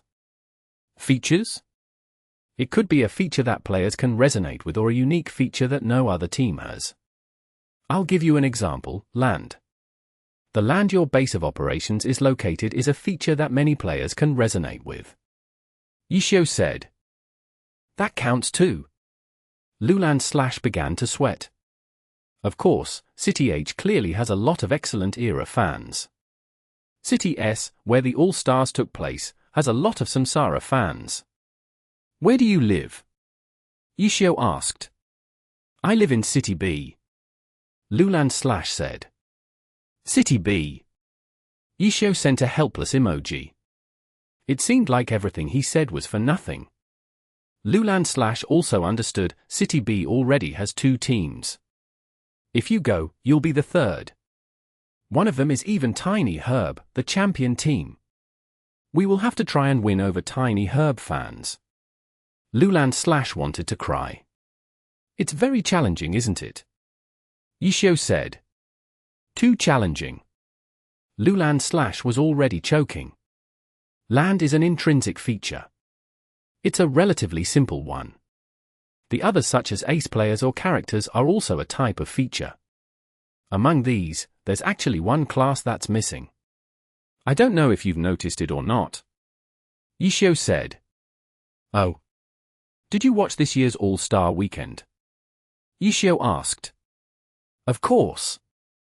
Loulan said. Among the All-Star players, not a single player used a summoner. Yixiao said. Oh, Loulan recalled. It was true. So if you can push out an All-Star level summoner, you'll definitely win a lot of summoner fans. Yixiao said. Summoner. We don't have one either. Loulan said. It's just an example. Yixiao said. Hearing God speak, why does it feel like we hadn't planned enough for our team? Loulan cried. I'm just giving examples. Yixiao said. We don't have any features. Loulan said. Then you can only decide on your position. You'll have to know what type of style you want the team to play. Yixiao said. The ellipses let Yixiao know that Loulan hadn't had any of those thoughts. Right now it's February. There's still 3 more months in this season and then a 3-month summer break. You'll have a good half a year to prepare before the season starts again in September. You'll have to find a correct way to improve yourselves. Bullying normal players in the arena won't help you much anymore. Yixiao said. D*MN. You even know about that? Loulan said. Know what? Yixiao wasn't sure. You don't know? Never mind then. Loulan felt a bit embarrassed. After being crushed by Yixiao in the arena last time, they went into the arena to regain their confidence by bullying normal players. Even though they had won every battle, they still weren't able to gain back their confidence. When Yixiao said it, Loulan thought that God knew about their ridiculous actions. It's not that there aren't any experts in the arena. It's just that it's too difficult to find them. It'll mostly be a waste of time. You have to fight with real experts and gain experience. Under harsh conditions, practice your synergy and find your own strategy that fits you. The team's members can be switched, but if you can maintain the same unique playing style, that'll be a very valuable asset to your team. This is a team's feature. A feature again, Loulan was foaming at the mouth. After talking for quite a while, they came back to same issue. Chapter 41. Flood. Yixiao's words gave Loulan some ideas about building a team. Developing one's own style would take a while, so his current priority was still advertising and gaining popularity. Yixiao didn't know if Loulan did this himself or if he knew someone who specialized at advertising. In any case, he had done an exceptional job. His team was gaining popularity from all kinds of information being spread, whether they were true or false.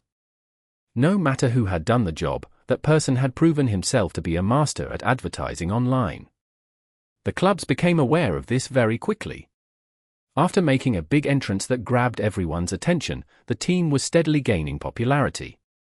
This team, which was not even in the alliance yet, already had more attention from the players than some of the lower-tier teams.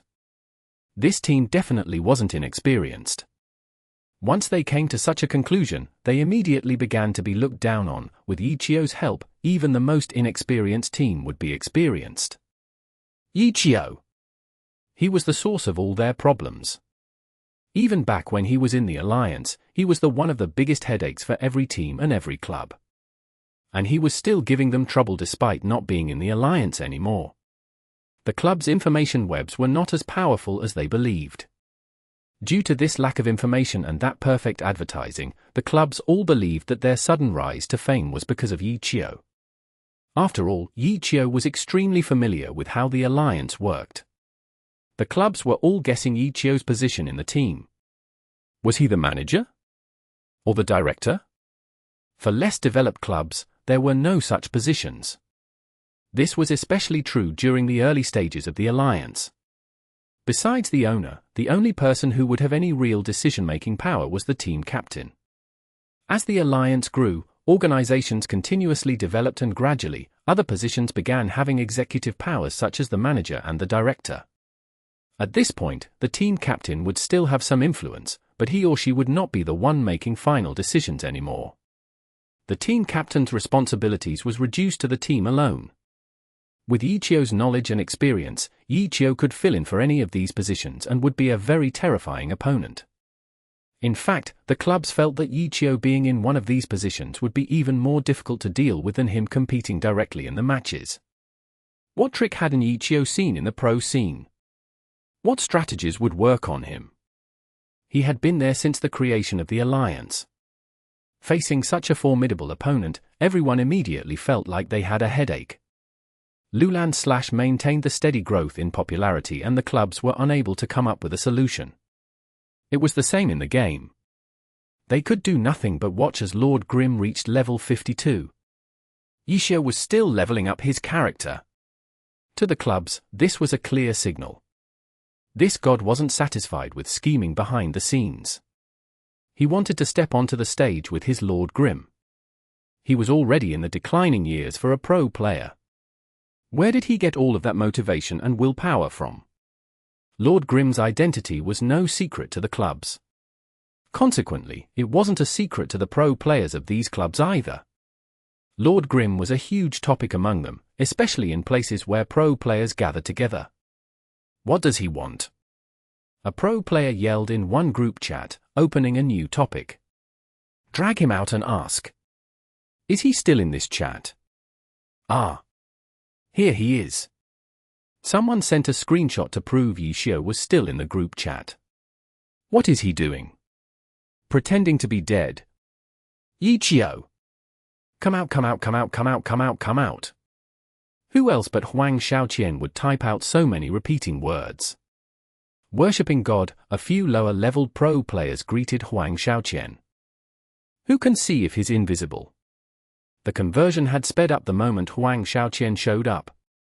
Sister Su definitely has it. She's not online. Huang Shaoqian started to run the operation of dragging Qiu out. Who can see if Sister Su is invisible? Yunxiu definitely can. Yunxiu is online. Someone shouted out happily. Who said my name? Chu Yunxiu clearly set her name as a keyword, so she was successfully summoned the moment someone mentioned her. Is Su Mucheng online? Huang Shaoqian asked. Nope. Chu Yunxiu replied. Don't lie to us. Actually, we're not looking for her.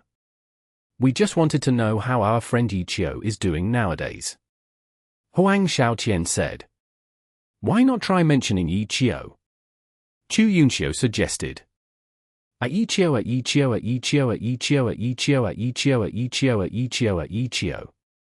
See? Nothing happened. Huang Shaoqian answered. Try a different keyword. Add one autumn leaf, add one autumn leaf, add one autumn leaf, add one autumn leaf, add one autumn leaf, add one autumn leaf, add one autumn leaf. Should you still use the one autumn leaf? Chu Yunxiu wondered.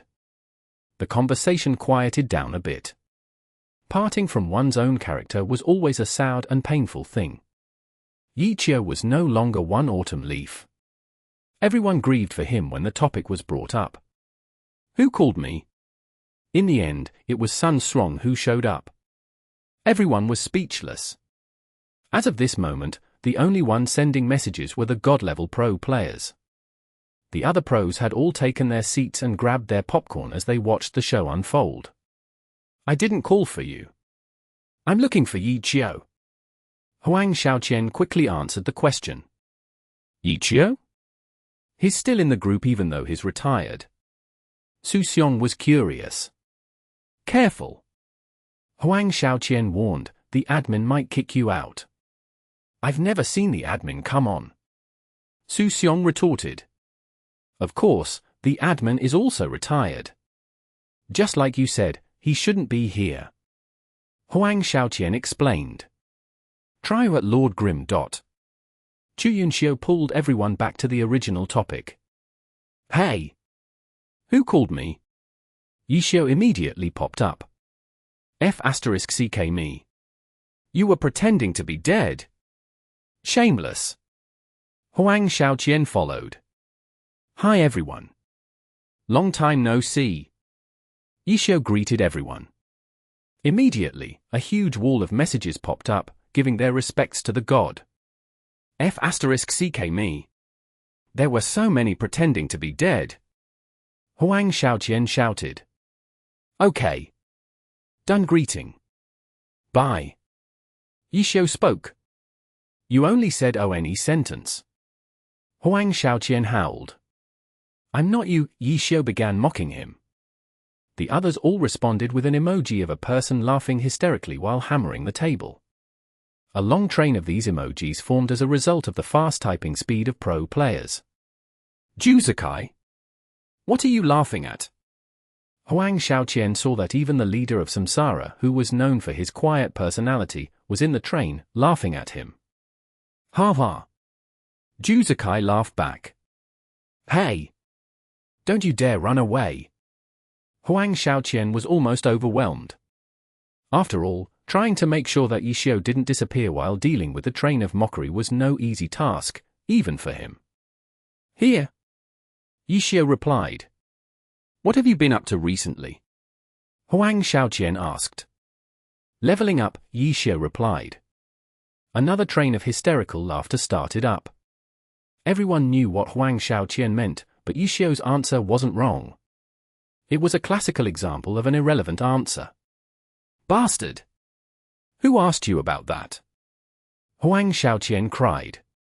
Then what did you want to ask? Yishio pretended to be confused.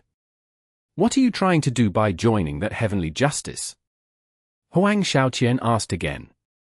Well, when you're playing Glory, joining a guild is a very normal thing to do. Yishio continued. Stop pretending to be stupid. Honestly, which one of you would take me in? If there is one, I'll go immediately. But the problem is that no one will. Yishio said. Come to our blue brook. Huang Xiaoqian urged. Do your words count? No. This time, Yu Wenju answered the question. Because Huang Xiaoqian had hesitated, the cripples had actually beaten him to the reply. Yishio sent an emoji of a person putting his head to the table and hitting the table as he laughed out loud. Fight me. 1-on-1. Arena. I've been waiting for so long. Let's see if your unspecialized character is as strong as the rumors say. Huang Xiaoqian immediately changed topic in a poor attempt to hide his shame. I'm only level 52. Don't you feel any shame? Yishio said. Fixed field. Huang Xiaoqian proposed. Fixed field? What can you do there? Yishio asked. Fixed field destroyed any advantages in equipment and was a huge disadvantage for a god-level account like Huang Xiaoqian's Troubling Rain. A god-level character's power came from their equipment advantage. Come on, come on, come on, come on, come on. Huang Xiaoqian taunted. Come. Yishio replied. A train of shocked emojis followed his reply. No one had thought that the two would actually start a match. Within a minute, the global chat in Heavenly Domain exploded. Oh my god. Troubling Rain. At Redwoods Road. Swaxar spotted in the Entresol. Cloud Pisser. Windy Rain. WTF. Is this the end of the world? Are the gods coming to save us? Even though everyone had logged in invisible mode, when their characters stood in the crowded maps, the ID above their heads screamed for attention. Their names were shouted out and all 10 global chats went in a frenzy. That didn't mark the end of this flood of pro players. Other than a bunch of famous god-level characters, there were also many lesser-known pro players who logged in. No pro player escaped the watchful eyes of the players. So many fake corpses. I hate you all. Shameless. Huang Xiaoqian shouted again in the group chat. We're just here to watch. Which room? Everyone ignored Huang Xiaoqian's complaints and started running a new train of questions that demanded the room number. Which room? Even Huang Xiaoqian found himself in the train. Fixed field 4. Room 2164. The password and the room number are the same. Yixiu finally answered the question. In the arena, room 2164 of Fixed Field 4, Yixiu was doing what Loulan / had requested and was giving Loulan / group a few tips. They had just finished a match and Yixiu telling Little Bay of some problems he could work on. Loulan / was down in the ring, waiting patiently for Yixiu to finish. Suddenly, a character entered. Loulan / looked at the ID, and was shocked to find that it did not belong to anyone in his group. Surprised, he exclaimed, I set up a password. How? How? It was then Loulan / saw the ID of the intruder clearly. Troubling Rain? Loulan / carefully checked the ID again and made sure that there was no mistake. There was no random letter or symbol in the name. This ID belonged to none other than the ace of Team Blue Rain, the sword sent Troubling Rain. Then Loulan / heard the person across him start to yell, HM? Who is this? Where are you? Where are you? Where are you? In terms of speaking habits, the pro player that people were most familiar with was none other than Huang Xiaoqian. Why? Because he always talked the most in the alliance. One important aspect of his speaking style was that he often repeated a single phrase over and over again. Is that actually Troubling Rain? Is he really Huang Xiaoqian? Hurry up and start. Yixiu's Lord Grim announced in the public chat. Loulan / was at a loss, but obeyed and the match began. What are you doing? Huang Xiaoqian shouted. At the same time, the other members in Loulan / group were all shocked. A crowd had suddenly appeared like a storm. Famous characters had completely surrounded them. No way. Are they here to kill us? Xiao Bei gasped in astonishment. Chapter 42. Poor Loulan / Xiao Bei and the others, who were standing outside of the stage, could feel nothing but shock as they watched a flood of names pour in. The room had a password. Even though the password was simply the room number, the password shouldn't have been cracked by that many people all at once. Even if that had somehow happened, why were they here? Loulan / group had been aiming to be pros from the start, unlike Tang Ru or Steamed Bun Invasion, so they recognized these names. Some of the names weren't as famous as those gods, but they still knew these seniors. The entire alliance only had 200 players in total, so it wasn't too hard to remember them all. But what really stunned Loulan / group was that of these 200 pro players, dozens of them had joined their room in an instant. They tried to look for a name that they didn't recognize, but were unable to find one. As for these pro players, the QQ group chat had brought everyone together, but there had never been a time where all of them had gathered together at one spot. For a moment, they all felt like it was a new experience and the crowd buzzed with excitement as everyone greeted each other. Why are you still here? Tyranny's Zhong Xinji asked Yixiu when he saw Lord Grim on the list of names. Shouldn't you be sleeping? Yixiu asked back. They even knew of each other's living habits as a result of being rivals for many years. They're still for more minutes. Zhong Xinji replied. Are you going to change your mind to see the match? Yixiu was curious. No. What a pity. Yixiu sighed. Other people also realized that Troubling Rain was already in the ring, but the one who stood in front of him wasn't Lord Grim. They were a bit puzzled when they suddenly recognized Huang Xiaoqian's opponent. Loulan /? Isn't he that Loulan slash? The people in the crowd began whispering to one another. Recently, in Glory, there were two important names, Lord Grim and Loulan slash. Both of them were still only in-game characters. However, based on Glory's popular search results these past few days, these two names had been searched even more than of some of the god-level players and characters. Who in the Glory community didn't know that Loulan slash was creating a team? The match had already started, but neither side had moved yet. Loulan slash had blanked out in shock from seeing the flood of pro players, while Huang Xiaoqian was puzzled just like everyone else in the crowd. He was here for Lord Grim, so why was there a berserker standing in front of him? Yiqiu! You liar! Huang Xiaoqian messaged in the group chat. Xiaoqian, go up. Test him out. The crowd shouted. Who is he? Who is he? Huang Xiaoqian asked. You've never heard of Loulan slash? Someone asked. HM? Really? Huang Xiaoqian cut back to game. His opponent's ID could be seen quite clearly. It was just that when Huang Xiaoqian entered the ring earlier, he had only glanced at the name. Upon seeing that it was not the expected Lord Grim, he had immediately jumped back to the group chat to vent his anger. His mind hadn't registered the name Loulan slash. Now that he looked back more carefully, Huang Xiaoqian immediately recognized his opponent. Hey! What's the meaning of this? Huang Xiaoqian shouted. Loulan slash had no idea how to respond. The crowd of pro players watching made him very nervous.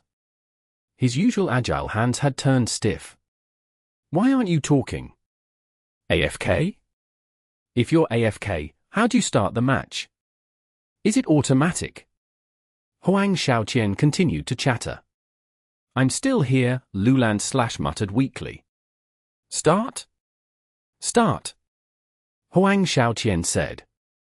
Start. Loulan slash took a deep breath, trying to calm himself down, but to no avail. He always subconsciously shifted his gaze to the crowd. There, he could see Brilliant Edge, the character of Team Blue Range Yufeng. He was the all-star berserker and Loulan slash's favorite pro player. Let's go. Here I come. Huang Xiaoqian didn't care if Loulan slash was prepared or not. After a shout, he suddenly moved. With a shadow step, Troubling Rain blurred into 6 figures, each with a blade aimed at Loulan slash. Shadow step was undoubtedly a very troublesome skill, and it was even more so when used by a top-tier blade master like Huang Xiaoqian. But the real headache was still Huang Xiaoqian's mouth.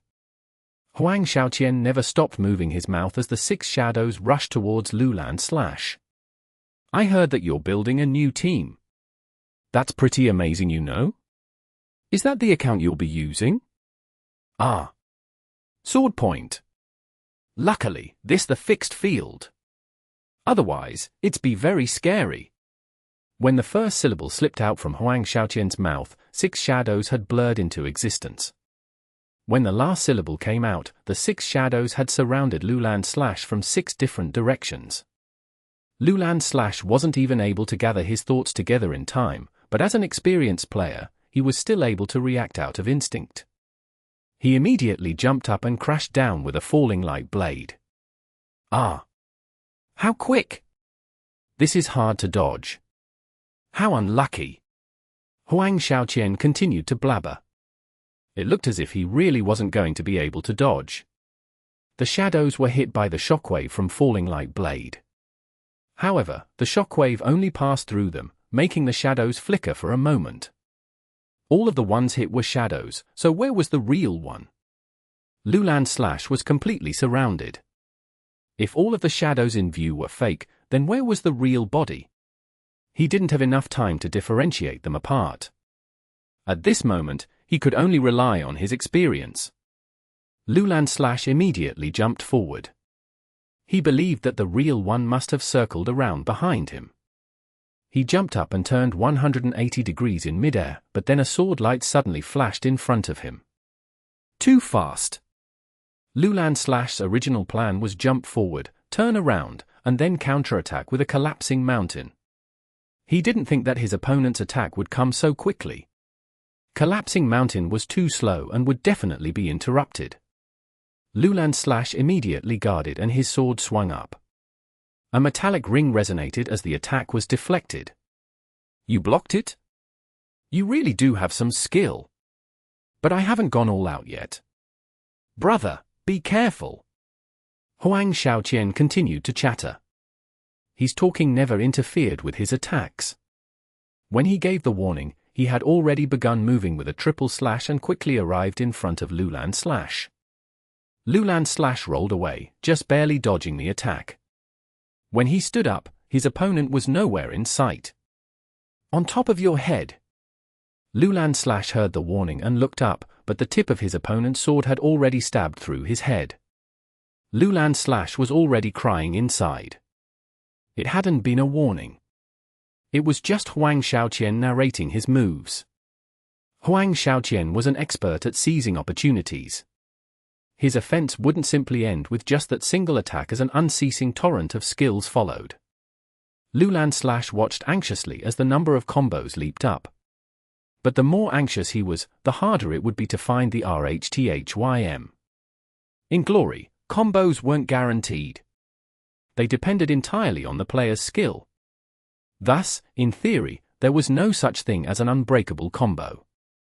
In that moment, Loulan slash could see each attack clearly and knew how to counter each attack. However, his hands couldn't follow his thoughts. To make matters worse, Huang Shaoqian was shouting out the names of every skill he used. The noisiness was disrupting his thoughts and making him feel dizzy. After a while, Loulan slash began unconsciously thinking of counters for each skill Huang Shaoqian named. When a huge mistake suddenly happened, Loulan slash realized that the skill names Huang Shaoqian shouted out weren't in the same rhythm as his actions. Sometimes, the skill name he yelled out didn't even match up with the actual skill he performed. What he was saying and what he was doing were two completely unrelated matters. Shaoqian! Slow down! Don't be such a bully! Someone in the crowd typed. Shaoqian! Why are you so quiet today?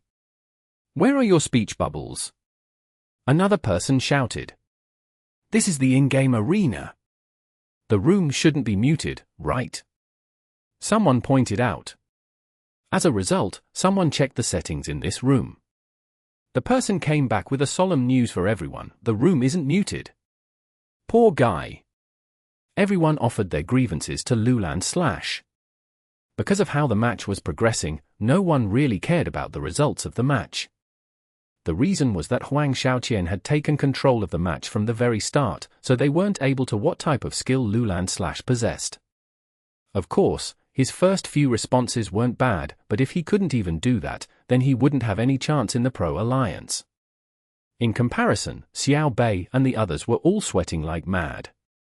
Loulan slash was the strongest among them, but against Huang Shaoqian, it looked as if he couldn't even find which direction he was facing. Against a god, they no longer had any dreams of beating him, but they at least hoped they could put up a fight and not just get tossed around like three-legged cats. But watching this match, it looked like they really were just three-legged cats. They had a long way to go. Thinking about this, they all felt a bit disheartened.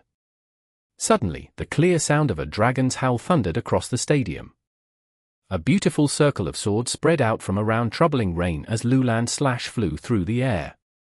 Chance! Loulan slash's friends shouted in their minds. The attack had blown Loulan slash too far away and was an opportunity for him to steady himself. Loulan slash succeeded.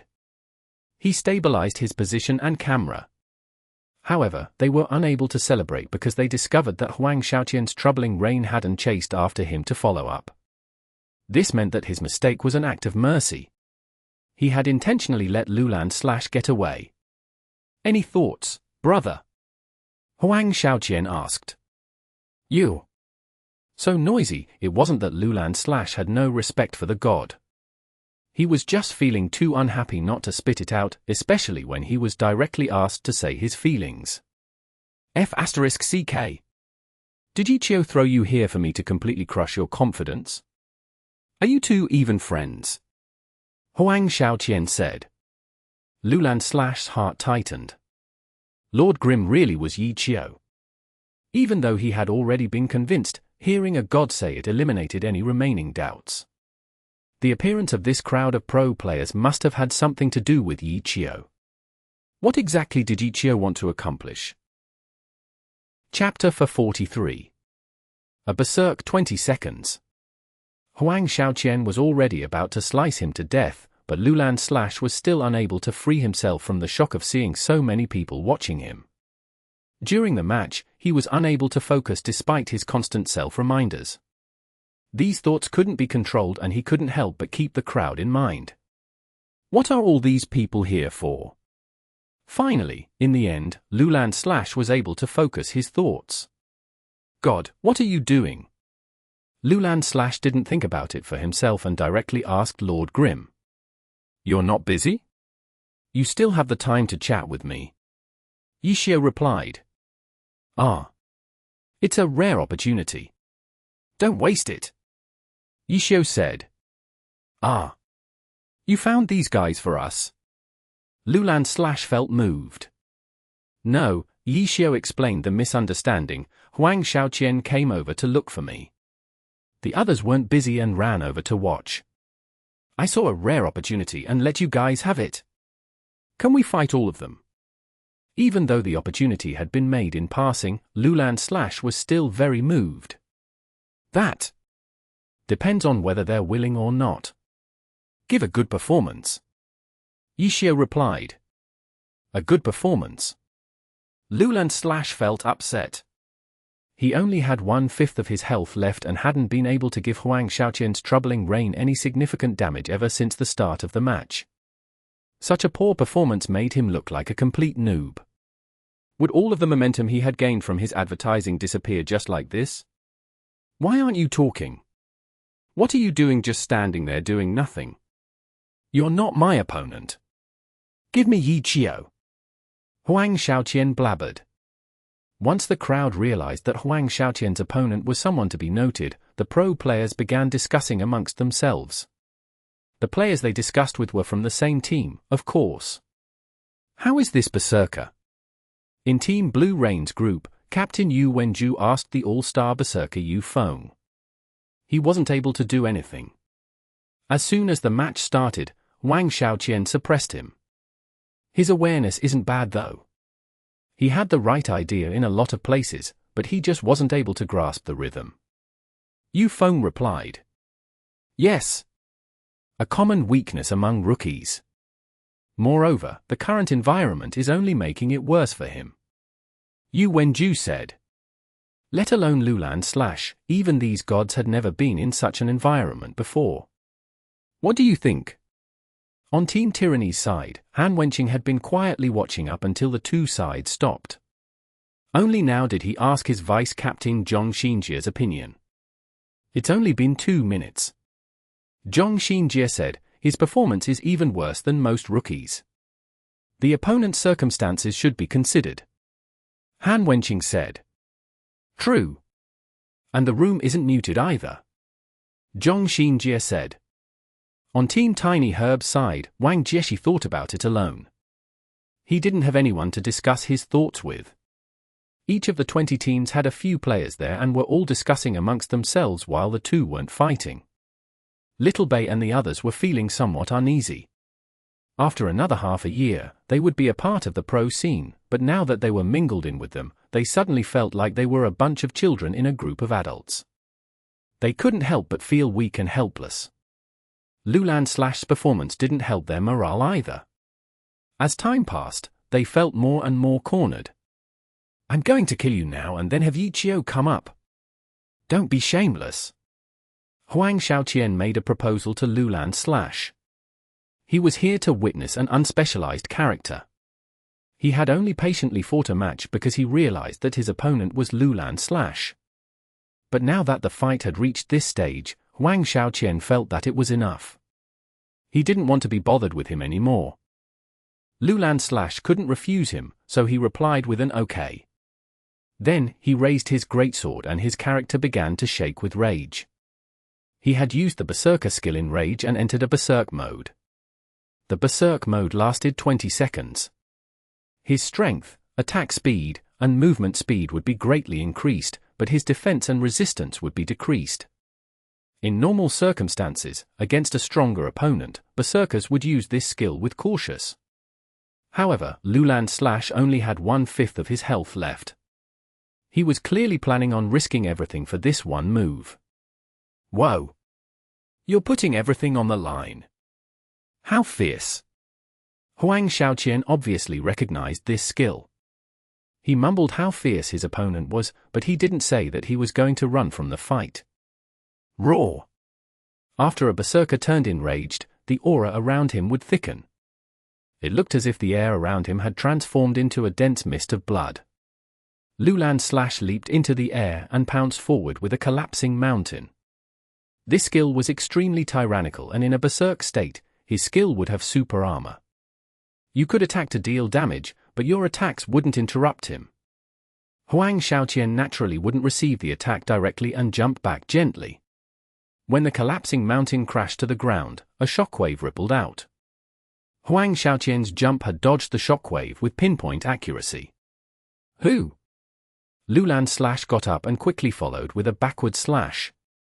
The heavy sound produced by a Berserker's sword splitting the air differed from the crisp, clear sound produced by a Blade Master's. Under normal circumstances, such a combo would be easy for Huang Shaoqian to dodge, but with Loulan Berserk state, his attack speed was multiplied. His attack might have hit nothing but air before, but his increased attack speed made up for it now. Huang Shaoqian was unable to use a skill in time to interrupt the backward slash and could only choose to retreat. Gong! Another loud sound reverberated. Loulan grasped his greatsword with 2 hands and smashed the ground with an earth-shattering slash. The Enrage skill not only directly increased stats, but it also had another function. In a Berserk state, numerous skills had different effects than when used normally. Collapsing Mountain had super armor. Backward slash would have a longer range. Earth-shattering slash launched quicker. The instant his sword touched the ground, multiple cracks in the ground quickly formed.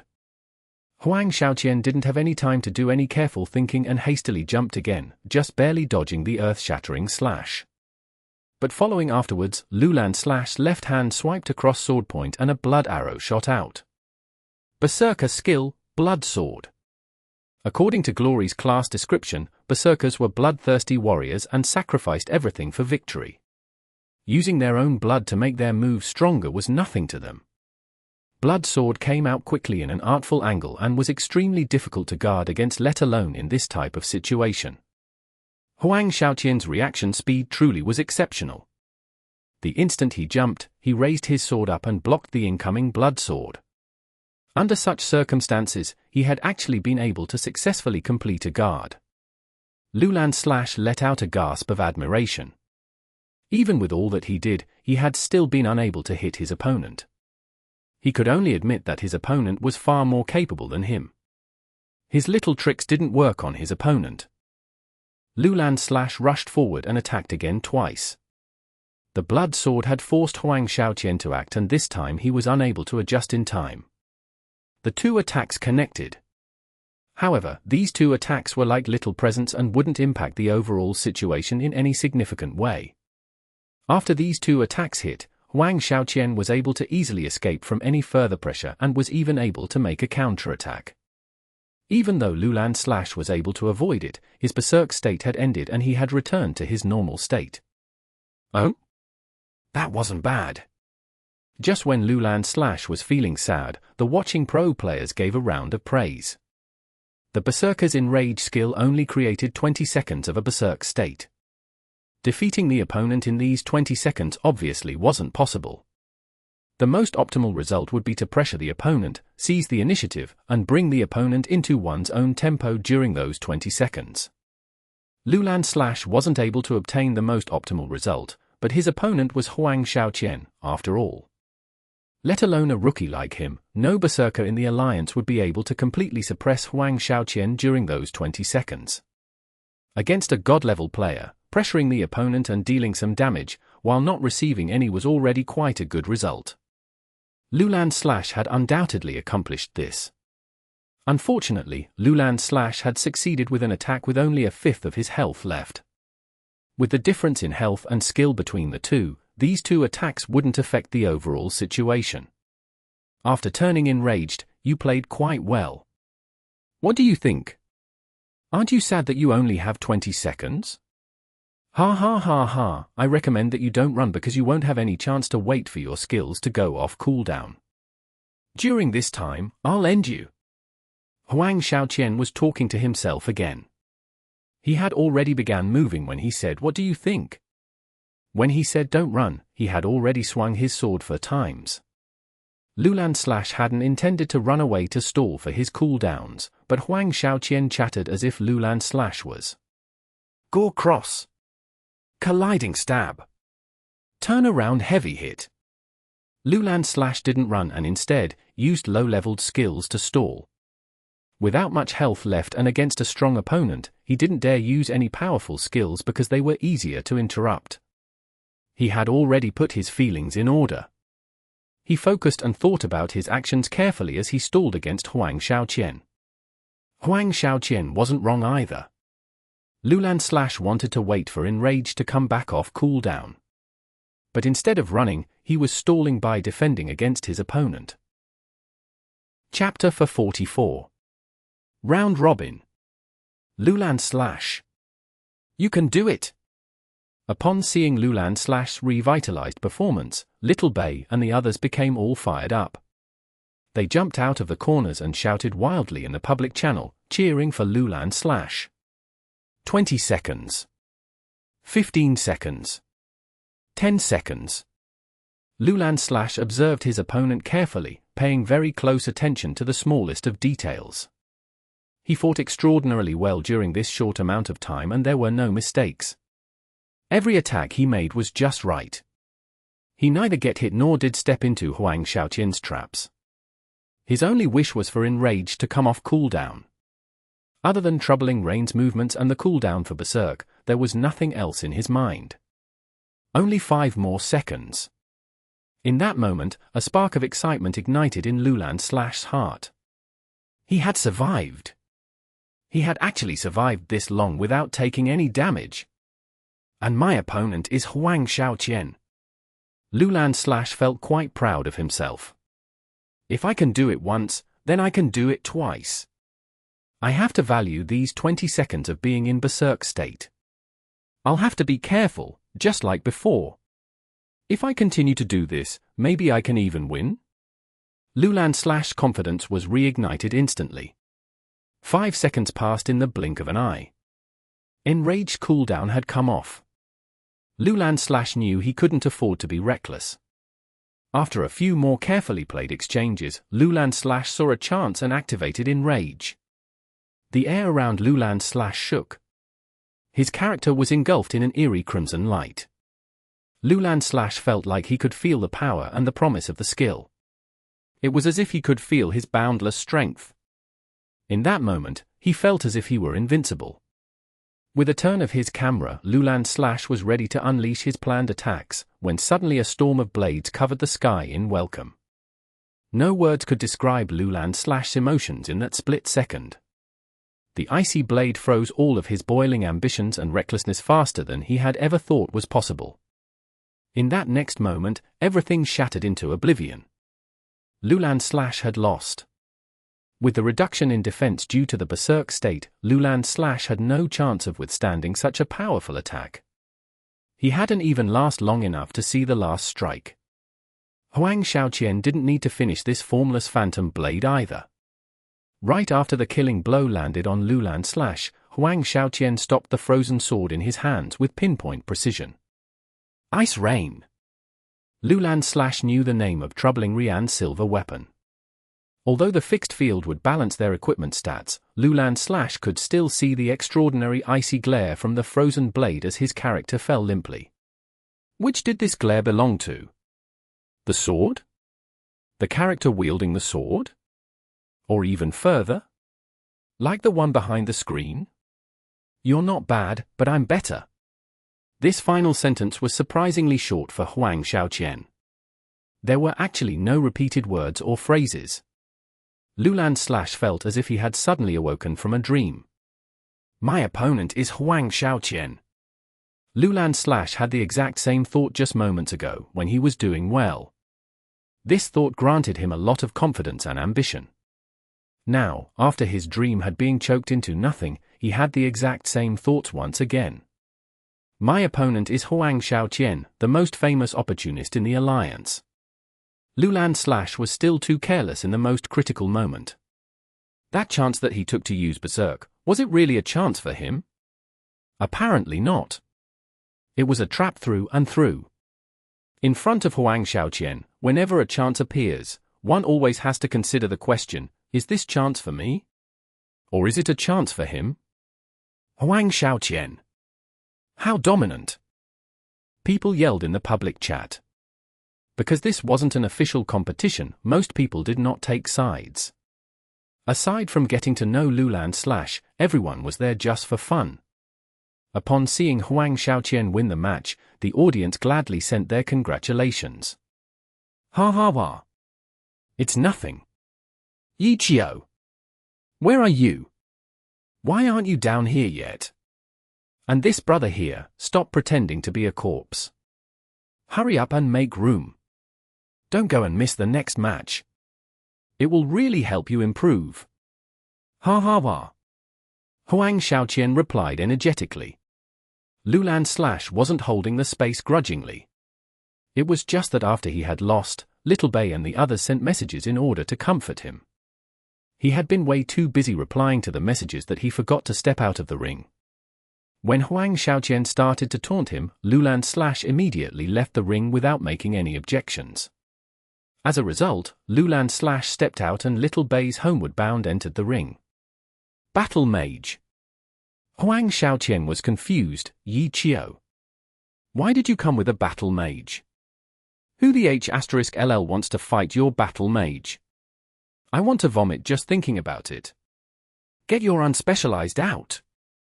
Unspecialized. Huang Xiaoqian was mad. No. Little Bei responded meekly, I'm not God Yiqiu. Then who are you? Huang Xiaoqian was astonished. I'm with Heavenly Justice too. Little Bei spoke. God D*mit. Huang Xiaoqian's patience had finally met its end. He typed non-stop in the public chat, Yiqiu. Get down here. Why another Heavenly Justice player? Do you want this senior to kill them all one by one? There are thousands of them. When will it end?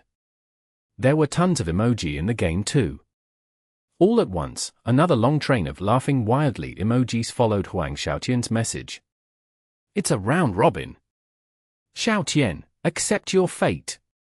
Yeah. Yeah. This is an RPG after all.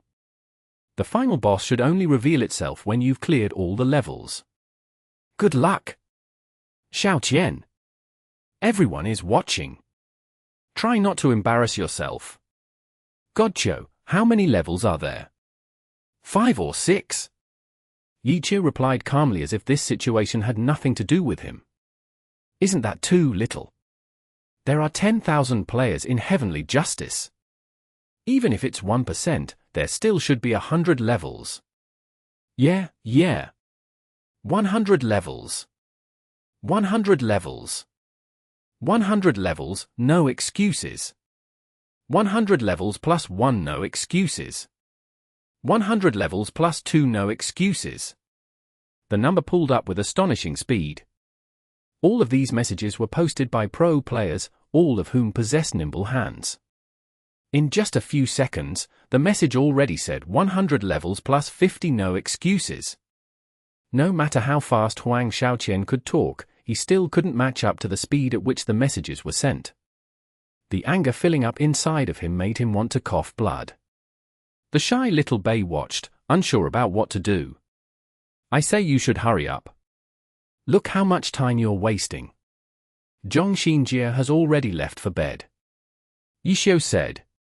What does that have to do with me? Huang Xiaoqian shouted. He needs to go to bed and so does everyone else here. If you won't start, all of us are going to go sleep. Yixiao continued. Yeah, bedtime. Everyone agreed. You people can get lost. Yixiao, you stay. Huang Shaoqian growled. That's no good. We're all pro players. We have to stand united. Yixiao didn't need to reply. Everyone had already grabbed Huang Shaoqian's weakness. This guy really wanted to fight Yixiao's unspecialized character. F***CK. Why am I so unlucky? Huang Shaoqian was helpless. Come. Hurry up. Homeward bound? Ha! I'll send you home crying. Huang Shaoqian started attacking before he even finished his sentence. Little Bei was totally unprepared. This time, Huang Shaoqian was clearly not in a good mood and wasn't polite at all. After a while, Huang Shaoqian felt that the battle mage in front of him was similar to Yixiao. Both of them were so shameless. Poor Little Bei became a sandbag and was given a ferocious beating by Huang Shaoqian to the point that many pro players couldn't bear to watch anymore. Isn't this a bit too harsh? So brutal. Brutal +1. Brutal +2. Brutal +3. The message soon displayed, brutal +50. F***CK. Are you guys done yet? Huang Shaoqian fumed. He started to flood the public chat with his angry messages as he beat up Little Bei. Oh no. OT. Your mom's an accident. The pro players cried as the flood of words drowned out their voices.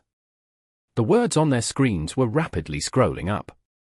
Loulan / and the others had already turned into stone. Little Bei was a tragic sight to behold, yet Huang Shaoqian still had the ability to flood the chat. Just how terrifying was his hand speed and his ability to multitask. Room owner. Who's the room owner? Mute the chat.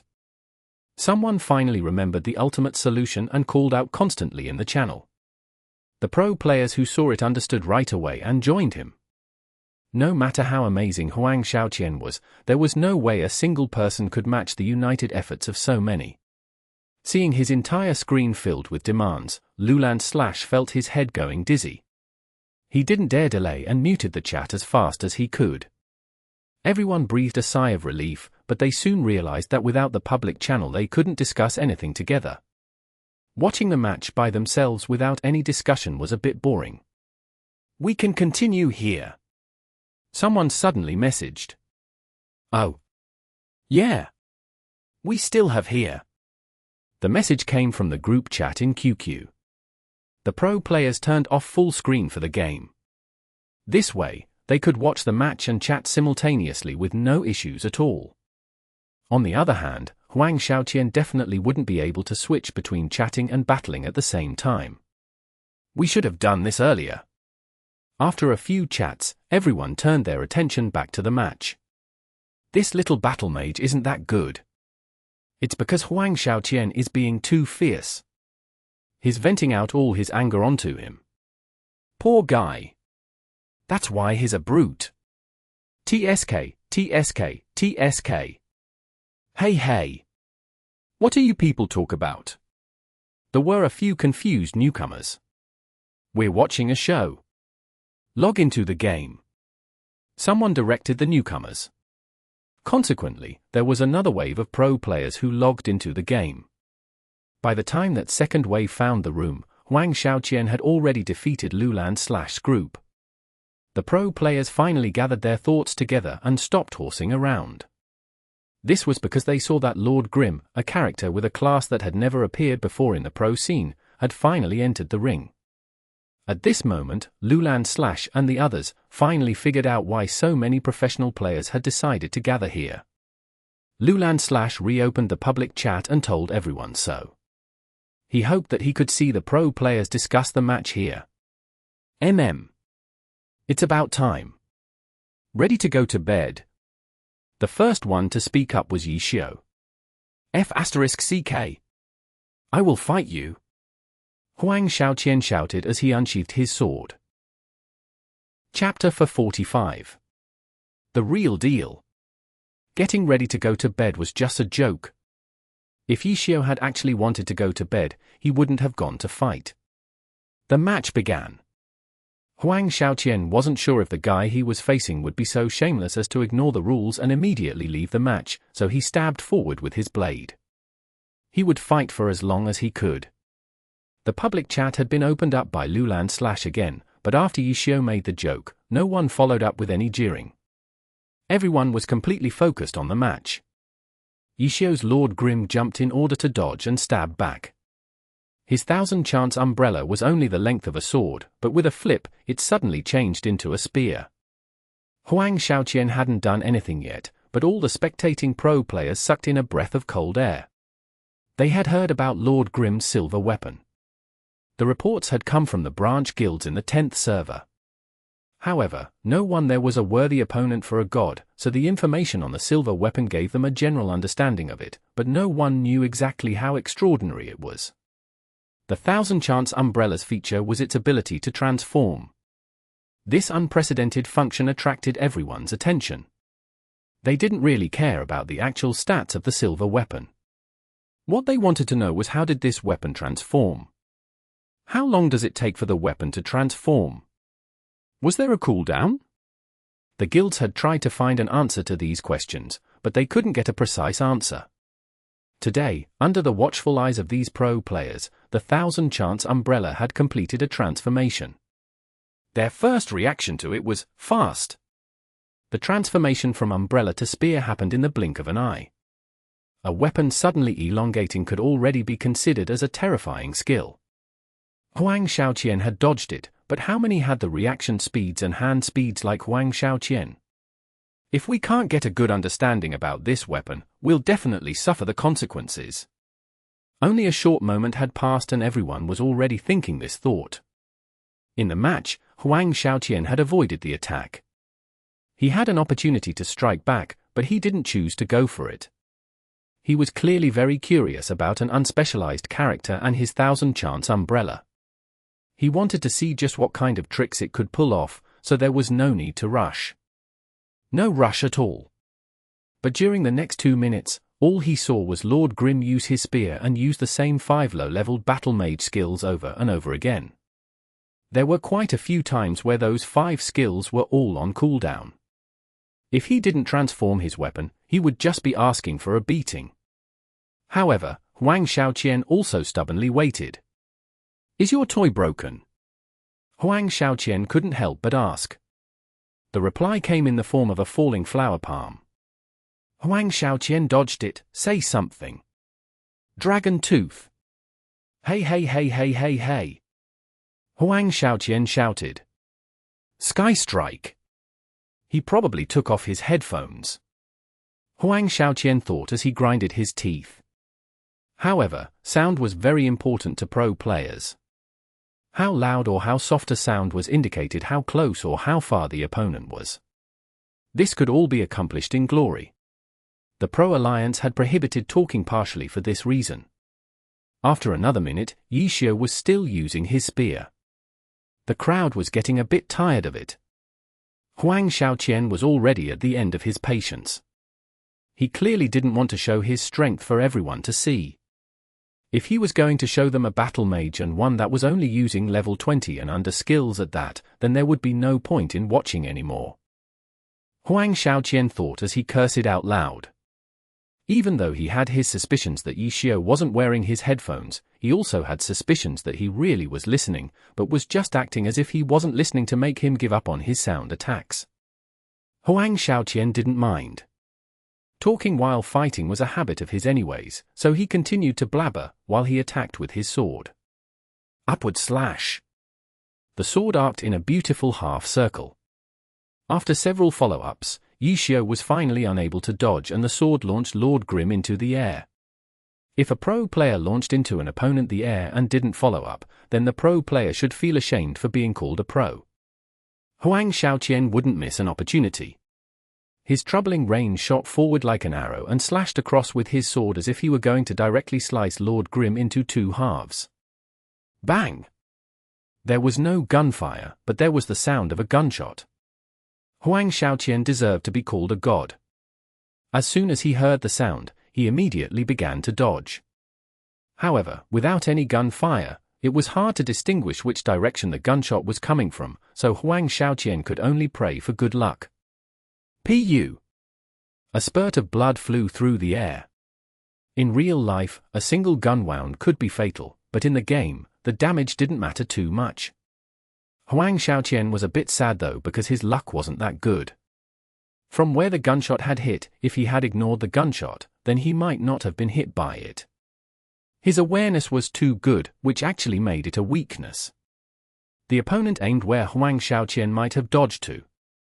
Huang Xiaoqian moved into the bullet's path and pretty much gifted himself the bullet. On the other hand, Huang Xiaoqian was also happy because the 1000-chance umbrella had finally begun to show its abilities. Bang bang, bang bang, bang bang.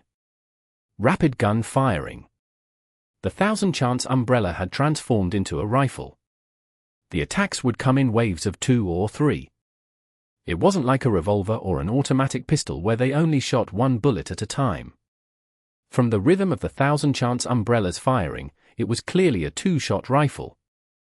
Yixiao had Lord Grimm shoot while moving backwards. He was using aerial fire to kite Huang Xiaoqian. Aren't you being too naive?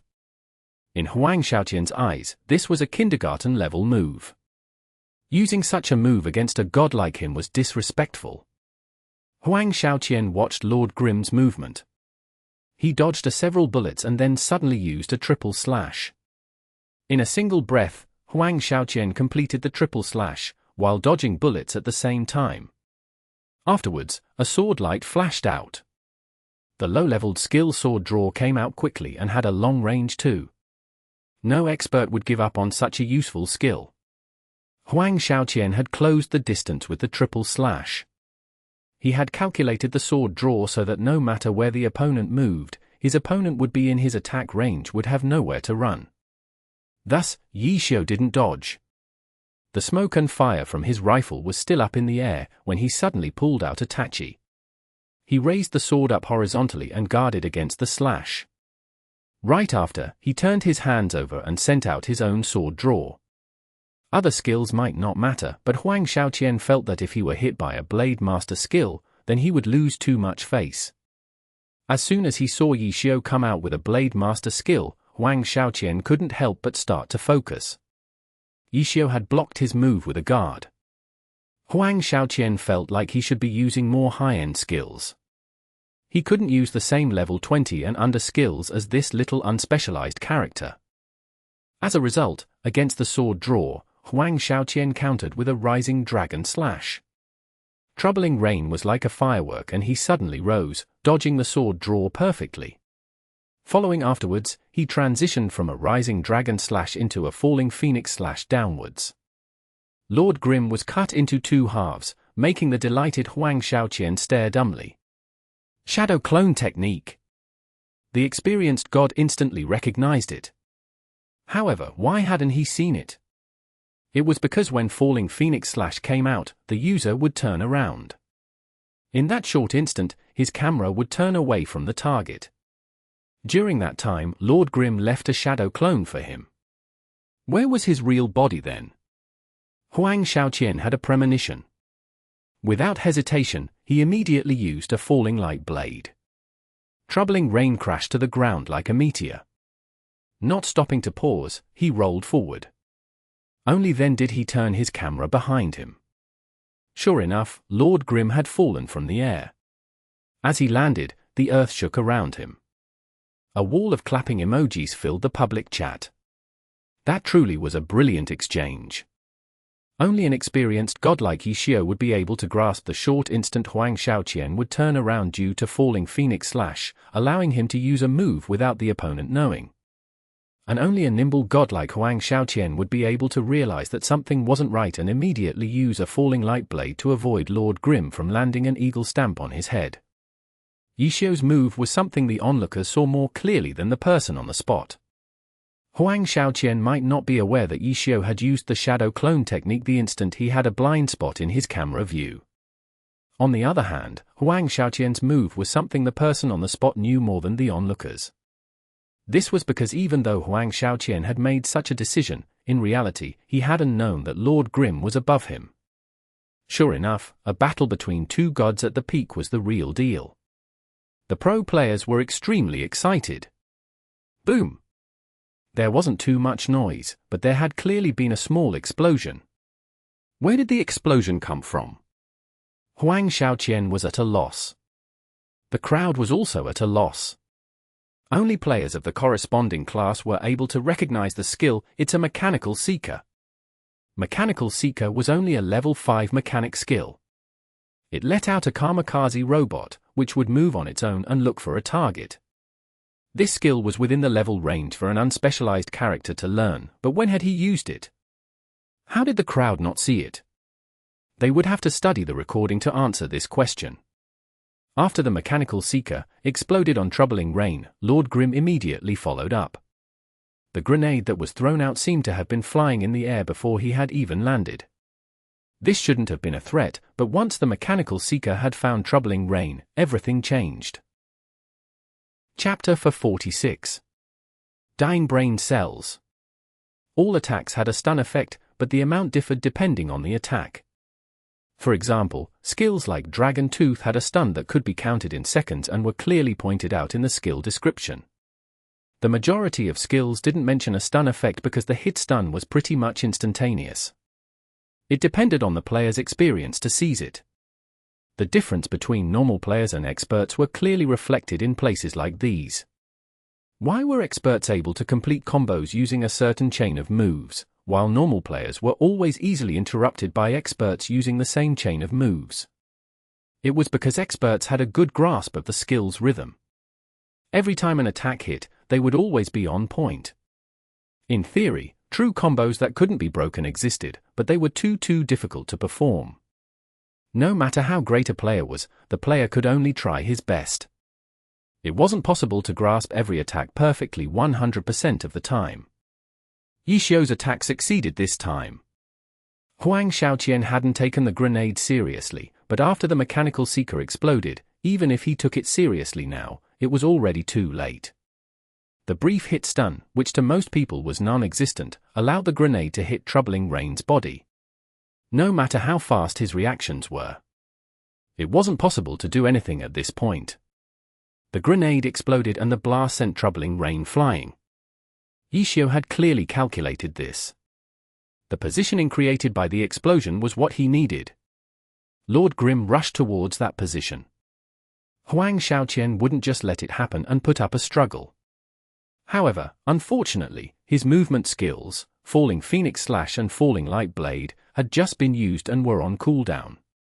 If a character could float freely in the air, then being in the air wouldn't be an opportunity players would chase after. Huang Xiaoqian didn't have anything he could use and watch helplessly as Lord Grimm met him face-on with a collapsing mountain, sending him crashing to the ground. Troubling Rain wouldn't just fall to the ground like that. He teched it with a quick recover. For an expert at his level, failing a tech was considered a huge mistake. Huang Xiaoqian obviously wouldn't make such a low-leveled mistake and his Troubling Rain rolled away. Quick recover allowed the character to not get knocked to the ground, but the character wasn't invincible to the opponent's attacks.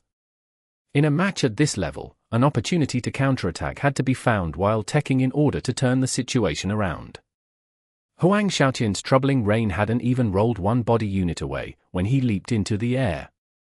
His body spun in the air like a spinning top and moved in a trajectory parallel to the ground. The tip of his sword was raised up above his heads. Numerous sword arcs twisted towards Lord Grimm. Blade Master level 45 skill, Headwind Strike. Even though Headwind Strike only moved forward, it enveloped a rather large area. In addition, the sword arcs flying forward were completely controlled by the player. As a result, whether one jumped or rolled, it was very difficult to escape from this sword prison. Yixiu didn't face it head-on. He didn't have Lord Grimm stop there either, but instead had Lord Grimm retreat back. Sure enough, the instant he retreated back, Troubling Rain looked as if he extended the sword prison and the sword arcs extended another half a body. This was a trick or perhaps a flourish used by Blade Masters. By controlling the arcs, they didn't extend the range to the limit at the start and intentionally held back. Someone not experienced enough would think that he was outside of the range, but then be caught off guard as the sword prison pushed forward and enveloped him. Yixiao obviously knew this trick, so he hadn't stopped and jumped back. He had dodged it, but it had been a really close one. How much distance was being held back depended on the player. A noob wouldn't be able to perform the trick. Among normal players, as long as one was able to complete such a move, it didn't matter how much distance was hidden, it would be enough for one to show off. Huang Xiaoqian's headwind sword had actually hidden half a body unit. In the entire Glory universe, no one else could accomplish this. Not bad. Huang Xiaoqian shouted. His move had dispelled Yixiao's offensive, causing his fighting spirit to rise, especially after knowing that Yixiao had begun to show the power of an Unspecialized. This was what he had been waiting for. After using Headwind Sword, he didn't wait to land on the ground and immediately swung his sword. But this time, it wasn't a Blade Master skill and instead the Spellblade skill, Earthquake Sword.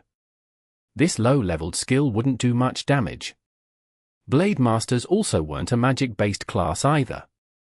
Earthquake Sword would usually only be leveled once and was used as a control or combo move. Huang Xiaoqian had timed this skill well and caught Lord Grim right when he was about to land. Lord Grim quickly unsheathed a sword and slashed to one side, using a falling light blade to slide diagonally to the ground to avoid the attack. Falling light blade was the move that Huang Xiaoqian had wanted to use when he had been blasted into the air earlier, but it had been on cooldown for him. Now, Yixiao's Lord Grim used this skill in the air as if to taunt Huang Xiaoqian. Shameless! Huang Xiaoqian chattered as he closed in. Even though he had never fought against an Unspecialized before, just from the class's intrinsic properties, he didn't need to fight against one to think of a few basic issues. Unspecialized characters had classes that spanned all 24 classes and undoubtedly possessed a variety of skills. Long-ranged, melee, aerial, Unspecialized could use any type of skill. In melee range, Unspecialized might use Blade Master or Assassin skills. In long-ranged, Unspecialized might use Gunner or Mage skills. While moving, Unspecialized might drop traps to see if you would fall into one if you fell to the ground. Right now, the two characters had a bit of distance between them. Huang Xiaoqian's Troubling Rain lost his offensive capabilities and needed to close in. Usually, he would want to find some way of getting close to long-ranged classes. As long as he was able to close in, it could said that he would have already won half the battle. But against an Unspecialized? If he got close, it just meant that he was no longer in a situation where he couldn't attack. Next, he still had to face a class that wasn't afraid to be up close. As Troubling Rain rushed forward, Lord Grim fired his gun, but he didn't retreat. If this was any other gunner class, there was no way they would just sit there waiting for the Blade Master to arrive. But an Unspecialized wasn't afraid. If the Blade Master was up close, then the Unspecialized could simply switch from a gun to a sword or spear. While Troubling Rain closed the distance, Lord Grim's 1000-chance umbrella continued to fire. Once the two sides were close enough, the umbrella suddenly transformed from a gun to a spear. The sudden change was similar to what Huang Xiaoqian had done with his Headwind Sword. Huang Xiaoqian had been prepared though. After all, he was an expert at doing this, so the transformation from gun into spear didn't cause too much trouble for him. Troubling Rain turned and also made a slash with a sword at the same time. Hooah! The 1000-chance umbrella flipped open into an umbrella in front of Troubling Rain's face. The sword hit the umbrella canopy. Then, Lord Grim pushed the umbrella forward and suddenly, all Huang Xiaoqian could see on his screen was a giant circle. The drawings on the circle looked quite nice and they seemed to be spinning too like a computer screensaver. Too shameless! Huang Xiaoqian shouted as he moved. This was a commonly used move done by knights. They would move their shields right in front of your face. The view seen by the player was through the character's two eyes, so by putting the shield in front of your eyes, the shield would block your view. All the dirty tricks the different classes use really aren't a problem for you. Huang Xiaoqian cursed as he continued to move. He had to hurry up and get out of this situation. Using the shield to block your view wasn't done just to play hide and seek with you. The next second, the opponent could send a sword flying towards you. In order to resolve the situation, one had to quickly pull open the distance. Only with distance would it be possible to see the situation. The only inconvenient part about this move was that the user was unable to see how effective his move was because he couldn't see his opponent's screen. It was a move that tested knowledge and prediction. But as an experienced god and hailed as a textbook, knowing every detail of the game was something he possessed. Yixiao already had a good idea of the distance and to what extent his umbrella blocked his opponent's view. For someone like him who only need to know the skills and tricks of a class, he might even be more precise than top-tier knights. This was because this didn't require an understanding of the class, but an understanding of the details of glory. The instant his 1000-chance umbrella opened up, Yixiao knew that his screensaver had been successful. Huang Xiaoqian was definitely trying to pull away to get away from the screensaver. But when Huang Xiaoqian pulled away, Yixiao took away the screensaver, but instead of taking it back completely, he stabbed forward and his shield turned into a spear. F***ck your sister. Huang Xiaoqian cried and was caught unprepared. Troubling Rain was stabbed by the dragon tooth. This was a skill with a stun, so the follow-ups couldn't be avoided. A sky strike launched him into the air. Too shameless. Huang Xiaoqian's character was in the air, but his mouth didn't stop moving as he cursed. A screensaver could be done by knights, but a screensaver directly into an attack was something knights couldn't do. Knights had a shield in one hand and a weapon in the other. They were clearly separate, but the previous chain of attacks had never been done before in glory history. Huang Xiaoqian had to have caught it. His hurting our brains, the spectators began commenting. Yeah. How are you supposed to defend against those transformations? If it was just a few transformations, then it would be okay. But this thing has too many. It covers all the classes. It can definitely do all of the classes, but what I'm not sure is whether there really is only 6 types of classes. Are there any small differences within each class? There's no way it's just 6. Didn't you just see that shield into spear come out? What a headache! The pros were already certain that fighting against an unspecialized would make their heads hurt. Chapter 47. Unspecialized Combo. To the spectating pro players, they didn't actually care who had won or lost this match. In their eyes, Huang Xiaoqian and his troubling Rain were simply little white lab mice. It didn't really matter how they had tussled. Their main focus was on Lord Grimm and the weapon that was in his hands. Huang Xiaoqian might only be a little white lab mouse, but he was certainly an elite one. With him as a reference, it made it easy for them to see how difficult an unspecialized character was to deal with. They only discussed a few words, before finally returning their focus back to the match. In a one-on-one match, it would only last a few minutes. There wasn't much time for them to freely say what they had wished. After being struck by a dragon tooth and launched into the air with a sky strike, Troubling Rain wasn't able to fall back to the ground for a while. Lord Grimm chased after him and seized this aerial opportunity to combo in a few hits. There was nothing Huang Xiaoqian could do. Yixiao's comboing was perfect. If he had tried to get away with something like a falling light blade, he would only be wasting his cooldowns. As an expert opportunist, he was also very good at being patient. Huang Xiaoqian continued to chatter as he carefully paid attention to Lord Grimm's attacks. Skills, angles, timing, weapon forms, length. Every detail had to be noted and it was possible for an opening appear at any time. This is the difference between an expert and a noob. Noobs are unable to see through a difference in particulars. Veteran players might be able to see through the difference, but they are unable to seize it. Experts can see through the differences, but might only be able to seize it at times. Someone who is able to seize it often is considered a god. Yixiao and Huang Xiaoqian were both gods. Huang Xiaoqian watched Yixiao's attacks attentively and resented them so much that his teeth were starting to itch. His voice began to grow louder. No one was perfect. Even if it was Yixiao, there was no way he could do every detail perfectly. However, he was good at distributing his attention. This was because even though some details might not have been performed perfectly, the other side probably couldn't be able to take advantage of it. This was how Yi Xiu played.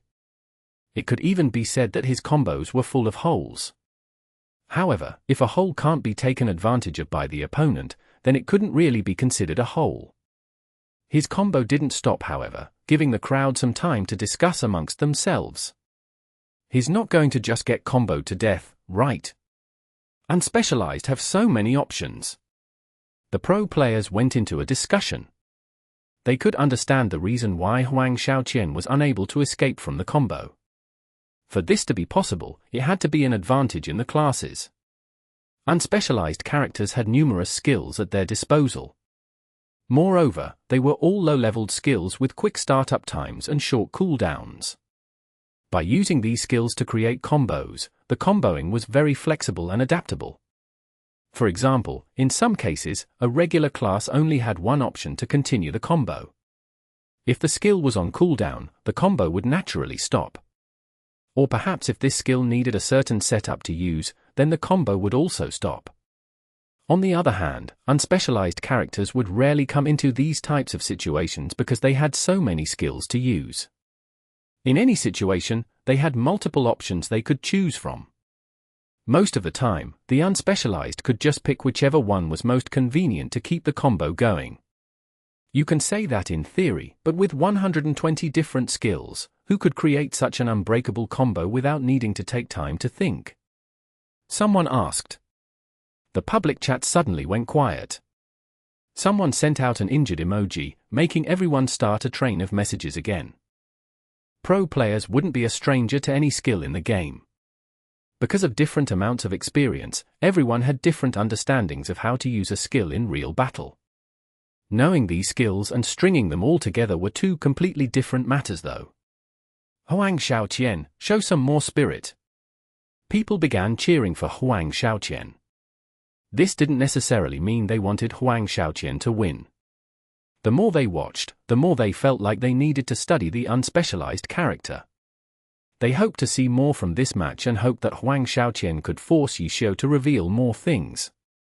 As for what exactly those things were, they didn't know either because no one had studied unspecialized characters before. Shut up!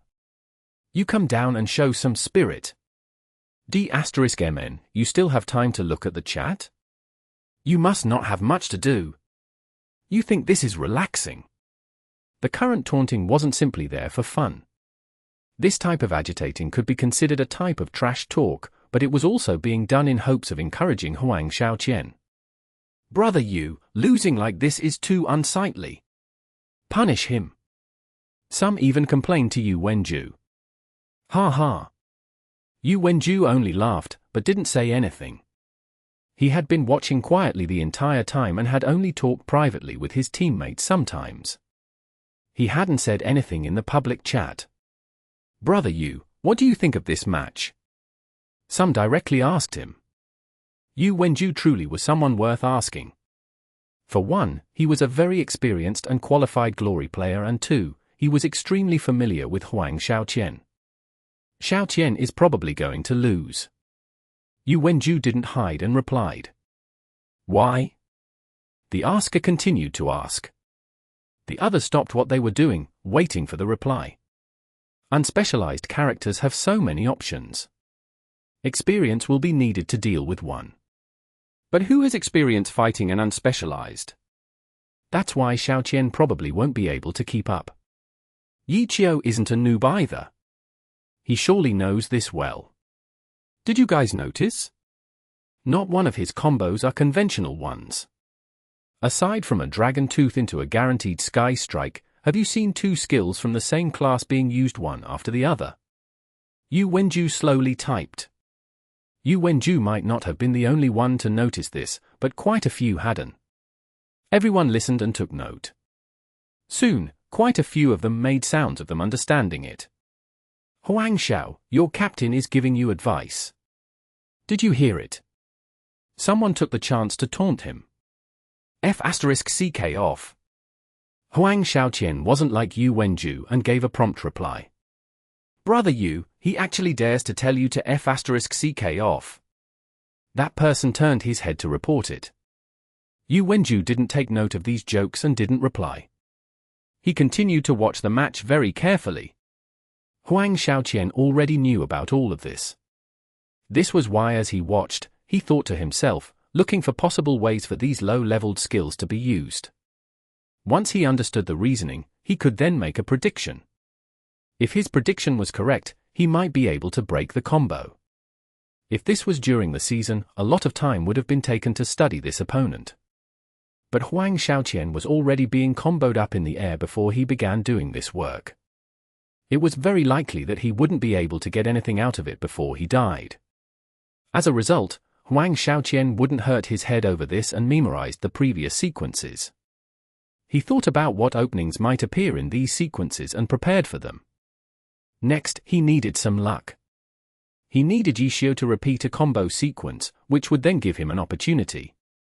Completely seeing through the possible combinations for the 120 skills while in battle was impossible. Troubling Rain's health continued to drop. Huang Xiaoqian didn't get discouraged, nor did he lose hope. He continued to wait.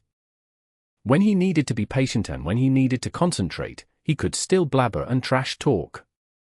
Huang Xiaoqian truly wasn't ordinary. Huang Xiaoqian often narrated his moves, but unfortunately he couldn't make any moves, so he switched to narrating Lord Grimm's moves. In order to maintain his style, he was just randomly spouting words. It didn't matter if the skill being used and the skill being narrated didn't match. Then, he would add a wow, amazing, or a what am I going to do, or a oh no, I'm going to die. If anyone listened to him, they wouldn't think he was a hunter waiting for a catch. Even though he said all this, no one replied. Huang Xiaoqian felt like Yixiao definitely wasn't wearing his headphones. If Yixiao had been pretending in order to make him shut up, with him still blabbering so much, it clearly hadn't worked. It was possible he had already given up on the plan. And since he's been so quiet for so long, he probably hadn't heard him. Shameful. As he said this, he began filling the screen with words. The crowd wailed. This was the type of style everyone was familiar with. In the Pro Alliance, voice was prohibited, so only typing was allowed. As a result, Huang Xiaoqian would do his taunting in the public chat. There was no prohibition today, so he had used his mouth. It was a rare clean chat, but it had suddenly erupted. As he typed, Huang Xiaoqian didn't let up with his waiting. Don't give me a chance. If you give me a chance, you'll die. Everyone thought he was just bragging, but the opportunity actually came. After a striker's collapsing fist, Lord Grimm used a witch's shadow cloak to pull him in. This was a sequence Huang Xiaoqian had memorized. At this moment, right after the collapsing fist, he made his preparations. Lord Grimm flung his sleeves and a dark shadow flew out. Huang Xiaoqian was able to react. He let out a rising phoenix slash. Troubling Rain looked as if he had stepped on the dark shadow as he pounced towards Lord Grimm. Ah! That instant, quite a few had shouted at their computers and then the chat immediately burst into astonished emojis.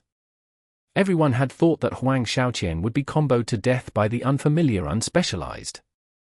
Who would have thought that he would be able to turn the situation around and counterattack? Xiaoqian, how mighty! Quite a few began typing. Chapter 48. Can you hear me? Pro players are too amazing. Loulan / couldn't help but exclaim. Their little group was a bit biased. After being beaten by Huang Xiaoqian so brutally, everyone hoped to see Yixiao win gloriously. They already saw Yixiao as one of their own. They all felt quite happy seeing Troubling Rain being tossed around in the air like a rag doll. However, besides that, Loulan / was also feeling a bit disappointed. The match with Huang Xiaoqian left quite a deep impression on him.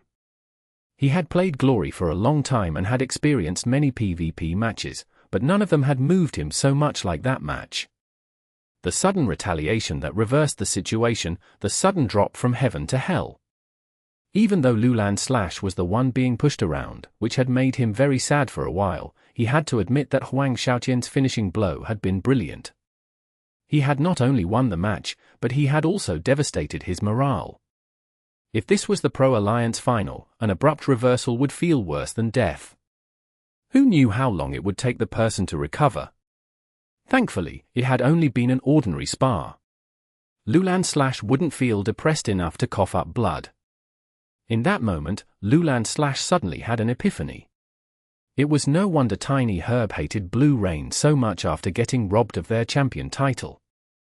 Huang Shaoqian's one-shot kill style may be very exciting for the onlookers, but to the people at the scene, it was so very painful. Now, Loulan was a spectator. Even though from his feelings, he hoped that Yixiao would win, deep down, Loulan also wished to see Huang Shaoqian create such a situation again. Unconsciously, Loulan had already become enamored with the thrill of the defining strike. He even imagined himself being a similar type of player. This would become the focus of his daydreaming for a long time. However, Huang Shaoqian being stuck in the air the entire time was a bit disappointing, up until the unexpected falling phoenix broke Lord Grimm's combo. Loulan immediately became excited and blurted out praise for it. Luckily, he had only said pro player. If he had called out Huang Shaoqian's name directly, he would definitely be looked down on and despised as a traitor by his friends. Falling phoenix the blade rises, the phoenix falls. Huang Shaoqian wasn't just looking to escape, but also a strong comeback. Upward slash. Huang Shaoqian yelled as he followed up with an upward slash. Lord Grimm was launched into midair.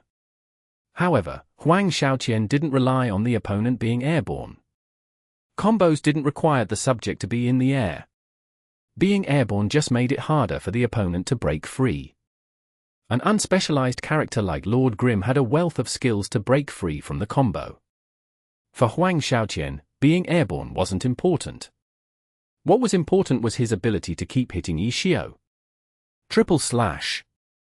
Huang Shaoqian yelled and used triple slash, which was a typical movement option used by blade masters to quickly get away or to shrink the distance between an opponent. With Huang Shaoqian's skillful manipulation, troubling rain dance around Lord Grimm in a triangle. The 3 slashes all landed on Lord Grimm. Lunge. Moonlight slash. Upward slash. Formless phantom blade. Headwind strike. Huang Shaoqian yelled out skill names out constantly. The skills he named didn't match the ones he was using. Huang Shaoqian just went on randomly. If the audience could hear him, they would even hear him chanting the casts for mage skills. At the same time, Huang Shaoqian stopped sending messages. He was very good at multitasking, but facing this powerful opponent, he finally decided to dedicate all his hand speed onto performing. This was a rare chance that he had fought hard for. He needed to focus to deal as much damage as possible to Lord Grimm. If he failed and his opponent found another opportunity to lash back, he would probably never find another lucky chance to reverse the situation. Die die die die die. Huang Shaoqian roared, attacking more ruthlessly than before. His performance, on the other hand, was more cautious than before as well. He needed to try his best to ensure 100% perfection on his performance. It was the only way to ensure Yixiao wouldn't have a chance to overturn the situation. The blade danced furiously and continuously. In this non-stop wave of attacks, there were other skills that did not belong to the Blade Master. Regular attacks, Spellblade, Ghostblade, and Berserker were all in the mix. These class were all under the general class of Swordman, so their level 20 and under skills could be learned freely. How one chooses from these skills is completely based the person's preference. Huang Shaoqian had long stopped struggling over which skill to learn and which skill he needed to level up. He had grasped his character's skill combination a long time ago. He could whip out round after round of combos instinctively. All he needed to do in that moment was to focus, to be fast and steady. Huang Shaoqian knew his opponent did not have the same problem as he did. Yixiao's mind wouldn't be as slow like how he struggled with the unfamiliarity of the unspecialized class. Was there anything in Glory that God Yixiao, Glory's textbook, would not know? Among all the combos of Blade Master, there was nothing that was a secret to him. Some of the combos were even created by him. Huang Shaoqian's performance was undoubtedly incredible. After the Unspecialized combos, he followed with an excellent combo of his own. The onlooking pro players were surprised by the excellence of Huang Xiaoqian's performance and applauded him. However, the one they really wanted to see was Huang Xiaoqian's opponent. They wanted to know if Unspecialized had ways to forcefully end Huang Xiaoqian's combos. If Lord Grim actually died in one breath under Troubling Rain's constant assault, they would be really disappointed. They would rather watch Troubling Rain die under the constant combos than Lord Grim. At least, they could see more of an Unspecialized's combo that way. F***CK. Huang Xiaoqian cursed. He was unable to continue his perfection to the end. He missed. That tiny mistake would not even be considered as a mistake in front of a regular opponent, but in front of another god. Huang Xiaoqian did not waste time on daydreams. He already started to prepare for Yi Qiu's revenge. Painfully, facing this Unspecialized, Huang Xiaoqian had no idea what strange skill to expect. Despite the numerous thoughts, not even half a second had passed since his mistake. Thousand Chance Umbrella opened unexpectedly and shot towards Troubling Rain. UB*TCH. Huang Xiaoqian was met with another screensaver. The same move won't work on me twice. Huang Xiaoqian yelled out while filling the public channel with the same message. At the same time, his character jumped back, trying to put some distance between himself and the umbrella as fast as possible. Despite the intensity of this moment, seeing Huang Xiaoqian's messages, many could not help about complain. What? Huang Xiaoqian. Could you be a Knight of the Zodiac? Leo's Knight of the Zodiac. There were some who knew Huang Xiaoqian's astrological sign. Lightning bolt destroy him. Some pro players, who knew of the Knights of the Zodiacs well, shouted enthusiastically. In the end, Huang Xiaoqian did not use Leo's lightning bolt. He chose to use the Blade Master level 70 skill, Formless Phantom Blade. D*MN. You're seeking your own death. The pro players cried out in shock. Without any setup, Huang Xiaoqian just threw out a Formless Phantom Blade. If Huang Xiaoqian wasn't asking for his own demise, then what could he possibly be doing? Wait! Yi Qiu is holding a shield, he can't see it now. Someone called out as if he discovered a new world. He can't see it, but he can hear it. HM. In this instant, everyone recalled the difference. This was a regular arena. Originally, Huang Xiaoqian would be chattering ceaselessly, but he switched to sending messages non-stop halfway through the match. Based on the fact that he voluntarily retaliated, one could see that Huang Xiaoqian didn't switch to messages because he was bored, but rather because he figured that the opponent could not hear him. In conclusion, facing Huang Xiaoqian's irritating chatter, Yi Qiu had abandoned his headphones. His view was currently covered by the umbrella shield, and without a headphone, there was no way for him to know that Huang Xiaoqian was using a Formless Phantom Blade so shamelessly. All sorts of thoughts were spinning around in their hearts, but all of this happened in a split second. While everyone believed that Yi Qiu did not know about Formless Phantom Blade, a silhouette flashed behind Troubling Rain. Because Lord Grim stayed where he was, still holding an opened umbrella, Huang Xiaoqian unleashed a beautiful Formless Phantom Blade, ready to crush Lord Grim into nothing. Everyone sent their prayers in silence and sent emojis of a can't bear to witness face. At the same time, Huang Xiaoqian didn't realize the impending disaster until he destroyed the elusive figure in front of him with a strike. Last time, all the combos came in the air. This time, all the combination of skills came from the back. F***CK F***CK F***CK? You can hear me. Huang Xiaoqian roared, trying to shatter Yi Qiu's eardrums. He also typed this comment into the public chat channel to show how despicable Yi Qiu was. TSK TSK TSK. The audience signed. This was the classic example of being tricked by one's own wisdom. Everyone lamented over Huang Xiaoqian's demise while admiring Yi Qiu's persistence. Yi Qiu not only survived under Huang Xiaoqian's sound attacks against all odds, he also tricked Huang Xiaoqian into thinking that he couldn't hear anything. At that time, Loulan felt he needed to speak up to clarify God Yi Qiu's circumstances. He really can't hear anything. Loulan Before he went down the ring, he asked me to mute it. Loulan / was the admin of the room. Oh. People murmured in realization. In the ring, Huang Xiaoqian, of course, could see the messages posted in the public channel. Cheater! You have to tell the participant before you change the rules. Huang Xiaoqian watched his troubling rain fell in front of Lord Grimm as he cried out internally. He finally adjusted his view just now. Back attacks were just as troublesome as aerial ones. This time, Huang Xiaoqian did not last long enough to see another chance to reverse the tide. HM? Were you talking the whole time? Yixiu, who just won, asked in the channel. In disbelief, no one answered his question.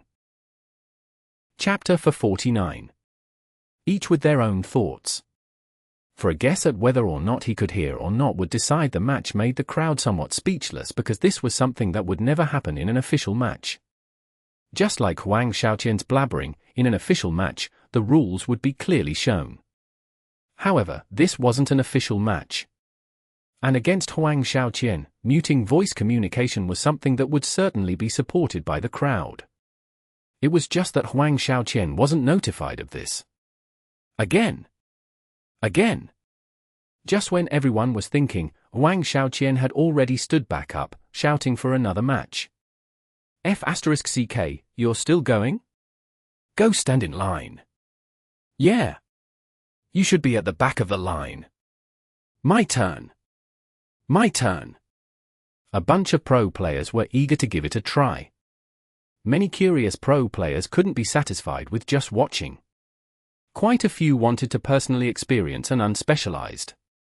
Soon afterwards, a huge quarrel erupted outside of the ring on who should go up first, but the one thing they all agreed on was that Huang Xiaoqian had already fought once, so he wasn't allowed to fight again. Roll a dice. Roll a dice. Whoever gets the biggest number wins. Someone suggested. Your mother. There's over 100 people. How are we supposed to get them all? Another objected. In the beginning, there had only been around 50 people, but later, another group of people arrived. There were even a few strangers mixed in, but no one paid them any heed. What do you mean again? Lord Grimm suddenly typed. How could give you guys opportunities to see through me? Ha ha ha ha. Class is over. By everyone. God. F***CK. All sorts of curses were used. If this were an official match, they would all be penalized for saying these types of words. But today, they were only in the in-game arena, so anything went. Everyone took this chance to vent their anger. But the god did what he said. He ignored everyone's shouts and directly left the ring. Some even tried to send a request to fight, but Yixiu ignored them all and even left the room. There was nothing they could do. If he said he didn't want to, then they couldn't force him to. Loulan / group wanted to watch some more too, but if God Yixiu had decided to leave, then they naturally couldn't object. They also wanted to fight with some of the people in the crowd, but now even a blind person could tell why they had all come here. If they went up and asked to fight them, then they would probably receive the same words God Yixiu used to reject them. They were just about to leave when Loulan / suddenly received a friend invite. He opened it and looked. The name on it gave him a huge shock, Vicaria. Champion Team Tiny Herb's captain, Wang Jiesh's Vicaria. Loulan / immediately accepted and wondered whether he was dreaming or not. Hi. After accepting the friend request, Vicaria immediately messaged him. Hi God. Loulan / replied.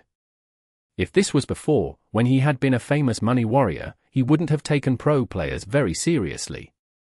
But ever since he had gotten into contact with Yixiu, he had realized that he had been too arrogant. Huang Xiaoqian's match with him gave him another unforgettable lesson. Towards god-level players, he didn't dare disrespect them. And the person talking with him was someone who had won 2 championship titles in the last 3 years. His impressive achievements had already won him success and recognition. Someone like Zhu Zikai might be more popular, but he hadn't won any prizes yet, so he still lacked in influence. Switch rooms and compare notes. Wang Jieshi replied. Loulan was overwhelmed by favor from his senior and immediately notified his group.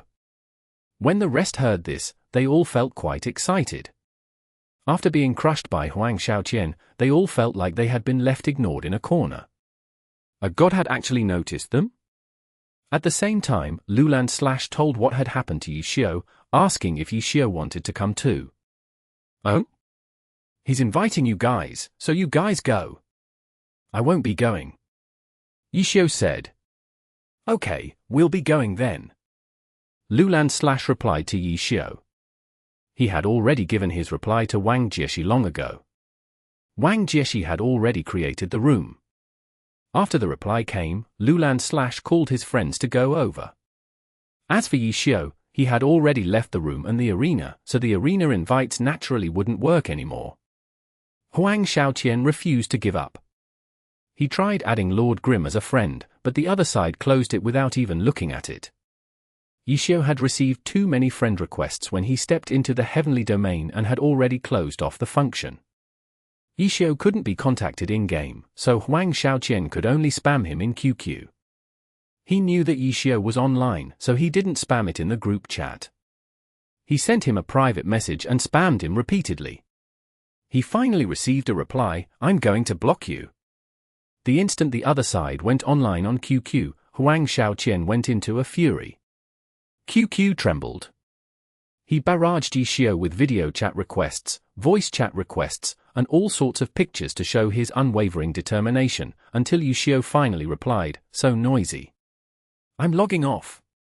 Afterwards, his image went grey.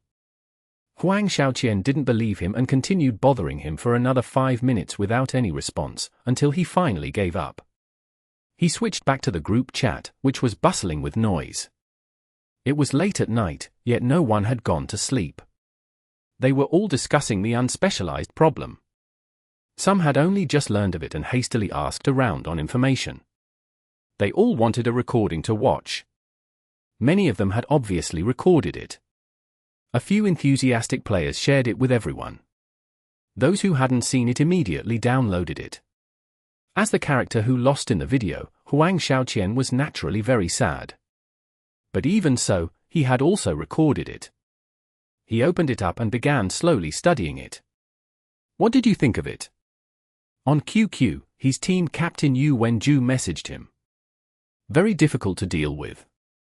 Huang Xiaoqian replied, the fixed field covered up some of his problems though. Nothing could be done about that. His level is too low. If you two had played in a normal match, his Dragon Tooth stun wouldn't even be able to break past your equipment stun resistance. Yu Wenju replied. Yeah, but his combos really are complicated. It's going to take a lot of effort to study them. Huang Xiaoqian said. When all is said and done, matches are never decided by a single person. Yu Wenju said. But I have a premonition that when he returns, he'll definitely be a huge problem. Huang Xiaoqian said. He always was. Yu Wenju said. What a pity. It isn't possible to find another unspecialized like him. Huang Xiaoqian was quite bitter because he hadn't achieved his goal. What do you think of those other people?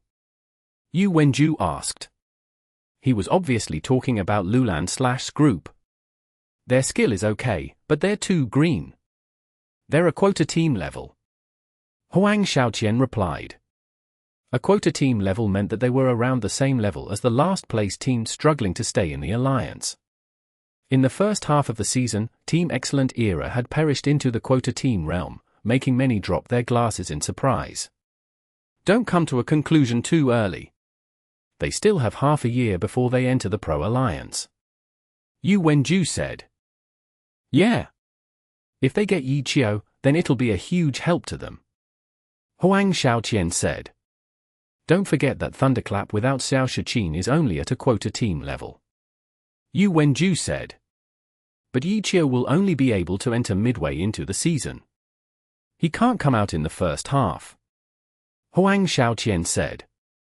That's why this team will only be able to truly show their strength in Season 10. Yu Wenju said. What level will Yi Qiu be at then? Huang Xiaoqian muttered. That's hard to say. Will a year of retirement make his skills turn rusty, or will he return greater than before after a hard-earned rest? Yu Wenju said. Only the demons know what schemes he's plotting. Huang Shaoqian cursed. Club tyranny.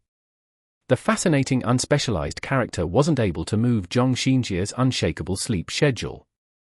Huang Shaoqian had only just received the second fight when he fell asleep on time.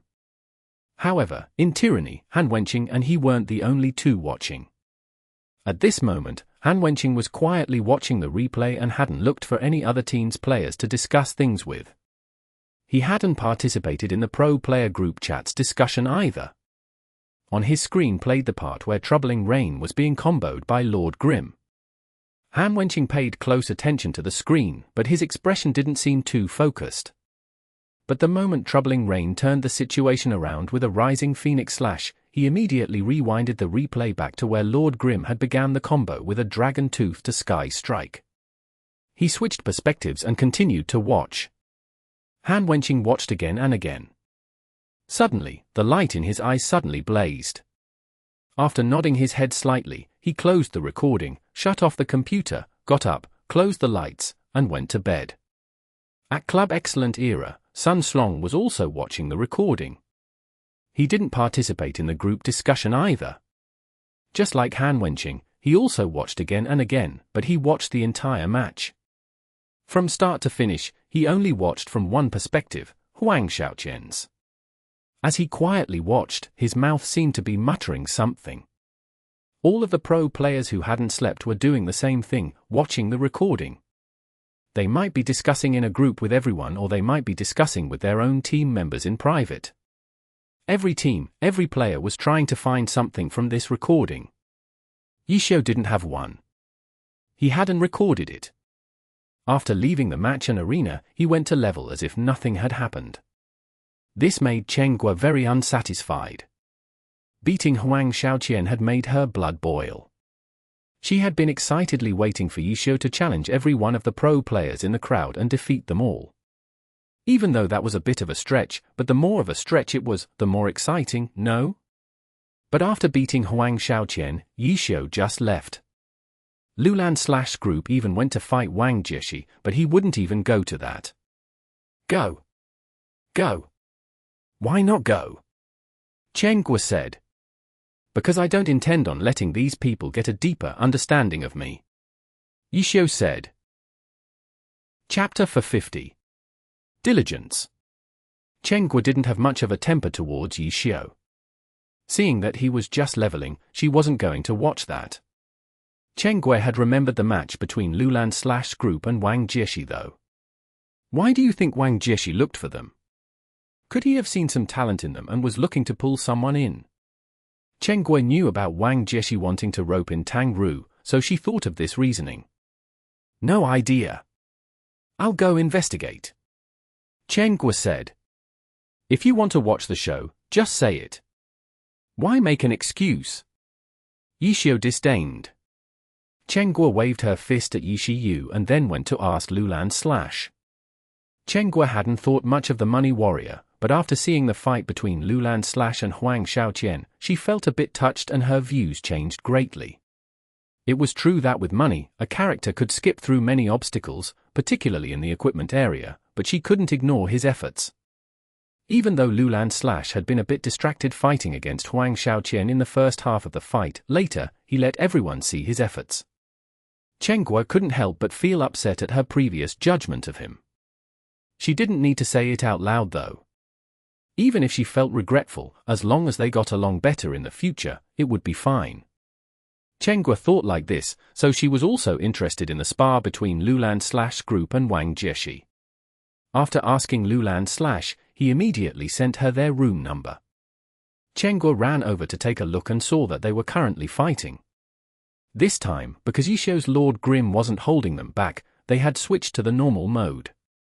Vicarious equipment as a god-level character gave him an absolute advantage, but at the same time, Loulan / wanted to see just how strong this equipment was. After Cheng Guo entered the room, she just happened to see Little Bei's battle mage fall. She asked the rest of them what the situation was and found out that they had already finished their second round. The Elementalist Ocean ahead had already lost a match. It hadn't been long, but they had already finished fighting 2 matches. It turned out that against Wang Jieshi, they had lost even more tragically than against Huang Shaoqian. After all, not only was their opponent far more skilled than them, but their opponent's character was much stronger too. After Little Bay lost, Night Tides and Loulan went up one after the other. Neither of them were able to bring about any opportunities before being killed by Wang Jieshi. Their remaining comrade, a cleric, naturally wouldn't fight in a duel. They were all feeling somewhat embarrassed after losing 4 times in a row. They wanted to fight again, but they felt bad to make a request that would waste the other side's time. Correct. After facing a god's true might, they felt that fighting against him was just a waste of time. Ha ha, they lost so miserably. Yishio floated by just when Chenghua was feeling sorry for them. Chenghua turned her head to look at Yishio, who had already turned his head back to his screen. However, he had clearly seen the situation from Chenghua's screen. They're not in the fixed field. Their characters are still far from Vicaria. Chenghua had seen their equipment already. It was true that their equipment weren't bad because they had the money, but they still couldn't compare to pro player accounts. Pro player accounts not only had the best equipment available in the game, but more importantly, they had self-made equipment suited especially for them, especially for a legendary character like Vicaria, who had silver equipment from head to toe. This was not just a result of money. It was a result of the combination of money and cutting-edge technology. Yeah, I'm sure they know that. I just don't know if the VE made any preparations. Yishio said. What do you mean? Chenghua asked. Did you forget? Loulan had been very optimistic about their strength initially. They had never personally experienced the difference in skill and experience and didn't know how big of a difference it was. However, the difference in equipment is something that can be directly observed. There's no way they would have thought that they were skilled enough to make up for the clear difference in equipment, no? From their initial optimism, I think that they've made preparations for their equipment. The ones they're wearing right now might not be the ones they'll be using in the Pro Alliance. Yishio said. So you're saying that they've already prepared silver equipment? Chenghua said. Even if they don't have any right now, they should have at least had thoughts of making up for the difference in equipment, right? If not, then I'll really be quite speechless towards these arrogant children. Yishio said. The match wasn't over on that side yet. Wang Jieshi actually went another round with each of them. They didn't do as badly as before, but the results didn't change. Without the fixed field negating the equipment advantage, it would be difficult for them even if Wang Jieshi wanted to lose. What is Wang Jieshi thinking? Chenghua asked Yishio. I thought that was what you were investigating. Why are you asking me? Yishio asked back. I thought you understood these people. You tell me. Chenghua demanded. He's probably just testing their strength, that's all. Yishio said. Testing their strength. They will be Tiny Herb's opponents in the future. Wang Jieshi never underestimates any of his opponents. He's looking to figure out Loulan and his group's skill level. Yishio said. What about now? Can he get a good understanding after 2 rounds? He's probably figured out their individual skill by now. As for their ability as a team, I don't think he'd ask for them to fight him 5v1. He'll most likely make an excuse like, yes, let's have a friendly match in the future or something. Yishio's gaze drifted away. Ah! Chenghua cried out because when she looked back, she discovered that in the public chat, Wang Jieshi was currently discussing with Loulan a time for them to have a friendly match. What a god! Chenghua looked back at Yishio. Yeah, I'm a god, but it's more like I have good eyes. Yishio said. What do you mean? Chenghua stared blankly. I saw what they were saying. Yishio pointed at the screen. Chenghua suddenly understood. He had simply looked at what Wang Jieshi was saying. No wonder he hesitated and suddenly shifted his gaze. Chenghua tried hard not to curse out at him. In the arena, Loulan happily agreed to the friendly match. Chen Guo couldn't help but feel a bit worried though. Does this count as being duped? Duped? That's a bit of a stretch. Loulan / might be getting probed out by Tiny Herb, but they can also get a taste of the champion team's strength. For them, this is a rare opportunity. Yixiao said as he glanced at Chen Guo's screen. After looking at their chat, he lamented, "Oh, they've scheduled it for after playoffs. TSK, Wang Jieshi Wang Jieshi. What's wrong?" He clearly feels that they're not any threat to them in the Pro Alliance right now, so he intentionally delayed it. He wants to see if they've improved during this time. You could say he's putting some effort into this. Yixiao said. This guy really is. Chen Guo had seen Vicaria a lot. But as for the player behind the character, she only occasionally saw Wang Jieshi from reports or interviews. Chen Guo wasn't his fan either, so she didn't understand him too well. From Yixiao, she was able to get a good understanding of the real Wang Jieshi. She wasn't sure what to use to describe him. Chen Guo felt a bit uncomfortable towards him, but she had to admit that he was diligent. He was very, very diligent. He was just like Yixiao. The effort he put into glory was something she couldn't compare with. After Wang Jieshi discussed matters with Loulan / they left their contact details and then exited the arena. Once Loulan / came out, he sent Yixiao a sad face emoji. I saw it all. Yixiao replied. HM. From chasing Haze's computer. Yixiao said. Oh, you two are together. Loulan / said. Yeah. We lost so miserably. Loulan / cried. Your skill isn't as good. Your character isn't as good. You guys should have been ready for this type of result, no? Yixiao replied. We did, but it still doesn't feel good to lose. Loulan / said. You're going to be a pro player soon. You have to learn how to stand up quickly from defeat and learn from your losses. Yixiao advised.